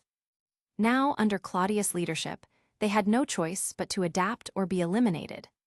To further consolidate power, Spanding officially merged CPX with the existing SUPERPOWERS structure. Originally, CP0 was the highest-ranking agency, but now all CP divisions, CP0 through CP9, were placed under a unified structure. CPX was designated as the new highest-ranking division, with Spanding serving as its supreme director, reporting directly to Claudius and overseeing global intelligence operations. It was akin to a secret police force, much like the Jinniaway of ancient times. In the coming weeks, more newspapers would continue reporting on the radical changes taking place under the new government. But even this first edition alone had already shaken the world to its core. Rayleigh set the newspaper down, taking a slow sip from his glass before murmuring, Cladius, you really are something else, the king of the world, incredible. Shaki glanced at him, her tone laced with emotion. So, it seems like your captain, Roger, failed completely. Does Laugh-Tale even matter anymore? Rayleigh thought for a moment before replying. Not to the world, but to the pirates it still does. Roger had once believed that Laugh-Tale held the key to changing the world.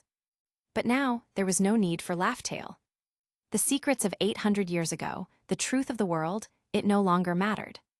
Claudius had already changed the world. Even if a new pirate king emerged, what could they possibly do against the world government under Claudius? Nothing. Shaki chuckled. Still, Roger played a role in all this, didn't he? Rayleigh sighed. Yeah. Back when the Great Pirate Era began, I thought the ultimate winner would be someone like Whitebeard or Shiki. But in the end, the real winner was Claudius. Roger, he lost. There was a faint loneliness in his voice. Back then, they had believed only pirates could change the world. But in the end, the world never belonged to pirates. Shaki's gaze sharpened. What do you think he'll do next? Rayleigh didn't hesitate. He'll consolidate his rule. Even though he's already the king of the world, stability isn't guaranteed yet. Reorganizing the world government, rooting out corruption, these aren't easy tasks. But once he finishes, his eyes will turn to the new world. Shaki nodded in agreement. He'll sweep the seas, crushing all opposition. Exactly. The Revolutionary Army has already been absorbed into his government. Next, he'll end the pirate era and destroy the great pirate factions once and for all. Rayleigh smiled wryly. Good thing I'm already retired. Just thinking about fighting Claudius gives me a headache. Chapter 406. Sakazuki is going to be the fleet admiral. At the end of the Sea Circle calendar year 1519, 1.5 years had passed since the last reverie, and the newly established world government was operating efficiently. A year may be long or short, but during this time, the world had indeed undergone significant changes. The lingering effects of the Great Pirate Era seemed to be gradually fading, and the living standards of people across various nations had seen noticeable improvement. In the waters near Windmill Village in the Goa Kingdom, located in the East Blue, a ship bearing the flag of the world government was sailing. On board was a high-ranking official of the world government, Sabo. Sabo was once the chief of staff and second-in-command of the Revolutionary Army. However, after the Revolutionary Army successfully came ashore in one swift move, it was naturally impossible for him to continue holding that position. With the new world government implementing a strict anti-corruption campaign, Sabo had now taken on the role of East Blue's chief anti-corruption commissioner, effectively serving as a special envoy. He had just departed from the Goa Kingdom, his homeland. The current king was his younger brother, a rather shrewd and stubborn individual. The Goa Kingdom was renowned as the most beautiful nation in the East Blue.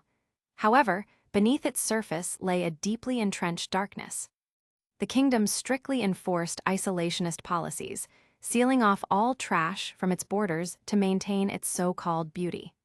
As a result, it had earned its reputation as the most beautiful nation in the East Blue.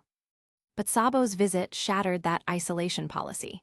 He directly ordered the Goa Kingdom to restore normal governance, safeguard national institutions, and executed several high-ranking nobles who refused to comply. At the same time, he conducted a thorough purge of corrupt officials. Additionally, Sabo placed several former members of the Revolutionary Army into the kingdom's administrative system, assigning them to oversee reforms. This move was directly authorized by Claudius, and it was precisely such decisive and popular measures that had brought about sweeping changes to the world in just 1.5 years. Chief, where are we heading next? The East Blue matters are mostly settled, and you don't need to personally oversee the remaining details. Isn't it time to return to Mariewa and report to His Highness?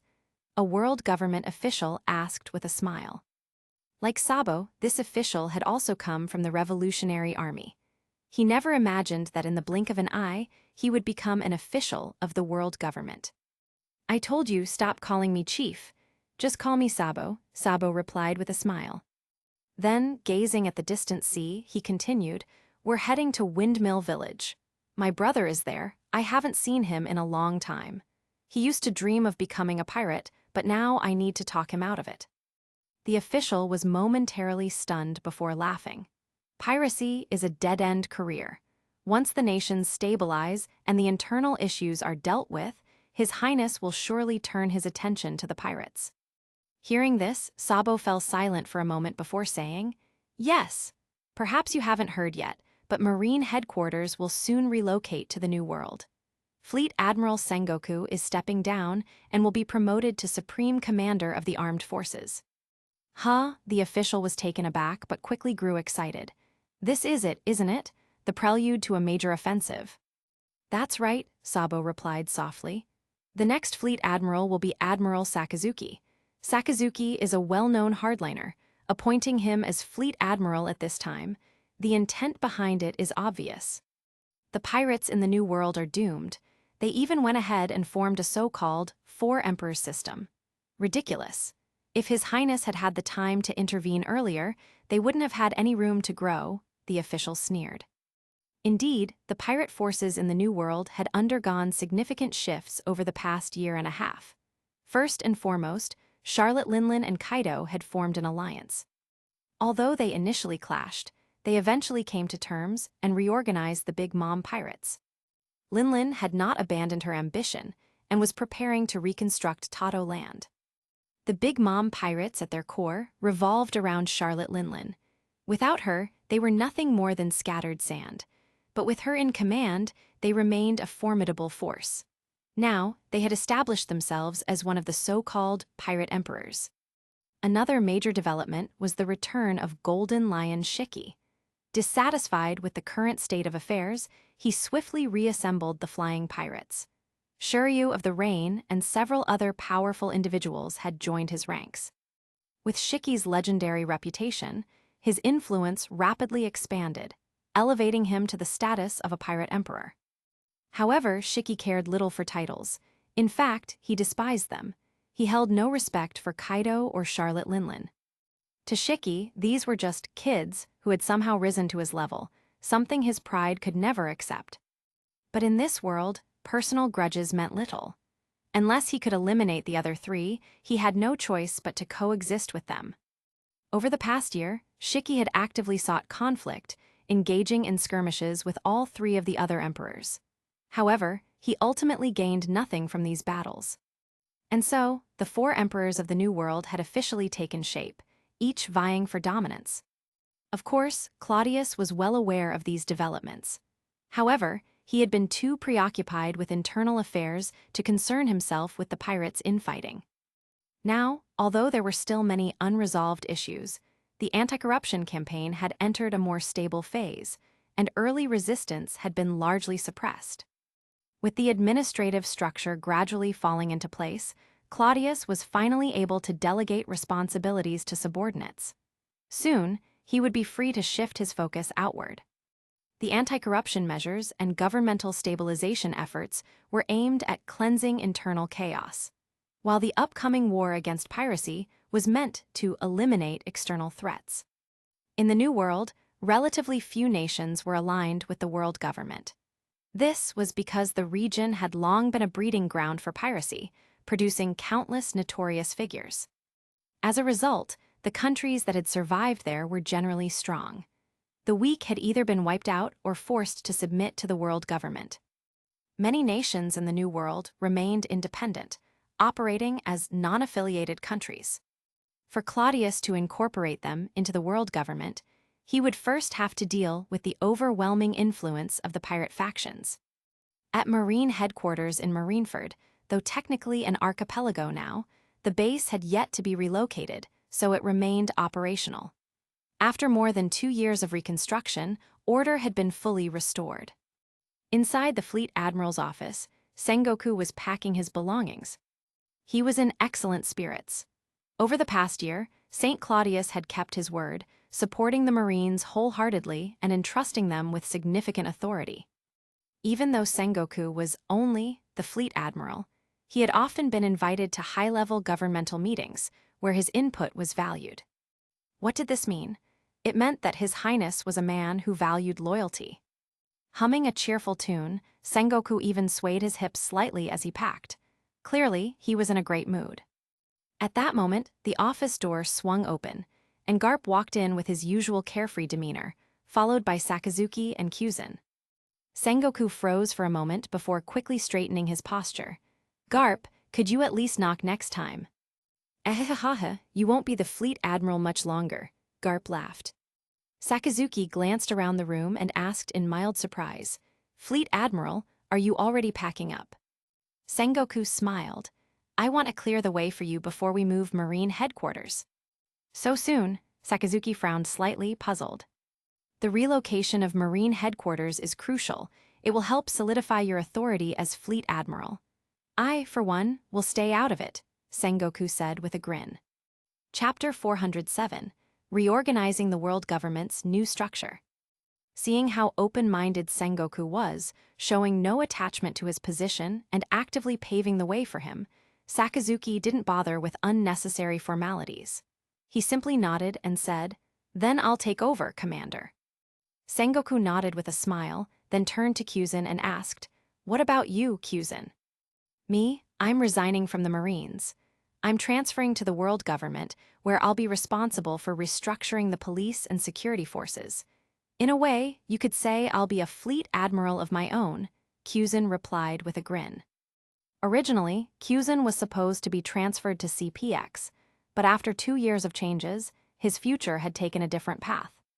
The world government was undergoing a massive restructuring. In fact, CPX itself was being dismantled and reorganized under Cladius' direction. Similarly, an organization akin to the 7 warlords of the sea was being redefined, establishing an entirely new entity. Not to mention, Spanding had also consolidated the CP agencies, making CPX somewhat chaotic at the moment. Recognizing Kyuzen's talents, Claudius assigned him to a new division, one focused on police and security forces. Each country under the world government had its own internal forces. While their military had varying degrees of autonomy, Claudius had significantly reigned in their control, placing them under the command of the Supreme Commander of the Armed Forces. In other words, from now on, the militaries of these nations would, in name at least, be under Sengoku's command. Beyond the military, each country also had its own police and security forces.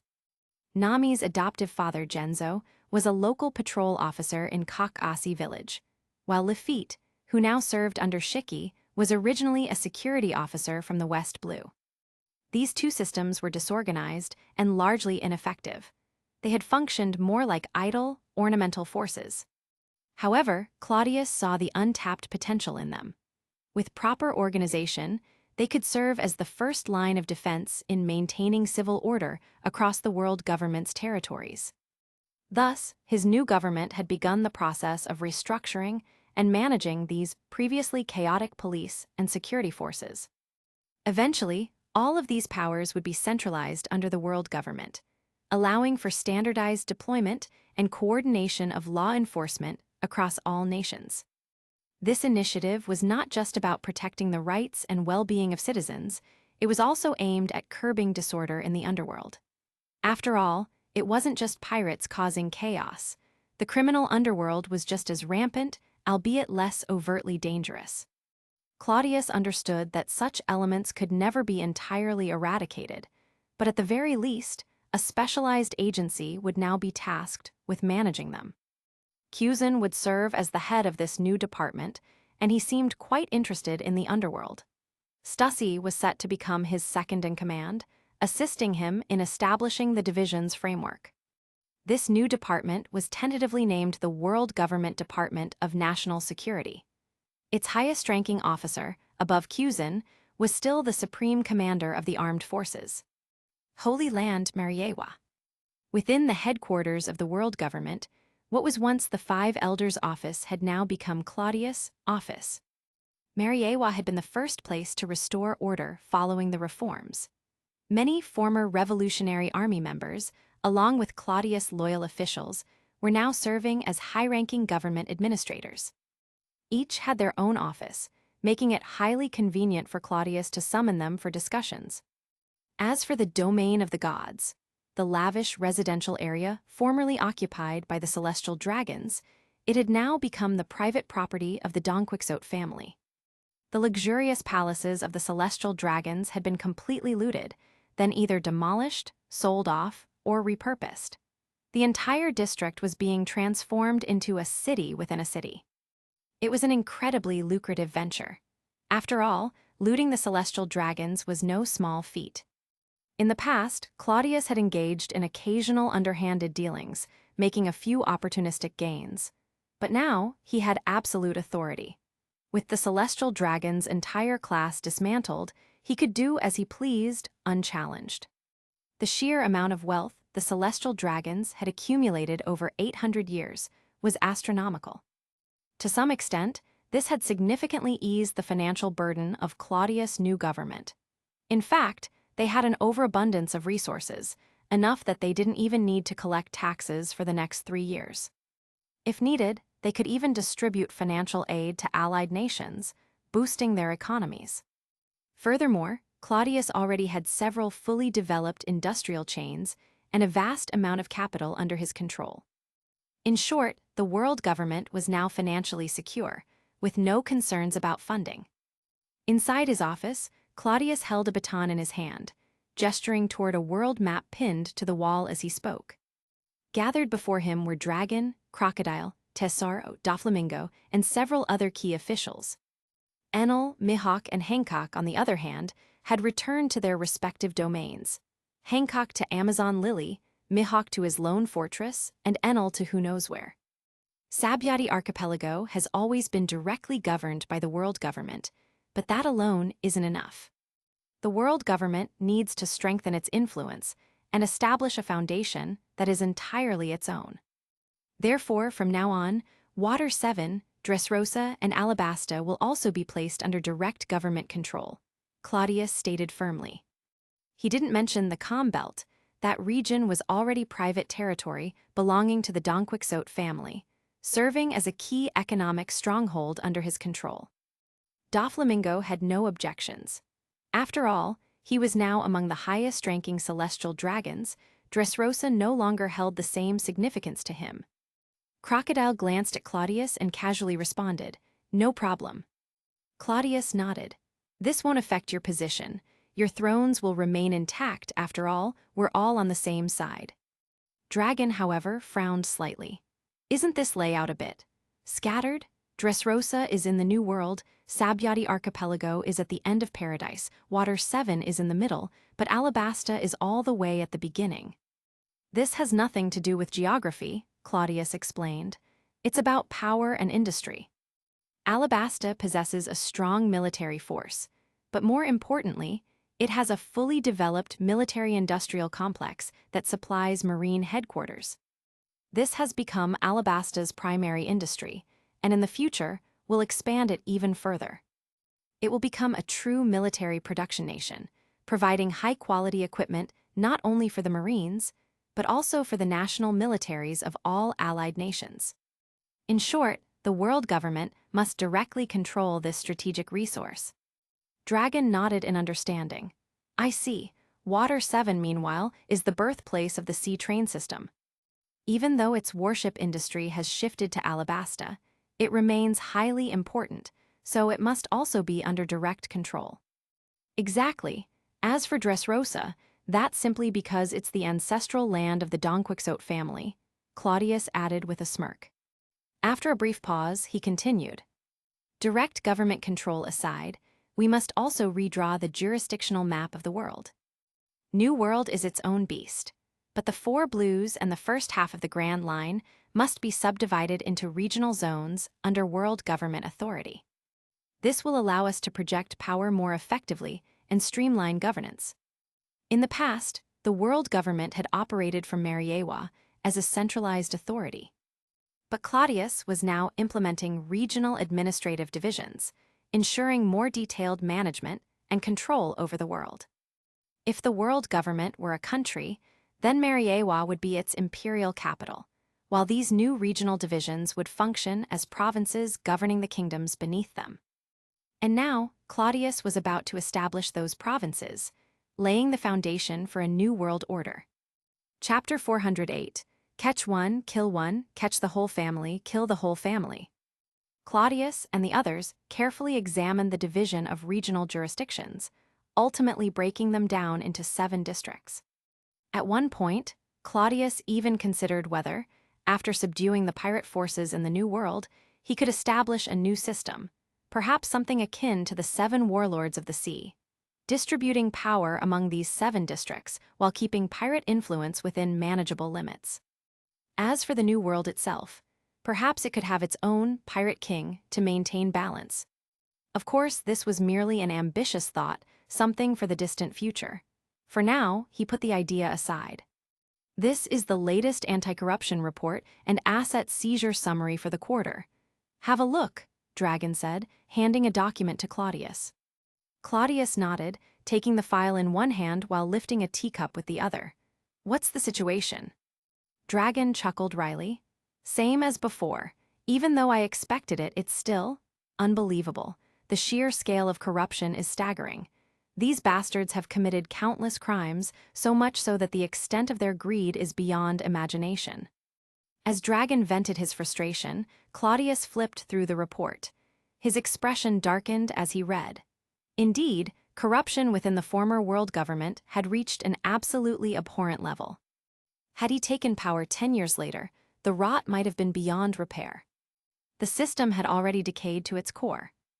Just within the tax collection department, even a low-ranking official could embezzle 3 to 5 billion berries per year. And that corruption extended layer by layer all the way up. For every 10 billion berries collected in annual taxes from various nations, only 3 billion would actually reach the world government's treasury. The remaining 7 billion, devoured by officials at every level. Claudius' expression turned ice gold. Hit them hard, catch one, kill one. If they have a family, kill the whole family. Anyone who dares to flee will be hunted worldwide, and all their assets will be confiscated. Not just their families, their entire bloodline and former colleagues will be punished as well. His words were merciless, his tone carrying an undeniable authority. This was the iron-fisted approach he had maintained for the past 2 years in his anti-corruption campaign, swift, brutal, and utterly relentless. Recover as much stolen wealth as possible, then publicly execute the guilty. If their embezzlement exceeded 5 billion berries, their entire family would be beheaded, down to their youngest children. If the amount surpassed 10 billion berries, then it was extermination, not just their immediate family, but also their extended relatives and associates. And if anyone dared to escape, the CPX special agents would hunt them down. At the same time, their colleagues, anyone who had worked alongside them, would also be arrested and punished. This approach terrified corrupt officials. Many attempted to flee before being exposed, but in the end, they were betrayed by their own colleagues. After all, nobody wanted to risk being implicated, so everyone kept a close watch on each other. At first, Claudius' ruthless policies had provoked intense backlash. But he crushed all resistance, and soon enough order was restored. For Claudius, there was zero tolerance for corruption. Unless he executed entire groups, they would never learn their lesson.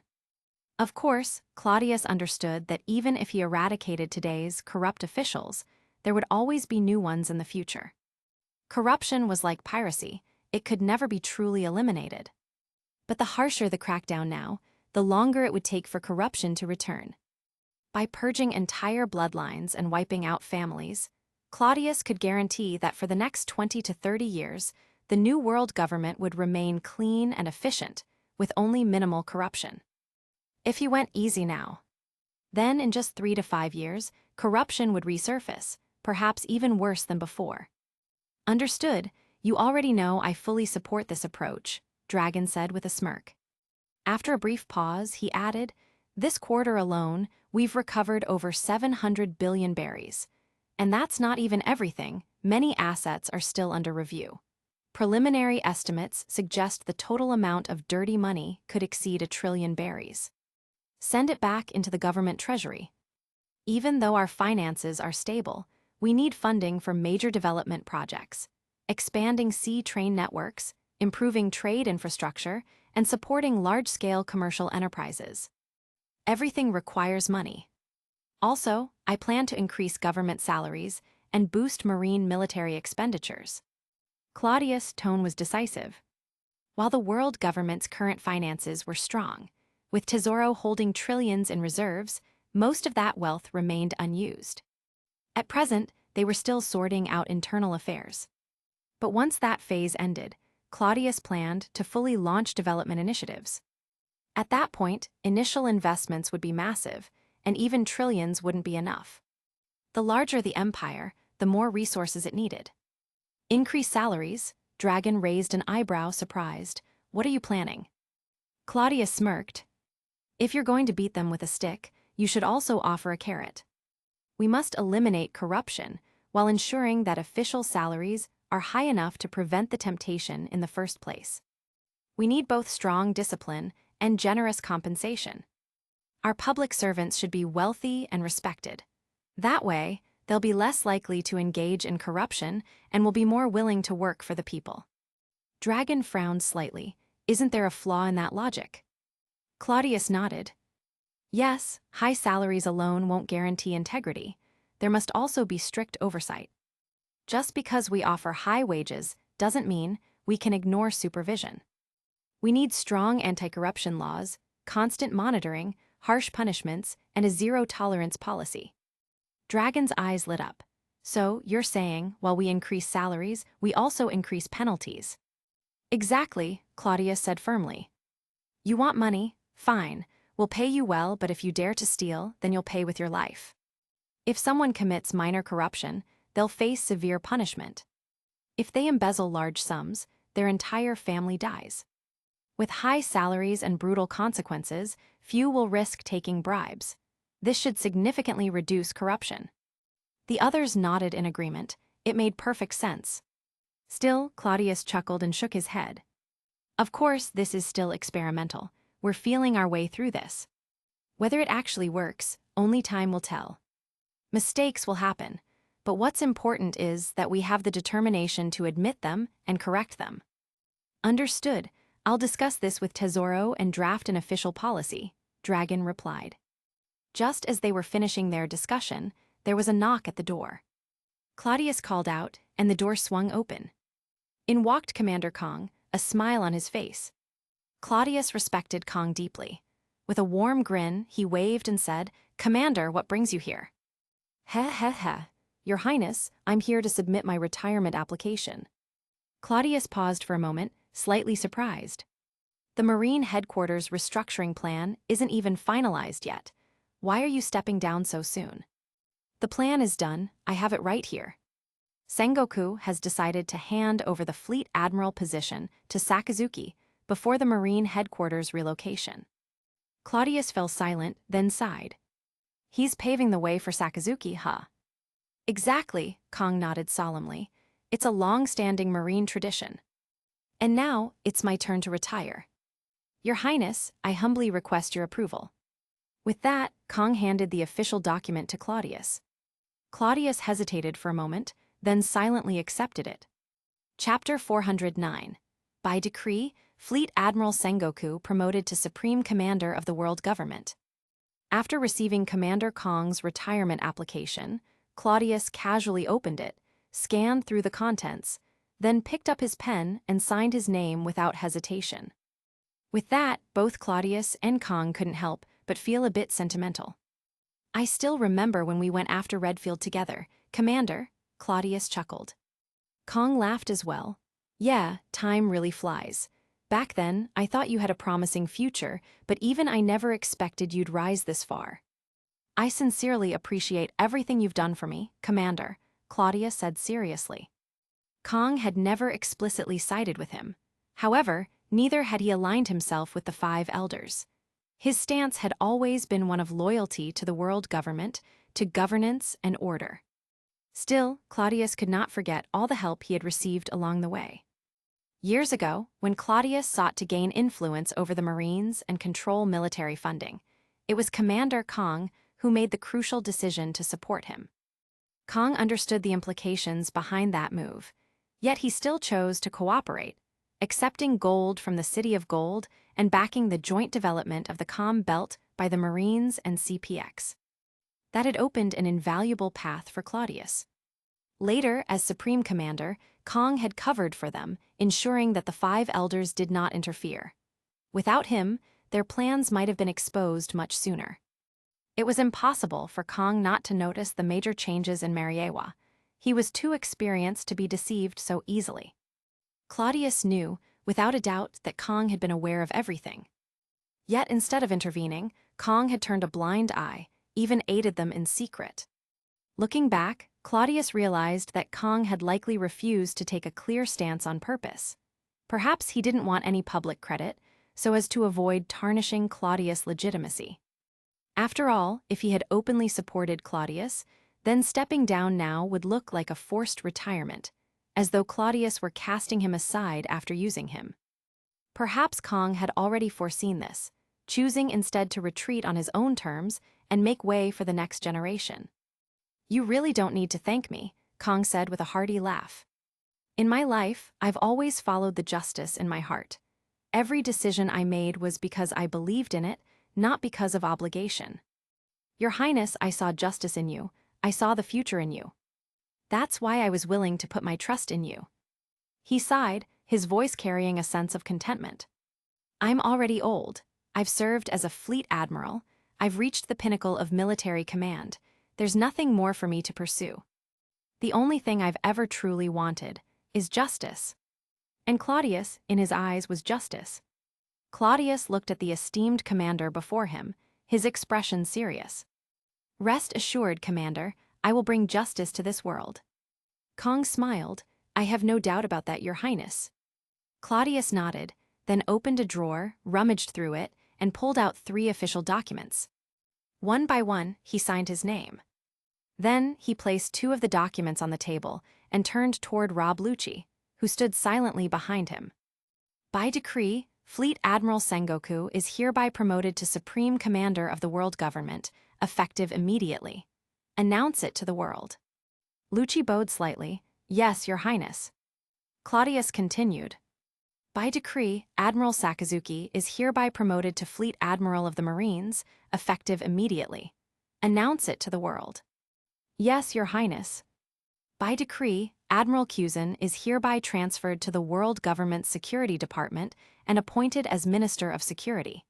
Announce it to the world." "Yes, Your Highness." Only then did Cladius fall silent. He tapped 2 fingers against the table, deep in thought. After a long pause, he spoke again. "Once the handover is complete, order Fleet Admiral Sakazuki to submit a list of candidates for the 2 vacant admiral positions." "Yes, Your Highness," Lucci replied firmly. These simple orders would send shockwaves throughout the entire marine hierarchy.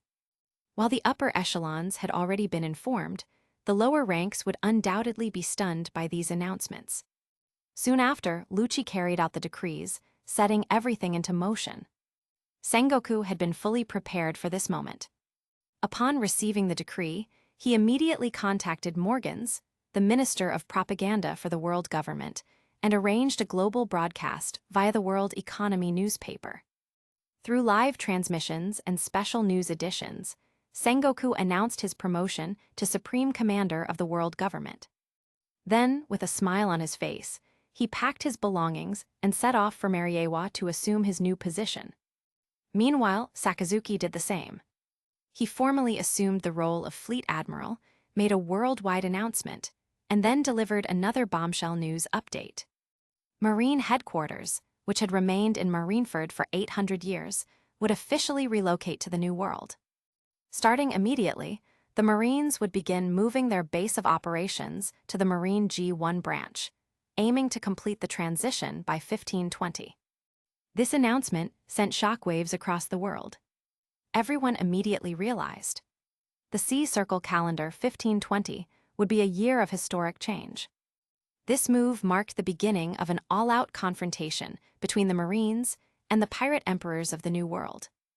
It was a clear declaration of war, the final stage of the campaign to end the Great Pirate Era.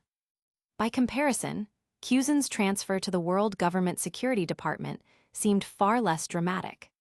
But in reality, his new role was just as important. As soon as he assumed office, Cusan's first order was to standardize the security forces. He immediately abolished all previous inconsistent titles. Security officers, police, patrol forces, all were unified under a single designation. Then, he began recruiting personnel, selecting candidates from retired Marines and former Royal Guards from various nations. By forming a strong leadership team, he laid the foundation for a clear and structured system. Each year, countless Marine soldiers retired, but up until now, they had no proper path forward. Previously, the world government had simply ignored them. But under Cladius' rule, this would change. Cusan's national garrison provided a new opportunity, a way for retired Marines to continue serving society while securing stable careers. This force was still in its infancy, but in time, it would grow into a formidable institution, providing both security and employment.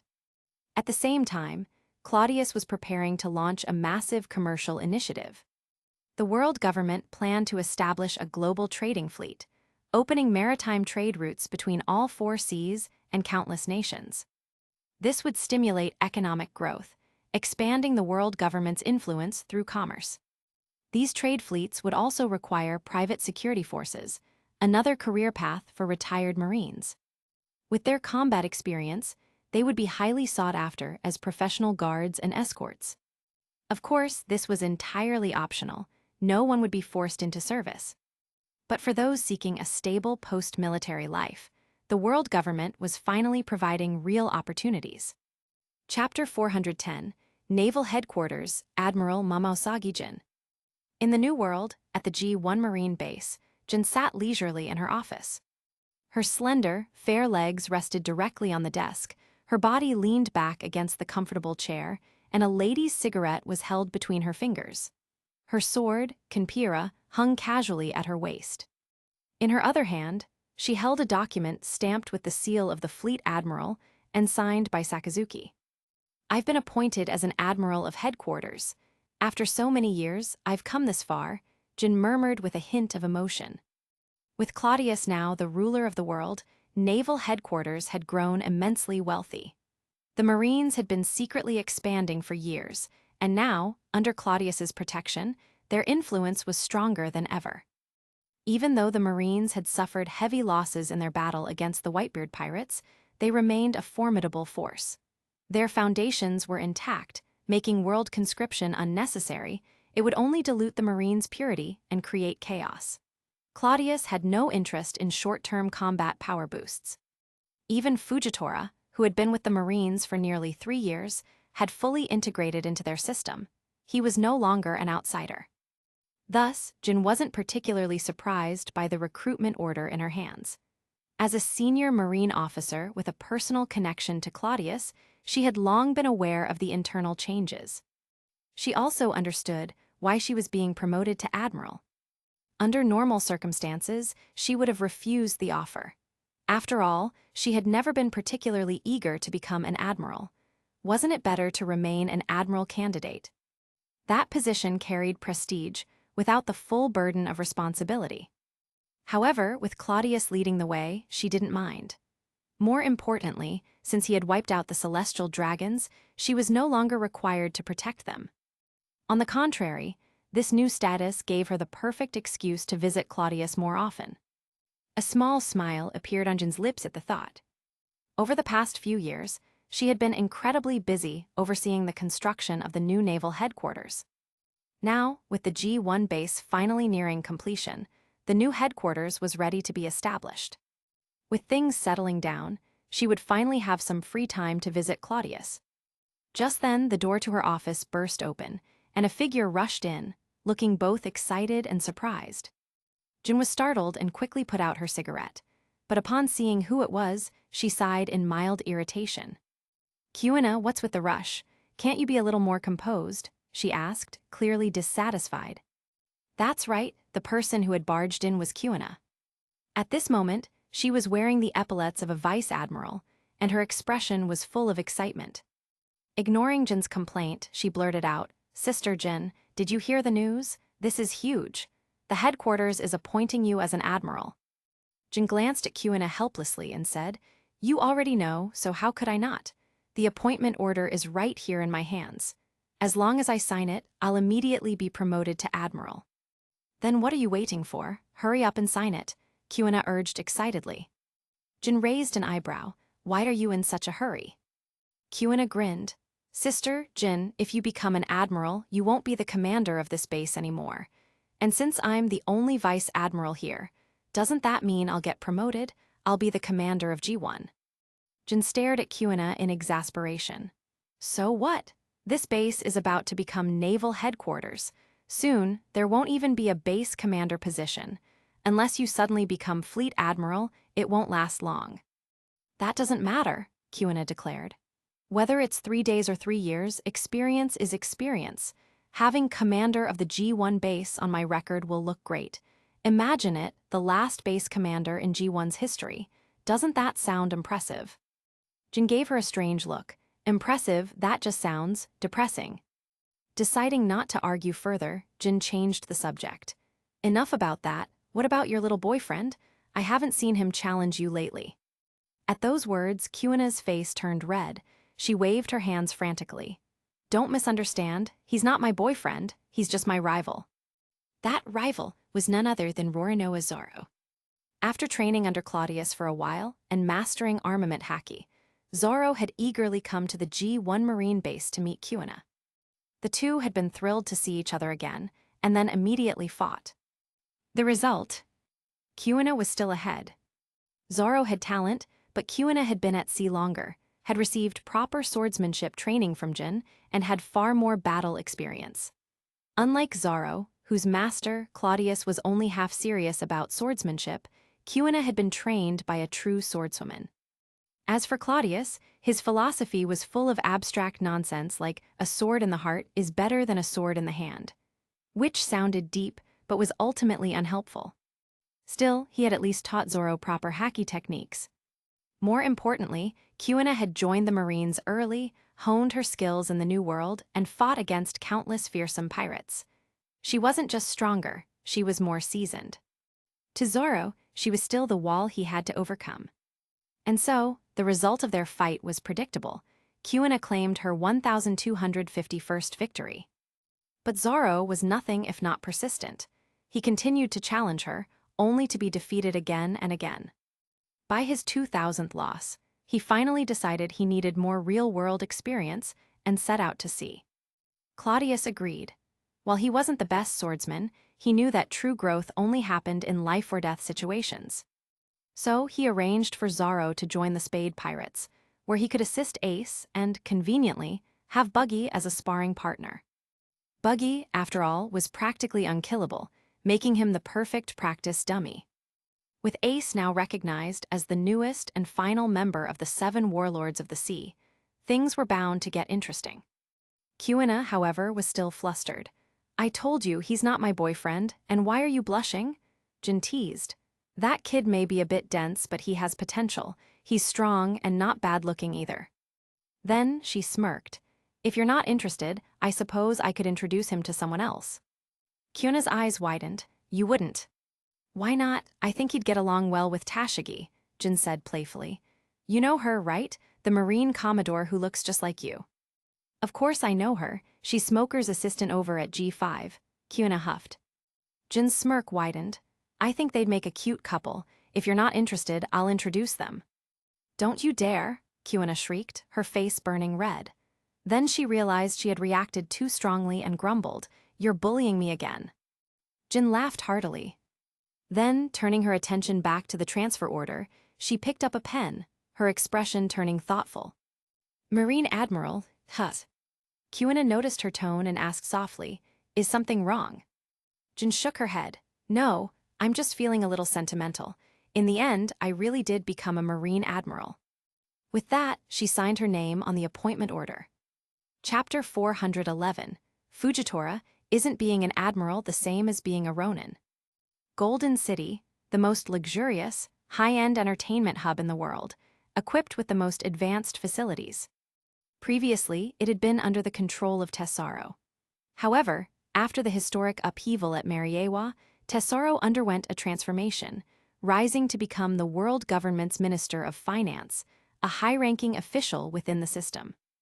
With that, Golden City was also brought under the world government's jurisdiction, officially recognized as an elite entertainment destination for dignitaries and nobles from around the world.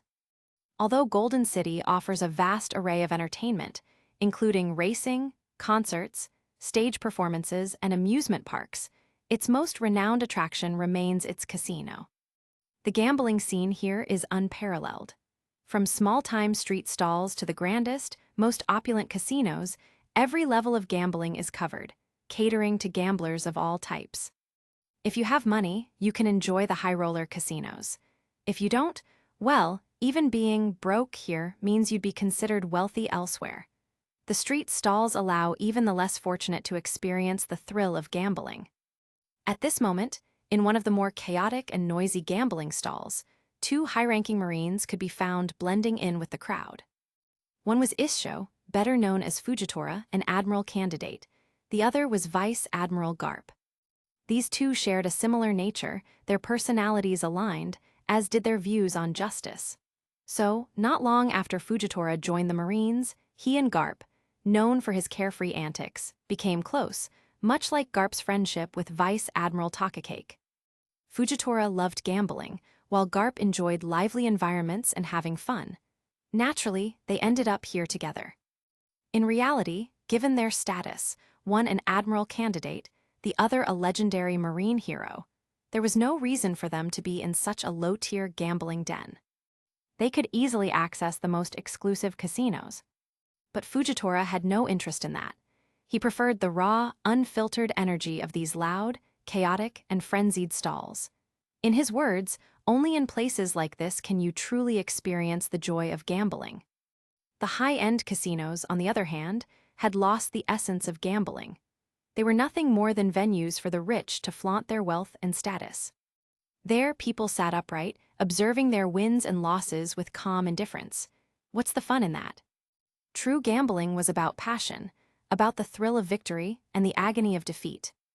At this moment, Fujitora placed a stack of chips on the table, his voice booming with excitement. Big. Around him, numerous gamblers placed their bets. Garp, ever the free spirit, was just as caught up in the moment. Perhaps it was Fujitora's infectious enthusiasm that dragged him in. Dressed in a gaudy Hawaiian shirt and a pair of flip-flops, Garp stood across from Fujitora, grinning wildly as he called out. Small, small. Had Cladius been here, witnessing this old man getting so worked up, he might have genuinely worried about Garp suddenly collapsing from a heart attack or high blood pressure. At this point in his life, Garp was as carefree as could be. For one, the Marines had changed. In the past, he had to tolerate the celestial dragon's whims, but now, that was no longer the case. This was a transformation that deeply pleased Garp, a Marine who had always despised the celestial dragons. More importantly, the personal burdens weighing on his heart had finally been lifted. Take Ace, for example. Though Garp rarely spoke about it, he had always worried about Ace's identity being exposed. Back then, even if Claudius wanted to protect Ace, there was no guarantee he could. But now, Claudius had become the ruler of the world. Even if Ace were revealed as Gall D. Roger's son, it wouldn't matter. Heck, if Roger himself were somehow resurrected, as long as Claudius willed it, he could ensure his safety. Of course, that was just hypothetical. Claudius admired Roger, but only as a legendary figure, not as a pirate. Ace, however, was different. Ace called Claudius old man, and for Claudius, that meant Ace was family, someone worth protecting. Beyond Ace, Garp had another long-standing concern, his rebellious son, Monkey D. Dragon. Dragon had also abandoned his past ways, leaving behind his life as a revolutionary. Now, he held a high-ranking position in the world government. No longer a fugitive, no longer living on the run. For Garp, this alone was enough to set his mind at ease. And then there was his beloved grandson, Luffy. Not long ago, Luffy had received a proper lesson from his righteous brother, Sabo. Though the kid still hadn't given up on his dream of becoming a pirate, Garp could rest easy knowing that Sabo would keep him in check. Even if Luffy eventually set sail, As long as he didn't commit any serious crimes, Claudius would probably turn a blind eye for Garp's sake. And if he did get caught, well, he'd just end up being handed over to Garp anyway. Locked up in Marine headquarters for a bit of reflection, then released when the time was right. Besides, soon, the Marines would execute their New World strategy. When that happened, Garp would finally have the chance to settle his score with a certain red-haired bastard. All things considered, with his worries gone, Garp was having the time of his life. The dice rolled. Small. Garp erupted into laughter. Ahahaha, Fujitora, you lost. As he laughed, he raked in his winnings, his face beaming with joy. This round alone just earned me half a year's salary. Looks like I don't have to work for the rest of the year. Even though this was just a low-tier gambling stall, the people here were still wealthy. The bets might seem small compared to Golden City's high-roller casinos, but elsewhere, they'd be considered massive. Fujitora let out a defeated sigh. I just lost half a year's salary. Looks like I'll be relying on you, Mr. Garp, for the next 6 months. No problem, you like noodles, right?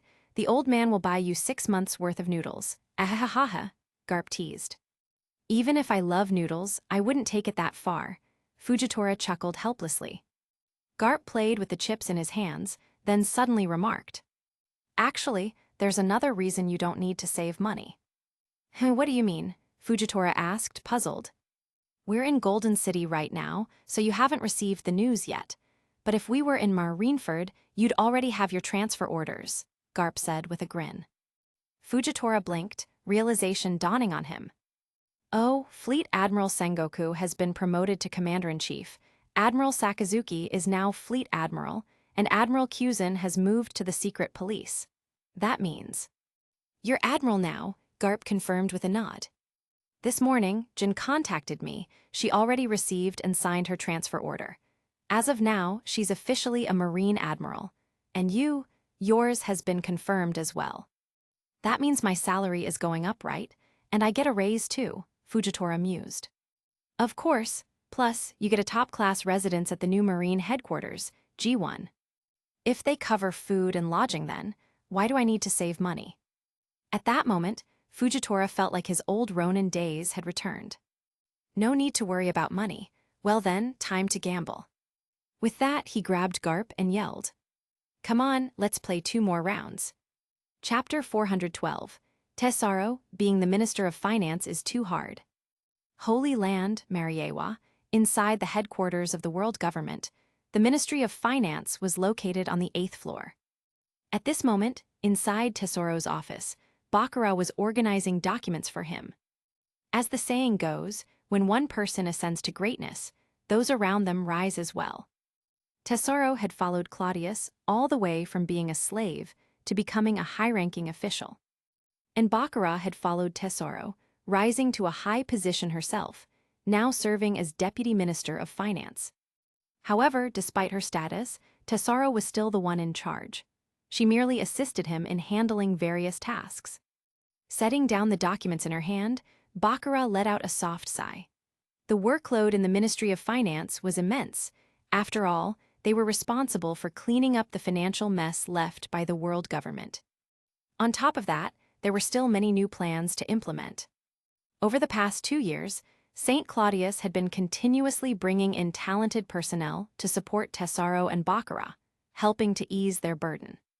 Even so, the Ministry of Finance, despite being one of the largest institutions within the government, still found itself struggling to keep up.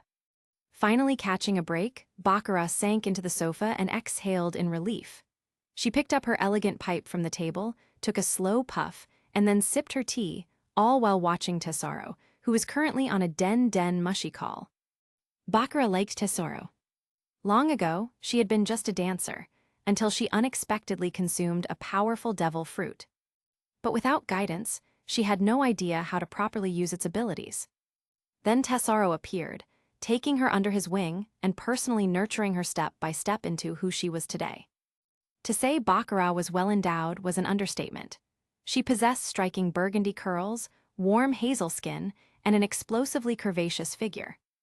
Having been by Tesoro's side for so many years, she had developed a mature, refined temperament.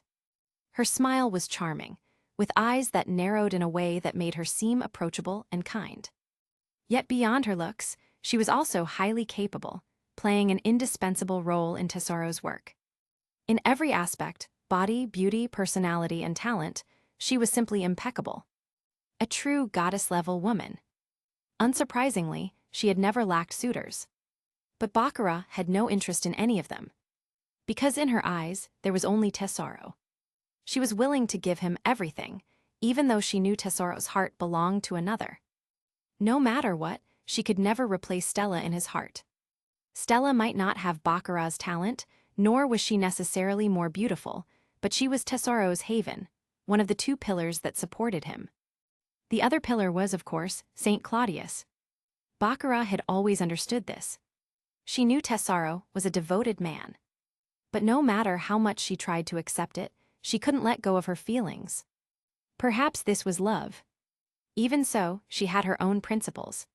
She would never act on her feelings, nor would she allow them to disrupt Tesoro's world. She simply kept her emotions buried deep within, watching over him silently. Taking another slow drag from her pipe, Baccarat exhaled a thin stream of smoke.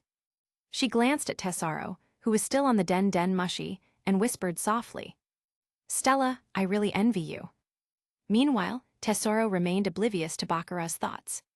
To him, Baccarat was undoubtedly a great woman, but he had never considered anything beyond their professional relationship. Right now, he was focused entirely on his conversation with Tom, the legendary shipwright from Water 7. "Tom, come on now, Water 7 generates hundreds of billions of berries a year. Do you really need to be nitpicking over these little amounts I'm holding onto?" Tesoro sighed helplessly into the receiver. A gruff voice responded through the den mushy. "Hundreds of billions, sure, that was before. Back then, Water 7 was a privately owned operation. Your Highness was just a major shareholder, and that was that. But now it's different. Water 7 is officially under the jurisdiction of the world government. It's part of the system now, no longer just some private enterprise. We've got quotas, we've got targets." Tom sounded equally exasperated. Tesoro sighed again. Just as he was about to respond, Tom cut him off. "Do you even realize how expensive it is to build these sea trains? Laying down just one route costs tens of billions. And you can't just have one train per route, right? You need at least 3 to 5 trains operating at all times. Those aren't cheap either. Now, if we're talking about a single route, sure, the costs add up to 100 billion or so. But this year alone, our target is to establish routes connecting at least 10 islands. That's an estimated 800 to 900 billion berries. Do you understand now?"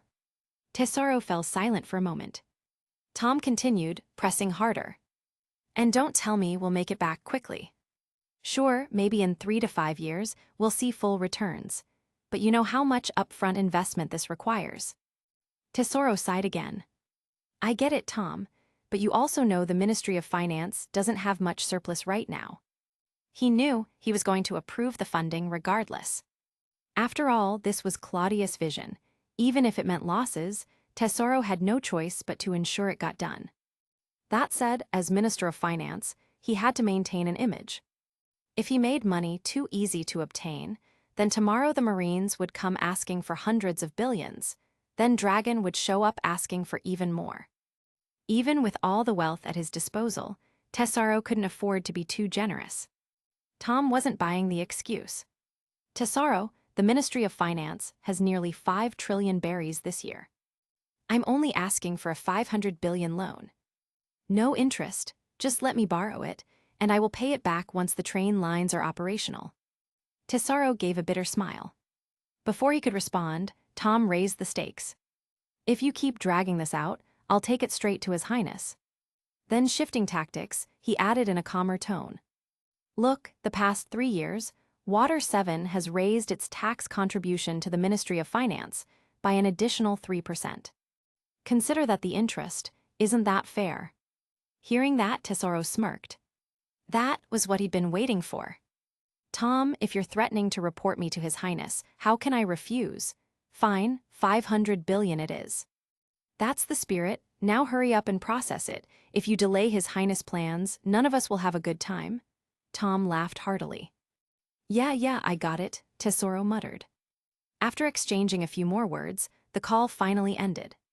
Tesoro shook his head in exasperation.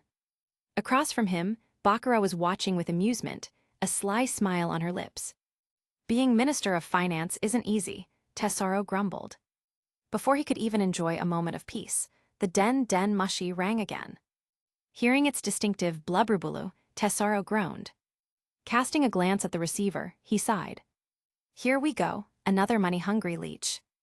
On the other end, the den mushy had taken the distinct scowling face of Crocodile. Chapter 413, Dragon, 5 Elders, please come out. As soon as the den mushy was answered, Crocodile's deep, slightly raspy voice came through. Tesoro, I need 500 billion berries in funding, Crocodile said flatly. Tesoro's expression turned bitter. Damn it, again with the 500 billion. Did these people think 500 billion berries was just pocket change? Was it as easy as asking for 5 billion? Boss Crocodile, do you think I'm running a charity? Tesoro groaned. I know you have your own difficulties, but Marine headquarters is expanding. Cladius wants me to supply warships and marine equipment. Even with my Alabasta system, supplying the Marines is a massive undertaking. Expansion is necessary. This time, Crocodile actually took the time to explain himself patiently. Meanwhile, downstairs in the World Government headquarters, Spandine was making his way into the building. He wore a black suit, a cigar clenched between his teeth, and draped over his shoulders was the dark brown fur cloak Cladius had gifted him years ago. Under his arm, he carried a thick file folder, his footsteps steady as he walked toward the elevator. Just as he stepped inside, he saw Dragon exiting the building with someone, carrying a stack of thick documents. It looked like he was busy as well. Upon seeing Dragon, Spandine grinned and greeted him. Minister Dragon, busy as always. Dragon glanced at Spandine and chuckled. Back when he was leader of the Revolutionary Army, Dragon hadn't interacted much with Spandine, aside from gathering intelligence on each other. But now they were all part of the same government. Their relationship had naturally improved. Without bothering to hide anything, Dragon raised the files in his hand and said, Orders come from above, we just do the running around. In the world government, above always referred to Cladius. People like Dragon, Spandine, and Tesoro were all high-ranking officials. They only answered to Cladius himself. So Dragon's words were obviously teasing Cladius, but Spandine didn't mind. After all, Dragon and Cladius were close friends in private, beyond their official roles. A little light-hearted mockery was harmless. Spandine smirked.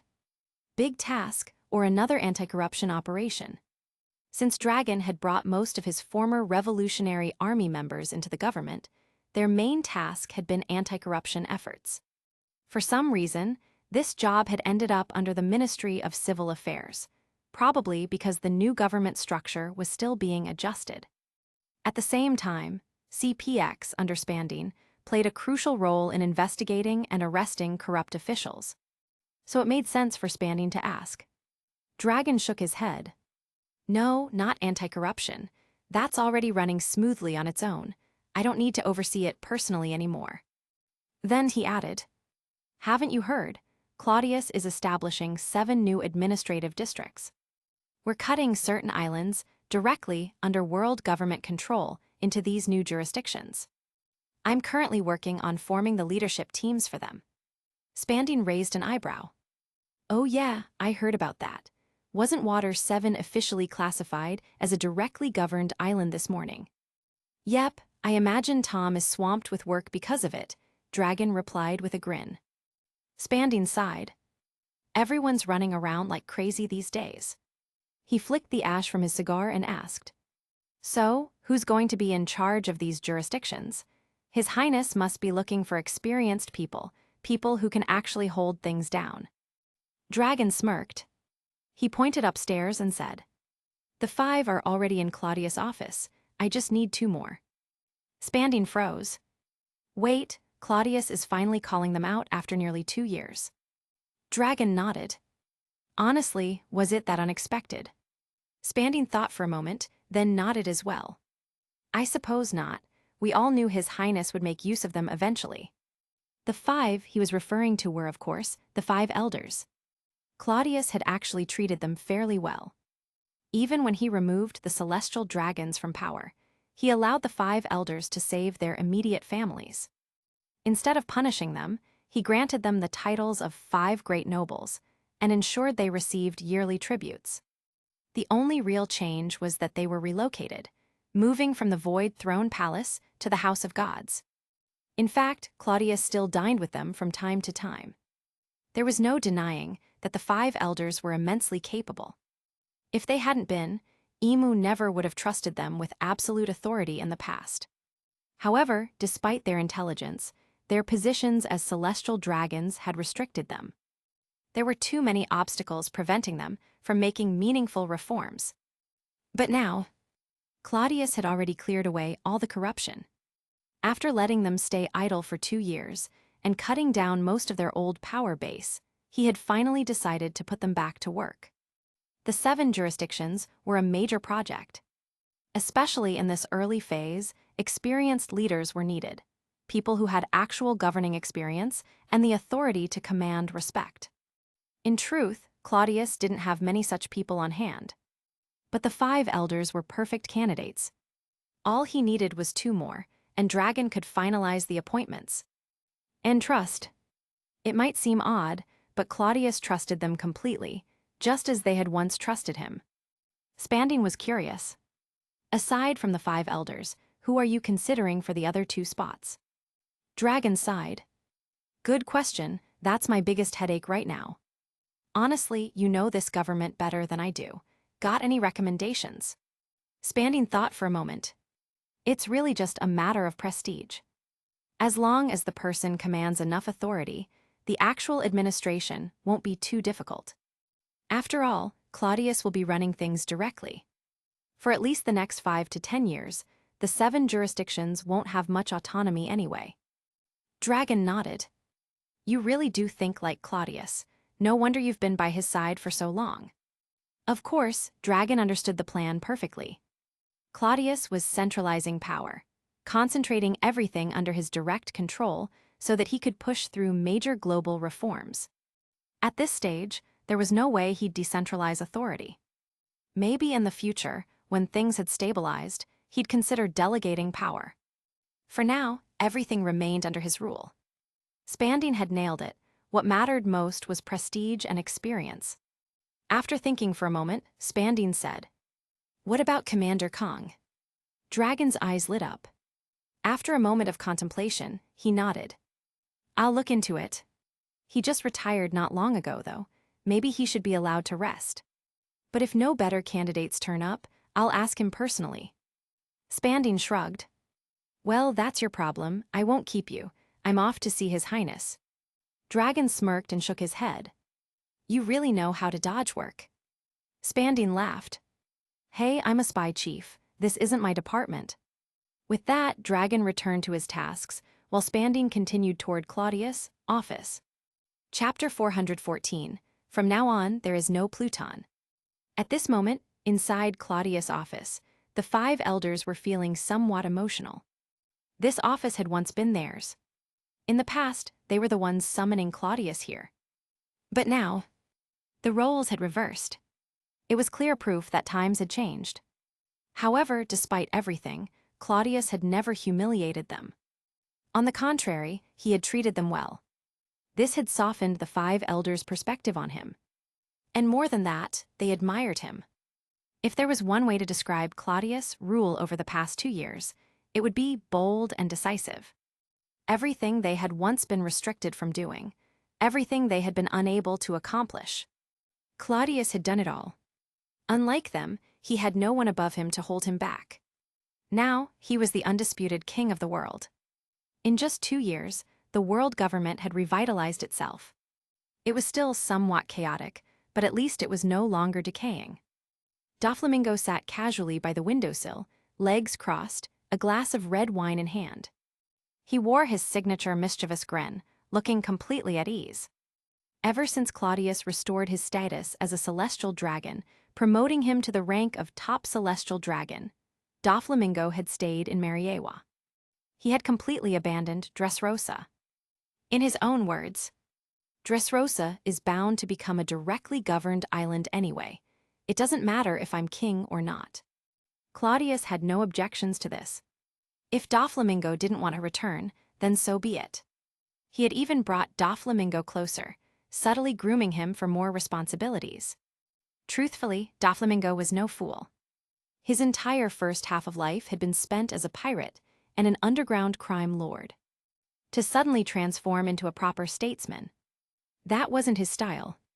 As for the 5 elders, Doflamingo held no personal grudge against them. He understood that they had been personally trained by Claudius. Without them, Claudius might never have reached this level of power. Besides, the destruction of Mariewa hadn't exactly been their fault.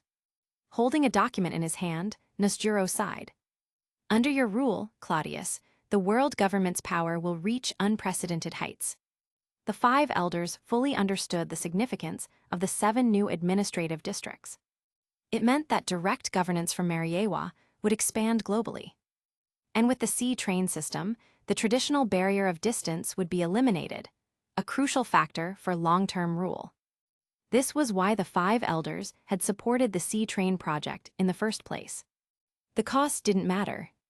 Yet looking back now, it felt like they had merely paved the way for Claudius' rule. Regret, perhaps, but they couldn't deny a sense of satisfaction as well. Claudius let out a calm laugh. So what do you need us old men for? Saturn asked, raising an eyebrow. Claudius grinned. I just thought, since you've been idle for 2 years, you might not be used to retirement, so why not give you all something to do? No thanks, I've gotten quite good at fishing, Nasjuro chuckled. After decades of work, I finally get to relax. Why would I want to return to dealing with the world's problems? The other 4 elders smirked at Claudius, their eyes full of amusement. Claudius sighed, shaking his head. Come on, at least let me save some dignity. I am the king of the world after all. Ha, and yet you had no problem humiliating us during the reverie, Saturn scoffed. Nasjuro chuckled. Claudius, no matter how high you climb to us, you're still just a kid. Claudius didn't mind. After all, these 5 men had watched over him for years. There was mutual respect between them. If it weren't for the differences in ideology, things wouldn't have turned out this way. But now, those conflicts were in the past. And in this room, there were no outsiders. Even though the 5 elders were no longer celestial dragons, Claudius still saw them as his own kind. So, without hesitation, he dropped the formalities. Do me a favor, you wouldn't just sit back and watch me struggle, right? Claudius asked with a grin. The 5 elders exchanged glances. Though they wouldn't admit it outright, Claudius had given them enough face by asking this way. The resentment they had once held. It dissipated. After a moment, Nasjuro glanced at the documents again and sighed. Fine, we'll do it. Claudius smiled triumphantly. Just then, knock, knock. Come in, Claudius called. The door swung open, and Spandine stepped inside. Your Highness, I've brought what you requested, he said. After greeting Doflamingo and the 5 elders, he approached Claudius' desk. The 5 elders couldn't help but feel amazed at Spandine's presence. Once just a small-time operative, Spandine had risen so high, simply by following Claudius. So how did it go? Claudius asked. Spandine smirked. Mission accomplished. This.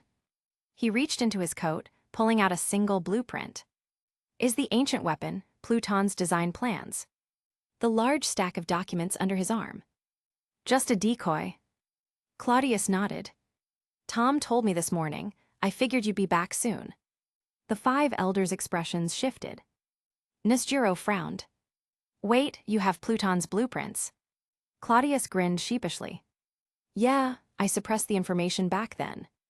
I thought it might be useful someday, but now I realize it's unnecessary. Nasjuro sighed. You's unbelievable. Claudius casually glanced at the blueprint before tossing it into his desk drawer. From now on, there is no Pluton. All records of it will be erased. This design will never see the light of day again. Spandy nodded firmly. Understood, Your Majesty. The cleanup operation has already been carried out. Chapter 415, Fleet Admiral Sakazuki's Ambition. In the year 1520 of the Sea Circle calendar, the G1 Marine base in the New World was officially designated as the new Marine headquarters. Handling the relocation of Marine headquarters was a significant undertaking, marking Sakazuki's first major achievement as Fleet Admiral. Moreover, with his prior position as an admiral granting him considerable prestige and the backing of Cladius, Sakazuki firmly secured his seat as Marine Fleet Admiral. The current 3 admirals are Borsellino, Jin, and Fujitora, 1 Logia, 1 Paramecia, and 1 Zoan. This balance makes for a well-rounded trio, and their combined strength is unparalleled in marine history. As for the Marine Admiral known as Ryokaju, who should have appeared by now, Claudius had never heard of such a person, or perhaps he had, but without the title Ryokaju, he never paid attention to him. Since there was no world military draft, none of those powerful individuals from outside Marine ranks had been recruited. As a result, Marine retained a high level of internal purity and discipline. Due to Claudius, various interventions, and influence, Marine currently maintains a strong sense of unity. Sakazuki holds absolute authority over the organization, eliminating any of the internal conflicts that had plagued the force in a different timeline. For example, in the previous world, Fujitora openly clashed with Sakazuki, leading to the absurd situation where Sakazuki refused to let a sitting Marine admiral return to headquarters or even enter other Marine bases. Kyuzen's departure did not result in a divide between Marine's hawks and doves, nor did it create a faction that could rival Marine headquarters power. There were simply too many forces supporting the Fleet Admiral's office. The former Fleet Admiral, Sengoku, had not strongly backed Kyuzen's bid for the position. This meant that Sengoku's presence did not threaten Sakazuki's authority. On the contrary, he had even helped smooth the transition, ensuring a stable succession of Marine leadership. The handover between the new and old Fleet Admirals was exceptionally smooth. While it might not seem like a major issue on the surface, the stability of this transition had a profound impact on Marine's overall cohesion. Another significant change was that Ace, who, in another reality, would have been killed by Sakazuki, was now a member of the 7 Warlords of the Sea. This averted any major fallout between Sakazuki and the Marine hero, Garp, which in turn prevented a fracture within Marine ranks. Now, with Ace aligned under the 7 Warlords system and Garp living a peaceful life, there was no bad blood between him and Sakazuki. In fact, their relationship remained relatively amicable. From every angle, Sakazuki's leadership over Marine's upper echelon was stable. He governed fairly as Fleet Admiral, ensuring a balanced and impartial rule. At this moment, in the corridors of Marine Headquarters Justice Building, Admirals Jin, Borsellino, and Fujitora were walking together toward Fleet Admiral Sakazuki's office.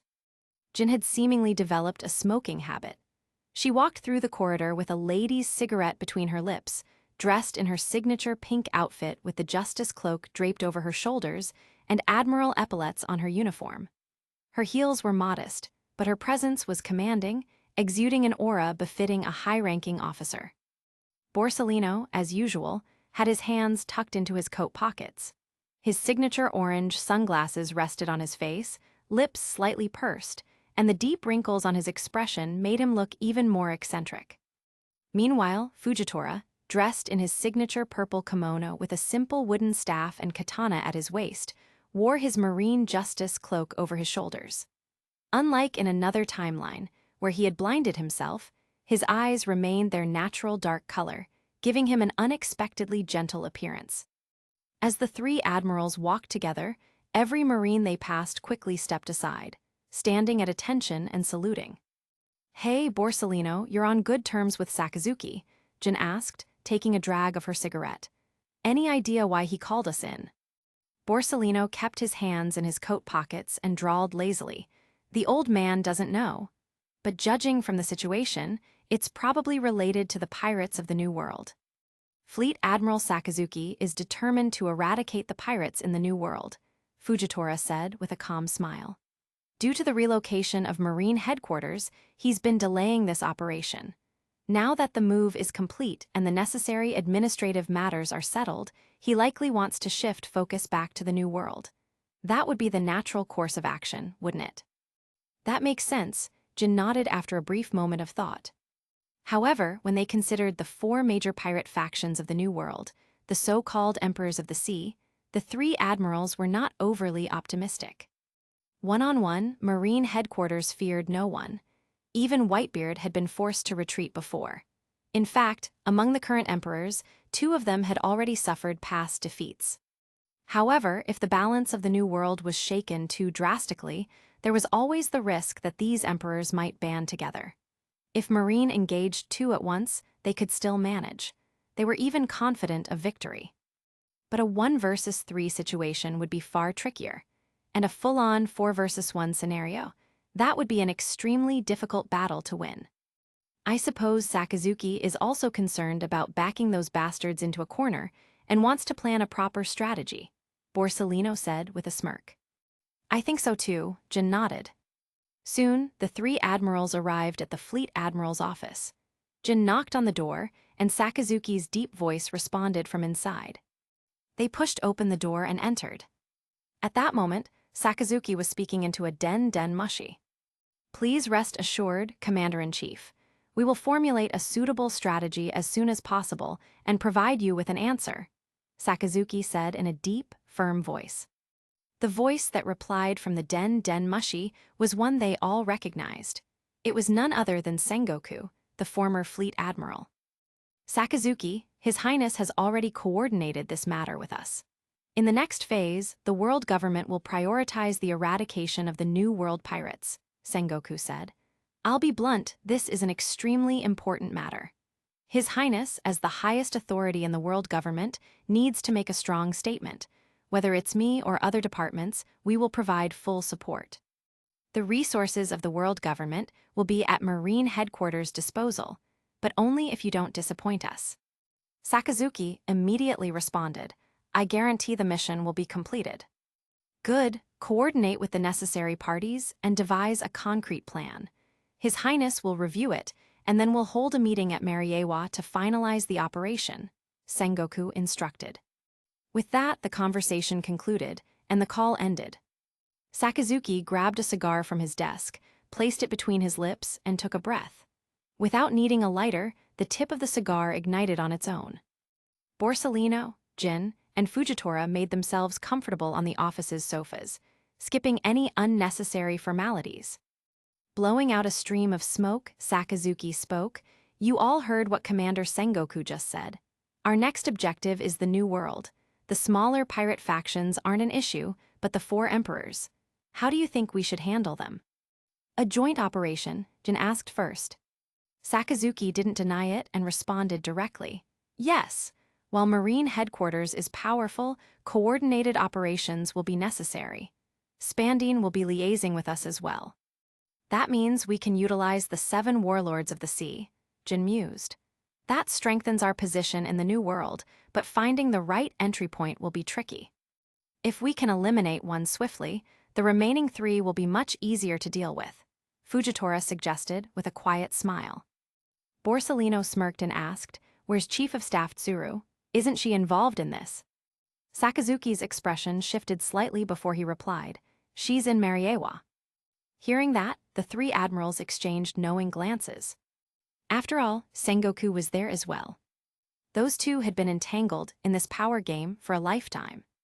Chapter 416, Cladius, Nami, I suspect you're thinking too much.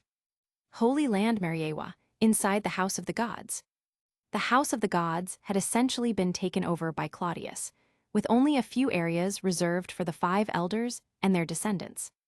Over the past 2 years, the vast estate had undergone significant renovations. The once separate mansions of the celestial dragons had been merged into a single, unified structure. The estate now boasted an enormous artificial lake, beautifully designed gardens, and all the necessary luxuries. Despite these grand changes, Claudius still preferred staying in his own palace, rarely taking the time to wander around. At this moment, in the courtyard of his residence, Claudius was holding a pair of pruning shears, tending to an orange grove with a relaxed expression. Not far from him, Nami had undergone quite the transformation. She had outgrown her slightly rustic appearance, now looking stylish and stunning. Her figure had become even more striking, and her short orange hair had grown into elegant waves. She was carefully inspecting the oranges on the trees, occasionally picking off any that had been damaged by insects. "If you ask me, wouldn't it be easier to just use some pesticide?" Claudius suggested with a smirk while trimming the branches. Nami immediately put her hands on her hips, straightened her chest, causing an undeniable shake, and firmly declared, "Absolutely not. Using chemicals would ruin the flavor of the oranges. As an expert in this field, I'm telling you, the best fruit is the most natural." "You're the expert, so I'll take your word for it," Claudius replied with a smile. Nami nodded in satisfaction and continued tending to her oranges. However, Claudius couldn't help but recall a certain memory. Back on the Thousand Sunny, didn't use up spray their orange trees with pesticide all the time. Was it just because they were at sea, and there was no other choice? Shrugging off the thought, Claudius leisurely continued pruning the branches. Over the past 2 years, he had been mentally exhausted, not physically, since his superhuman strength made such concerns irrelevant, but the sheer weight of his responsibilities had been draining. Step by step, he had to dismantle the corruption within the world government, reform its administrative structure, rewrite laws, and coordinate the actions of various departments. The workload was staggering, and only recently had things finally started to settle into a manageable rhythm. Although there was still a mountain of backlogged tasks, Claudius decided to grant himself a few days off. After all, he didn't seize power just to become a slave to his work. His goal was to enjoy life. This experience further reinforced an important realization. Delegation was key, and an efficient system was crucial. If he personally handled every single issue, he would likely wear himself out in the world government's headquarters. Thinking back, even the 5 elders had divided their workload among 5 people, despite working within an established system that had been running for 800 years. Even though that system had long since rotted, it had still been able to function autonomously. With 5 people sharing the responsibility, it hadn't seemed too exhausting for them. But when Claudius took over, it had been pure hell. While physical exhaustion could be cured with rest and sleep, mental fatigue was different. Claudius had to rely on simple pleasures, fishing, gardening, and casual conversations with beauties like Nami, to relax. After putting down his pruning shears, Claudius picked an orange, peeled it, and took a bite before casually asking, "Robin's still not back?" Nami shot him a sharp look before deftly plucking a few yellowing leaves from a nearby branch. "Nope, not yet. It's been so long since the mother and daughter reunited, of course. They're going to spend time together." "Then why didn't you go? Aren't you the navigator of the Prometheus?" Claudius asked with a grin. Ever since he became the ruler of the world, Robin's mother, Nico Alvia, had naturally been freed from Impel Down. Robin, overjoyed by their reunion, had immediately taken her mother on a journey aboard Claudius' ship, the Prometheus. Claudius didn't particularly mind, though he did miss Robin's presence. I figured it'd be better not to intrude on their family time," Nami answered casually. "Not intrude," Claudius muttered, then chuckled.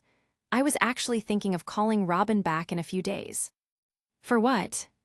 Nami shot him a suspicious glance, then suddenly raised an eyebrow and pointed at him accusingly. "Wait, are you finally planning to make a move on Robin? You already have the most beautiful woman in the world, not to mention Stussy and Nia. Isn't that enough?" "A true connoisseur wants everything. You wouldn't understand." Claudius shamelessly waved his hand. Nami burst into laughter, then straightened her posture and teasingly asked, "What about me? Do I not even register on your radar? It almost feels like you're raising me to be some kind of pampered canary. I'm supposed to be your navigator, yet you keep me cooped up here in Mariewa instead of letting me sail. It feels like you're up to something." "You." Claudius turned his gaze toward her, smirked mischievously, and deliberately clicked his tongue. "You're still just a kid." kid."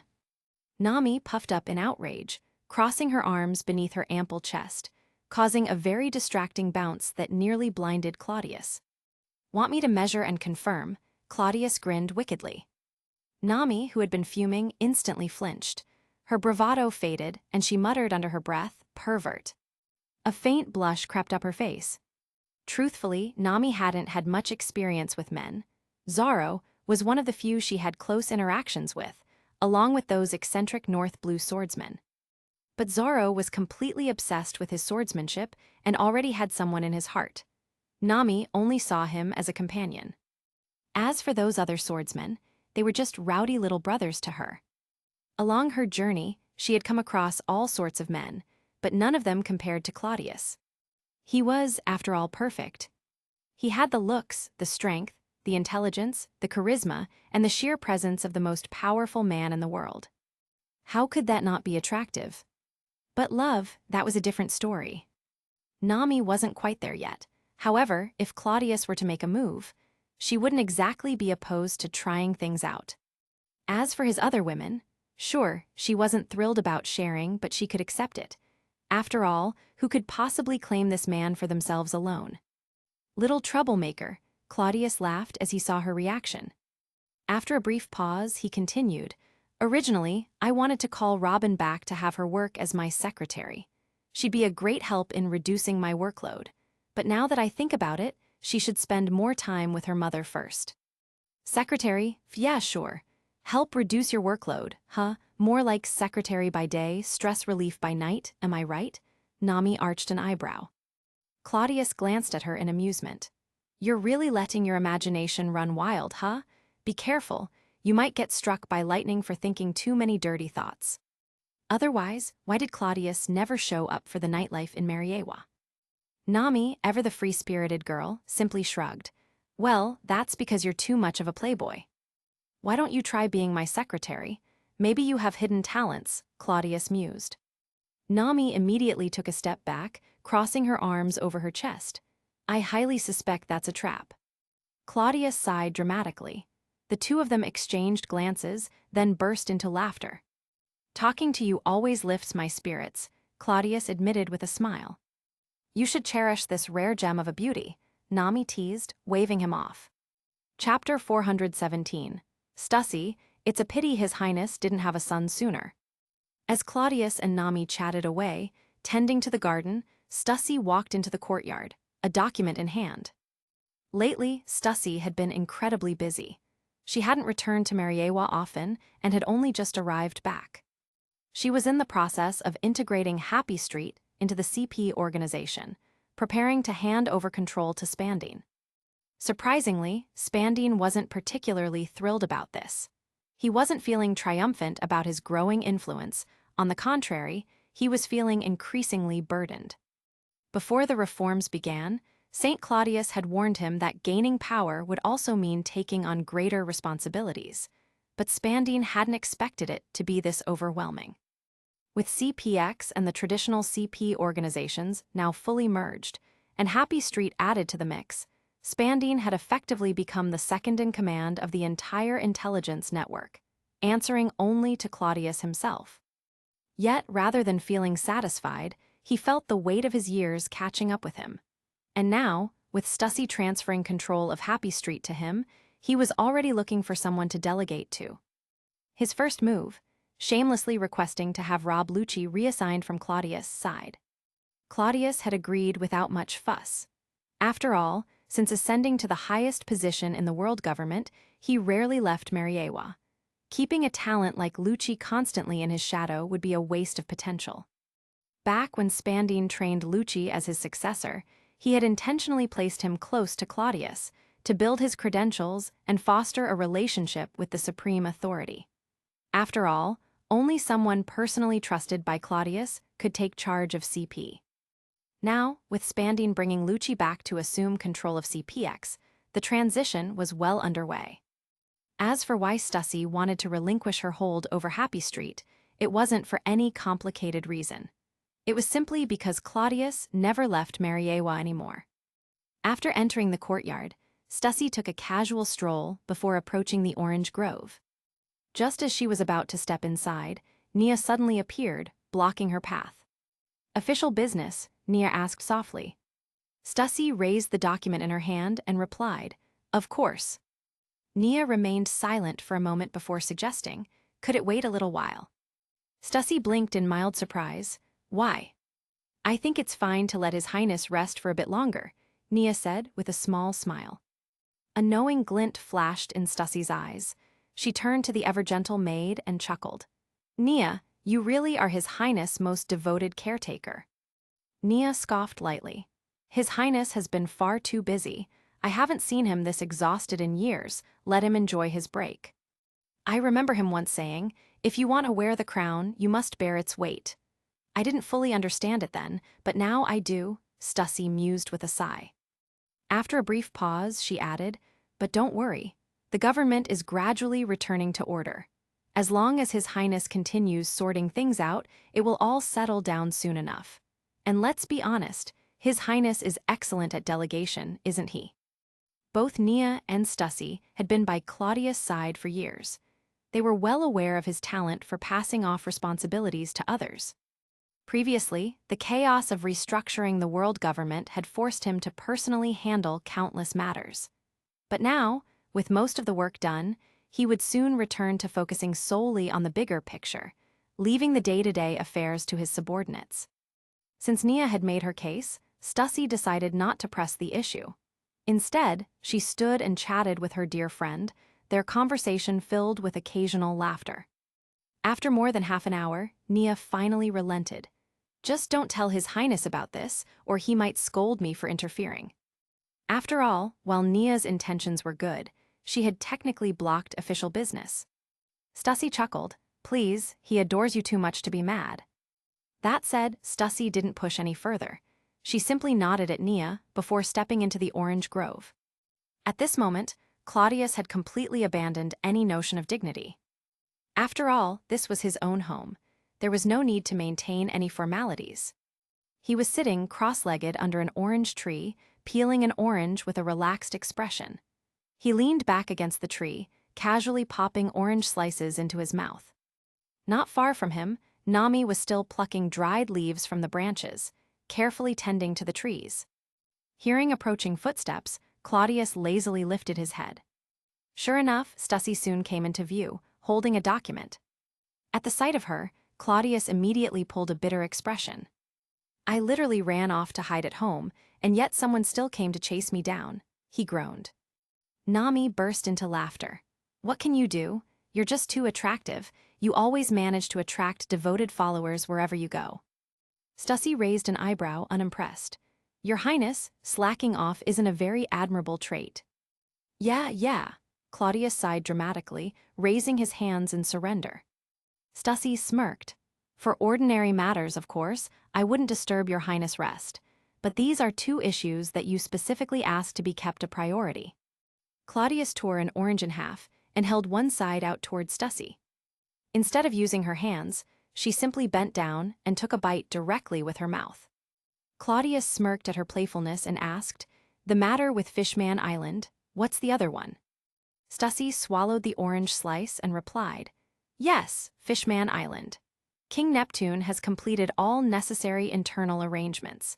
As long as your Highness approves, they will begin migrating those willing to leave the sea to the calm belt, where they will become neighbors with Amazon Lily and Boa Hancock." Claudius took the document from Stussy and skimmed through it. It detailed migration plans, population numbers, and resource allocation. Without dwelling on the specifics, he asked casually, "Any issues?"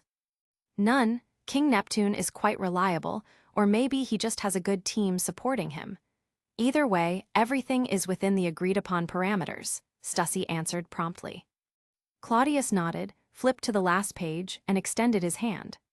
Stussy, smiling mischievously, reached into the valley of her chest and pulled out a pen, like some kind of dimensional pocket, before handing it to him. Claudius could feel the warmth still lingering on the pen. Smirking, he raised an eyebrow at Stussy before quickly signing the document. "Whether it's Fishman Island or Amazon Lily, we'll continue to develop them as part of the Donquixote family's influence," Claudius remarked after signing. Stussy nodded, fully aware of his intent. Claudius had long sought control over the Calm Belt. Securing its influence would significantly strengthen the Donquixote family's grip on the world. Amazon Lily was already deeply tied to them.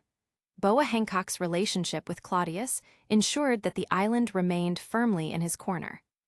As for Fishman Island, the bonds were strengthening. If necessary, Claudius wouldn't hesitate to use political marriages to solidify their connection. Speaking of which, there was a young celestial dragon woman in the Donquixote family, around her 20s. She could easily be married off to Prince Fukaboshi to further cement ties. Still, it was a pity Claudius hadn't had a son sooner. Otherwise, a marriage with Princess Shirahoshi would have been ideal.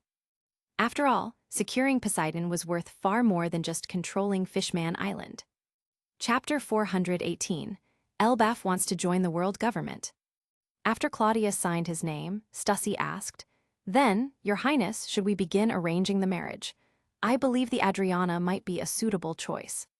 Claudius remained silent for a moment, rubbing his chin thoughtfully before replying, "It's a good match. As a member of my Donquixote family, one enjoys the privileges of a world noble, but naturally, certain obligations must be met. That fool M. Josgard might not have much talent, but at least he has a good daughter." M. Josgard was a celestial dragon, one from the lower ranks of the Donquixote family. Of course, under Claudius' rule, he had since been promoted to a mid-ranked celestial dragon. The two of them had known each other since childhood.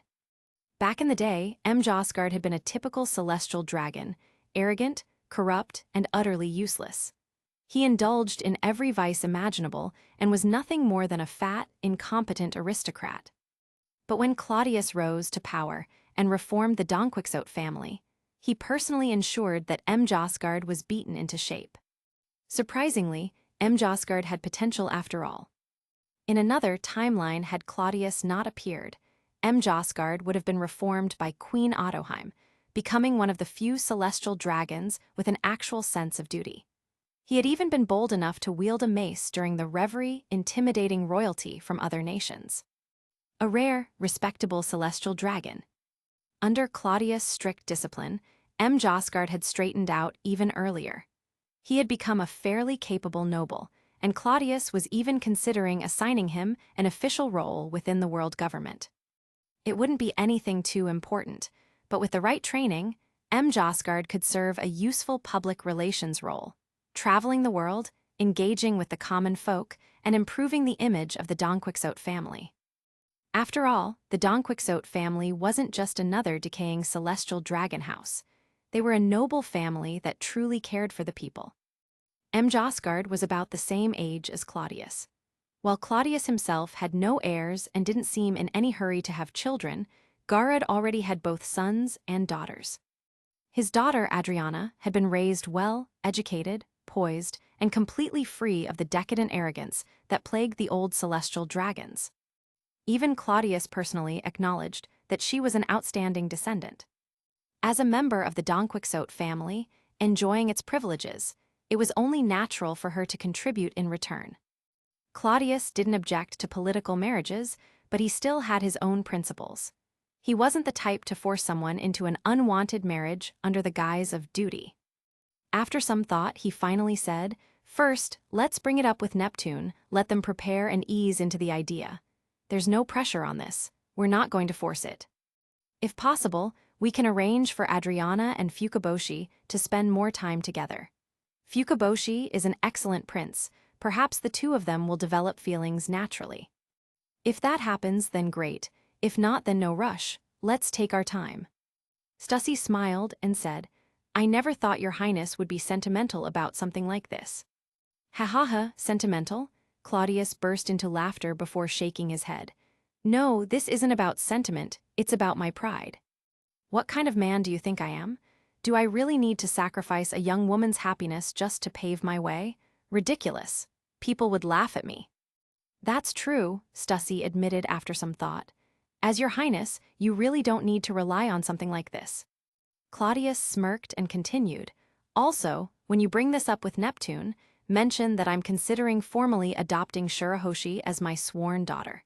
See how he reacts to the idea. If he's agreeable, then in the future, our two families will be even more closely tied. I need to ask, Stussy laughed. Neptune would be thrilled with the idea. Well, he is still her father. Can't be too forceful, Claudius said with a wave of his hand. With that settled, there was no need to dwell on Fishman Island any longer. Whether it was in 100 years or 200, the Donquixote family and Fishman Island were destined to become one. What's the other matter? Claudius asked. Stussy handed him another document and said, Your Highness, this concerns the Kingdom of Giants. Their prince, Loki, wants to negotiate a franchise agreement with the world government. Claudius raised an eyebrow before laughing. Ha, so those barbarians from Elbaf finally came to their senses. He took the document and flipped through it.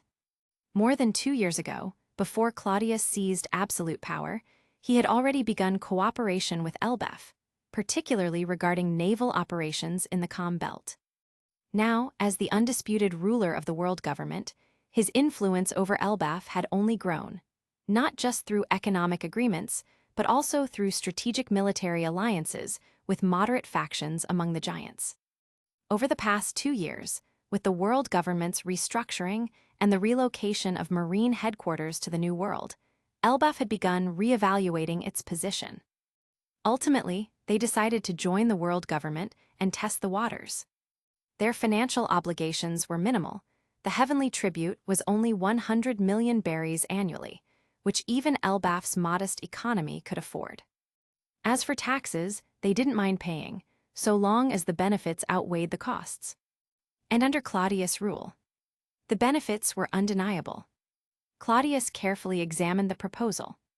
Elbaf hadn't made any outrageous demands or tried to leverage their military power for special treatment. Everything was within reason.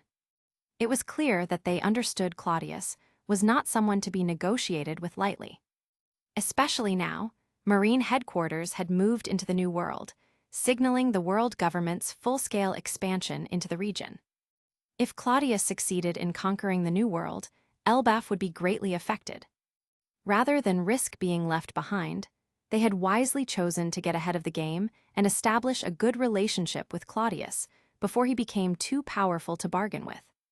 Claudius signed his name on the document and smirked. Not bad, this is just a letter of intent, of course. There's still a lot to negotiate. Naturally, I won't be handling this personally. The world government has plenty of officials to deal with these matters. His approval was merely a formality. Without it, the bureaucrats wouldn't dare proceed. Understood, Your Highness, Stussy said with a smile. With that, their official business was complete. The conversation drifted to lighter topics, with Nami occasionally joining in. Nia arrived with tea and pastries, and the atmosphere turned warm and relaxed. After some time, Stussy suddenly brought up an interesting topic. By the way, Your Highness, Marine Headquarters has been holding frequent meetings lately. They're likely discussing the New World campaign. I imagine they'll have a battle plan ready for you soon. Yes, Claudius murmured, a gleam flashing in his eyes. Looks like we're finally going to bring the hammer down on the New World. Will Your Highness oversee the battle from Mariewa or lead from the front? Stussy asked curiously. Claudius grinned. Of course, I'll personally lead from the front lines. First, to boost morale. Second, to claim all the glory for myself. Isn't that right? Chapter 419. Is Admiral Jin also a money pit? The headquarters of the world government, 8th floor, Ministry of Finance office. At this moment, Tesaro was entertaining an important guest, though his expression was filled with bitterness. Strictly speaking, as Tesaro, one of the highest-ranking officials within the world government, he wasn't subject to administrative suppression even when dealing with the supreme commander of the army. In theory, aside from Claudius, there was no one above him. However, the person sitting across from him today was indeed a big shot. After all, they had ties to His Highness. That's right, the person currently in Tesaro's office was none other than Marine Headquarters Admiral Momousagi Jin. Jin, your Marine Headquarters has entered the New World. The Ministry of Finance has already provided all the necessary funding and logistical support, warships, artillery, everything. We've ensured that your marine forces have everything they need, Tesaro said helplessly. Sitting across from him on the sofa, Jin held a slender lady's cigarette between her fingers, her demeanor exuding an air of casual dominance. However, she wasn't here to strong-arm him. Instead, she spoke with a perfectly reasonable argument. "Tesoro, this has nothing to do with the New World. The funding I'm requesting is for something entirely different. It's for conducting actual field tests." She paused briefly before continuing, "And I'll be honest with you, this is just the beginning. Once the field tests are completed, you're guaranteed to become a major financial backer for this project. You'd best be prepared." "Field tests? How am I supposed to prepare for that?" Tesoro asked, visibly confused. "The actual combat testing of new war weapons," Jin replied. "Due to confidentiality regulations, I can only report the specifics to His Highness. You don't have clearance. But what I can tell you is that this project is of utmost importance. The Marine has spent years developing this technology, and we're coming to you ahead of time to request funding out of consideration for you." Jin spoke as if she was doing him a favor.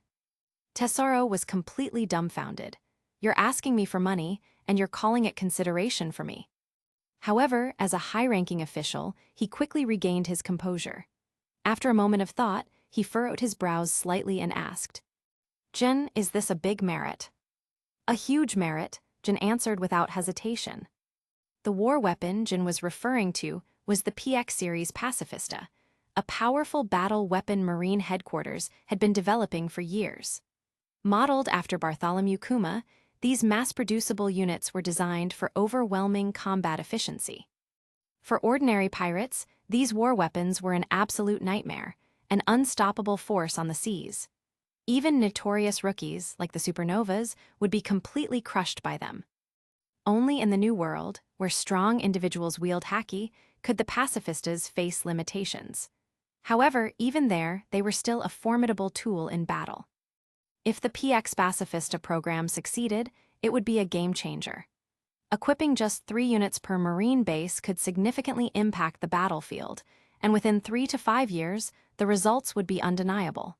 The number of pirates could be greatly reduced. If full-scale mass production became a reality, and every island under the world government had at least 2 units, then the likelihood of pirate attacks could drop by at least 70%.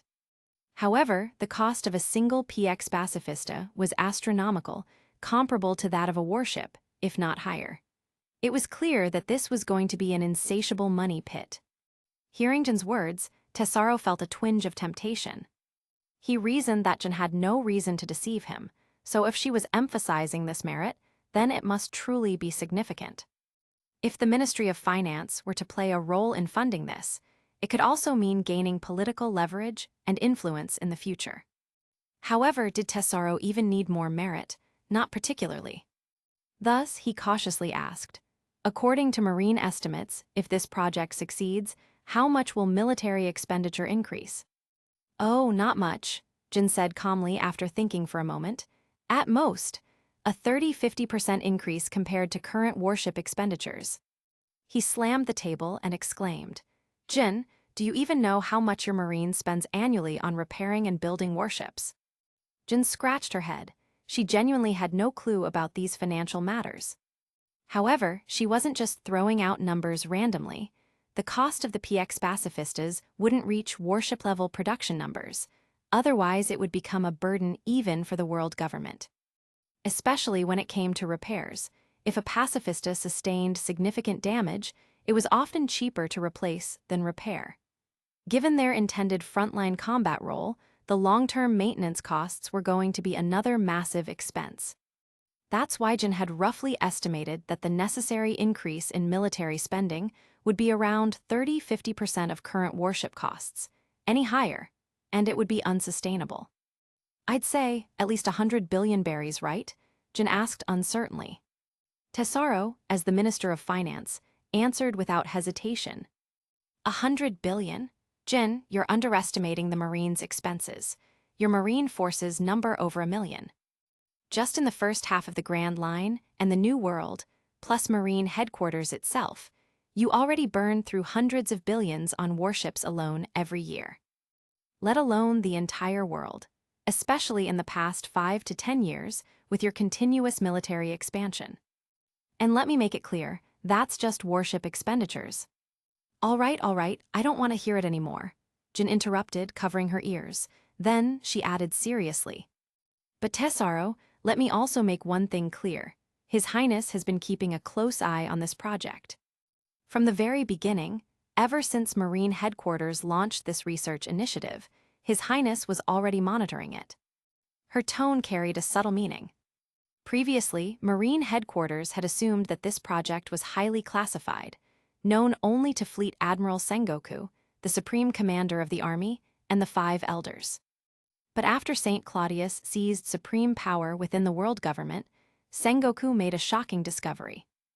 The basis of their pacifista design, the prototype, Bartholomew Kuma, was actually a member of the Revolutionary Army. If Claudius had no involvement in this, Sengoku wouldn't have believed it even if he were beaten to death.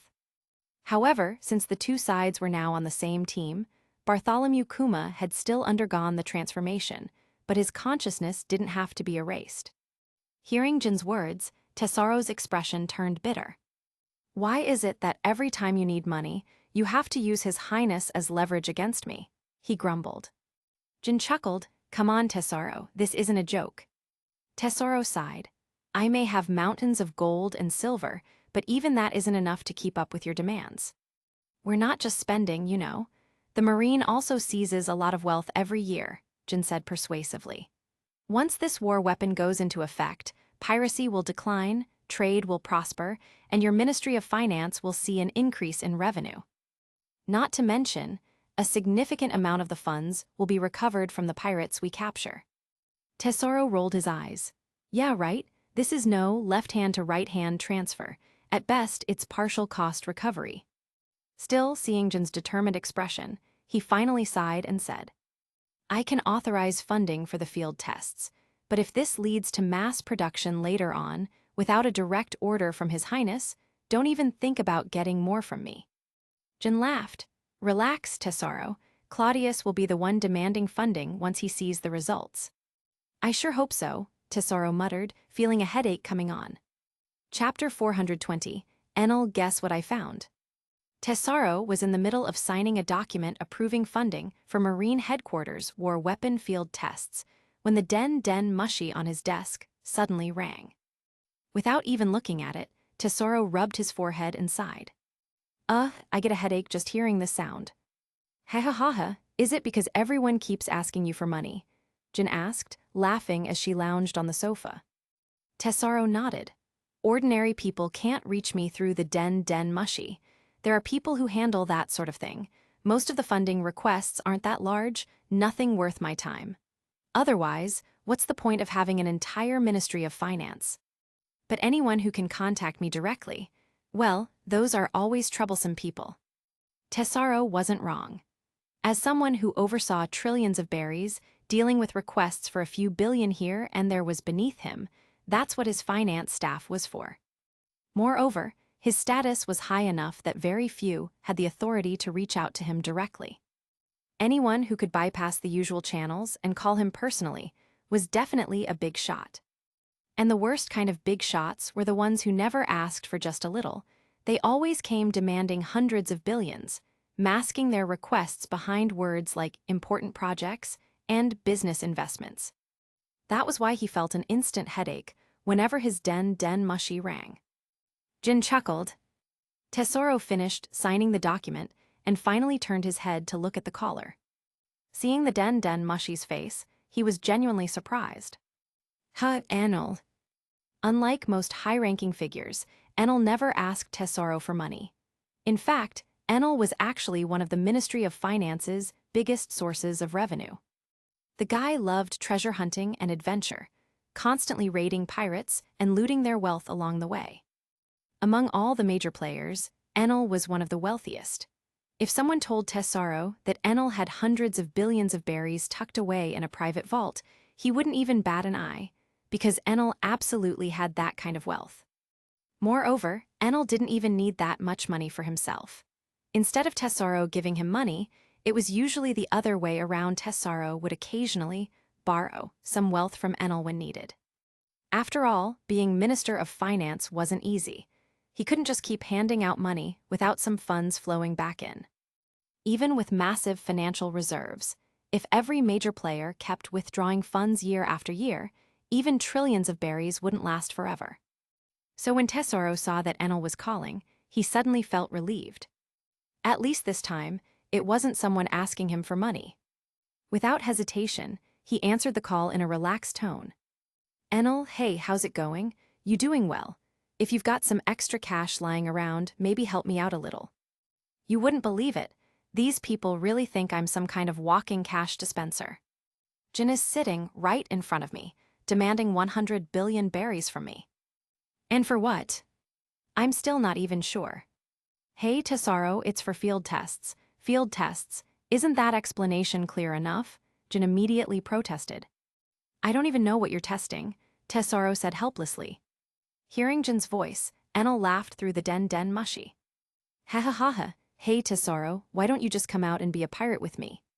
Ha ha ha, I'd love to, but I think His Highness would kill me before I even set sail, Tesoro replied with a hearty laugh. Of course, they were just joking. Everyone knew how much Saint Cladius relied on Tesoro. If Tesoro actually defected to piracy, the consequences would be disastrous.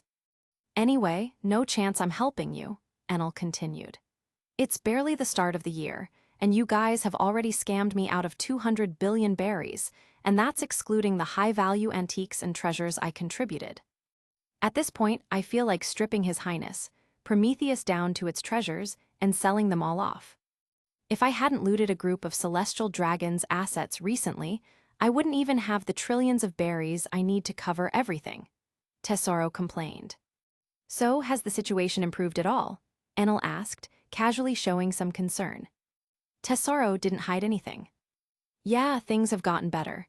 Expenses have dropped significantly. The major financial allocations have all been settled.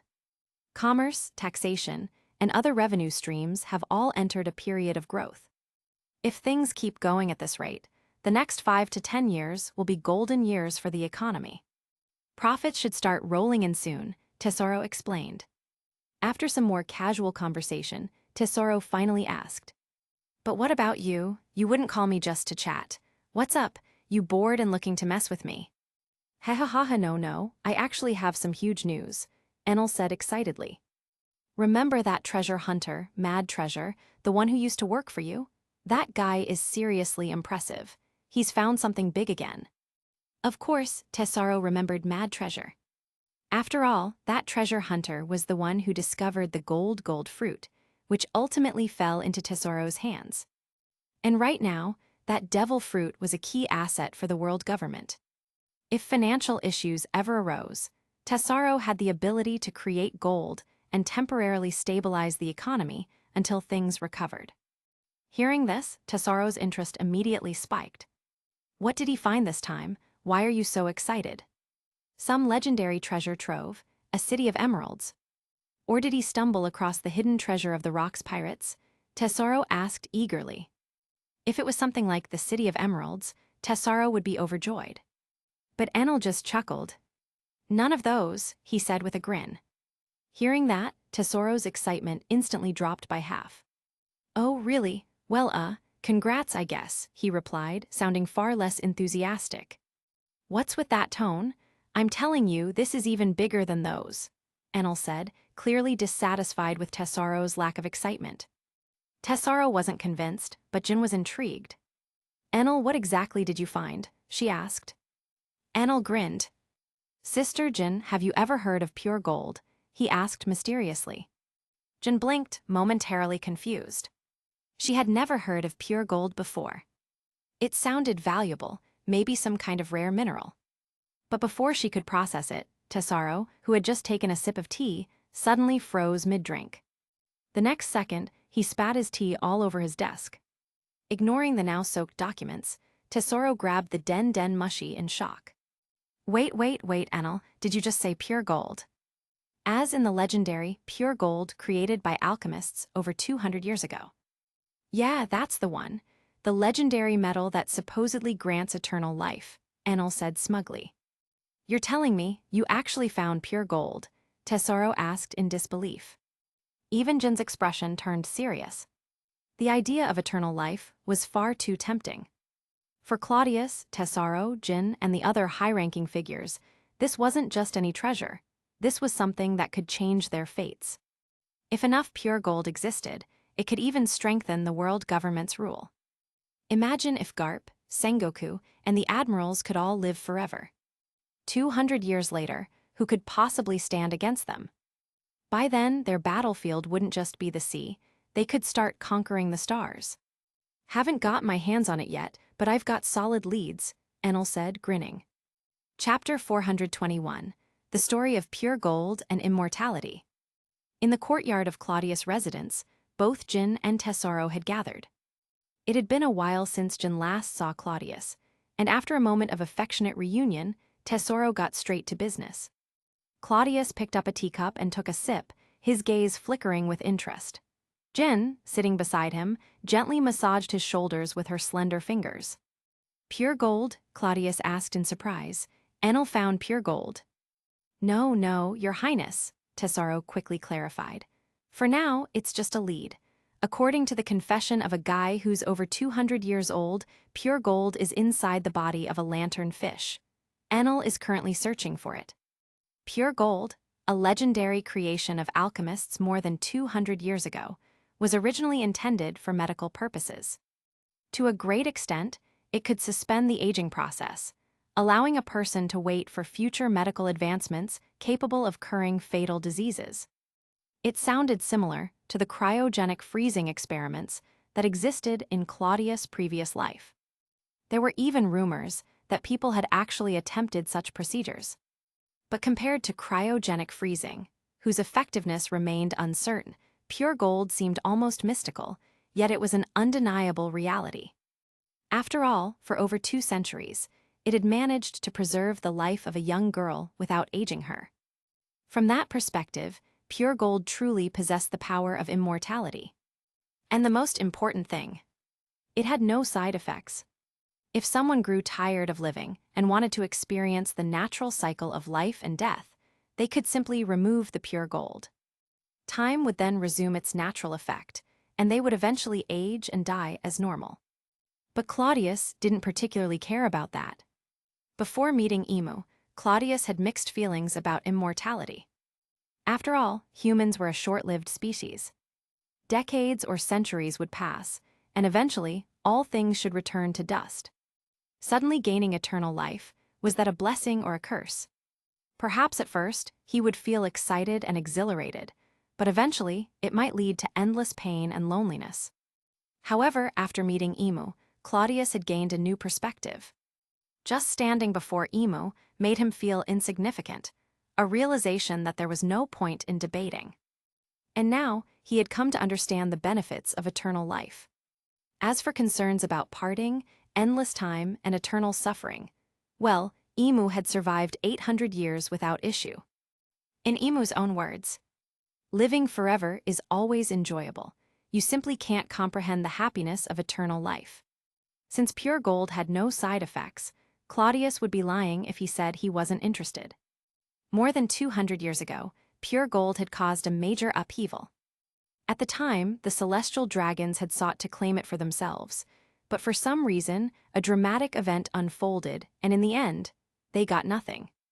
Thinking back on it now, Claudius suspected that Imu might have been behind it. It made sense. After all, decades ago, when the Marines had researched immortality, the celestial dragons eventually backed off without complaint. That alone suggested that Imu had been pulling the strings in the background. After all, if someone were to enjoy immortality, Imu would want it to be himself alone. But now, the situation was different. Imu no longer cared about the world government's affairs. If Claudius pursued this for himself, no one would stop him.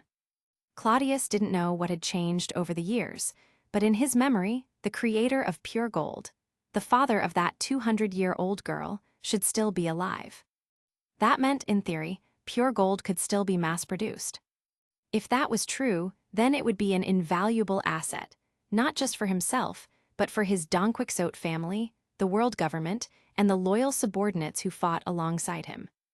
As for whether he was willing to share immortality, Claudius believed himself to be generous enough. If it had been the old celestial dragons, he would have been completely unwilling. He likely would have kept the secret hidden, just as Emu had done. But if it was his trusted friends, subordinates, and allies, then he was willing to share. This would also help reduce the sorrow and pain of losing people over time. Of course, it ultimately depended on each person's mentality. Those who were obsessed with power or had strong egos might find immortality difficult to handle. But Claudius wasn't someone who needed to control everything. Once his plans were in place, he was perfectly fine with delegating authority. In that sense, pure gold's immortality wouldn't pose much of an issue. After contemplating for a moment, Claudius asked, "What's Fisher Tiger doing right now?" "He's completely obsessed with mining in the Calm Belt," Tesoro answered with a chuckle. "All right, tell him to put his mining projects on hold. Find someone trustworthy to take over and report to Enel. If we're fishing in the sea, we might as well bring in some experts who can get the job done quickly," Claudius said with a smile. "Understood, Your Highness," Tesoro replied respectfully. He didn't ask whether he would be allowed to benefit from pure gold, because he didn't know how much there was to go around. But Claudius glanced at him, pondered for a moment, and then said, "If alchemists could create pure gold 200 years ago, then once I obtain it, we'll form a research team to study it further. And no matter how much we get, I won't hoard it all for myself."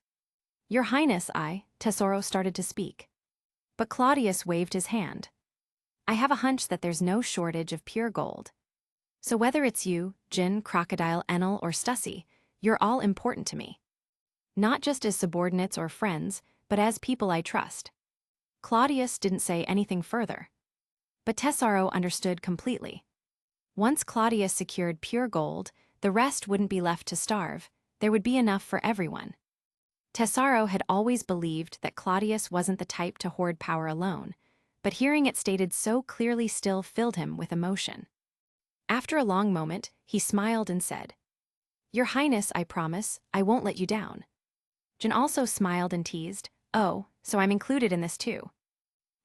If you hadn't been so sensible today, massaging my shoulders." Before Claudius could finish, he felt a murderous glare pressing down on him. He quickly corrected himself. "I mean, you're so beautiful and charming, how could I possibly leave you out?"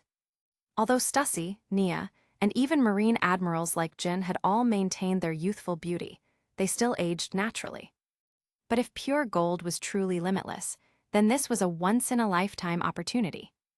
As if suddenly remembering something, Claudius leaned against Jin's chest and asked, "By the way, weren't you supposed to be at a marine headquarters meeting?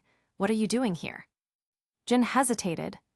The PX Pacifista project was supposed to be a surprise, so she wasn't ready to spill the details yet.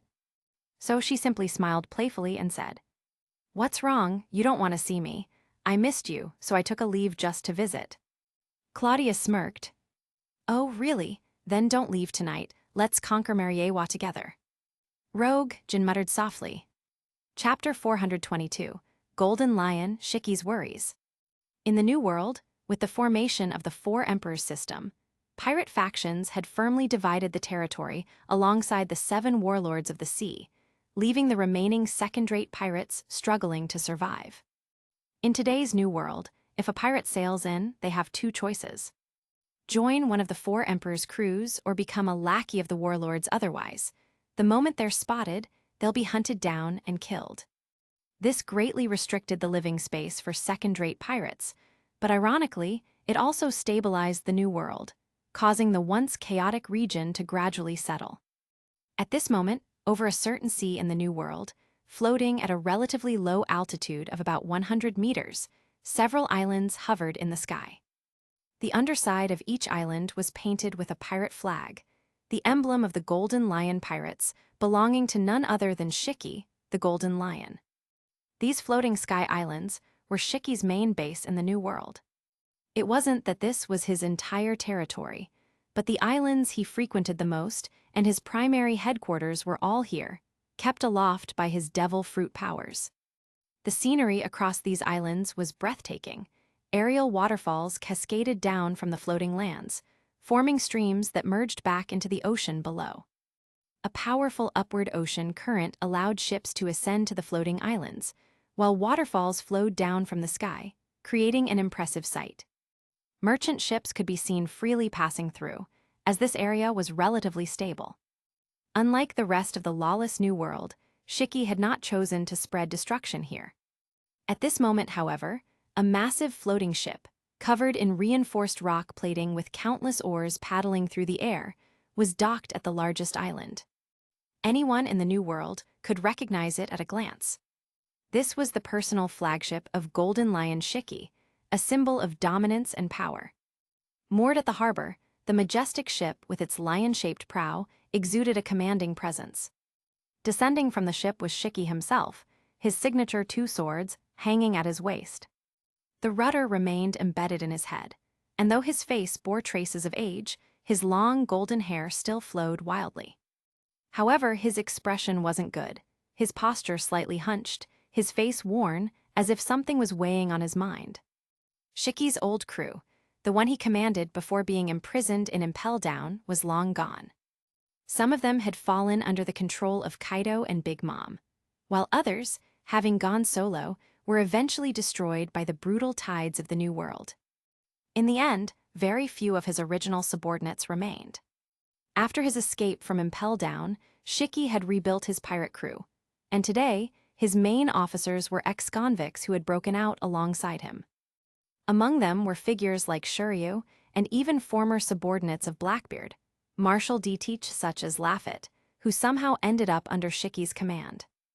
But unlike Kaido and Big Mom, Shiki didn't care about the title of emperor. In fact, he despised the term. Compared to those two, Shiki had an even greater sense of self-importance. He was more unruly, more arrogant, and more unwilling to accept reality. Some said he was clinging to his past glory, while others believed he refused to accept how the world had changed. Regardless, Shiki didn't want to be a mere emperor. He wanted to be the next Roxy Zebek. Once upon a time, he had almost succeeded. The title Pirate Emperor was beneath him, only Pirate Overlord suited his true status. Because of this, Shiki had clashed multiple times with both Big Mom and Kaido in the New World. However, the reality was that neither of them were weak anymore. Both had amassed immense power. Shiki had launched attacks several times, but his efforts had not yielded significant results.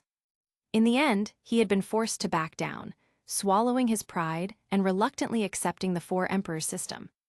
With the increasing activity of Marine headquarters, the balance of the New World was now in danger of collapsing.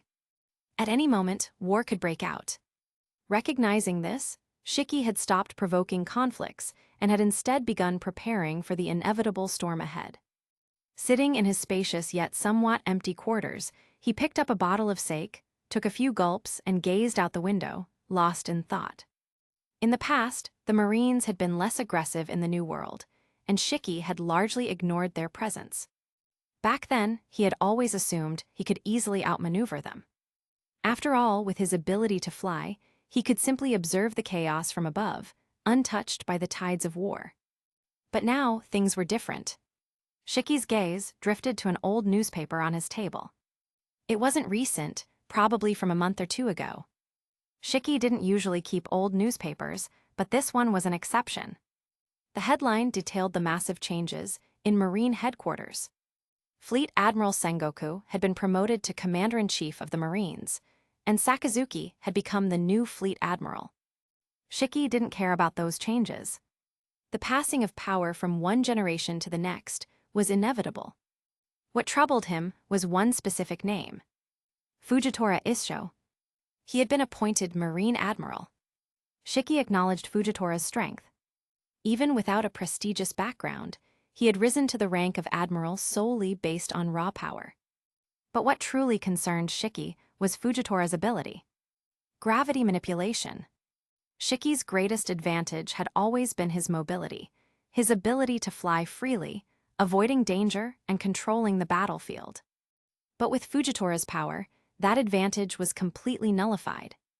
Shiki was certain this wasn't a coincidence. Maybe Fujitora's promotion was based on merit, But Shiki didn't believe for a second that Marine headquarters hadn't considered his ability as a direct counter to him. It was too convenient. That damn Cladius, was this his doing? Taking another swig of sake, Shiki calmly placed the bottle on the floor. He then stood up, walked to the window, and gazed out at the horizon. Marine headquarters has gotten stronger. Even the old man, Whitebeard, fell to them, and now, my biggest advantage is gone. If they choose to make a move in the New World, who do they strike first? Shiki knew his floating base was vulnerable. If he moved it now, it would be seen as fear, a weakness he refused to display. He wasn't about to flee just because the Marines were gearing up for war. But if a battle was inevitable, he had to consider. Linlin, Kaido, will you allow yourselves to be taken down one by one? Or will you finally join forces and cause absolute chaos? As he pondered, Shiki lit a cigar, took a slow drag, and muttered to himself. Let's see how this plays out. Chapter 423, Kaido, I'm Not Stubborn. At this moment, on Onigashima in the New World, Wano country, Kaido was discussing some matters with his subordinates. To be honest, the emergence of Cladius had subtly influenced the course of many major figures in the world. Take Charlotte Linlin, for example. Her Big Mom pirates had been torn apart once, and even though they had reassembled, they were nowhere near as powerful as before. The reputation of Tato Land wasn't as fearsome as it used to be. As for Kaido's Beasts pirates, due to Doflamingo being closely tied to Claudius, and Caesar being sent to Alabasta to work on military technology, the research into artificial devil fruits had never even begun. A pirate crew like Kaido's naturally lacked the means to handle such technical work, and he had never even considered it. As a result, the Beasts pirates didn't develop the artificial devil fruits that would have bolstered their forces. Overall, their strength had taken a considerable hit. Shanks' red hair pirates, on the other hand, remained just as strong. However, since Shanks had failed to leverage his influence during the Summit War at Marineford, his prestige had taken a hit. Then there was Shiki, who seemed like a dark horse making a resurgence, while Teach's grave was already covered in flowers. The remnants of the Whitebeard pirates who had survived, along with any stragglers from the battle, had been wiped out at Marineford. Big names like Marco were now locked away in Impel Down, unable to stir up any more trouble in the New World. In this way, the overall strength of pirate forces in the New World had significantly weakened. Now, looking at the Marines, after suffering heavy losses in the Summit War, they had launched a global conscription to reinforce their forces. Though this method forcibly increased their combat power, it also carried hidden risks. Yet today's Marine headquarters was more united, stronger, and filled with talent. Backing them was the world government, now led by Claudius, which was fully supporting Marine development. These were indisputable facts. It wouldn't be an exaggeration to call them the dominant power at sea. In a one-on-one fight, any of the four emperors would be crushed. In a two-on-one scenario, the Marines could still hold an advantage. If they were up against three, then they might be at a disadvantage, but only slightly. Under such immense pressure, it was no surprise that a restless figure like Shiki was getting anxious. Even an immortal monster like Kaido couldn't help but feel the weight of the situation. Especially after Marine headquarters made its bold entry into the New World, the pressure only intensified. The new fleet admiral, the world government, Claudius, they all want to make their move on the New World, Kaido muttered, holding a sake bottle in one hand. His voice was thick with the scent of alcohol. However, his eyes were sharp and focused, not the wandering gaze of a drunken man. He was clearly sober and aware. Queen, chewing on a cigar, was busy assembling some machinery from a pile of scattered parts on the table in front of him. Hearing Kaido's words, Queen naturally responded. With their own strength, plus the 7 warlords of the sea as backup, it's inevitable that those Marine bastards will secure their footing in the New World. I bet they're already plotting how to deal with us. King stood by the doorway with his arms crossed, leaning against a pillar. After hearing Quinn's words, he spoke in a heavy tone. Even if we're proud, we have to admit one thing. Whether it's us, the Big Mom pirates, or that damn Golden Lion, when faced with Marine headquarters alone, we don't stand much of a chance. Whitebeard already proved that for us. King didn't bother mentioning Shank's red hair pirates because he knew they operated differently. Shank's crew followed an elite approach, meaning if they ever fell, they would fall hard. Back in the old New World, the consensus was that the two strongest pirate crews were the Whitebeard pirates and the Beasts pirates. The Big Mom pirates were powerful too, but they ranked below them. This wasn't just speculation. It was a fact proven through multiple battles between Kaido's Beasts pirates and Whitebeard's crew. Maybe in a one-on-one fight, Kaido was stronger. But if it were a full-scale war, the Whitebeard pirates could have taken him down. But now, Whitebeard had gone head-to-head with Marine headquarters in the Summit War. And by the time the battle ended, his entire crew had been wiped out, without a single trace left behind. And what about Marine headquarters?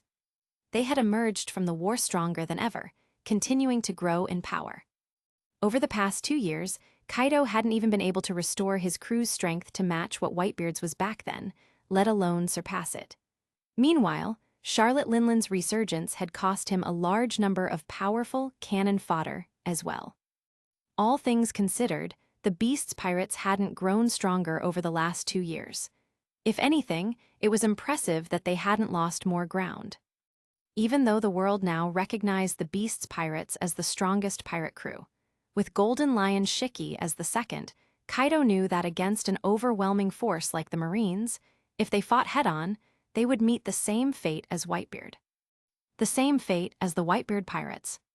As the top figures discussed their concerns, Jack, the third of the Calamities, had no room to speak.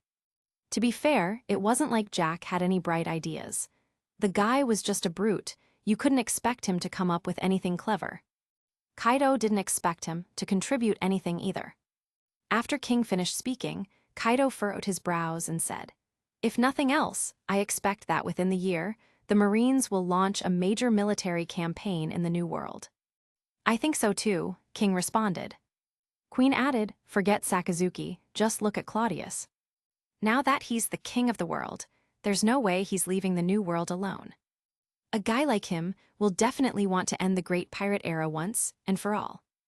And we were the last obstacle standing in his way." Kaido nodded, his expression complicated as he murmured, "From my perspective, the first one they'll deal with will probably be that old bastard Shiki." Right now, Kaido was torn. He didn't trust Shiki at all. He didn't believe Shiki could handle the pressure from the Marines. If Shiki fought alone, he would definitely be taken down. But should he help Shiki, form some kind of pirate alliance? Kaido wasn't the type to accept such things easily, and pirate alliances had always been a joke. But if he didn't do something, the pressure would be too much. They would all be taken down one by one. Even if an alliance was possible, who would lead it? With so many top figures involved, the power struggle would be inevitable. And it wasn't like all the 4 emperors would be on board. Charlotte Linland and Shiki might be considerations, but Shanks, no way. That guy might not even participate in this battle. He'd likely just sit back, avoid the storm, and then resurface once the dust had settled. After thinking about it for a long time, Kaido grew irritable. He slammed his fist on the table, causing the sake cups to rattle and spill. "This is such a pain in the ass," Kaido cursed. Queen exhaled a puff of smoke and said, "Boss Kaido, are you considering an alliance? That's the first thing we need to clarify before we can make any further plans. Whether they should reach out to others first or wait for them to come knocking, it all depended on Kaido's decision. If Kaido had no intention of forming an alliance, then there was no point in discussing it. They would just focus on dealing with the situation on their own. If he was considering it, then they needed to start planning now. Kaido remained silent for a while. Though he was reckless, he wasn't stupid. After a moment of hesitation and frustration, he finally nodded. Seeing this, Queen sighed. The world government was strong, and the Marines were stronger. Chapter 424, Is the Rocks Pirates Returning? Surprisingly, even after Marine headquarters entered the New World, despite holding frequent high-level meetings and seemingly preparing for a major operation, they remained as steady as an old dog, without making any actual moves. Even the 7 warlords of the sea showed no significant action, each seemingly preoccupied with their own affairs. Meanwhile, in Mariewa, Inside Claudius' palace, Sengoku was having a conversation with Claudius. "Look, this is the latest intel from Spandine," Claudius said as he handed a document to Sengoku. Sengoku reached out and took the file. Before even reading it, he chuckled and said, "It seems that ever since the CP organizations were restructured, Spandine's intelligence-gathering capabilities have improved significantly. There's no news from Marine Intelligence, yet here you are, Your Highness, with a fresh report." "Haha, well, with CPX Happy Street and the CP divisions now unified, an increase in efficiency is only natural," Claudius replied with a smirk. Sengoku nodded before opening the file and reading through it. As he flipped through the pages, his expression grew more serious. His eyes flickered occasionally, clearly deep in thought. After a long moment, Sengoku finally sighed in surprise. "This is really beyond my expectations." But soon after, a look of understanding crossed his face, and he shook his head. "Then again, it does make sense. To be honest, I didn't expect these pirates to react so quickly. It seems we've put them under immense pressure. What's even more surprising is that it's Kaido who made the first move," Claudius remarked. "Kaido may seem reckless and wild on the surface, but if he were truly that simple, he wouldn't be where he is now. He knows exactly what he's doing," Sengoku said, his tone contemplative. When Claudius first received this intelligence from Spandine, he was also somewhat shocked. Because the first pirate to make a move was not Golden Lion Shiki, as expected. It was Kaido. Kaido had taken the initiative to invite Charlotte Linlin and Shiki to Onigashima in Wano country, supposedly for an old friends reunion. On the surface, it sounded like a perfectly reasonable excuse. After all, the three of them had all been part of the Rocks Pirates back in the day. If there was any camaraderie left, it wouldn't be surprising. However, the problem was that there was far more bad blood between them than friendship. After Big Mom's downfall, Kaido had swallowed up a significant portion of her former territory. And after Charlotte Linlin was released from Impel Down, she had spent considerable effort reclaiming what was rightfully hers. The two had already clashed multiple times, and as for Shiki, he didn't hold either of them in high regard. After Shiki's fall years ago, both Kaido and Big Mom had moved in on his legacy, attempting to seize whatever influence he had left behind. So, after Shiki escaped from Impel Down, he had fought against both of them on multiple occasions. While none of their battles resulted in a decisive victory, the animosity between them was undeniable. Because of this, Claudius and Sengoku had long considered the possibility of these three uniting against Marine headquarters. But they weren't entirely sure. After all, pirates were unpredictable. You could never expect them to act rationally. It was entirely possible that Shiki, driven by rage, might launch a reckless attack on Marine headquarters alone. Pirates, by their very nature, thrived on chaos. But what Claudius and Sengoku hadn't anticipated was that this time, the pirate factions made their decision extremely quickly. Kaido had taken the lead, disguising this reunion as an innocent gathering of old comrades. In reality, this so-called Pirates Alumni Association was nothing more than a sham. The three of them were likely using this reunion as a pretext to discuss forming an alliance. Neither Shiki nor Big Mom refused Kaido's invitation. They both agreed to attend. This only reinforced the notion that they were seriously considering joining forces. Sure, there might still be some lingering tension between them, but if they were willing to set aside their pride and actively reach out, it meant they were serious about working together. That was all Claudius needed to confirm. Kaido, Shiki, and Charlotte Linlin were preparing to unite against Marine headquarters. Is the Rocks Pirates about to be reborn? Claudius mused aloud, a hint of anticipation in his voice. Sengoku chuckled and waved dismissively. Not quite. Even though Kaido and Big Mom are stronger than they were in the past, and Shiki hasn't fallen off much, they still can't compare to the original Rocks Pirates. Back then, the Rocks crew was filled with legendary figures. The threat they posed was far beyond what these three alone can accomplish. Besides, Whitebeard and Rox D. Zebek are dead. How could there be a true resurrection? Claudius laughed and nodded. I was just speaking casually. I don't take it that seriously. Taking a sip of tea, Claudius then asked, "So Sengoku, do you think Marine headquarters can take them down?" "If it were just Marine headquarters alone, the pressure would be immense," Sengoku admitted. Despite having taken on a new role as Supreme Commander, his decades in the Marines weren't something he could simply shake off. Even now, when discussing Marine headquarters, he often referred to them as we. Claudius, however, didn't comment on it. After a brief pause, Sengoku continued, "That being said, this new world strategy isn't just a Marine operation, it's a world government initiative. Your Highness, I doubt you plan to rely only on Marine forces, correct?" Claudius naturally nodded, "Of course not. Whether it's the 7 warlords of the sea, CPX, or any other forces at my disposal, I'll bring everything into this war. In that case, it's not impossible to win. We actually have a good chance. After all, our world government is far stronger than before," Sengoku said with a confident smile. That much was true. Since Claudius had taken control, Marine headquarters was no longer fighting alone. They could rely on the 7 warlords, and CPX was another powerful asset.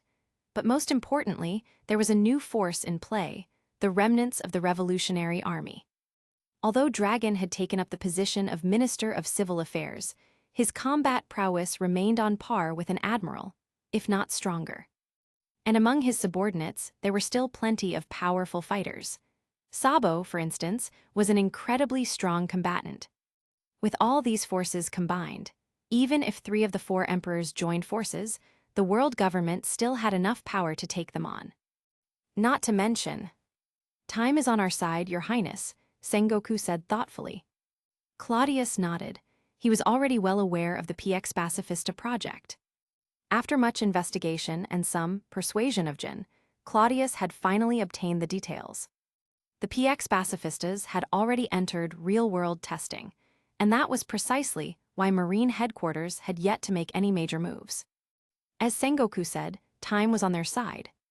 The pirates could fortify the New World all they wanted, but no matter how much they strengthened their forces, they could never match the pace of the world government's expansion.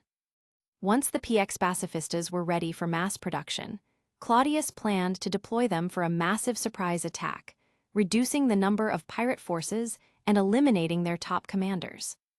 Against such overwhelming firepower, even 3 of the 4 emperors wouldn't stand a chance. "Both sides are preparing, but yes, time favors us," Claudius murmured. Then, as if remembering something, he casually tossed a bounty poster onto the table. "Oh, by the way, take a look at this, hahaha." Sengoku picked it up, confused. It was just a small-time pirate with a 30 million berry bounty. "What's so special about this?" he asked. "Look at the name, hahaha," Claudius laughed. Sengoku squinted at the poster, Monkey D. Luffy. Then he looked up at Claudius. "Does Garp know about this?" "He does. He's already rushing to the East Blue, but the people I sent got there first," Claudius said with a grin. Chapter 425, Marines Chasing the Straw Hat? What's that got to do with my Luffy? To put it bluntly, the year 1520 of the Sea Circle calendar was a strange one. A wave of peculiar new pirates had emerged across the 4 seas, each with apparent potential. Claudius knew these individuals would soon be recognized as the worst generation, a fresh batch of supernovas. Of course, there had been a few changes. For instance, Zoro had been tricked into becoming his disciple and never appeared as part of this new wave. Marshal D. Teach, who should have been counted among them, was already dead. And Jewelry Bonnie, the daughter of Bartholomew Kuma, never became a pirate. Instead, she seemed to be working within the CP organization. Claudius wasn't entirely sure of her current situation. The rest, however, appeared to be following the usual trajectory. As for Monkey D. Luffy, Claudius had already dismantled his small crew. Nami was now tending to orange groves in Mariewa, Robin was traveling the world with her mother, and Zoro had become Claudius' disciple. At best, Luffy could still find Sanji and Usopp in the East Blue. Originally, Claudius didn't think Luffy would even manage that much. But somehow, he had still managed to recruit Usopp and had even got his hands on the Going Merry, earning himself a proper ship instead of setting sail in a barrel. Claudius hadn't paid much attention to Luffy's actions. After all, the kid wasn't particularly significant at this stage. Maybe he had great potential, but development took time, and Claudius had no intention of giving him that luxury. At one point, he even questioned whether Luffy could leave the East Blue at all without Nami's navigational skills. However, as the grandson of Garp and the son of Dragon, even if Claudius didn't watch over him, someone else certainly would. Not long ago, Spandine had delivered intelligence stating that Luffy had defeated some small-time figures in the East Blue and was now attempting to enter the Grand Line. However, before he could do so, he had been defeated by the so-called pirate overlord of the East Blue, Don Krieg.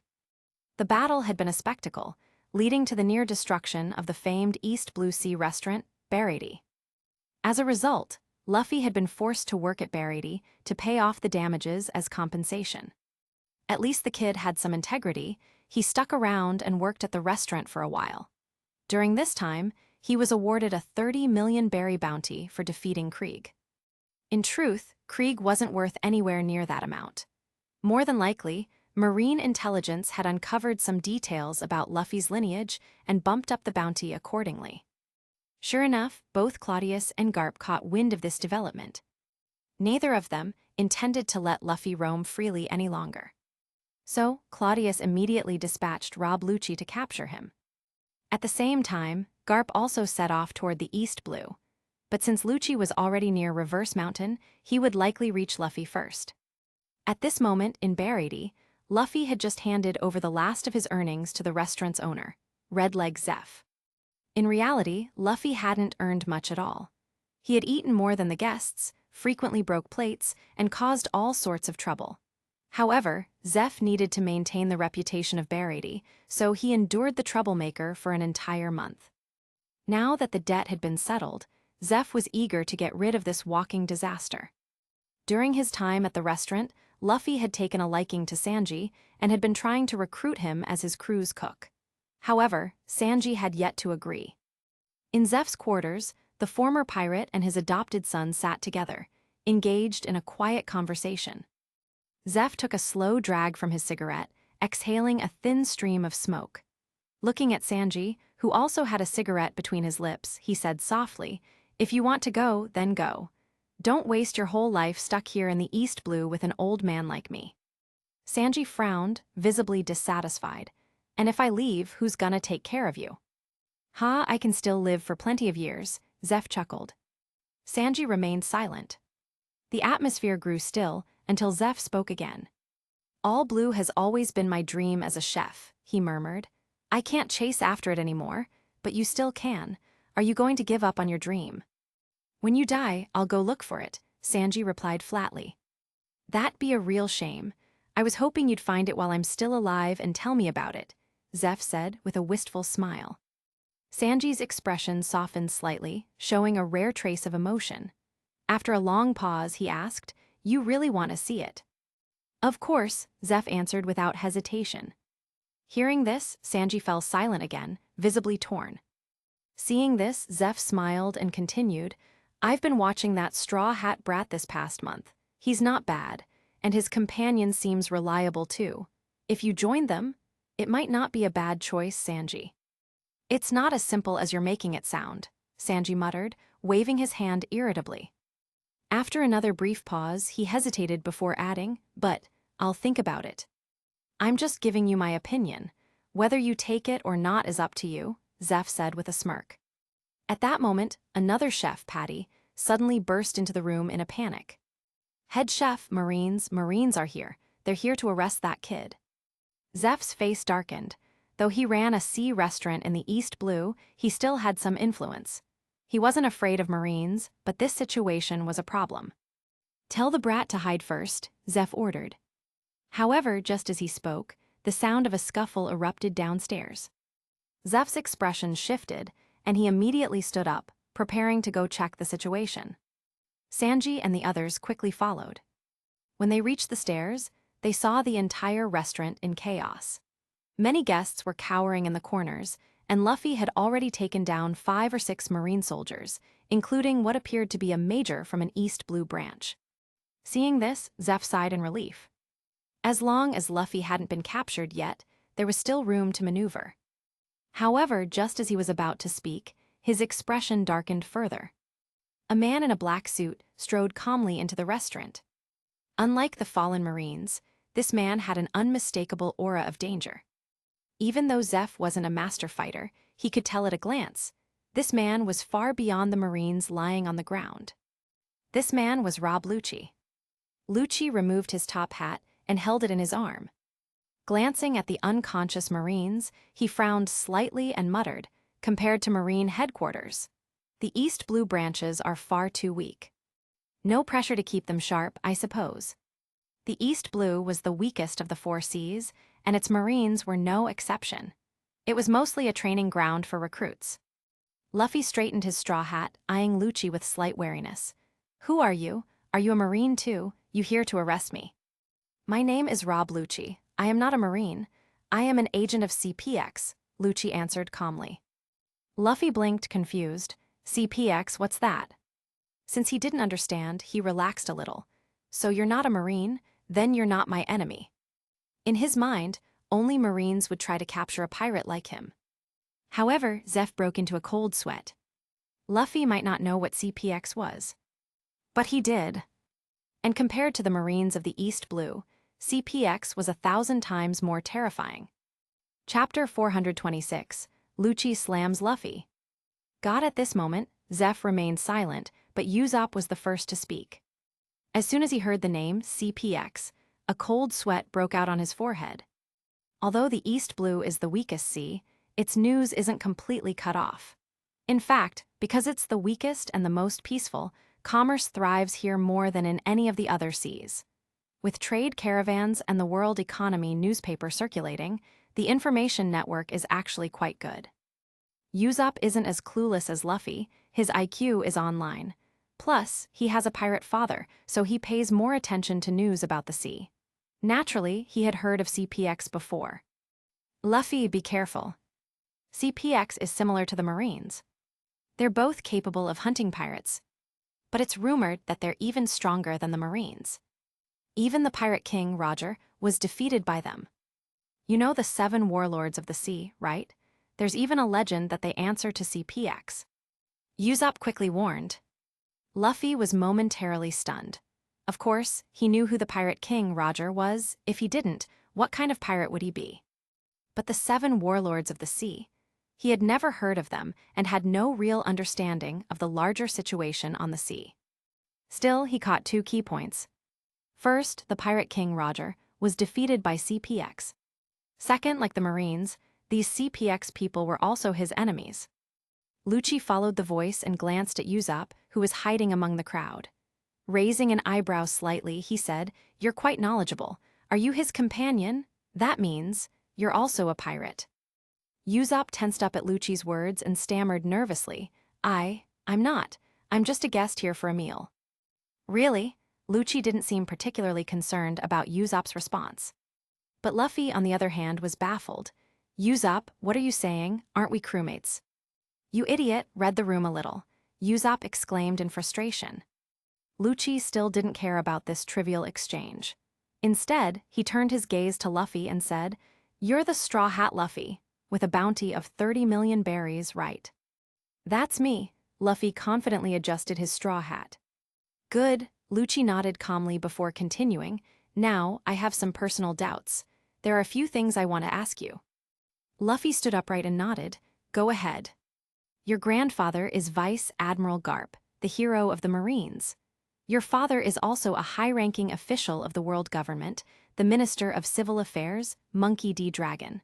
So why did you choose to be a pirate?" The moment Lucci spoke, everyone with some level of knowledge was stunned. Even Usopp turned to Luffy with an expression of, "You've been hiding this from us." "Vice Admiral Garp is your grandfather.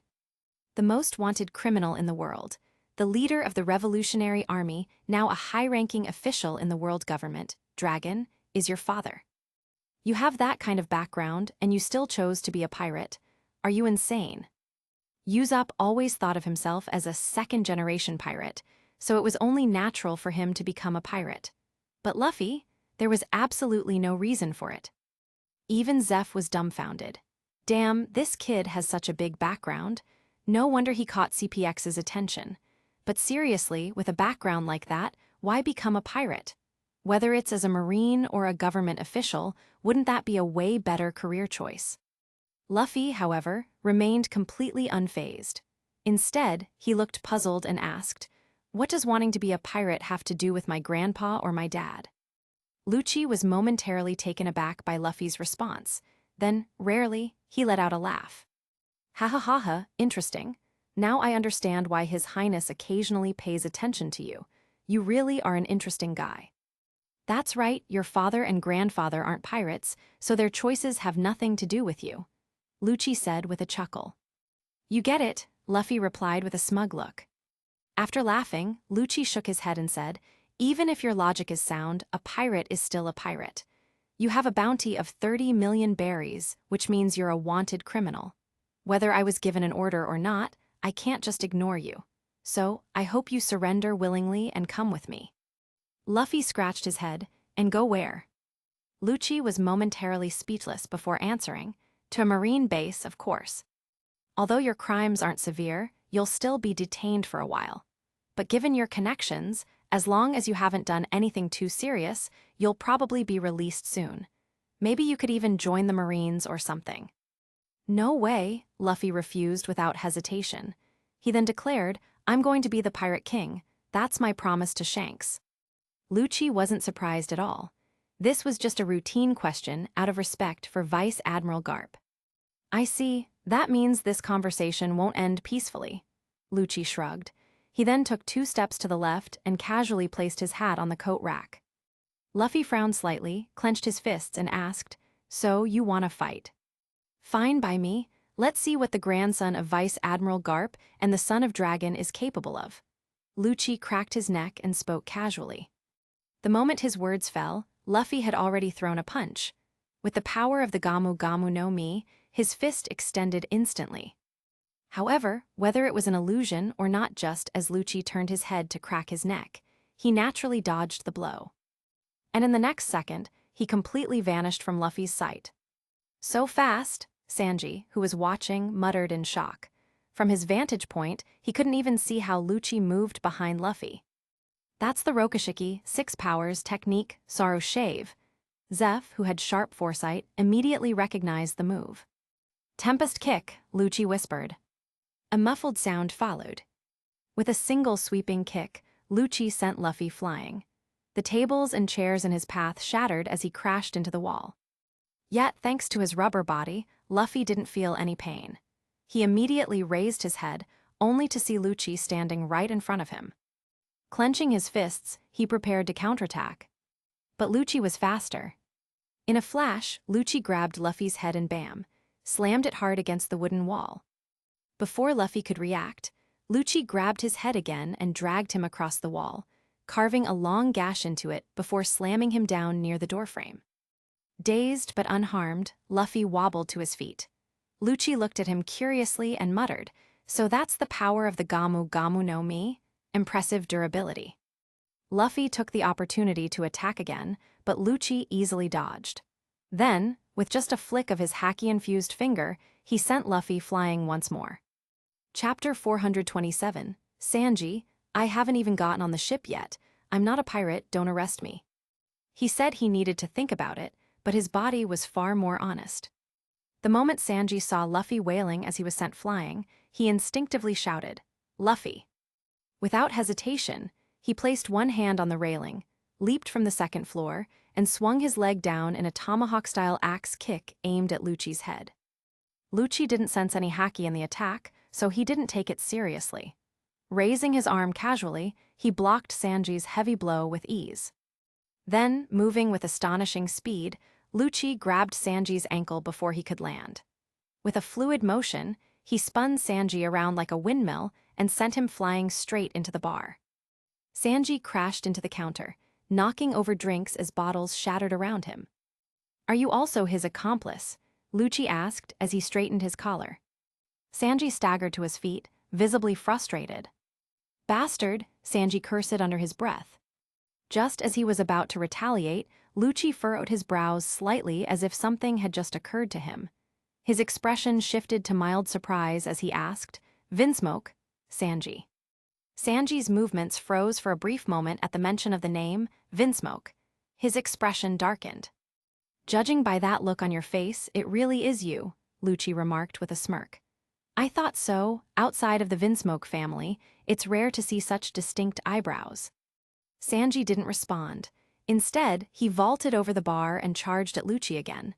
At the same time, Luffy had already recovered and was rushing forward as well. The two attacked in unison, attempting to corner Lucci. "Collier shoot. Gamu Gamu no pistol." Despite being attacked from both sides, Lucci remained composed, moving effortlessly like paper on the wind. He slipped through the gaps in their attacks with flawless agility, dodging smoothly while extending both hands. With one hand grabbing Sanji's ankle and the other catching Luffy's arm, he suddenly twisted his body, slamming both of them into each other in midair before hurling them straight into the ground. After releasing them, Lucci extended his finger and jabbed it straight into Sanji's shoulder, piercing a bloody hole through it like a bullet. He had been holding back against Luffy out of respect for both his father and grandfather, but when it came to Sanji, the Vinsmoke family might be powerful, but compared to CPX, they were insignificant. Lucci had no reason to show Vinsmoke Judge or Sanji any mercy. "Ag," Sanji cried out in pain. "Stop, Sanji is just a cook, he's not a pirate," Zeph shouted urgently. Zeph could turn a blind eye to Luffy's situation, but there was no way he could sit back and watch Sanji get beaten like this. Lucci slowly withdrew his blood-stained finger, shook it off, then turned his gaze to Zeph. "The moment he dared to attack me, he became a criminal, pirate or not." Lucci didn't recognize Zeph as a former pirate. After all, he wasn't some nobody. He had more important things to do than concern himself with a long-retired pirate. As far as he was concerned, Zeph was nothing more than a restaurant owner. Zeph was momentarily speechless. He had no idea how to respond. At that moment, a powerful presence entered the restaurant. A broad-shouldered, imposing figure strode inside, draped in a marine cloak of justice. He wore a gray suit, his hair streaked with gray, and a hook-shaped scar curved around the corner of his eye. His aura alone was overwhelming. And then the man bellowed, "Luffy, you little bastard, you've finally gone and become a pirate, huh? This time your grandpa is gonna knock some sense into you, just you wait." There was no mistaking him.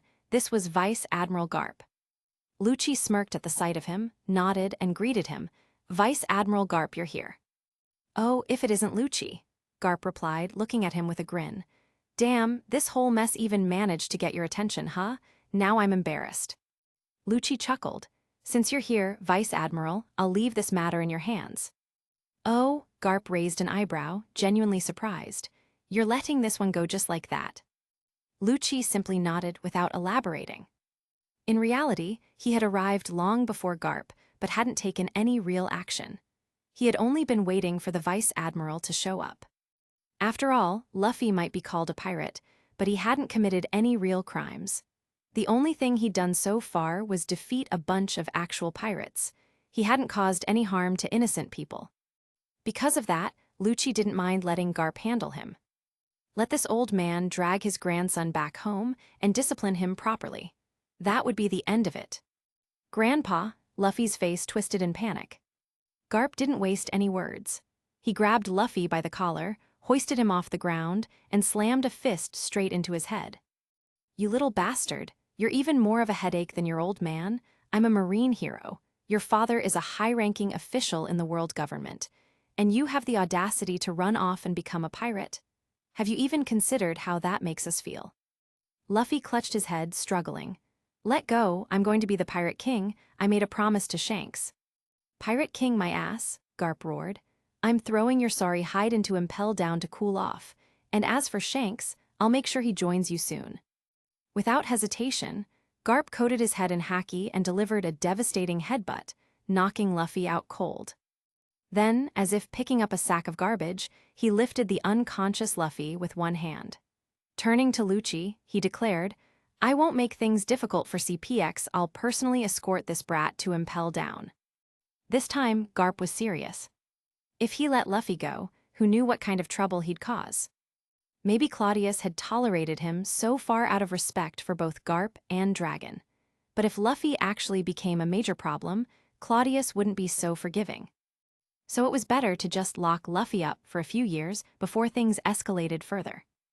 Lucci had no objections. He smiled and said, "You handle it, Vice Admiral. His Highness isn't particularly concerned about this kid."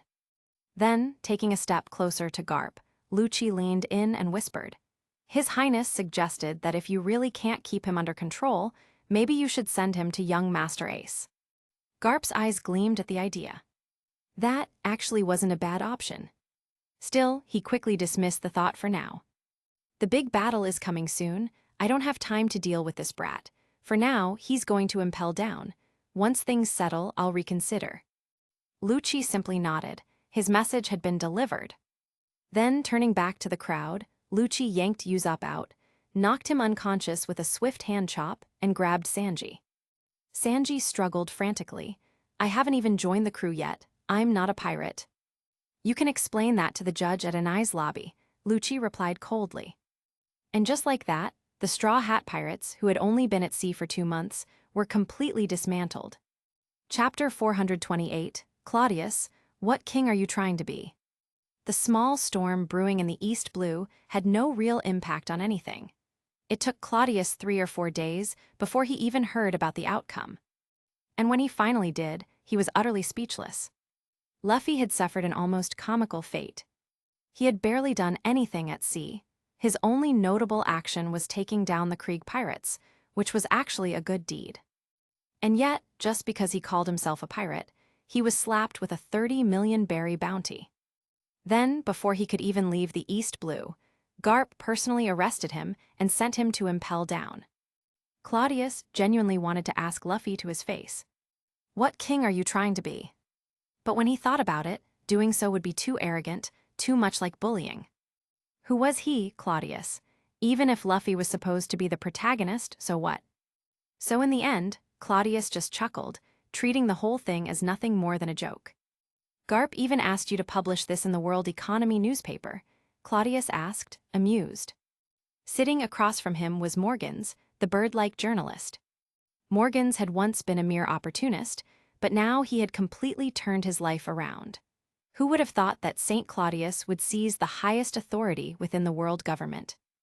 Thankfully, Morgans had been quick to kiss up to him and hadn't made the mistake of opposing this powerful new ruler. Now, he held onto Claudius' thigh for dear life. He had successfully climbed to the rank of a high-ranking official in the world government, the Minister of the Press and Propaganda Department. His administrative authority was vast. Aside from the World Economy newspaper, every newspaper, publishing house, and news outlet that operated openly fell under Morgan's jurisdiction. Anything deemed inappropriate could be shut down or outright banned. This time, Morgans had come to report on the quarter's activities, but more importantly, to remind Claudius of his loyalty. Hearing Claudius question, Morgans chuckled and said, "That's right. But since it wasn't really a big deal, I just made the call myself and helped Vice Admiral Garp get the news out there." Claudius smirked. It really wasn't a big deal. Nothing worth fussing over. "Garp is really putting on a show with this one," Claudius remarked, amused. Catching his own grandson and sending him to impel down, then making sure the newspapers report on it. To an outsider, it might seem like Garp had a few screws loose, but Claudius, knowing the deeper context, understood what was really going on. This was all for the sake of the red hair pirates. "So, red-haired Shanks, you want to turn my grandson into a pirate? All right then, I'll just flip the whole table. I'll take my grandson and lock him up in Impel Down, and as for that straw hat Roger left behind, I'll burn it to ashes if I have to." Claudius wasn't sure how to evaluate the whole situation. If anything, it felt kind of stupid. Catching your own grandson just to spite red-haired Shanks? What kind of nonsense is this? Claudius muttered to himself. But he didn't dwell on it for long. Turning back to Morgans, he said, "Moving forward, I want you to pay closer attention to the relocation efforts for the citizens of Fishman Island. The transition to the Calm Belt must be handled properly. Make sure everything runs smoothly, got it?" Morgans grinned. "Understood, Your Highness. The people of all races are welcoming this change with open arms. I'll also get statements from the Longarm tribe, the Mink tribe, the Giants, and the Tontata tribe. Some words of congratulations from them should help paint this transition in a positive light. Claudius' eyes lit up.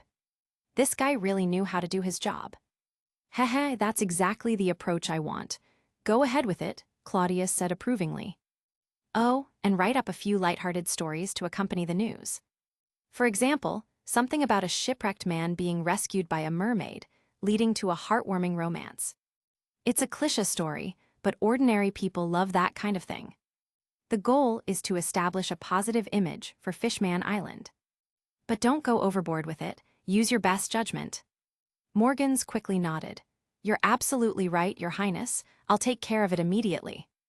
Meanwhile, in the West Blue, the Red Hair Pirates had docked at a remote island. Despite the chaotic state of the New World, they remained unbothered. As one of the 4 emperors, they should have been deeply involved, but Shanks simply didn't care. Pirates are supposed to be the freest people on the sea, Shanks had said. Why waste time on meaningless politics? Back in Roger's era, the Roger Pirates had never even bothered with territory, yet they still achieved the title of Pirate King. The Marines and the world government could only target those who had established territories in the New World. For the Red Hair Pirates, it didn't matter. Even if Shiki or Big Mom wanted to avoid conflict, they could simply abandon their territories. But of course, those kinds of pirates would never let go of their power. That was the difference in their ideals. And because of that, Shanks had no interest in their struggles. He had also heard the news.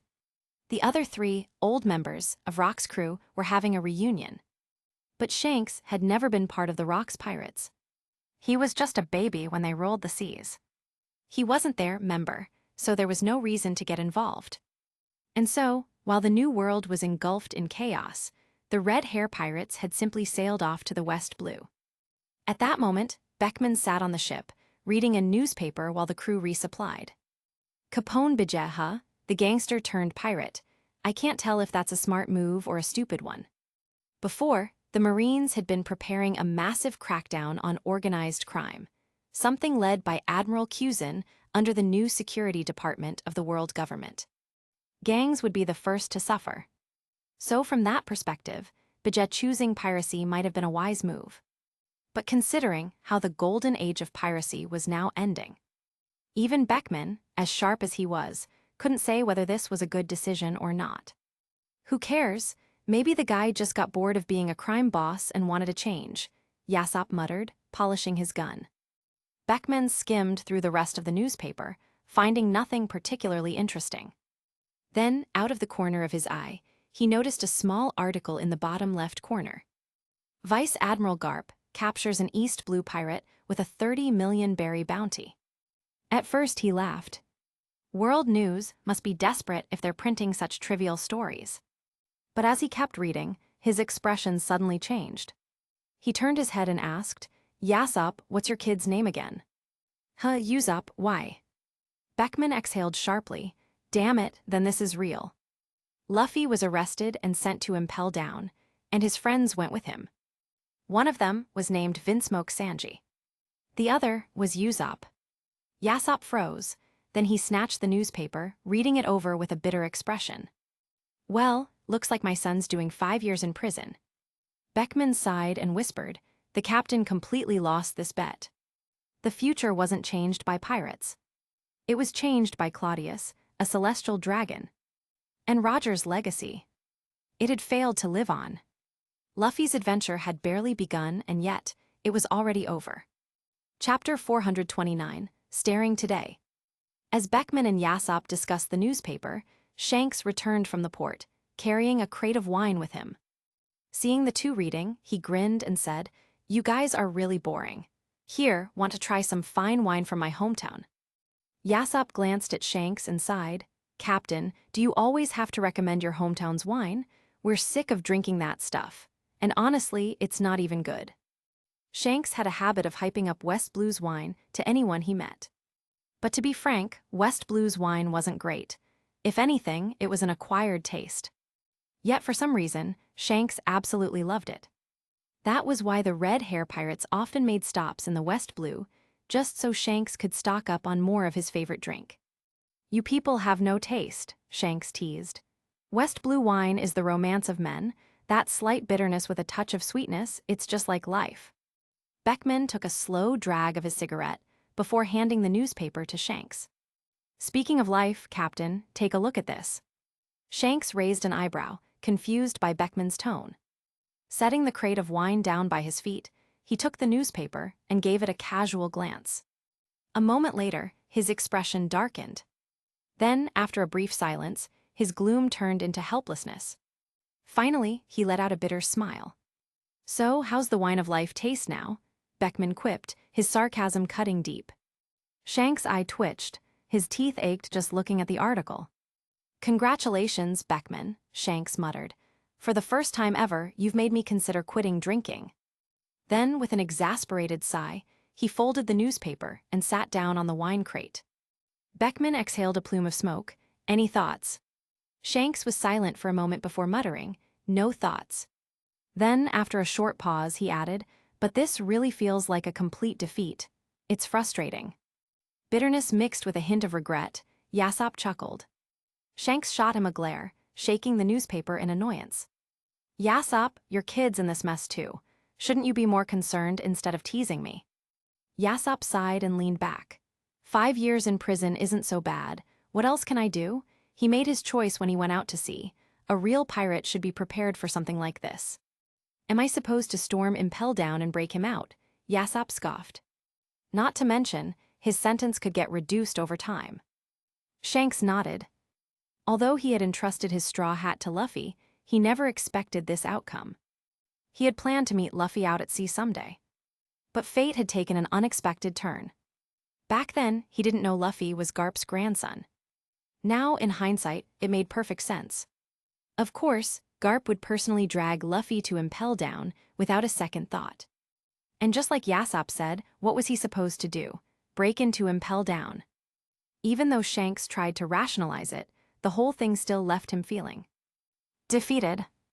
Like placing a bet on a dark horse, only for that horse to trip and fall before the race even started. It made Shanks incredibly uncomfortable.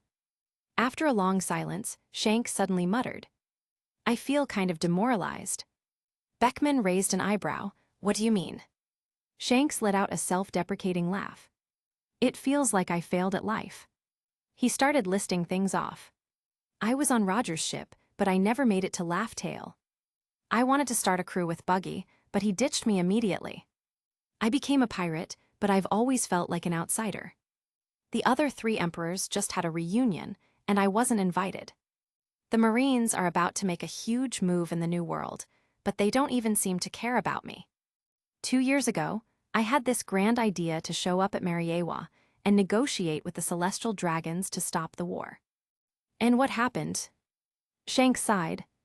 And now, after years of waiting, I finally found a kid who reminded me of Captain Roger. I gave him my hat, put my hopes in him. And what does he do? He lasts 2 months before getting thrown into Impel Down by his own grandfather, no less.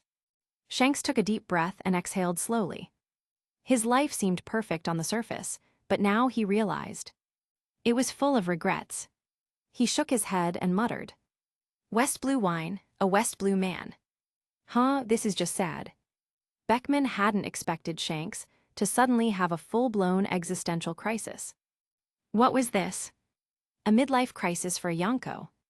Captain, don't be like that. Get your energy back, Beckman urged.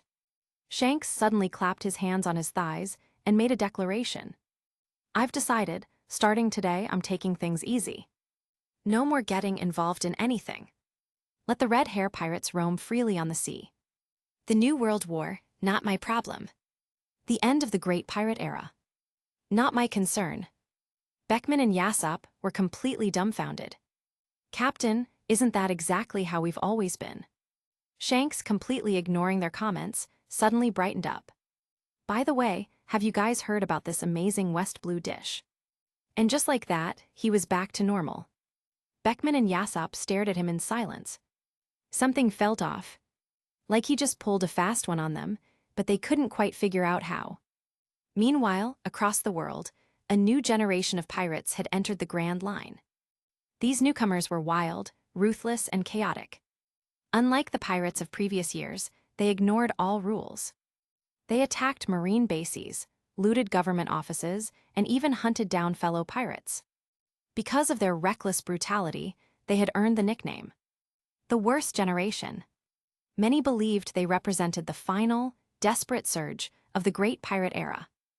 However, no matter how evil they were still just rookies. To figures like Cladius, they were nothing more than children playing pirates. At Marine headquarters in the New World, Jin walked alongside Borsellino toward a secret research facility. Today marked the first field test of a new war weapon. As they walked, Jin suddenly asked, "Have you heard about the Worst Generation?" Kizaru blinked in confusion. After a moment, he lazily smacked his lips. "Oh, you mean those new rookies? I heard they're real troublemakers, no respect for authority, attacking marine bases, looting countries, even hunting down fellow pirates." Jin smirked. "That's right. Just recently, a kid named Eustace Kid took out an entire beast pirate's fleet." Kizaru pouted. "Ho, how interesting. You planning to clean them up?" Jin shook her head. "No need. These kinds of people make great pawns in the New World." Kizaru chuckled. "Fair enough." To them, the Worst Generation were nothing but small fish. And small fish always got eaten first. Chapter 430, Nami. My navigation skills are useless. In the middle of the Sea Circle calendar year 1520, the world remained in an eerie state of peace, with the rise of the so-called Worst Generation barely making a ripple. Most eyes were fixed on the New World. The reunion of 3 pirate emperors was a spectacle that drew intense attention.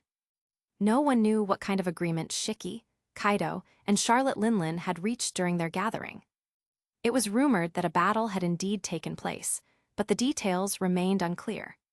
After staying together for about half a month, Shiki and Charlotte Linlin eventually left Onigashima in Wano country. There was no official news of an alliance, yet the aftermath spoke volumes. The Flying Pirates, the Beasts Pirates, and the Big Mom Pirates all exercised restraint. Previously, if any of these 3 factions encountered each other at sea, it was nearly impossible for them to pass without exchanging cannon fire. Now, however, when they crossed paths, they merely passed by as if they hadn't seen each other at all. The implications were obvious. These 3 emperors had reached some form of agreement. With 3 of the 4 emperors seemingly allied, Shanks naturally became the center of attention. Everyone wondered how he would respond. The answer, not much. The red-haired pirates remained as carefree as ever.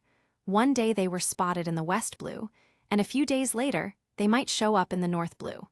Their movements were unpredictable, and they showed no signs of being involved in the strange shifts occurring in the New World.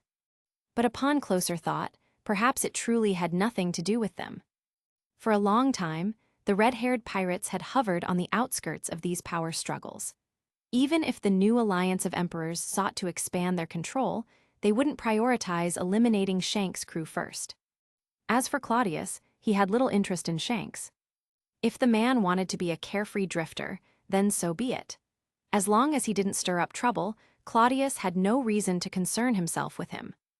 Meanwhile, the rookie pirates with bounties exceeding 100 million berries had finally gathered at the Sabyati archipelago. These individuals, now dubbed the Worst Generation, represented the rising wave of chaos in 1520. Strangely, neither the world government nor marine headquarters had taken direct action against them. With the celestial dragons no longer in power thanks to Claudius, there was far less chaos on the Sabyati archipelago. As a result, the gathering of these supernovas only led to minor scuffles, most notably a fight between Eustace Kid and Basil Hawkins. There was no major incident. And naturally, no marine admiral showed up to intervene. Without experiencing firsthand the overwhelming might of the world's strongest forces, the supernovas set sail for the New World, full of reckless ambition and fearless excitement. In the gateway sea zone of the New World, the warship Prometheus cut through the waves. Claudius had finally left Mariewa after a long time, heading toward the new marine headquarters. The reason was simple. After months of testing and fine-tuning, the PX pacifistas had officially passed their trials. Claudius was eager to see the ultimate weapon that would counterbalance the great pirate era. If the results satisfied him, he would immediately allocate funds to ramp up mass production. On the deck of the Prometheus, Claudius lounged under the sun, casually flipping through a book about the future kingdom. The future kingdom was a nation renowned for its advanced scientific prowess. It was also the birthplace of the brilliant scientist Dr. Vegapunk. This trip to Marine headquarters would also give Claudius a chance to meet Vegapunk in person, the man said to be 500 years ahead of the world in intelligence. Claudius had always been interested in him, yet had never gotten the opportunity to visit. In the past, his position did not permit such a meeting, as Vegapunk was directly overseen by the 5 elders. The Marine Science Unit functioned more like his personal security detail. Later, Claudius simply became too busy to think about it. Now that the chance had finally come, he wanted to prepare himself, hence why he was reading up on the future kingdom. He didn't want to walk in completely clueless and embarrass himself. Previously, Prometheus had been entrusted to Robin, who took her mother on a journey across the seas. However, the two had recently returned. Since her mother's release from prison, Robin's personality had become noticeably more cheerful. Alvia, on the other hand, seemed eager to make up for lost time with her daughter, choosing to live aboard the Prometheus as well. In her youth, Alvia had been a great beauty, but after spending half her life in prison, time had left its mark. Although her imprisonment had been relatively comfortable under Spandine's arrangements, she was now 50 years old. The traces of age were evident. While she still possessed a lingering charm, to Claudius, she was simply an elder woman. He had no other thoughts about her. Given the sheer size of the Prometheus, having one more person aboard made no difference. Seeing how happy Robin was, Claudius had no objections. And so, the Prometheus library gained a new administrator. After finishing the book, Claudius set it aside, picked up a glass of juice from the table, took a sip, and turned his gaze toward Nami. The young navigator sat under the mast, looking listless, seemingly lost in thought. Claudius found this amusing and called out, "Nami, what's wrong? Weren't you looking forward to sailing on the Prometheus? Why do you look so down? Where's your navigator's enthusiasm?" Hearing his voice, Nami lifted her head and pouted. "To be honest, this ship doesn't even need a skilled navigator," she grumbled. Claudius blinked in surprise. "Oh, and why's that?" "This ship is just too powerful. It can effortlessly resist most dangers at sea. Because of that, a navigator's role is practically useless." She gestured in frustration. "Whirlpools, we can just charge right through them without a scratch. Violent storms, the ship barely even rocks. Under normal circumstances, a good navigator is crucial, but on this ship, all I really have to do is point us in the right direction. Even a random person could do that. It makes me feel so powerless." Claudius chuckled at her complaints. So the ship was too strong, making the navigator redundant. That was certainly an amusing dilemma. "Don't think of it that way," he said with a smile. "A ship that can handle any challenge, paired with a top-tier navigator like you, makes for the perfect combination. Only with both working together can we truly conquer the seas." Nami opened her mouth as if to argue, but found herself unable to refute him. Seeing her at a loss, Claudius changed the subject. "The new Marine headquarters has been up and running for a while now, but I haven't had the chance to visit. This time, I'll take you along. It'll be an eye-opening experience." At that, Nami quickly perked up. Belmer's biggest dream was to become a Marine officer, but she gave it up to take care of me and Najiko. She never got to see Marine headquarters. This way, I can see it for her. The Prometheus was a massive warship, yet it traveled swiftly across the sea. Before long, the island housing the new Marine headquarters appeared on the horizon.